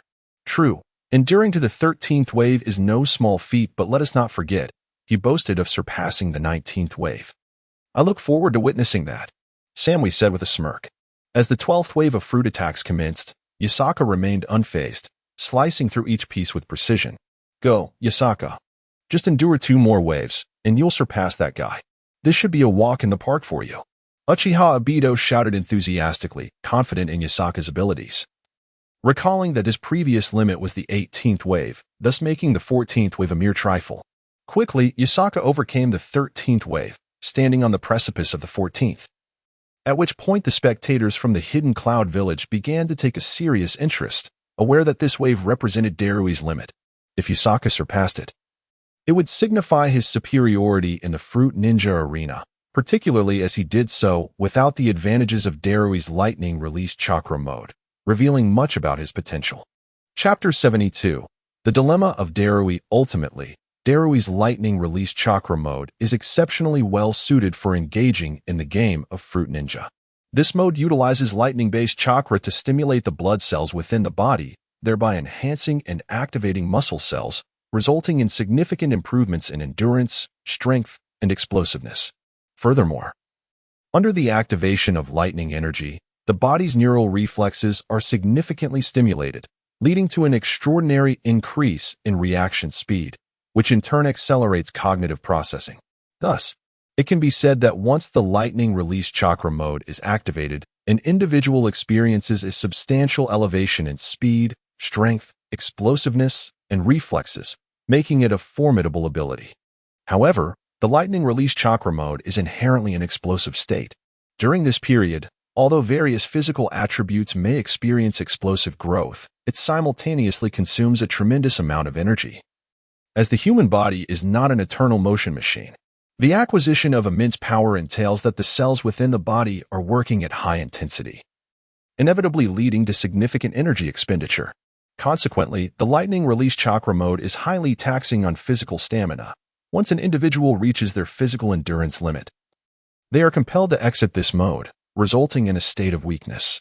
In response to this challenge, the inhabitants of the hidden cloud village typically choose to engage in rigorous physical training to enhance their physical qualities, thereby adapting to the high energy demands of the lightning release chakra mode.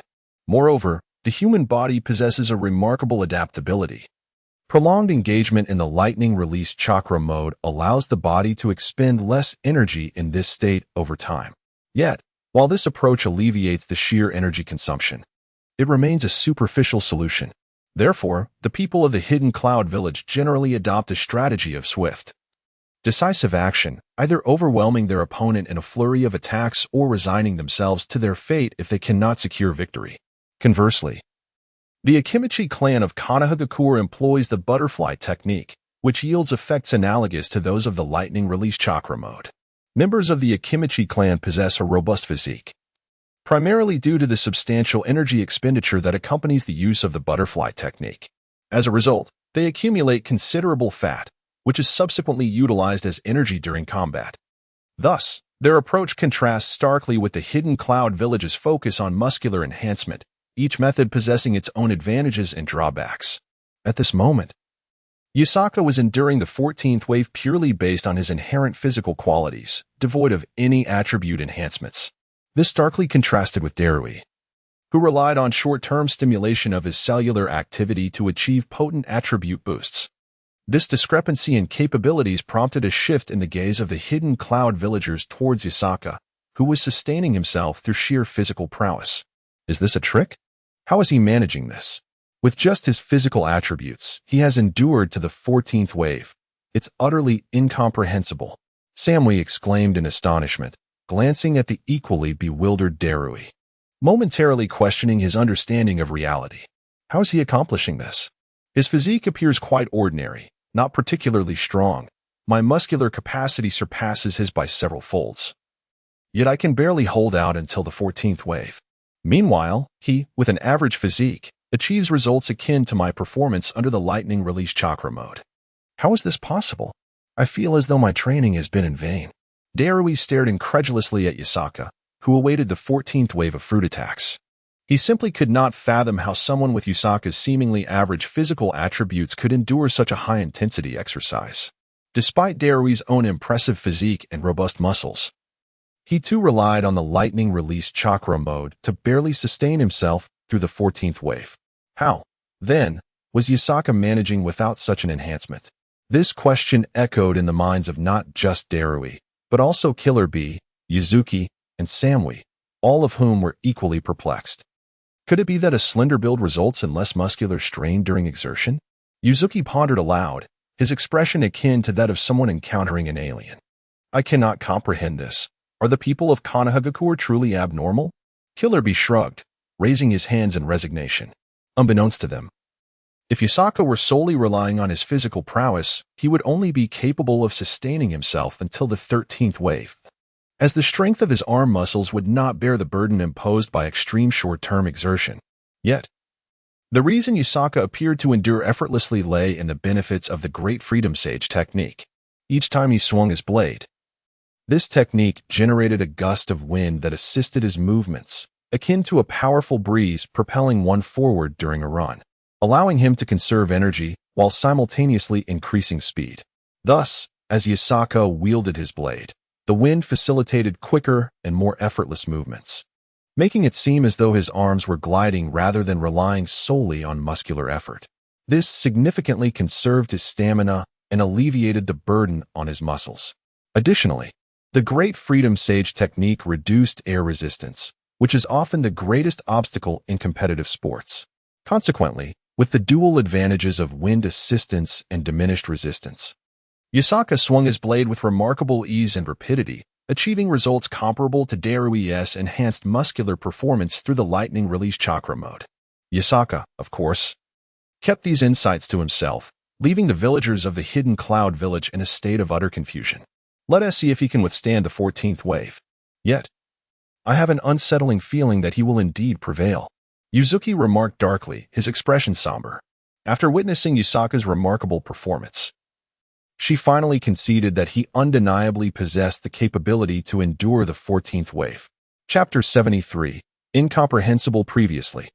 The Yuzuki people viewed Yasaka as an ordinary individual with unimpressive physical attributes, unable to fathom how he could reach the same level as Darui. However, after witnessing Yasaka effortlessly withstand the previous 13 waves of fruit attacks, a realization dawned upon them. Yasaka would undoubtedly surpass the 14th wave. In the realm of fruit ninja, Yasaka exhibited greater prowess than Darui. This notion lingered in Yuzuki's mind, though she refrained from articulating it aloud. I must uncover the truth behind this individual, Yuzuki vowed internally, her intrigue and determination to defeat Yasaka intensifying. The thought of besting him in mere days filled her with exhilaration. Yet, she consoled herself, reminding that in ninja combat, victory does not solely hinge on sheer cutting ability.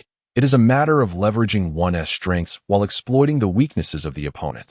Killer Bee scoffed at Yasaka, dismissing his abilities. He mused that regardless of Yasaka's swordsmanship, he could simply maintain distance and overwhelm him with ninjutsu, confident that his own Eight Tails Bee blade technique would prevail. Even against the Sharingan, he believed he could best Yasaka in close combat. Nothing extraordinary, Killer Bee declared, though his serious demeanor belied his dismissive words. I suspect he may indeed surpass the 14th wave, but the 19th? I highly doubt it, Darui remarked, his expression stoic as he scrutinized Yasaka's arm movements. Curious about how he maintained such high-intensity strikes with seemingly average physical capabilities. Just wait and see, Killer Bee retorted. In stark contrast, Uchiha Obito displayed enthusiasm and a hint of schadenfreude, casting provocative glances at Yuzuki before redirecting his gaze toward Yasaka. Go for it, Yasaka. Show these Cloud Village softies the might of our Leaf Village ninjas. What? Did he just call us softies? Killer Bee exclaimed, incensed. He leapt to his feet, flexing his bronzed, muscular physique, and declared loudly, look at this. Far more impressive than yours. If you call this soft, what does that make you? Calm down, Killer Bee.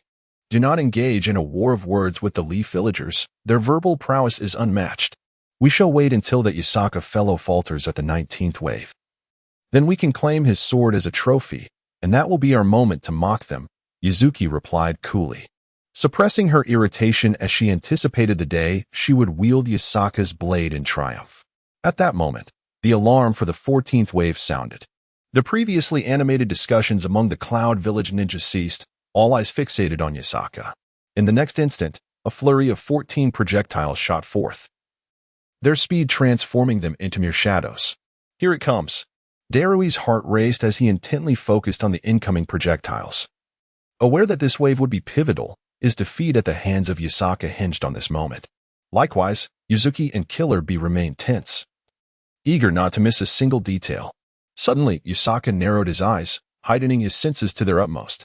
In his mind, a vivid 3D representation materialized, allowing him to discern the contours of each projectile, distinguishing between distractions and fruits. With a swift motion, Yasaka executed a precise cut, the blade glinting like moonlight as he cleaved the foremost apple in two. He then transitioned from a vertical to a horizontal strike, his blade arcing gracefully as it severed another fruit. As the third projectile approached, Yasaka tilted his head, allowing it to whiz harmlessly past him, revealing it to be a mere distraction. Soon after, 3 more projectiles surged forward, 2 in the lead and 1 trailing closely behind at varying distances and rapid speeds. This was precisely how Darui had faltered earlier. In that moment of crisis, Darui concentrated fully on Yasaka, wondering how he would respond.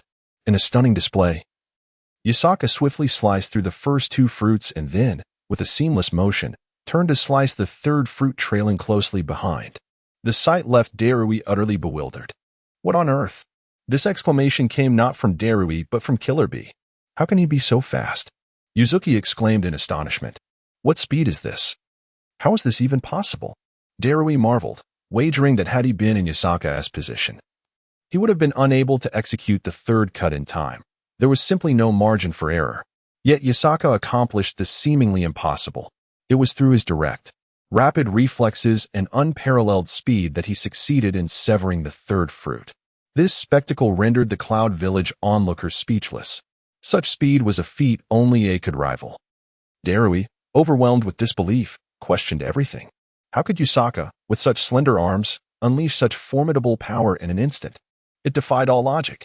Only Yasaka understood that his success stemmed not from muscular explosiveness, but from the wind manipulation ability of the sage art of freedom, which allowed him to substitute muscle power and alter the trajectory of his strikes, enabling him to deliver two cuts in opposite directions simultaneously. Chapter 74. The success of the 14th wave. Immediately following, several flying objects hurtled towards Yasaka, thanks to his acute ability to discern the clear air currents. Yasaka accurately identified whether the approaching items were fruit or distractions. With swift precision, he sliced through all the fruit with his blade. The sound of crackling echoed as the fruit pieces scattered across the ground, signifying Yasaka's successful navigation through the 14th wave of fruit attacks. This also implied that in the realm of fruit ninja, Yasaka had surpassed Darui. How infuriating! I never anticipated that this seemingly unremarkable fellow could outshine me. In terms of instantaneous reflexes, my lightning release chakra mode pales in comparison. What kind of absurdity is this? Am I dreaming? Darui gazed at Yasaka with an expression of disbelief. Yasaka remained composed, as if he were merely enjoying a meal, which left Darui feeling profoundly unsettled. As the saying goes, comparison breeds pain. Just moments ago, during the 14th wave of fruit attacks, Darui had exerted every ounce of his strength yet failed to pass the level, panting heavily afterward. Now, observing Yasaka's effortless success, he felt a wave of frustration wash over him. How can I be this weak? Killer Bee glanced at Darui, pausing for a moment before speaking slowly. Perhaps you've simply encountered an anomaly. Don't take it to heart. You should be grateful to be a normal person. Oh, is that so? Darui replied listlessly. Although Killer Bee's words seemed sensible, Darui couldn't shake the feeling that something was amiss. Hey, Waimuki. This guy is about to challenge the 15th wave. His performance appears to be outstanding within our village. Killer Bee nudged Waimuki with his elbow. Waimuki furrowed his brow and remarked, this fellow indeed possesses considerable skill. His close combat capabilities are remarkable, and his reflexes suggest he could contend with your 8-tails bee. What? Engage in close combat with my 8-tails bee? Waimuki, are you jesting? My 8-tails bee is extraordinarily powerful, no matter how quick his reactions. Haven't you heard the saying, 2 fists can't contend with 4 hands? And I have 8 hands. If he dares to engage in close combat with my 8-tails bee, I assure you, I will dominate him. Waimuki scoffed, let us hope so. But what good is close combat prowess if I can obliterate him with a single-tailed beast bomb? What? Tail beast bomb? Waimuki, have you actually mastered that technique? Killer Bee exclaimed in shock, staring at Waimuki with wide eyes. Waimuki wore a proud smile, nodding in affirmation. Indeed, I recently mastered the tailed beast bomb, and I can execute it even in the tailed beast chakra cloak state.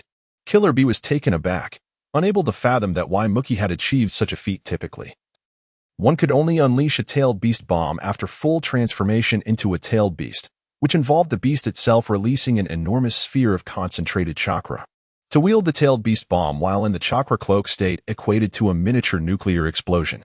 Although the power of the bomb in this state would not rival that of a fully transformed tailed beast, even a normal person hit by a tailed beast bomb in this state would be utterly annihilated. Thus, achieving this capability indicated a remarkable mastery of the tailed beast's power. After all, even the Raikage, known as the strongest shield, would be gravely injured by a small-tailed beast bomb. Waimuki, you. Killer Bee found himself at a loss for words. Truly, he was deserving of the title of perfect Jinchuriki. His reputation was well earned. While the tailed beast bomb unleashed in full transformation is undeniably potent, it is often unnecessary to fully transform. Mastering the small-tailed beast bomb places him in an unparalleled position, as no one would dare withstand even a single small-tailed beast bomb. Its power is overwhelming. This implies that Mookie can maximize the tailed beast's power without fully transforming. However, I doubt any adversary could compel you to revert to the chakra cloak state, so that technique may rarely see use.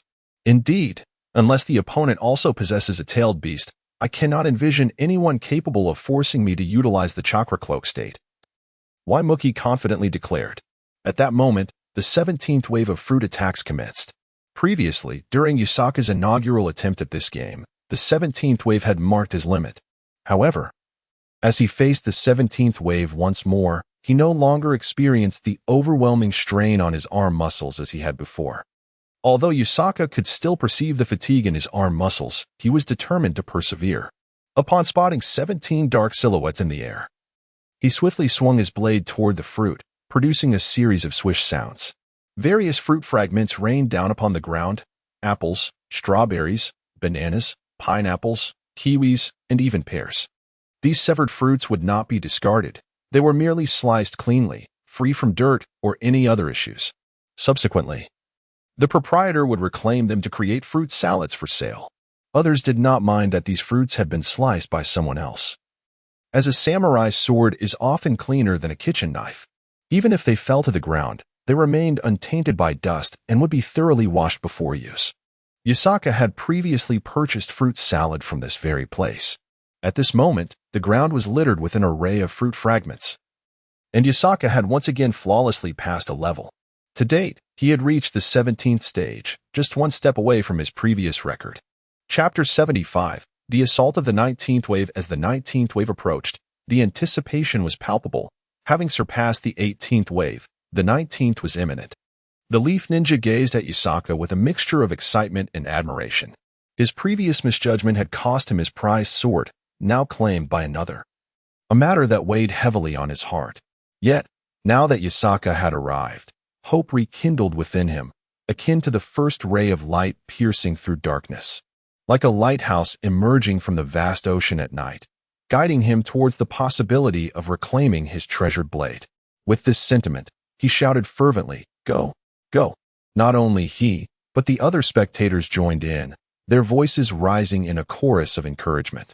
Among them were those who had witnessed Yusaka shatter records previously, as well as newcomers witnessing his prowess for the first time.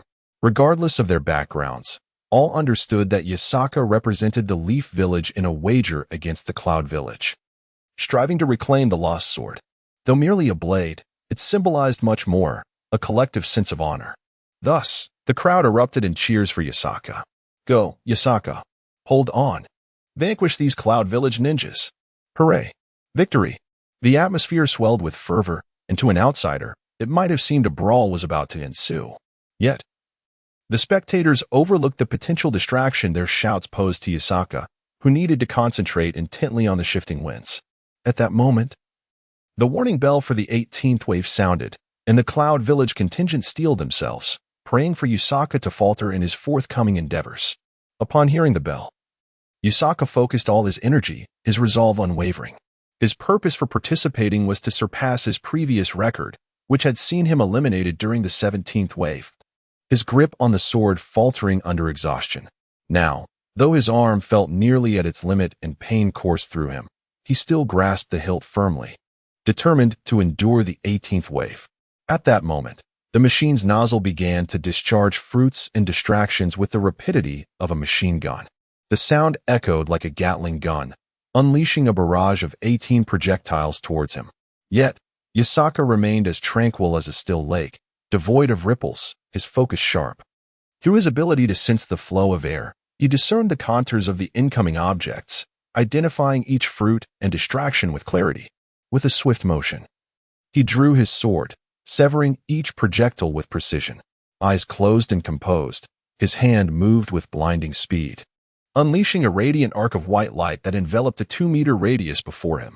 Witnessing this spectacle, the Cloud Village observers grew solemn, aware that such speed could only result from exceptional skill. In an instant, the dazzling white light dissipated, revealing a scattering of fruit fragments upon the ground. While Yusaka stood panting, yet triumphant. "What? He struck them all!" Darui exclaimed, astonished. He had anticipated Yusaka would miss one or two, yet to his disbelief, every single projectile had been cleaved without exception, shattering his confidence. Impossible. Is he that strong? Karabi's eyes widened in disbelief, nearly popping from behind his sunglasses. The speed of Yusaka's strikes was astonishing. How had he achieved such prowess? Yuzuki stood in awe, overwhelmed by the brilliance of Yusaka's blade work. Unable to comprehend the fruit's identities as they were dispatched with such swiftness. Thus, Yusaka had successfully navigated the 18th wave, advancing towards the 19th. The very wave upon which their wager hinged. Surpassing the 18th wave was no small feat. Even within the Cloud Village, it would rank among the top performances. Yuzuki could not suppress her astonishment, for Yusaka was merely a genin, lacking the robust physique typical of Cloud Village ninjas, and yet he had achieved the extraordinary. This boy possesses remarkable endurance. The crucial moment of the 19th wave is upon us, Darui remarked anxiously, having fully acknowledged Yusaka's skill. However, he did not concede defeat.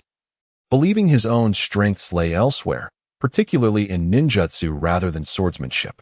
Karabi, observing Darui's unease, mused, perhaps there are other factors at play, such as a unique bloodline limit enhancing his stamina. Do not let this dishearten you. After all, you are not specialized in swordsmanship, while he likely is. In fact, we may have gained valuable intelligence, allowing us to devise a targeted strategy moving forward. Karabi's insight rang true, utilizing a mere blade. They had gleaned significant information about a competitor from the Leaf Village. Yuzuki, while recognizing the potential loss of her prized sword, had unconsciously resigned herself to the reality that it might no longer be within her grasp. Chapter 76. Unbelievable at this pivotal moment. Not only were the members of Yunin Village fully attentive, but the individuals from Konoha were also intensely focused.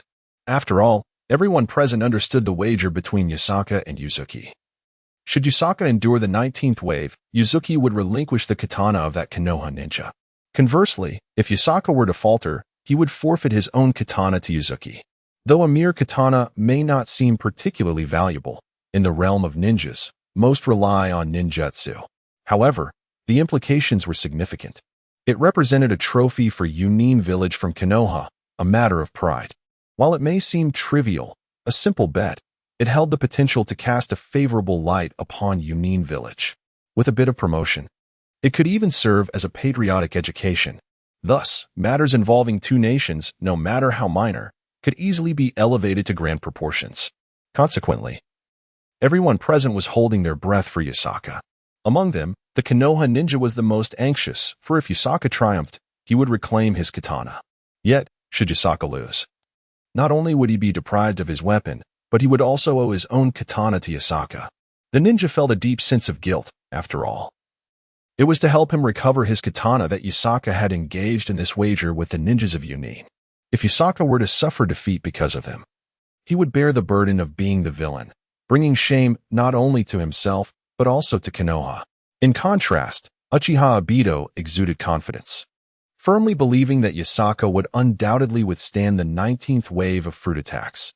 Having frequently been on the receiving end of Yusaka's blade, he held a profound respect for Yusaka's prowess, despite the latter's previous failure to endure the 18th wave. A month had passed since then, and Obito was convinced that Yusaka had grown stronger. Yusaka, give it your all. Show these Yunin villagers the true strength of Konoha's mightiest genin. Obito shouted enthusiastically, capturing the attention of the Yunin contingent. The mightiest genin of Konoha? Yuzuki paused, momentarily taken aback. Was Yusaka truly the strongest among Konoha's participants? Karabi looked at Yusaka with surprise. Is it true that a mere game of fruit ninjutsu could bring us face to face with Konoha's mightiest genin? Darui remarked, seemingly at a loss for words. Does that mean if we defeat him, Yunin Village will become invincible? Samui exclaimed with excitement. Konoha's mightiest genin, huh? Hiki. I must defeat him. Yuzuki's eyes sparkled with a fierce determination. As the strongest genin of Yunin Village, encountering an equal from another nation naturally ignited her competitive spirit.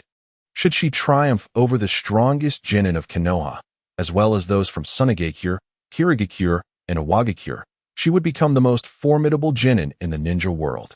The mere thought set her heart racing with exhilaration. After all, she was hailed as the perfect Jinchuriki, capable of flawlessly wielding the power of tailed beasts. With the tailed beast at her disposal, even mini Jounin would be no match for her. Yasaka, prepare to be my defeated opponent. Yuzuki's gaze transformed as she regarded Yasaka, akin to a leopard lying in wait for its prey. Just then, the warning bell for the 19th wave rang out. It's here.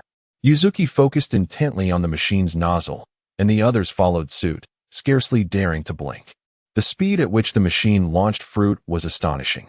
From the moment the fruit was fired to Yasaka's strike, it transpired in mere seconds. A moment's distraction could mean missing the spectacle entirely. Come on, you must succeed. The Konoha ninja silently prayed. At that moment, the fruit assault commenced, with the machine's nozzle erupting like a machine gun, unleashing a torrent of projectiles that hurtled towards Yasaka. This marked a new pinnacle in the realm of Konoha's fruit ninjutsu. It was the first time someone had persisted through to the 19th wave since the fruit ninja's arrival in Konoha. The proprietor of the fruit ninja stand was elated, witnessing the continuous breaking of records. Meanwhile, Yasaka's right arm was already quite fatigued, likely unable to endure for much longer. Nonetheless, he felt significantly better than previously.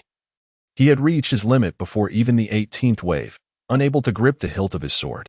Now, he not only maintained his grip but continued to wield his blade against the fruit. He attuned himself to the shifts in the air, swiftly predicting the trajectories of the flying fruit. With a powerful shout, Yasaka unsheathed his blade. A flash of white light cutting through the air as an apple split in two, falling to the ground. That's the first fruit severed. 18 remain. Uchiha Obito silently counted, as did the other spectators, each mentally counting down for Yasaka. Even the members of Yanin village joined in, eager to see how many fruits Yasaka could cleave through. Chapter 77. The enormous watermelon. At this moment, from Yasaki's perspective, the second fruit closest to him also soared into view. It was a watermelon. To his surprise, another fruit had appeared, and it was as large as a watermelon.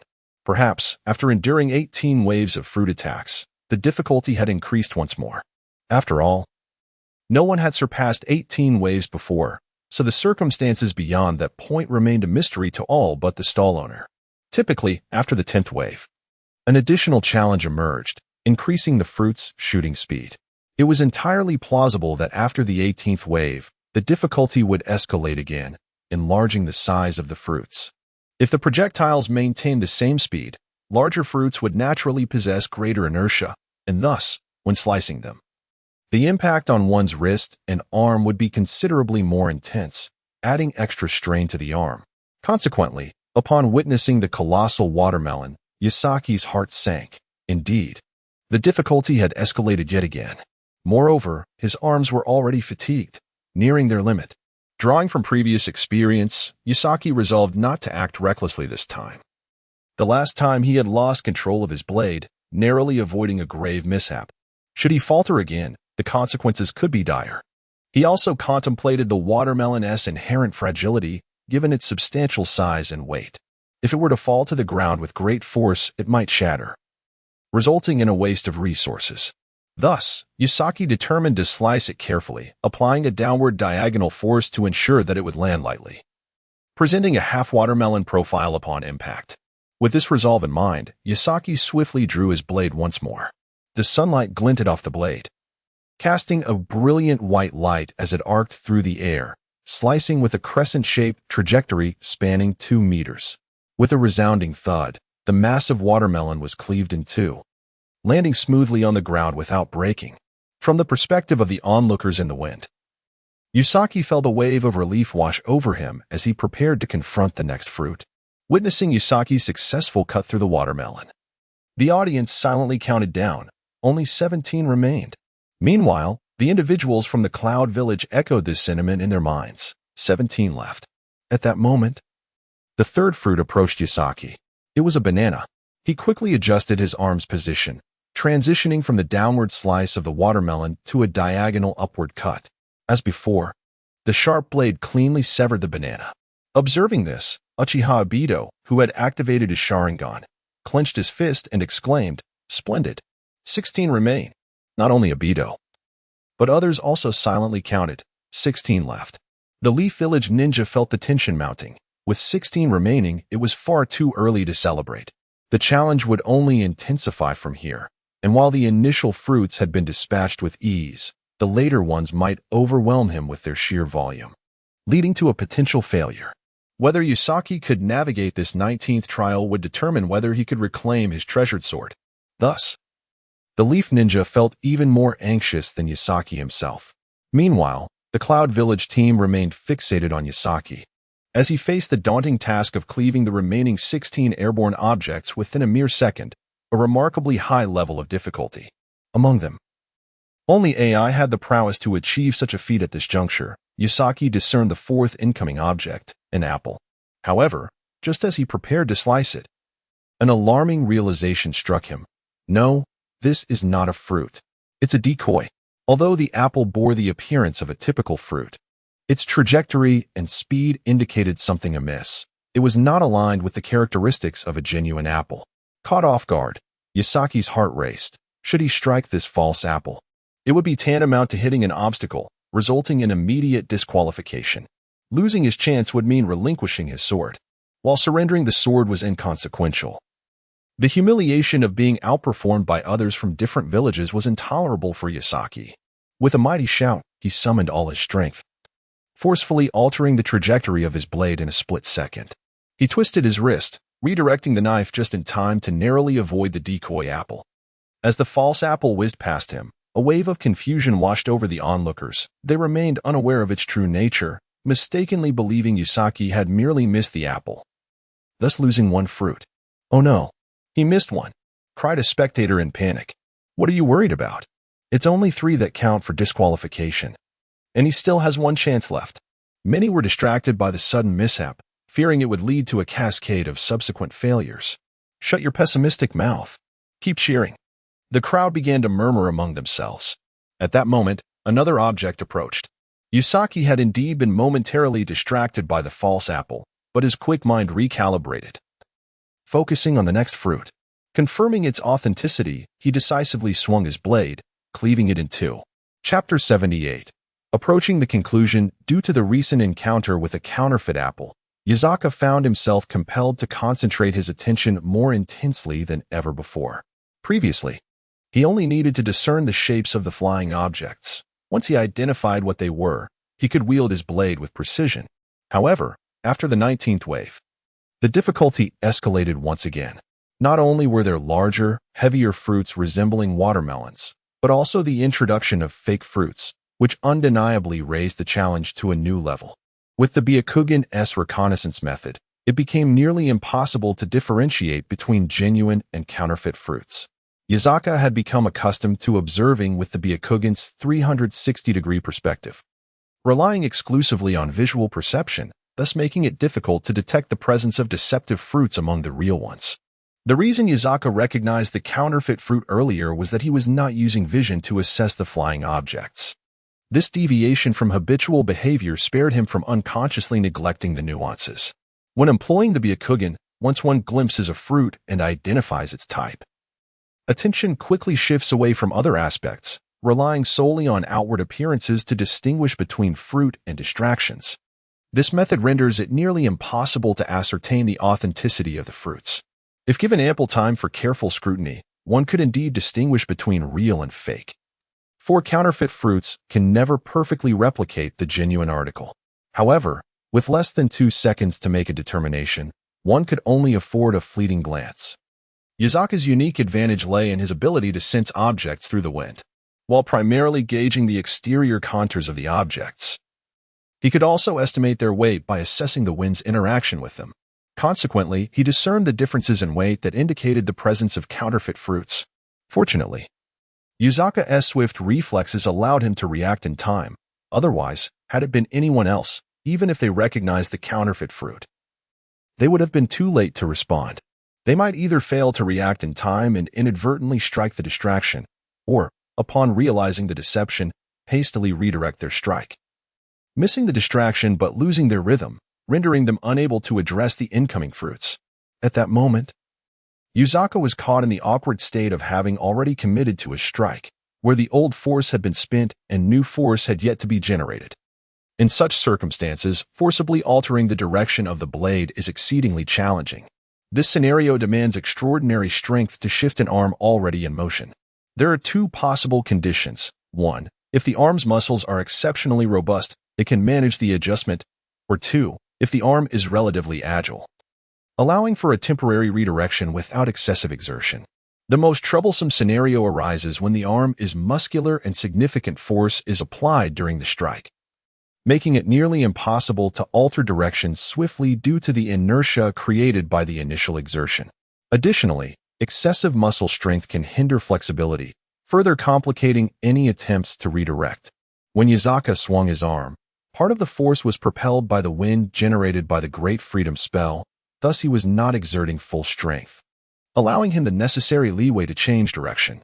As more fruits approached, Yuzaka's mind raced, processing a multitude of incoming data to determine whether these objects were genuine fruits or mere distractions. After careful consideration, he concluded that the fruits were indeed real and swiftly swung his katana. Given that the katana is a relatively lightweight weapon, he executed his strikes with remarkable speed, effortlessly cleaving through the remaining fruits. However, the abrupt change in direction from earlier had placed considerable strain on his arm muscles, pushing them to their limits. Fortunately, he thought to himself, I can still grip the hilt. He was acutely aware of the risk of losing control of the katana due to fatigue, and thus monitored his right hand closely. Should he sense any indication of losing grip, he would halt immediately, for even if it meant forfeiting the bet, losing a katana was far preferable to inadvertently harming anyone. At that moment, several more flying objects approached, and Yuzaka's focus began to wane. He forcibly concentrated on discerning whether these objects were fruits or distractions. With renewed urgency, he swung his blade once more, successfully severing all incoming objects. Witnessing this, Uchiha Obito felt a surge of excitement, for Yuzaka had already dispatched the majority of the flying objects, leaving only 5 remaining. If he could just hold on and muster the strength to finish this wave of fruit attacks, victory in the wager against the Cloud Village ninjas would be within reach. Meanwhile, the Cloud Village ninjas, including Yuzuki, began to feel the tension rise, for only 5 flying objects stood between them and their wager. Should Yuzaka successfully cut through these last 5, Yuzuki would face defeat. Yet, they found themselves powerless to intervene, bound by their pride, unwilling to resort to the underhanded tactics employed by others. Thus, they could only watch Yuzaka slice through the fruits, silently praying for his misstep. Yuzuki wore a grave expression, acutely aware of the high probability of losing the wager. She had come to acknowledge Yuzaka's prowess. In the realm of fruit slicing, he undeniably excelled. Consequently, Yuzuki felt a deep sense of frustration. Chapter 79. Arrival at Hidden Mist Village at the same time that Yakumo was about to welcome the final 5 flying objects. The inhabitants of Sunagakure and Kirigakure had entered Konohagakure. Coincidentally, the two groups crossed paths. Hey, Zabuza, do those people over there look like they're from Sunagakure? Terumi asked, shielding her eyes from the sun with one hand while pointing at a group of Sunagakure ninjas not far away. Judging by their attire, it was indeed likely they hailed from Sunagakure. Yes, they certainly appear to be from Sunagakure, Zabuza replied with a serious expression. Why so serious? It's as if we're on the brink of a grand battle, Terumi remarked, exasperated. Zabuza maintained his stern demeanor, responding, as long as they are not my allies, I will regard them as formidable foes. I envision combat scenarios in my mind, which leads me to perceive most individuals as adversaries. Well, Zabuza, don't you think that sounds a bit paranoid? You really ought to consult a neurologist when we return, Terumi retorted, feeling that apart from herself, none of her companions were quite sane. Zabuza was perpetually serious, always regarding others as potential threats, while Kisame Hashigaki summoned giant sharks incessantly, only to return them again, repeating this cycle throughout the day. Meanwhile, Kirigakure's other members exhibited equally eccentric behaviors. Finally arriving in Konohagakure, Terumi felt a wave of relief wash over her, as if she had found salvation among normal humans, even if they were from rival villages. At that moment, they appeared far more endearing than her peculiar companions. Meanwhile, the Sunagakure group also spotted the Kirigakure ninjas. The so-called little Kazakage Maki pointed at Zabuza and said to his companion, Scorpion, look over there. Those are the ninjas from Kirigakure. I've heard their mental faculties are somewhat impaired. We should keep our distance, after all. The insane are not bound by the laws against murder. Oh, They're mentally unstable? Scorpion queried, intrigued. Indeed, Maki affirmed, gesturing toward Zabuza. See that man wielding a large blade? His name is Zabuza Momochi. He constantly dwells on the ideas of killing or being killed. If you refuse to be his friend, he might just end your life on the spot, convinced that anyone who is not a friend is an enemy who must be eliminated. As Maki describes Zabuza, the latter caught sight of Maki pointing at him and coldly shouted, "What are you staring at?" Maki, unfazed, retorted, "What is it to you?"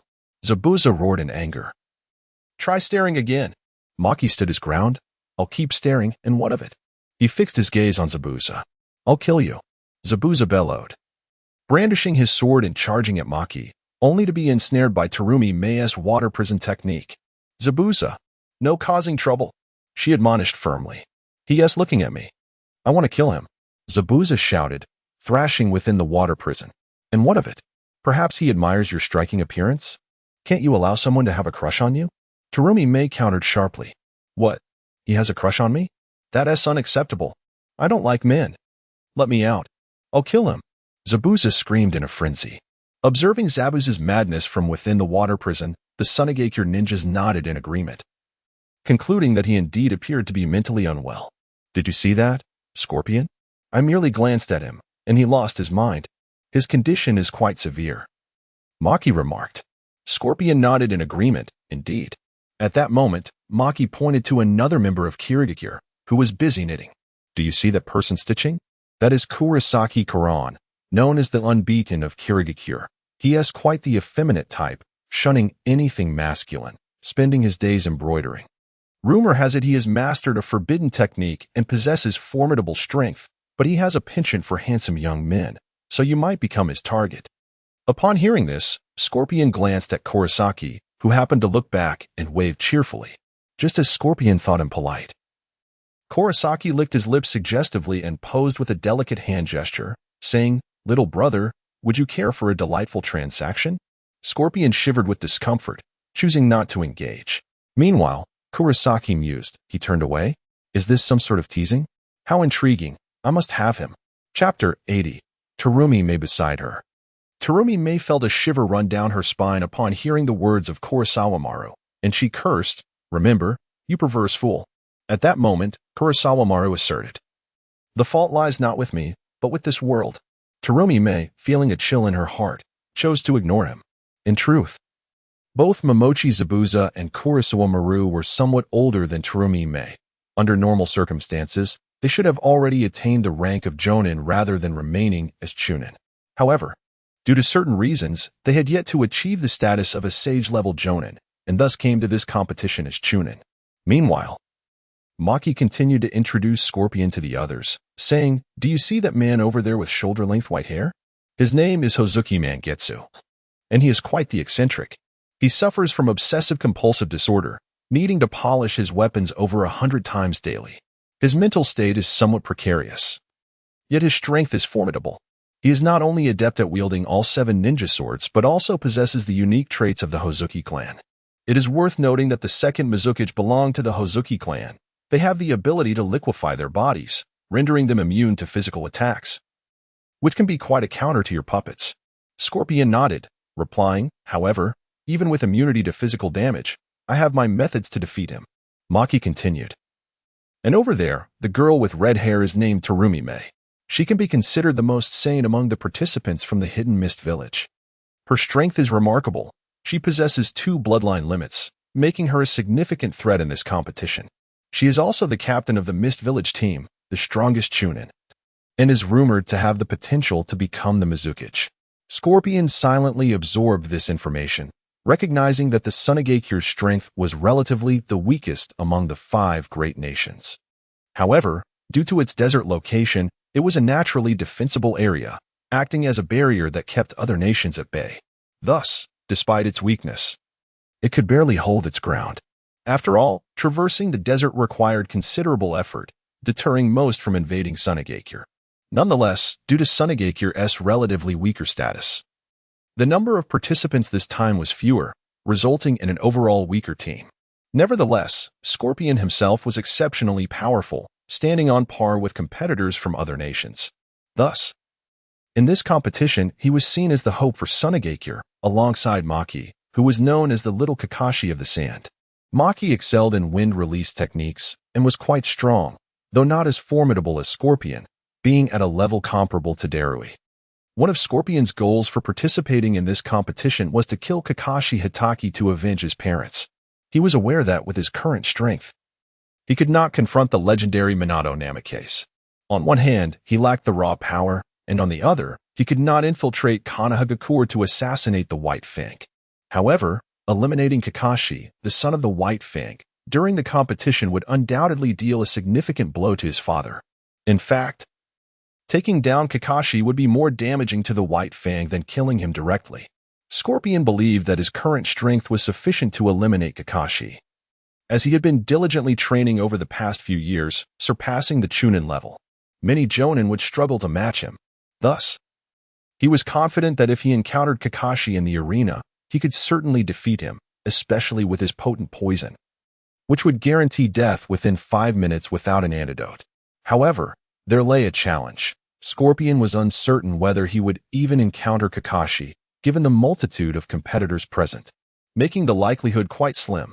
Thus, Scorpion contemplated whether he could secretly assassinate Kakashi during the next few days. Yet, this task was fraught with difficulty. The security in Konohagakure was exceptionally strong. Even at night, patrols roamed the streets, making it quite challenging to stealthily approach Kakashi's home and eliminate him. Moreover, with so many foreign participants in the village, Konohagakure would undoubtedly have special measures in place to monitor these outsiders. It was highly likely that their every move had already been observed since their arrival. Additionally, if Minato were present, attempting to kill Kakashi would become nearly impossible. Thus, executing such an act posed a significant challenge for Scorpion. Nevertheless, he was determined to try. None were aware of Scorpion's intentions, not Maki, nor any of the other participants from Sunagakure, not even his grandmother, Chiyo. The desire to kill Kakashi Hitaki was deeply buried within Scorpion's heart, and he not only sought to eliminate Kakashi, but also aimed to avenge his parents by slaying Minato. Furthermore, Scorpion harbored intense hatred not only for Konohagakure, but also for both Minato and Kakashi. He despised the third Kazekage as well, believing that it was due to the third's poor command that his parents were forced to participate in the war and ultimately met their demise at the hands of Minato. In fact, to some extent, Scorpion's resentment towards the third Kazekage exceeded that towards Minato. His parents had been on vacation, and according to Sunagakure's regulations, ninjas on leave were not to be summoned for battle or missions. Yet, the third Kazekage had forcibly conscripted Scorpion's parents, claiming a shortage of manpower. Despite there being other candidates available for the task, the third had instead chosen to send Scorpion's parents in place of his own relative. Consequently, Scorpion's parents had perished in that mission. Thus, Scorpion harbored a profound hatred for the third Kazekage. For being killed by Minato could be rationalized as a matter of skill. Minato had not acted wrongly, as it was Scorpion's parents who had initiated the ambush. Chapter 81. The thoughts of Scorpion under normal circumstances. It is entirely justifiable for Tsukumo Hitaki to have slain the parents of Scorpion. This is because the task entrusted to Scorpion's parents was to ambush Tsukumo Hitaki, which ultimately led to their demise at his hands. On one hand, it reflects the inadequacy of Scorpion's parents. On the other, it underscores the absence of animosity between the two parties. Their confrontation arose solely from their conflicting positions, resulting in Tsukumo Hitaki retaliating against Scorpion's parents. It can be asserted that Tsukumo Hitaki's actions were purely defensive, as he harbored no initial intent to harm the inhabitants of Sunagakure. It was indeed the latter who bore ill intentions, seeking to eliminate Hitaki, thereby making him a victim in this tragic encounter. The root of this predicament lies with the third Kazekage. Had he not instigated conflict, seeking to ambush Tsukumo Hitaki, and had he not coerced Scorpion's parents into undertaking this perilous mission under the weight of his authority, Scorpion's parents would not have met their tragic end. Consequently, Scorpion vowed to diligently train, aspiring to exact vengeance upon the third Kazekage for the loss of his parents. He resolved that even if Tsukumo Hitaki did not strike the fatal blow, he would still hold the third Kazekage accountable for his actions. Thus, The seed of animosity that would culminate in the death of the third Kazekage at the hands of Scorpion was sown during this time, not from any desire to create a puppet from the Kazekage's body. In truth, the act of using the Kazekage as a puppet would serve as a means of revenge, akin to those who, after slaying their enemies, craft trophies from their remains. However, at Scorpion's current level of skill, he was not yet capable of vanquishing the third Kazekage. Yet, his prodigious talent and rapid growth promised that, in a few short years, he would emerge as a formidable force in his own right. The third Kazekage was acutely aware of Scorpion's potential and had even contemplated grooming him as the fourth or fifth Kazekage. Presently, there was also Raza, who possessed similar strength and shared the Kazekage's magnetic abilities, albeit with a distinct form of magnetism. It was quite plausible that Raza would ascend to the role of fourth Kazekage, while Scorpion would be molded into the fifth Kazekage. Thus, the third Kazekage's intentions were clear, although he remained oblivious to the fact that he had unwittingly placed himself on Scorpion's list of targets. Before Scorpion could carry out his vendetta against the third Kazekage, however, he first needed to eliminate the Kazekage's uncle, the original architect of the ambush against Tsukumo Hatake. This individual, upon learning that his target was none other than the legendary White Fang of Konoha, was paralyzed by fear and promptly refused to proceed, even confronting the third Kazekage with defiance. The Kazekage, faced with the predicament of dealing with his own relative, had no choice but to command Scorpion's parents, who were on vacation, to undertake the mission. Initially resistant, Scorpion's parents were ultimately compelled to comply, as the weight of the Kazekage's title bore down upon them. Thus, like a butterfly effect, each decision led inexorably to Scorpion's assassination of the third Kazekage, branding him a rogue ninja and ultimately resulting in the Kazekage's own demise. It is worth noting that Tsukumo Hatake, too, bore an unjust burden. Having been ambushed, he was merely defending himself. Who could he turn to for justice? Was he not merely retaliating against the inadequacies of those who sought to strike him down? Yet, Scorpion was undeterred by such complexities. His desire for revenge remained steadfast. As Scorpion cast his gaze upon Mei Terumi, she too was captivated by his striking appearance, succumbing to a moment of infatuation. "Oh, what a handsome young man," she thought, enchanted by his fiery red hair and chiseled features. Mei had long harbored a wish to marry a handsome man. While there were attractive individuals in her village, they were often eccentric or troubled. After observing the men of Kirigakure, Mei concluded with despair that she would have to seek a handsome and normal partner in another ninja village.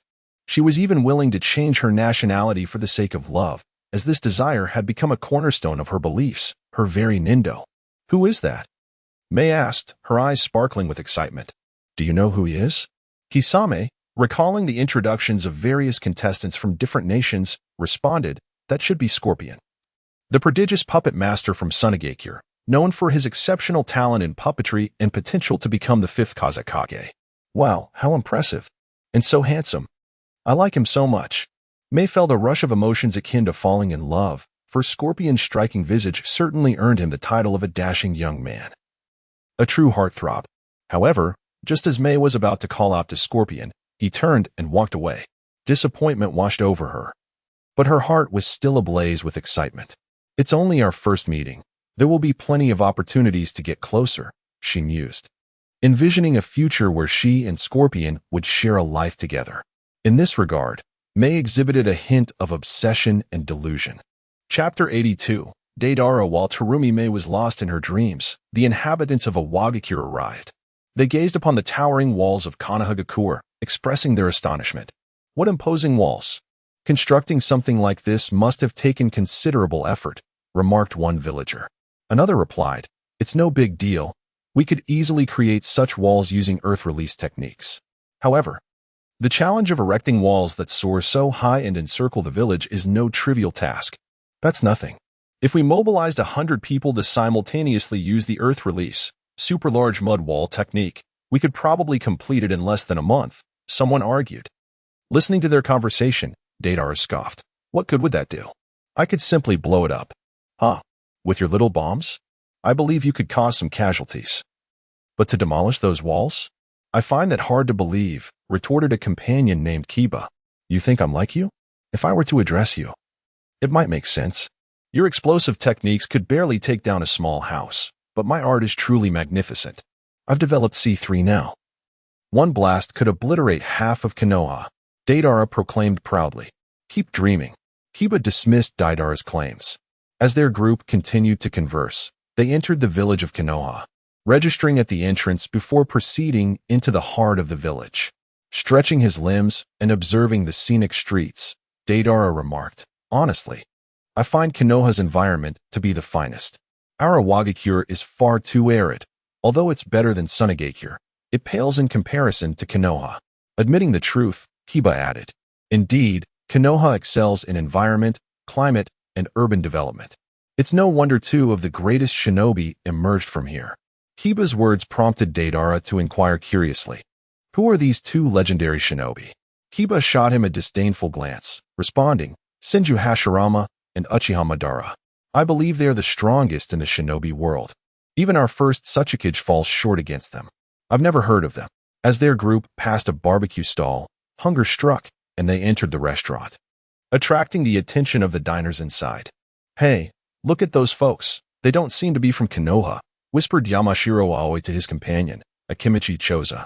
Yes, they must be the participants in the recent 5 Kage Friendship Tournament.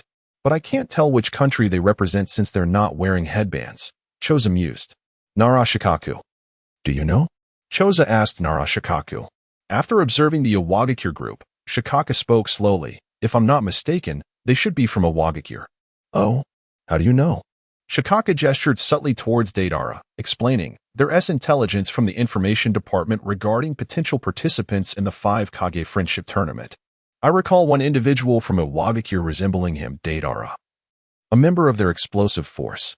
Ah, I see. I haven't seen that handbook, Choza and Aoi realized. Nearby, Minato Namikaze and Kushina Uzumaki observed the Awagakure team with curiosity. Minato, that must be the captain of Awagakure's team, Deidara, Kushina speculated. Indeed. He possesses a unique bloodline limit that allows him to create bombs quite formidable. I wonder if our village's competitors can overcome him. Kushina mused while enjoying her barbecue. Minato pondered, I believe they can. For instance, Kakashi should be able to match him. Kakashi's proficiency in water, lightning, and earth chakra types equips him well for various scenarios, offering diverse offensive and defensive strategies. He continued, then there's Asuma Sarutobi, who wields wind and fire release, excelling in mid to long-range combat. Additionally, there's Uchiha Obito, adept in both fire release and the body flicker technique, equipped with the Sharingan. His strength matches Deidara's. And then there's Yasaka. His swordsmanship is exceptional. If he can get close, Deidara is guaranteed to lose. Likewise, Kageyama can also compete, but he must close the distance. Kushina nodded, so it's either about maintaining an advantage at long range or engaging Deidara up close. Precisely. Since Deidara's explosive techniques create bombs, he is not immune to his own attacks. Most of his offense operates at mid to long range. Hence, if one can close the distance, it becomes much easier to contend with him. Conversely, if he maintains distance and the opponent lacks effective long-range attacks, they will inevitably fall into Deidara's rhythm, resulting in certain defeat. As Minato spoke, Terumi Mei and her group from Kirigakure strolled down the street, drawn by a commotion ahead. Look, there are so many people up ahead. I wonder what is happening. Let us go check it out. They approached a fruit ninja stall, witnessing Yasaka skillfully dodging fruit projectiles. At that moment, Yasaka had just eliminated 13 fruits, leaving only 5 remaining. Among them, the foremost apple flew toward him. With a powerful shout, he swung his blade, and a brilliant flash sliced through the air as the apple was neatly cleaved in two. The spectacle left Terumi Mei and her Kirigakure companions utterly astonished. Chapter 83. Terumi Mei and Scorpion Yasaka wielded his katana, executing a formidable downward slash aimed at the nearest fruit. When Terumi Mei and her companions arrived at the fruit ninja stall, they were met with the stunning sight of a 2-meter-long crescent-shaped beam of dazzling white light that effortlessly cleaved an apple in two. This spectacle left Terumi Mei and her group utterly astounded. How impressive! Terumi Mei exclaimed, her eyes sparkling with admiration as she gazed at Yasaka. Her expression a mixture of awe and astonishment. The power behind his slicing technique was astonishing. While it may have seemed like mere fruit cutting, The underlying force was immense. It was evident that a single strike could easily bisect a person. He was a formidable adversary, and I must eliminate him. Tobirama Zabuza's eyes widened in disbelief as he thought fiercely that anyone who was not his friend was an enemy, and thus, it was imperative to eliminate this threat as soon as possible. Witnessing Yasaka's incredible swordsmanship, Zabuza felt an intense sense of danger emanating from him, prompting a desire to eradicate this threat before it could burgeon into something monstrous. Zabuza's fighting spirit surged, and he yearned to charge at Yasaka with his sword drawn, eager for battle.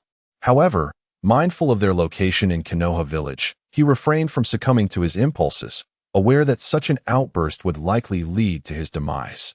Meanwhile, Kisame Hashigaki stood beside him, equally astonished by Yasaka's prowess.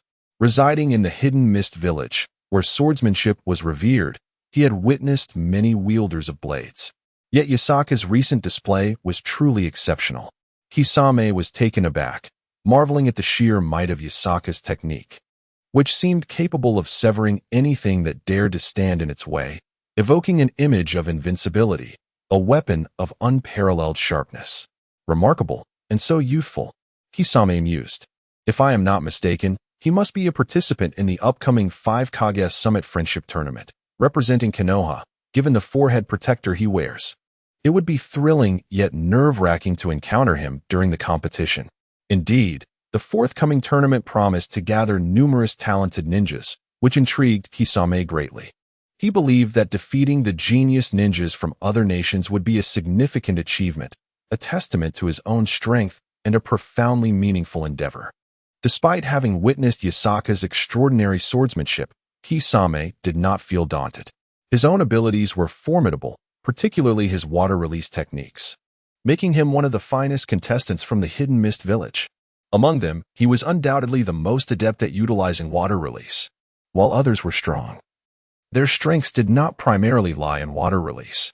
For instance, Zabuza was undeniably powerful, yet his strength lay in his combat prowess when combining water release with his deadly sword. Similarly, Terumi Mei was skilled in water release, but her true strength resided in her unique Kekiai Genkai, particularly in the mastery of boil release and melt release. Other competitors, such as Karasuma and others, each had their specialties, but none excelled in water release to the extent that Kisame did. Their use of water release was often supplementary rather than a primary means of attack. In contrast, Kisame was a true master of water release, wielding it as a lethal weapon. He perceived himself as a mid-range combatant, while Yasaka, with his exceptional swordsmanship, was a close-quarters fighter.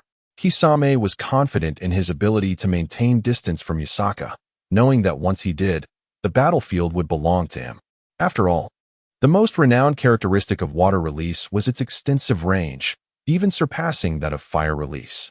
Thus, if he could keep his distance, Kisame was unconcerned about Yasaka's ability to counter him.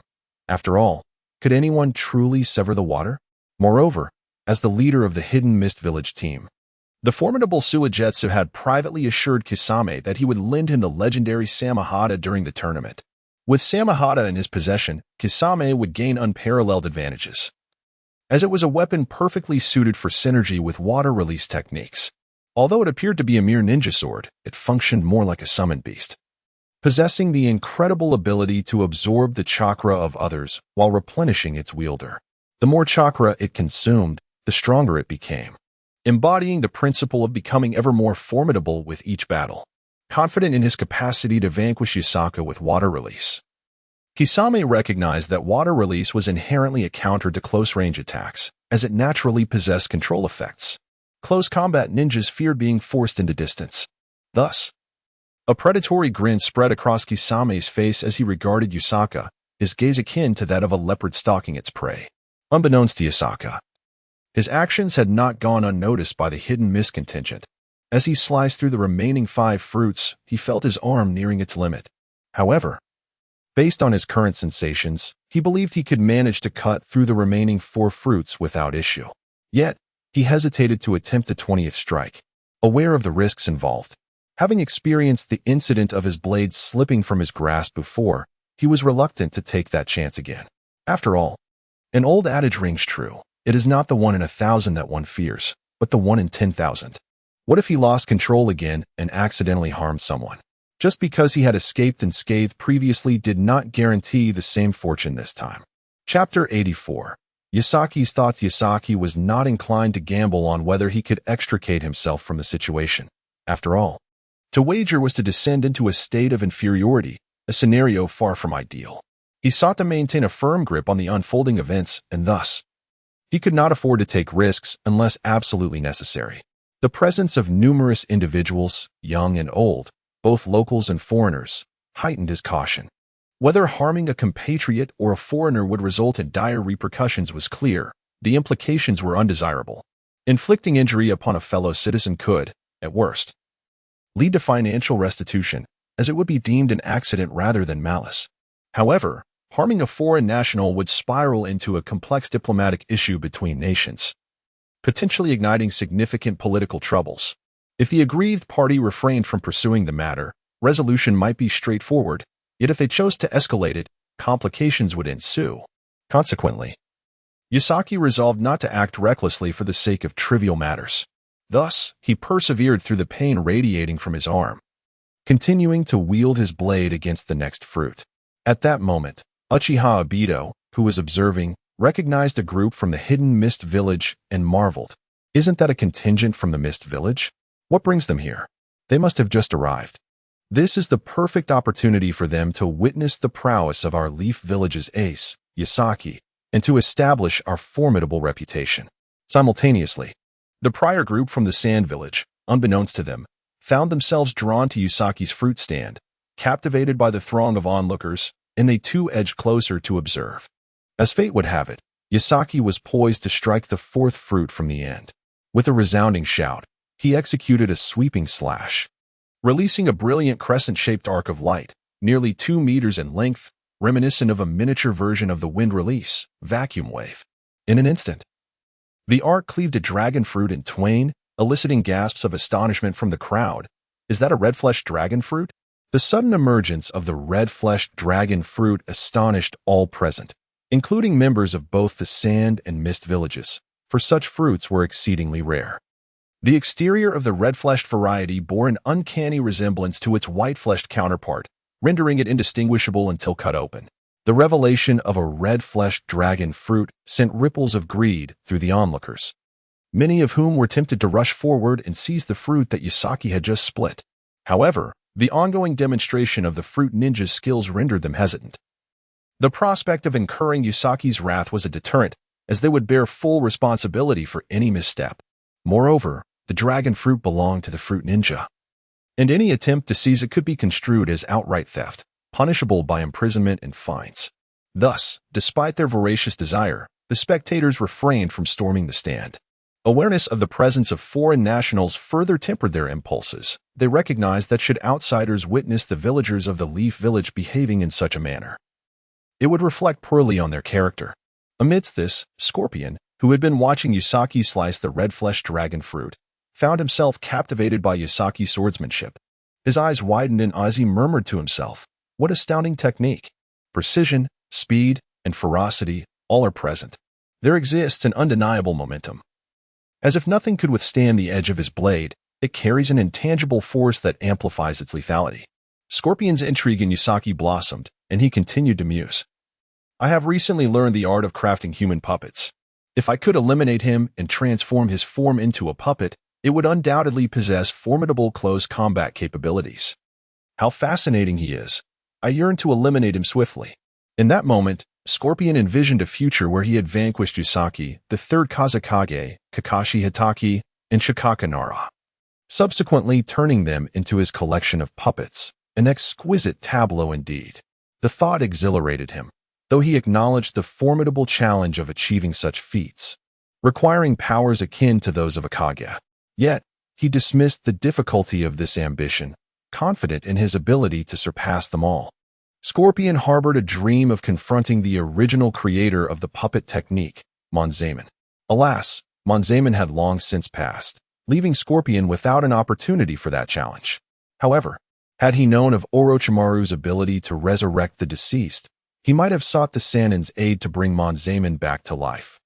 eager to engage him in a duel to determine whose puppet mastery reigns supreme. Currently, Scorpion's fascination lay with Yusaki's physique, which he deemed ideal for crafting a human puppet. Recently, he had clandestinely infiltrated the Sand Village's Forbidden Techniques chamber, studying a scroll detailing the intricacies of puppet creation. He had gleaned the knowledge required, yet had yet to procure a suitable corpse for his endeavor. Thus, participating in the 5 Kage Alliance friendship tournament became, for him, a quest for the perfect materials for his puppet-making aspirations. Chapter 85. The Puppet of Scorpion at present. Scorpion has yet to discover a suitable corpse to craft into a true human puppet. Theoretically, any corpse could suffice for the creation of a puppet. However, to meet Scorpion's discerning standards, not just any body would do. In essence, Scorpion has 2 primary criteria. Since a puppet retains the jutsu and abilities of the individual in life, he seeks a corpse that possesses remarkable or unique powers. For instance, if the deceased was a wielder of a bloodline limit, that corpse would perfectly align with Scorpion's requirements, as it would enable the puppet to utilize that very bloodline limit. The second criterion pertains to individuals whose bodies, while lacking bloodline limits or other extraordinary jutsu, possess certain advantageous characteristics. For example, a person of considerable size would be deemed suitable, as their body could accommodate numerous mechanisms, thereby fulfilling Scorpion's expectations. Thus far, Scorpion has been unable to locate such a corpse. Fortunately, there are many living individuals in Sunagakure who meet his standards. Should they perish, they would be ideal candidates for his puppetry. However, Scorpion refrains from eliminating these potential subjects, as doing so would likely expose him. Most of these individuals are exceptional ninjas endowed with unique abilities, and their positions are often pivotal. Therefore, even if Scorpion could kill them, he could not guarantee his own anonymity. Consequently, he must proceed with caution and meticulous planning before attempting any assassination. The third Kazekage stands out as a prime candidate for Scorpion's puppet-making aspirations. Yet, at present, Scorpion's strength is insufficient to eliminate the third Kazekage, let alone conduct a covert assassination. The Kazekage is well guarded, and the prospect of quietly dispatching him is fraught with difficulty. Nevertheless, Scorpion harbors this ambition. For a gentleman's vengeance is never too late. He firmly believes that he will one day transform these individuals into his artistic creations. Upon witnessing Yusaka's remarkable swordsmanship, Scorpion resolved to add Yusaka to his mental list of targets for puppetry. Yusaka's cutting technique was nothing short of astonishing. And since puppets excel in close combat aside from ranged attacks, Yusaka's evident prowess in melee combat made him an appealing candidate. Meanwhile, after cleaving through the fourth-to-last fruit, Yusaka felt a marked increase in his fatigue. He even began to breathe heavily. Although it may seem he had only engaged in this intense exertion for a brief period, the reality is that sustaining such a high level of activity is no trivial feat. The challenge lies in distinguishing between fruit and distractions within mere seconds, followed by executing numerous swift strikes. This endeavor is not only a significant test of mental acuity, but also of physical endurance. It resembles a person sprinting at full capacity for 10 seconds, resting for 5, and then repeating the cycle multiple times. For an average individual, enduring this cycle 5 times would likely lead to collapse. Thus, Yusaka's ability to repeat this sequence over a dozen times speaks volumes of his exceptional capabilities. His fatigue stems from the intensity of these rapid, high-velocity strikes. By the 14th wave, Yusaka could distinctly feel his arm beginning to ache. Yet he persevered through to the 19th wave, which was no small feat. His endurance was bolstered by the Great Freedom Sage technique, which enhanced his sword strikes. The technique's ability to reduce air resistance may seem negligible, yet its practical application reveals a significant decrease in effort. In fact, his striking speed improved by approximately 20 to 25% due to this effect. From another perspective, this implies that using around 75% of his previous striking force could yield the same results as before, effectively conserving about 25% of his energy with each strike. Over a series of rapid strikes, this accumulation of energy conservation amounts to a considerable advantage. Coupled with the wind aiding his arm's movement, Yusaka effectively doubled his energy efficiency. Thus, with the Great Freedom Sage technique, he is able to conserve nearly 40% of his exertion compared to when he is not using it. This remarkable figure implies that he has effectively augmented his endurance by a similar percentage. However, despite these advantages, Yasaka now feels he is approaching his limits. His muscular development, while impressive, constrains his endurance capacity.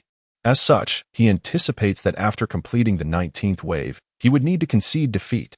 He believes that unless he is pushed to the brink of collapse, he could not endure the 20th wave. After severing the fourth-to-last fruit, Yasaka shifted his focus to the third-to-last fruit, which was notably substantial. In his mental three-dimensional visualization, he noted that the fruit's surface was uneven, adorned with numerous protrusions resembling small pyramids. Thus, Yasaka surmised that this fruit was likely a durian. Chapter 86. The Great Durian. Upon realizing that this fruit was, in fact, a durian, Yasaka was taken aback, pondering whether the proprietor had truly descended into such madness. Although he had already encountered the formidable watermelon, which had sufficiently surprised him and escalated the difficulty, he had never anticipated that a durian, an even heftier fruit, would be introduced into the mix. One must understand that the weight of a durian surpasses that of a watermelon. With the same speed, greater mass naturally results in increased inertia and, consequently, a more formidable impact. Thus, the mere presence of the durian implied that Yasaka's arms and wrists would endure a significantly greater force than when he had been slicing apples. This undoubtedly meant a greater expenditure of physical energy for him. At this juncture, Yasaka felt a chill in his heart. Indeed, the difficulty had surged dramatically since the 19th wave. First and foremost, the size and weight of the fruit had increased, thereby amplifying the burden on his physical stamina. Additionally, the distractions had shifted from easily identifiable entities to sophisticated replicas of fruit, heightening the demands on his recognition and perceptive abilities. Hence, one could assert that starting from the 19th wave, there was an augmented challenge to both physical endurance and observational acuity.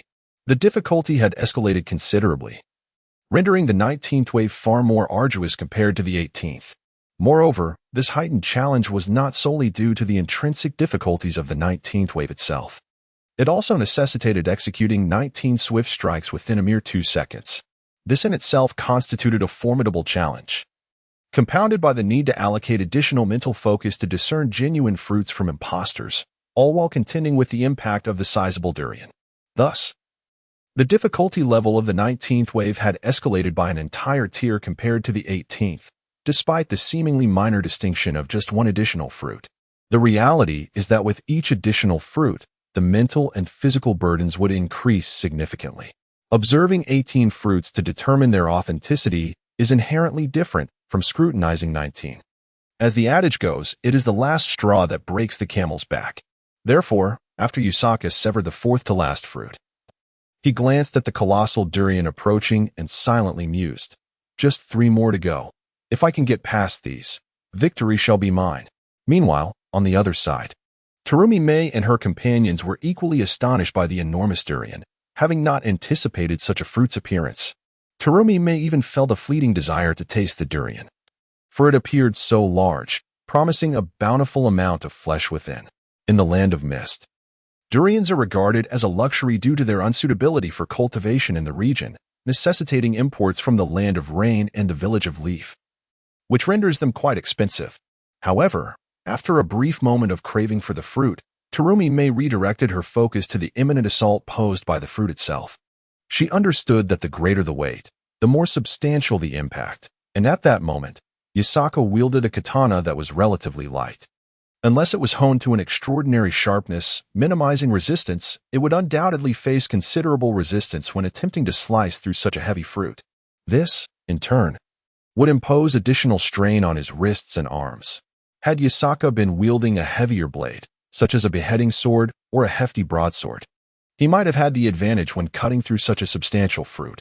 The sheer mass of a larger blade would inherently provide stability, mitigating a portion of the durian's impact on his wrists. However, this brings forth another dilemma. Wielding such a large sword would inherently place a burden on his wrists. Moreover, executing multiple high-speed slashes within 2 seconds with such a weapon would prove to be more taxing on his wrists than the durian's impact alone. Thus, the age-old dilemma of choosing between 2 conflicting advantages arises. Overall, Yasaka's lightweight katana was indeed the most suitable for a fruit ninja, emphasizing agility and reflexes. If Yusaka were to wield a beheading sword, he would likely falter by the 7th wave at best. For the weight and length of such a blade favor heavy strikes rather than nimble maneuvers. Simultaneously, Uchiha Obito appeared visibly tense, as they had now reached a critical juncture. With the arrival of the Great Durian, only 3 fruits remained. Having persevered through the myriad of fruits in the preceding 19 waves, with countless fragments strewn across the ground, the prospect of faltering at this final moment would be lamentable. Yet, Obito's thoughts swiftly shifted. The rules of this fruit ninja game dictated that missing 3 fruits resulted in immediate elimination. Thus far, Yusaka had not missed a single fruit, implying he could afford to miss a maximum of 2. If he successfully sliced the durian, even if he were to miss the remaining 2 fruits, he could still be deemed successful in overcoming the 19th challenge. This was a matter of judiciously leveraging the rules. Consequently, in light of this reasoning, the Great Durian became of paramount importance. Whether or not Yusaka could conquer the 19th wave hinged upon his ability to slice through this durian. With this thought, Obito felt a wave of relief wash over him, as he held unwavering confidence in Yusaka's abilities, firmly believing that he would undoubtedly succeed in severing the Great Durian. Conversely, the group from the village of Rain, led by Yuzuki, harbored sentiments starkly opposed to Obito's. They fervently hoped that Yusaka would falter in his attempt to slice the durian. Should he misjudge the strike, it could trigger a chain reaction, resulting in his failure to sever the remaining 2 fruits as well. Such a scenario would equate to Yusaka missing 3 consecutive fruits, leading to his immediate elimination. Thus, it would seem that Yusaka had unwittingly lost his wager against Yuzuki. Chapter 87. The intentions of the Uward clan. Thus, the Uward clan would acquire the renowned sword of Yusaka. However, the true objective of the Uward clan was not merely to possess Yusaka's blade. Although it appeared to be a remarkable sword, the Uward clan held no particular interest in such weaponry. This was because she was not a ninja who wielded blades. Rather, she specialized in ninjutsu. Among their group from the Cloud-Hidden Village, only Darui and Killer Bee were known to use swords. Yet, Darui wielded a heavy broadsword, distinctly different from the lightweight katana of Yusaka. Moreover, Darui's use of the broadsword was primarily situational. He excelled in body techniques and seldom employed his broadsword in earnest combat. Killer Bee was in a similar predicament. Although he too was a ninja who utilized blades and favored lighter swords, the blades he wielded were custom-made, akin to those used by samurai, and notably lacked sheaths. This design facilitated the simultaneous wielding of his 8 swords. In contrast, Yusaka's katana included a sheath, which would impede Killer Bee's agility while executing his 8 tails techniques. Furthermore, despite being classified as a lightweight sword, Yusaka's katana was heavier and longer than Killer Bee's blades. The latter was intended for close combat, whereas Yusaka's sword was primarily designed for singular slashing techniques, rendering their purposes disparate and thus incompatible for Killer Bee's use. Consequently, among the Cloud-Hidden Village's contingent, there was no one capable of wielding Yusaka's katana. Yet, the Uward clan still desired to obtain it, as doing so would serve to humiliate the Leaf Village. They could boast that the Cloud-Hidden Village had triumphed over the Leaf Village and claimed their spoils. Although such a wager might seem trivial, when elevated to the scale of nations, it became a matter of national pride. Thus, this was no ordinary affair. The Uward clan fervently hoped for Yusaka's failure. However, she felt too disdainful to resort to underhanded tactics, leaving her to watch helplessly as Yusaka sliced through fruit without interference. This set her apart from Junji Ito, who would not hesitate to cheat outright, only to be evaded by Yusaka's sheer prowess. Yet, had it been someone else, the outcome against Ito's disruptions might have been uncertain. How infuriating! This individual possesses such formidable endurance and muscular resilience, persisting until now. The Uward clan seethed. She had come to fully believe in Yusaka's capacity to withstand the 19th wave. It was undeniable, once Yusaka cleaved through that large durian. Even if she ignored the remaining 2 fruits, she could undoubtedly endure the 19th wave. Thus, in the Uward clan's heart, a staggering 95% certainty loomed that she would lose the bet. This realization filled her with discomfort and ire, for she was a proud individual who had never known defeat. The prospect of being bested in a wager by someone from the Leaf Village, particularly by one named Yusaka, was utterly infuriating. Meanwhile, Killer Bee wore a grave expression as he observed Yusaka. At this juncture, Yasaka had undeniably demonstrated qualities befitting a true warrior. No need to mention other aspects. In close combat, he was an exceedingly threatening and dangerous opponent. If Yasaka closed in, there was a significant chance he could be defeated. After all, Yasaka's reaction speed was extraordinary, and his agility was unmatched. Consider this. How many could withstand being engaged at close range when Yasaka could deliver over 10 strikes in a single second? Even with the Sharingan, one must possess the physical ability to keep pace. Killer Bee envisioned a scenario where he would confront Yasaka up close, employing his signature Eight Tails technique against her in a clash. Although Yasaka's terrifying speed of over 10 strikes per second was daunting, Killer Bee's Eight Tails technique could simultaneously strike 8 times, which could not be easily countered by Yasaka's rapid attacks. In Killer Bee's imagination, while he would inflict some external injuries on Yasaka, she would likely deliver more severe wounds in return. After all, Yasaka could parry Killer Bee's blows aimed at vital areas while simultaneously landing a counterstrike. Killer Bee acknowledged Yasaka's capabilities, as her swordsmanship was indeed too swift for him to adequately defend against. Therefore, the most prudent strategy would be to engage in a trade-off of injuries, albeit one where he would sustain greater harm in exchange for Yasaka's lesser wounds. However, as long as he was not severed or slain outright. Even if he suffered grave injuries, activating his tailed beast chakra cloak would allow the vast chakra of the Eight Tails to mend his wounds, potentially transforming severe injuries into mere scrapes, or even healing entirely with some time. This was the extraordinary nature of tailed beast chakra. The reason why the later developed Kisame Hashigaki was referred to as the tailless beast was partly due to his ability to absorb chakra from opponents through his shark skin and utilize the immense chakra to heal his own wounds. Thus, it was not surprising that Killer Bee could inflict a grievous wound upon Kisame, only for Kisame to recover in mere seconds, thanks to the chakra absorbed from him. Killer Bee had concluded that in terms of close combat, he was no match for Yasaka. In a true confrontation, he would likely be slain. However, if he could maintain distance or prolong the use of his tailed beast chakra cloak, he believed he possessed an 80% chance of defeating Yasaka. After all, wielding the power of a tailed beast allowed one considerable freedom, unless, of course, the adversary was an anomaly akin to Akatsuki from later generations. Chapter 88. The Power of the Tailed Beasts. It is important to note that the opponents envisioned by Killer Bee are all of the lower ninja rank. Few of these lower ninjas possess the ability to contend with the formidable tailed beasts. Even though Killer Bee has yet to fully master the control of the Eight Tails and cannot unleash its complete form, he has achieved the ability to partially transform. This means he can conjure several octopus-like tentacles representative of the Eight Tails. Furthermore, Killer Bee has reached the capability of transforming into the tailed beast chakra cloak mode up to the 5th tail without succumbing to madness. His current limit allows him to maintain his awareness while in this form with a maximum of 5 tails. However, should he exceed this number, he risks his consciousness being suppressed by the Eight Tails, leading to a state where his body is controlled by the beast. Despite the amicable relationship Killer Bee has cultivated with the Eight Tails, akin to a friendship, his physical constitution and mental fortitude are insufficient to withstand the immense psychic pressure exerted by such a powerful entity. This explains why, even with their bond and mutual lack of hostility, he can only access up to the 5th tail. When harnessing the power of a tailed beast, the Jinchuriki's mental realm acts like a vessel, connecting to the beast's psychic essence.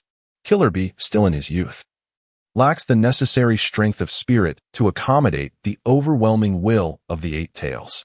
Consequently, if he forces the connection, he risks being dominated by the Eight Tails' will, which, although not a deliberate action by the beast, results in a passive takeover of his body. This phenomenon is precisely why the character of Waiki is celebrated as the most perfect Jinchuriki. His unique situation allows him to retain his sanity, as he possesses the capacity to control the power of the Two Tails without succumbing to the limitations that plague others. Nevertheless, it is noteworthy that he can only exert a partial control over the beast's powers. The Two Tails harbors a special ability that Waiki has yet to master, the power to summon demons from the underworld. This ability is concealed beneath a third eye on the forehead of the Two Tails, which remains hidden when closed. However, when the Two Tails chooses to open this third eye, it can call forth entities from the nether realm to assist in battle. Utilizing this power demands an immense reservoir of mental energy. a threshold Waiki has not yet achieved, thereby preventing the Two Tails from employing this unique capability while he is possessed by Waiki. If the Two Tails were to revert to its state as a free beast, devoid of a Jinchuriki, it would be able to wield this summoning ability without restraint. Consequently, it can be stated that Waiki's insufficient mental fortitude is the reason the Two Tails cannot access this power. Each tailed beast possesses its own distinctive abilities. One Tail, Shikaku, commands the wind. Two Tails can summon demons. Three Tails governs water. Four Tails embodies fire. Five Tails excels in taijutsu. Six Tails commands lightning and corrosion. Seven Tails represents earth. Eight Tails exhibits formidable strength. And Nine Tails embodies vast chakra reserves. Thus, Killer Bee perceives that the only worthy opponent in this iteration of the 5 Kage Friendship Tournament is Waiki, provided he is permitted to utilize the power of the tailed beasts. Prior to this event, the Reikage had explicitly advised both Killer Bee and Waiki to refrain from using their beastly powers unless absolutely necessary, as such displays would reveal their nation's capabilities and potentially incite greed among other nations. Therefore, Killer Bee is reluctant to unleash the power of the tailed beast unless compelled by dire circumstances. Nonetheless, even without overtly tapping into the power of the beasts, both Killer Bee and Waiki still possess a chakra reserve that far surpasses that of their contemporaries, an undeniable advantage of being a Jinchuriki. Meanwhile, Darui stands nearby, equally astonished. His own limit is 14 waves, and he previously underestimated the prowess of Waisaka, believing he could only achieve 12 waves at most. However, Waisaka has not only surpassed Darui's limit, but has also reached the 19th wave, a gap that feels monumental to Darui. Although he does not believe he would lose to Waisaka in a true battle, he is left feeling quite unsettled. At that moment, Might Guy happens to pass by, familiar with the Fruit Ninja's stall, having previously attempted it himself, with a personal limit of 13 waves. His elimination had stemmed from the inability to keep pace visually. Despite possessing exceptional physical prowess among the lower ninjas, owing to his specialization in taijutsu. However, Might Guy struggles to distinguish between the rapidly moving fruits and distractions without the aid of the Sharingan or any heightened sensory abilities. He can perceive the shadows and strike them, but he lacks the discernment to differentiate between the fruits and the distractions, leading to his elimination. It can be asserted that with the Sharingan, Might Guy could have potentially reached 20 waves. As Might Guy muses on this, he inadvertently joins the crowd just in time to witness Waisaka poised to strike a giant durian. This sight utterly astonishes him, prompting him to exclaim, "When did they start including durians? This is utterly outrageous. I recall when only smaller fruits like apples, bananas, and oranges were present. What wave is this? How did a giant durian come into play?" At that moment, the durian hurtles toward Waisaka like a meteor and with gritted teeth. Waisaka firmly grips the handle of his blade and strikes down upon the durian with tremendous force. In an instant, a brilliant crescent-shaped arc of light flashes from the durian, marking the climax of the spectacle. Chapter 89. Just two left. The dazzling white light from the blade split the large durian in half instantaneously, revealing the abundant yellow flesh within. In that fleeting moment, Yusaki felt a tremendous force radiating through his wrist and arm. Despite the knife's sharpness, it was still met with the formidable impact from the durian. Had this been the first wave instead of the 19th, Yusaki would not have perceived the durian as particularly challenging. However, after enduring the relentless strain of the previous 18 waves, his arm had already undergone over 10 intense swings. Thus, when confronted with the durian, he felt an overwhelming fatigue. From the first wave to the current 19th, if Yusaki had not miscounted, he had swung the blade a total of 164 times. Typically, executing over 100 swings would not be deemed excessive. Yet, Yusaki's strikes were nearly full force, executed at an astonishing speed of over 10 strikes per second. Consequently, those 164 swings amounted to an extraordinary exertion. Therefore, after severing the durian, even with the aid of the Great Freedom Immortal Technique, Yusaki gritted his teeth, aware that his arm was nearing its limit. In the absence of the large watermelon and durian, he could have endured a little longer. However, these two fruits were akin to the proverbial last straw that broke the camel's back, pushing Yusaki's muscles to their utmost threshold. Determined, he clenched his teeth, reminding himself that only two remained. He swiftly tensed the muscles in his arm and adjusted his wrist, preparing to swing in the opposite direction from where he had just cleaved the durian. This was the peculiar challenge of the 19th wave. The sequence of fruits often placed them in positions that were diametrically opposed to the direction of his strikes. In other words, the first fruit would be on the left while the subsequent one would be on the right, necessitating a swing from right to left for the first fruit, followed by a left to right, bottom to top strike for the second. Attempting to slice both from left to right in one motion was virtually impossible. At times, the two fruits would even align horizontally, meaning that after cutting the first fruit, Yasaki would have to replicate the action in a remarkably short interval to slice the second. In summary, the difficulty of the 19th wave escalated dramatically. If the 18th wave's challenge was rated at 20, the 19th surged to an astounding 50. Observing this scene, my guy stood among the crowd, his expression grave, fully aware of the challenge at hand, although he himself would find the task manageable due to his superior muscular endurance. He recognized that for an average individual, the difficulty was akin to a hellish trial. Meanwhile, after witnessing Yusaki successfully sever the durian, the members of the Yuin village, including Yuzuki, appeared utterly despondent, their faces ashen, as if they had tasted something foul. For them, even if Yusaki failed to strike the remaining two fruits, he had already passed the 19th trial, thereby winning the wager against Yuzuki. How could he have achieved this? Yuzuki exclaimed, exasperated, as she scrutinized Yusaki, unable to discern how he managed to withstand such a barrage of fruit attacks. Yet, she gleaned a valuable insight. Yusaki was cutting with his eyes closed. This suggested he possessed an ability to perceive his surroundings without relying on sight. However, the specifics of this ability eluded them. Was it akin to the Byakugan that allowed for direct vision? Or perhaps a sensory perception similar to that of certain individuals? Yuzuki was left with numerous speculations. Regardless, they now had knowledge of Yusaki's ability, which would provide them an advantage should they encounter him again. This distinction highlighted one of the differences between the Sharingan and the Byakugan. In situations where visual obstruction was in play, such as during the application of the darkness technique, the Byakugan held a distinct advantage, as the Sharingan required sight of the target to activate its slow-motion effect. However, should the Sharingan user invoke Susanoo, the necessity of sight became moot, for if one could summon such an absolute defense, the utility of the darkness technique would diminish significantly. Thus, Yuzuki and her companions silently committed their observations regarding Yusaki's prowess to memory. This individual possesses formidable close combat abilities. Could he possibly be the strongest genin from Konoha? Darui pondered, a hint of uncertainty in his voice.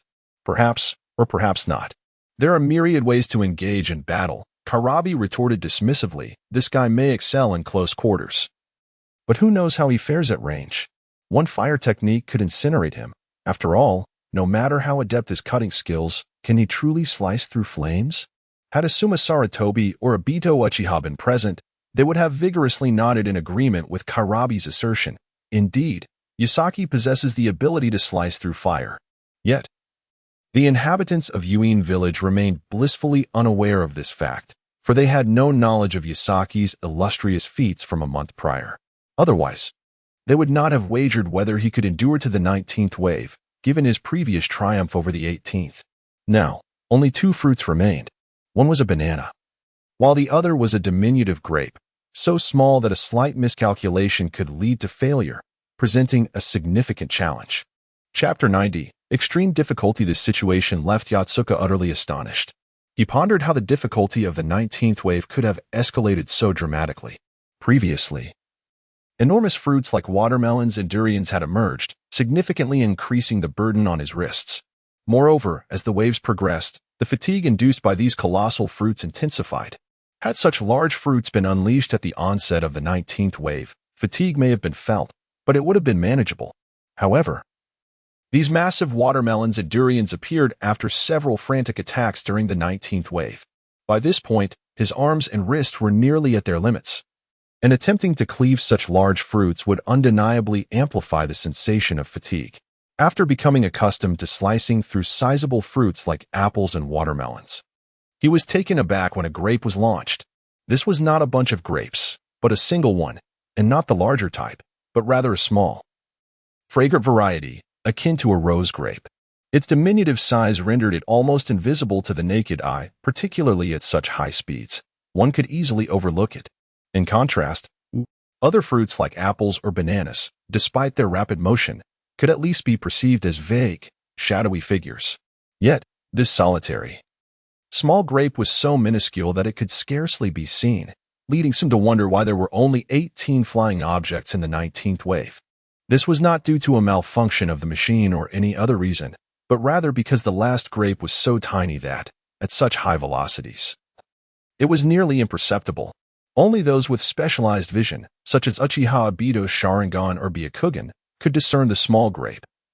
Along with other unique perception methods like Jiraiya's space-time barrier or Yotsuka's airflow perception. Consequently, upon spotting the grape, Yotsuka nearly lost his composure. The grape was so small that attempting to slice it would be exceedingly challenging. Even the slightest deviation would result in a miss. The sole advantage was that this final fruit required minimal effort to cut. Merely grazing it with the blade would suffice, as the grape's inertia and the sharpness of the blade would ensure it was sliced effortlessly. Perhaps the effort saved by this last grape had already been compensated by the earlier challenges posed by the large watermelon and durian. Yotsuka was not the only one astonished by the appearance of the grape. Uchiha Obito shared in his surprise. He had never anticipated that the machine would produce a grape. Though the game was about slicing fruits, Obito's mind had conjured images of apples or oranges, not grapes. While grapes could indeed be considered fruit, they typically came in bunches. And if launched at such high speeds, they would scatter, creating a chaotic effect akin to a shotgun blast. Thus, Obito had previously dismissed the possibility of grapes entirely. Now, however, he was taken aback to discover that the owner of the fruit slicing game had truly unleashed such a madcap difficulty by introducing a single small grape. Unable to restrain himself, Obito exclaimed, "This owner has truly lost their mind in escalating the difficulty. A single grape? This is utterly absurd." Nearby, Might Guy, intrigued by Obito's remark, inquired, "Grape? Where's the grape? I didn't see it." Obito promptly explained, "The last fruit is just a single grape, incredibly tiny, like this." As he gestured with his fingers to indicate the grape's size, Guy was left in shock. "What? A grape that small? This is utterly outrageous." He leapt up, astonished, realizing the challenge had escalated to such an extreme level.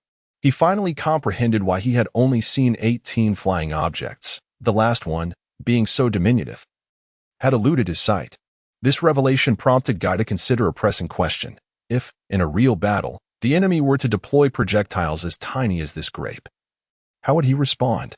Given that he could not perceive such minuscule, high-velocity projectiles, it dawned on him that he could easily fall victim to them. A sense of urgency washed over him, and he resolved to cultivate a skill that would enable him to detect objects invisible to the naked eye. Simultaneously, the inhabitants of Kumogakure, Kirigakure, and Sunagakure also discovered that the final fruit was indeed a grape, which left them equally astonished. Darui leapt up, exclaiming, "Goodness! The difficulty of this 19th wave is outrageous. Not only watermelons and durians, but now even a tiny grape. This is sheer hellish difficulty." His expression mirrored disbelief, as did those of others around him. Killer Bee maintained a serious demeanor, recognizing that even with his Eight Tails techniques, he could not withstand the challenges of the 19th wave. As a result, his respect for Yotsuka's prowess grew even greater. Similarly, Yuzuki was taken aback, unable to fathom the level of difficulty presented by the 19th wave. Although they too had played the fruit slicing game in Kumogakure, none had ever persevered to the 19th wave. Chapter 91. The rising difficulty. It remains uncertain whether the challenges faced by Konoha surpass those of the Cloud-Hidden Village, or if the 19th wave inherently presents such an abrupt escalation in difficulty. After all, this is the first occasion they have witnessed someone venture into the 19th wave. Consequently, she was profoundly astonished. At this juncture, it was as if Yasaka had already secured victory in the wager. Thus, although Yuki did not wish to concede, he had indeed lost the bet.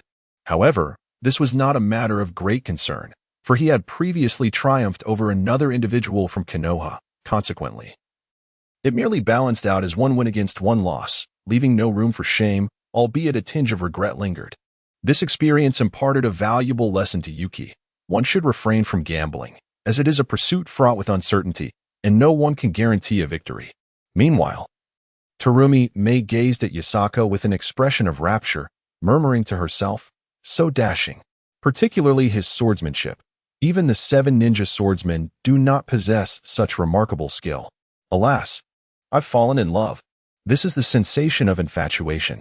Though he may not exhibit the same allure as Scorpion from earlier, his overall aura is even more captivating, a quintessential charm. I must pursue him. He is undoubtedly my future husband. Terumi Mei found herself lost in admiration, while the nearby Kisame Hashigaki regarded her with disdain, wondering why this woman was so infatuated. Conversely, Zabuza Momochi's animosity towards Yasaka intensified, perceiving him as an adversary. The stronger Yasaka became, the greater the threat he posed, thus fueling Zabuza's desire to eliminate him. I must kill him. He is too powerful. A menace to both myself and the mist-hidden village, Zabuza declared with a fierce grin, eliciting a bemused response from the nearby Hashigaki, who was polishing his sword. Upon hearing Hashigaki's comment, Zabuza shot him a disdainful glance, retorting, "Were it not for your affiliation with the mist-hidden village, I would have already slain you." Hashigaki scoffed, continuing to clean his sword while dismissively stating, "Kill me? You? Huh? Where does your unfounded confidence stem from? It appears not only is your sanity questionable, but your intellect as well. Speak again if you dare. Do not underestimate my patience." Zabuza's voice lowered ominously, his eyes narrowing as they glinted with malice. Hashigaki. Undeep Chapter 92. Momochi Zabuza and Terumi Mei on the other side. After being knocked to the ground by Terumi Mei's punch, Momochi Zabuza immediately rose in fury, glaring at her with indignation. "Terumi Mei, don't think that just because you are a woman, I would hesitate to kill you." Fuming, Terumi Mei retorted, "You lunatic. You're bringing disgrace to the Hidden Mist Village. You are the one bringing shame to the Hidden Mist Village." This exchange drew the attention of the people from the Hidden Cloud Village nearby. Yuzuki let out a disdainful snort and mocked, "Look at the Hidden Mist Village. Their people are fighting amongst themselves before the match even begins. TSK, how amusing. No wonder they have become the village of blood mist. Their own are nearly destroying their own country. At least we in the Hidden Cloud Village are united." Darui nodded in agreement, adding, "Indeed." The ninjas from the Hidden Mist Village seem to employ rather dark training methods. We become ninjas through standard assessments in the Ninja Academy, but for them, it's all about practical combat. Each participant possesses a bell, and only those who collect 2 bells can become ninjas. During this process, killing is permitted, leading many to slay others to secure their bells. After all, the difficulty level of killing for a bell versus not killing for one is vastly different. After a brief pause, Darui continued, "Consequently, nearly half of the ninjas from the Hidden Mist Village have killed their own comrades during the exam, sometimes even directly eliminating their own group members. This has cultivated a heavy sense of distrust among them, making internal strife quite common." At this moment, Yuzuki interjected, however. Once they become ninjas, things improve significantly. Many missions require strength in numbers and unity to complete. For the sake of survival and mission success, they must band together. Even so, they have ingrained a deep-seated distrust, and in critical moments, they do not hesitate to betray their comrades. At this point, Hachisuka had begun to swing his blade at the second-to-last banana. This banana was spinning through the air like a boomerang, which posed certain risks. While the odds of failure were generally low, it was not impossible for the blade to miss due to the banana's rotation. Such misfortune was rare. Perhaps only a 20% chance of occurrence. Hachisuka swung his blade decisively, slicing through the banana with precision, cleaving it cleanly in two. The severed pieces flew off at 30-degree angles due to the force exerted, with one fragment striking Momochi Zabuza, further igniting his fury. He felt exceedingly unfortunate to be bullied by mere fruit, and, due to his paranoia, convinced himself that Hachisuka had deliberately aimed the banana fragment at him. "I will kill you." Momochi Zabuza seethed, glaring at Hachisuka, only to be knocked back to the ground by another punch from Terumi Mei. "Shut your mouth." Terumi Mei hissed angrily, feeling that Zabuza's antics were embarrassing their village.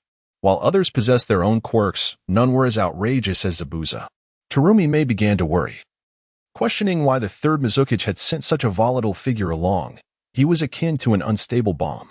Nevertheless, Terumi Mei, being stronger than Zabuza, was able to keep him in check, ensuring that he did not cause further trouble, a reminder the third Mizukage had emphasized before their departure. Sighing, Terumi Mei rubbed her temples, feeling overwhelmed and wishing for a handsome husband to marry, freeing her from such chaotic matters. At that moment, she turned her gaze back to Hachisuka, who had just severed the penultimate banana. Seeing this, Terumi May clapped her hands, thinking, "My husband is indeed impressive." Now, Hachisuka faced the final challenge, a tiny grape. However, his arm was nearing its limit. Merely gripping the hilt of his sword required immense effort. Yet, he was 80% confident he would not lose control this time. He focused intently, observing the minute grape and rapidly predicting its flight trajectory. Given its small size, it was easy to miss. Under normal circumstances, it would be an effortless task, but now his hands trembled, and any miscalculation could result in a missed strike. Therefore, Hachisuka had to exercise extreme control over his arm. At that moment, Uchiha Obito and Might Guy were both fixated on Hachisuka's final strike. Although Guy could not see the rapidly flying grape, he felt a rush of excitement. If Hachisuka succeeded in slicing the grape, it would signify that he had flawlessly navigated all 19 challenges. Even though it was Hachisuka's accomplishment, Guy felt an exhilarating thrill. The members of the Hidden Cloud Village were equally invested in the outcome, having already realized the stakes of their wager. They were eager to see if Hachisuka could indeed achieve a flawless victory, leaving no fruit untouched. Many could accomplish such a feat, even but he was a Jonin. The question now was whether a Chunin could achieve the same, which held different significance. Even Kurabi, who had been rapping, fell silent. As they had arrived at the pivotal moment, just one final strike away from conquering the 19th challenge, Hachisuka had nearly predicted the grape's trajectory and speed. He swung his sword preemptively, aiming ahead of the grape's path, allowing it to collide with the blade's edge. Throughout this process, Hachisuka exerted every effort to control his hand, ensuring it did not tremble too violently, risking a miss. Chapter 93. Success. As countless eyes fixated intently upon him, Yasaka swung his blade with great force, aiming directly at the small grape. In the next instant, a dazzling crescent-shaped beam of white light flashed, cleaving the grape cleanly in two, which then bounced a few times upon hitting the ground, a testament to the fruit's elasticity. The severing of the grape signified Yasaka's triumphant and flawless navigation through the 19th wave of fruit attacks. This also meant that Yasaka had emerged victorious in his wager against Yuzuki, while Yuzuki faced defeat. Consequently, the katana that Yuzuki had previously won from the Leaf Ninja would need to be returned. This was a fact well understood by all present. Thus, when the Leaf Ninja witnessed Yasaka slice the grape in half, he was overwhelmed with joy, collapsing to the ground in tears. The katana was a cherished heirloom from his father, who had perished during the Second Shinobi World War in a manner akin to Tsunade's brother, Zuki, both victims of an enemy's explosive tag trap. However, the Leaf Ninja's father had suffered an even grimmer fate, being blown to pieces without a trace, leaving only the katana behind. In a moment of impulsive fervor, the Leaf Ninja had placed this katana as his wager. Regrettably, he had experienced a pang of remorse as soon as the bet commenced, yet it was too late to retract. After losing the bet, he surrendered the katana with a heart heavy with despair. Now, as Yasaka reclaimed the katana for him, the emotions surging within the Leaf Ninja were beyond the realm of words. Following the severance of the final grape, Yasaka grasped the hilt of his sword with his left hand, releasing it with his right, allowing himself to relax. It was then that onlookers noticed that Yasaka's right hand and arm were trembling slightly, indicating he had reached his limit. Many speculated that he was done for the day, and their assumptions proved to be correct. Yasaka addressed the proprietor of the fruit challenge. "I forfeit. This is where I draw the line." The proprietor nodded, updating the leaderboard to reflect Yasaka's new score of 19, surpassing the previous record. At that moment, Uchiha Obito and Might Guy erupted in cheers, celebrating Yasaka's record-breaking achievement and his victory over a competitor from another nation, which held a different significance. Just then, Yuzuki emerged from the crowd, her face ashen, and approached Yasaka, retrieving the Leaf Ninja's katana from behind her and presenting it to him with both hands. "I have lost, according to our wager. This blade is now yours," she stated curtly, her displeasure evident, as losing the bet clashed with her competitive spirit. Yasaka sheathed his own katana and accepted the Leaf Ninja's blade with his left hand. "You may consider this your loss, but remember, it was merely a wager. In a true battle, I shall surely defeat you. Pray you do not encounter me on the battlefield. Otherwise, I shall make you acutely aware of despair." Yuzuki's expression shifted from stern to one of pride as she spoke, convinced of her ability to best Yusaka. "Those I have defeated often express similar sentiments before facing me. You are no exception. In my eyes, you are just another victim awaiting my blade." Yuzuki's anger flared, and she retorted with a mocking smile, "Very well. I shall relish the day I see you defeated by my hand." With that, she turned on her heel and departed. At that moment, Darui approached Yusaka, acknowledging, "Though your swordsmanship is impressive, surpassing mine by a considerable margin, do not presume you would triumph in a true battle. I eagerly await our clash in the tournament. Best not entertain such thoughts, for I fear the psychological impact of losing to me may haunt you," Yusaka replied amiably. Darui laughed heartily, undeterred, and waved farewell as he walked away. Shortly thereafter, Killer Bee joined them, rapping as he addressed Yusaka, "Your swordplay is remarkable. I look forward to testing my skills against you. Be prepared, for my technique is formidable, but if I create distance, you will find no opportunity to win." Yusaka retorted, "You will find it challenging to create that distance, for I shall dispatch you with a single strike." Killer Bee laughed heartily, "Then let us await that moment." And with that, he made his exit. At this juncture, the Cloud Village encountered Ei, who had just emerged from the restroom. "Brother, why were you in there for so long?" Killer Bee inquired, puzzled. Ei replied, "What do you expect? I overindulged yesterday. Surely you understand that excess leads to prolonged consequences. I nearly caused a blockage." Nearby, Yuzuki, munching on dango, nearly choked. Meanwhile, Yusaka, having taken possession of Yuzuki's katana, returned it to the Leaf Ninja, who knelt before him, tears streaming down his face as he received the blade with both hands. "Thank you. Had it not been for you, I would have lost this katana, a precious relic from my father." The Leaf Ninja was named Umino Irika, the father of Umino Irika. Though Yusaka was unaware of this connection, Yusaka advised, in the future, consider refraining from wagering so easily, especially with something as significant as a blade. Chapter 94. Umino Irika nodded earnestly, tears streaming down his face as he expressed his gratitude to Yotsuka, saying, "Thank you." He then rose to his feet. At that moment, the surrounding crowd erupted in cheers, congratulating Yotsuka for winning the wager and breaking the record. From across the way, Terumi gazed at Yotsuka with the adoration of a devoted fan, her eyes sparkling with admiration, reminiscent of the looks shared by Noera Rin and her companions. Clenching her fist to her chest, she thought to herself, "This is the man I desire, so charismatic, immensely powerful, and brimming with a sense of responsibility and collective honor. Truly remarkable." At that moment, Momochi Zabuza climbed to his feet, glaring fiercely at Yotsuka as he uttered, "Humph, what is so impressive? I will surely kill you." Upon hearing Zabuza dare to threaten her idol and future husband, Terumi was incensed. Without hesitation, she unleashed her water prison technique, ensnaring Zabuza within it, effectively silencing his raucous threats. Meanwhile, Uchiha Obito and Might Guy rushed forward, excitedly addressing Yotsuka, "Yotsuka, you are incredible. To have made it through the 19th wave and emerge victorious against the ninja from the hidden Cloud Village, truly a point of pride for our Leaf Village. Yotsuka, I never anticipated that your strength would have surged so greatly in just a month. Remarkable. However, I will not be left behind. One day, I shall surpass you." Might Guy exclaimed fervently. "Well, it's not a big deal. It's merely a game," Yotsuka replied with a smile, appearing modest in the eyes of others.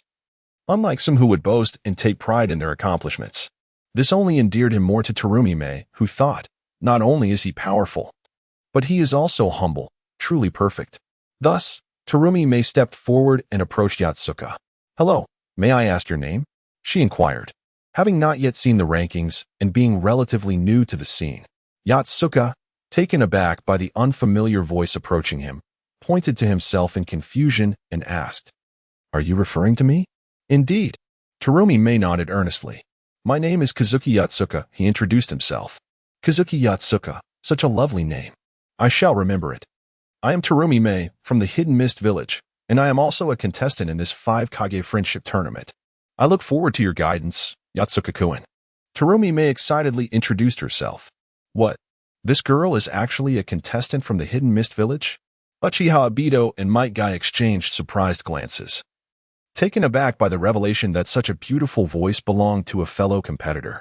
They discreetly assessed Terumi, noting her height, which was just slightly shorter than Yotsuka's, quite remarkable for someone of her age. Her appearance was equally commendable, with a well-proportioned figure. However, Uchiha Obito's heart was already occupied by Noara Rin, and thus he harbored no inappropriate thoughts towards Terumi. Might Guy, on the other hand, was singularly focused on battle. To him, it mattered not whether Terumi was male or female. His only interest lay in challenging her.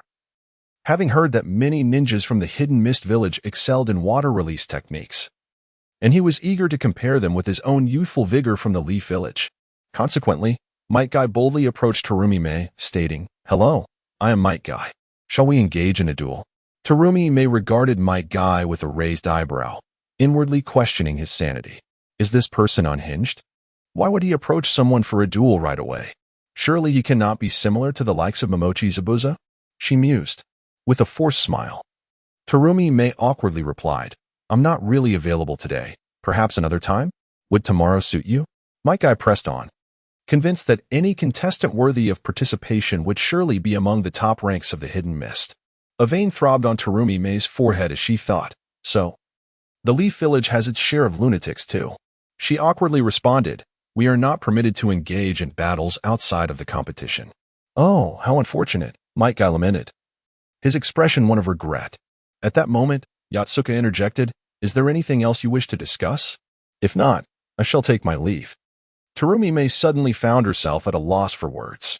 Though she yearned to suggest a date, she felt that would be too forward, considering they had just met. Thus, she feigned modesty and said, "Oh, I have nothing pressing at the moment." "Oh, then farewell." And with that, Yotsuka departed. Witnessing this, Terumi felt not disappointment, but rather a giddy infatuation, thinking, he truly is a divine figure, embodying that aloof charm. Yet even the most aloof of gods may soften in the presence of a woman they admire, and I am that woman. Terumi resolved steadfastly in her heart. Meanwhile, news of Yotsuka's triumph over the 19th wave spread swiftly among the lower-ranked ninjas. When Kakashi caught wind of this news while dining, he dropped his chopsticks in astonishment. He truly made it past the 19th wave. This is extraordinary. In just a month, he has broken the record. Unbelievable. Kakashi was utterly flabbergasted, never anticipating such rapid progress in Yotsuka's abilities. Over the past month, Kakashi himself had been engaged in grueling training, striving to achieve commendable results in the upcoming competition. After all, no one wishes to lose, especially not on an international stage, before the eyes of their own countrymen. Thus, Kakashi had been pushing himself to the limits, resulting in significant improvements to his skills, stamina, and chakra reserves. However, upon witnessing Yotsuka's advancements, Kakashi's fleeting pride was swiftly extinguished. It was perplexing. He had observed Yotsuka indulging in countless meals with little to no training, yet he had somehow managed to enhance his strength considerably. This left Kakashi feeling quite disheartened. Chapter 95, The Training of Yotsuka. Initially, Kakashi had thought that Yotsuka was neglecting his training, spending his days indulging in food instead of practicing. He believed this presented him with an opportunity to catch up. However, Kakashi soon realized that despite Yotsuka's perpetual feasting and apparent idleness, his strength was continuously on the rise. This revelation left Kakashi, who had been rigorously training, questioning the very essence of his efforts. How could he, through diligent training, fall behind someone seemingly so idle? If Yotsuka were to truly apply himself to training, what level of power could he attain? Unbeknownst to Kakashi, for Yotsuka, the act of eating was akin to training. Thus, the sight of Yotsuka constantly consuming food was, in reality, a manifestation of his ongoing cultivation. In essence, Yotsuka's training hours surpassed those of others because he was forever engaged in the consumption of sustenance. Moreover, it is essential to note that the enjoyment of exquisite cuisine does not depend on the quantity consumed. Even a single bite of a delicacy could yield the same benefits as devouring an entire dish. Therefore, should Yotsuka partake of merely a potato chip, it would equate to the effect of consuming an entire bag. This approach carries the advantage of avoiding the discomfort of overindulgence, which could hinder the enjoyment of subsequent meals. For instance, if Yotsuka were to eat an entire cake, The time required for digestion could prohibit him from consuming anything else for several hours, effectively wasting that time. Conversely, if a mere bite of cake sufficed to earn him system rewards, he could utilize those hours to savor a multitude of dishes, thus accumulating a wealth of benefits. Consequently, Yotsuka had effectively sampled nearly every culinary delight in Konoha. The rewards from the system for first-time consumption differed significantly from those for repeat encounters. Therefore, Yotsuka found himself reliant on the repetition of meals to amass system rewards. This explains why, upon his initial tasting of the extraordinary pizza gifted by the third Hokage, the rewards bestowed by the system were particularly generous. This systematic approach to training elucidates Yotsuka's rapid advancement. Although he may have missed out on exceptional rewards from first-time culinary experiences, any delicacy he consumed would still yield some form of reward from the system. Such rewards were not confined to skills or techniques. They could equally manifest as enhancements in proficiency or even improvements in physical attributes, such as muscle endurance, explosive power, reaction time, or cognitive agility. Hence, while others observed Yotsuka seemingly preoccupied with eating and neglecting training, they were oblivious to the fact that this very act was his form of cultivation. The astonishment was not limited to Kakashi. Others were equally taken aback. For instance, Ito Junji, known for his prowess as the top fruit ninja of Konoha, had his record shattered by Yotsuka just last month. Now, merely a month later, Yotsuka had once again surpassed his own record. Overwhelmed by this news, Ito nearly choked on his bun, grappling with disbelief. How could someone achieve such a feat in such a short span? Ito Junji, fully aware of the immense challenge presented by the gap between the 18th and 19th waves, was acutely conscious of the difficulties that lay ahead. As he reflected on this, Ito shook his head in resignation, acknowledging the emergence of such a prodigious talent in Konoha as both a stroke of luck for the village and a testament to the relentless progression of the younger generation. He resumed his meal, contemplating the implications of Yotsuka's rapid ascent. Meanwhile, Suki no Kaze, who diligently trained in swordsmanship, was equally astonished by the news.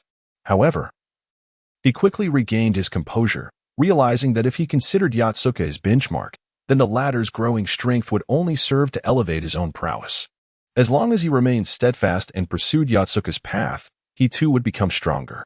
Suki had come to understand that his abilities had significantly improved, thanks to his relentless efforts to keep pace with Yotsuka. Now, he felt an eagerness to reveal his true potential, especially with the upcoming 5 Kage Friendship Tournament just 3 days away. Suki was determined to showcase his skills, ensuring that both the villagers of Konoha and foreign nations recognized not only Yotsuka's talents but also the prowess of Suki no Kaze. Yet, amidst his aspirations, Suki had recently discovered troubling issues with his health, suspected to be quite serious. Although the doctors were deliberating on treatment options, Suki remained resolute, refusing to succumb to despair. His sole focus was on enhancing his strength to shine brightly during the tournament, as he had always preferred a low profile, with few aware of his true capabilities. Now was finally the time for him to radiate his brilliance. Simultaneously, within the crowd, Scorpions resolved to eliminate Yotsuka and transform him into a puppet only intensified after witnessing Yotsuka conquer the 19th wave. The thought of vanquishing this formidable opponent in the third Kazekage, subsequently converting them into puppets, thrilled him immensely.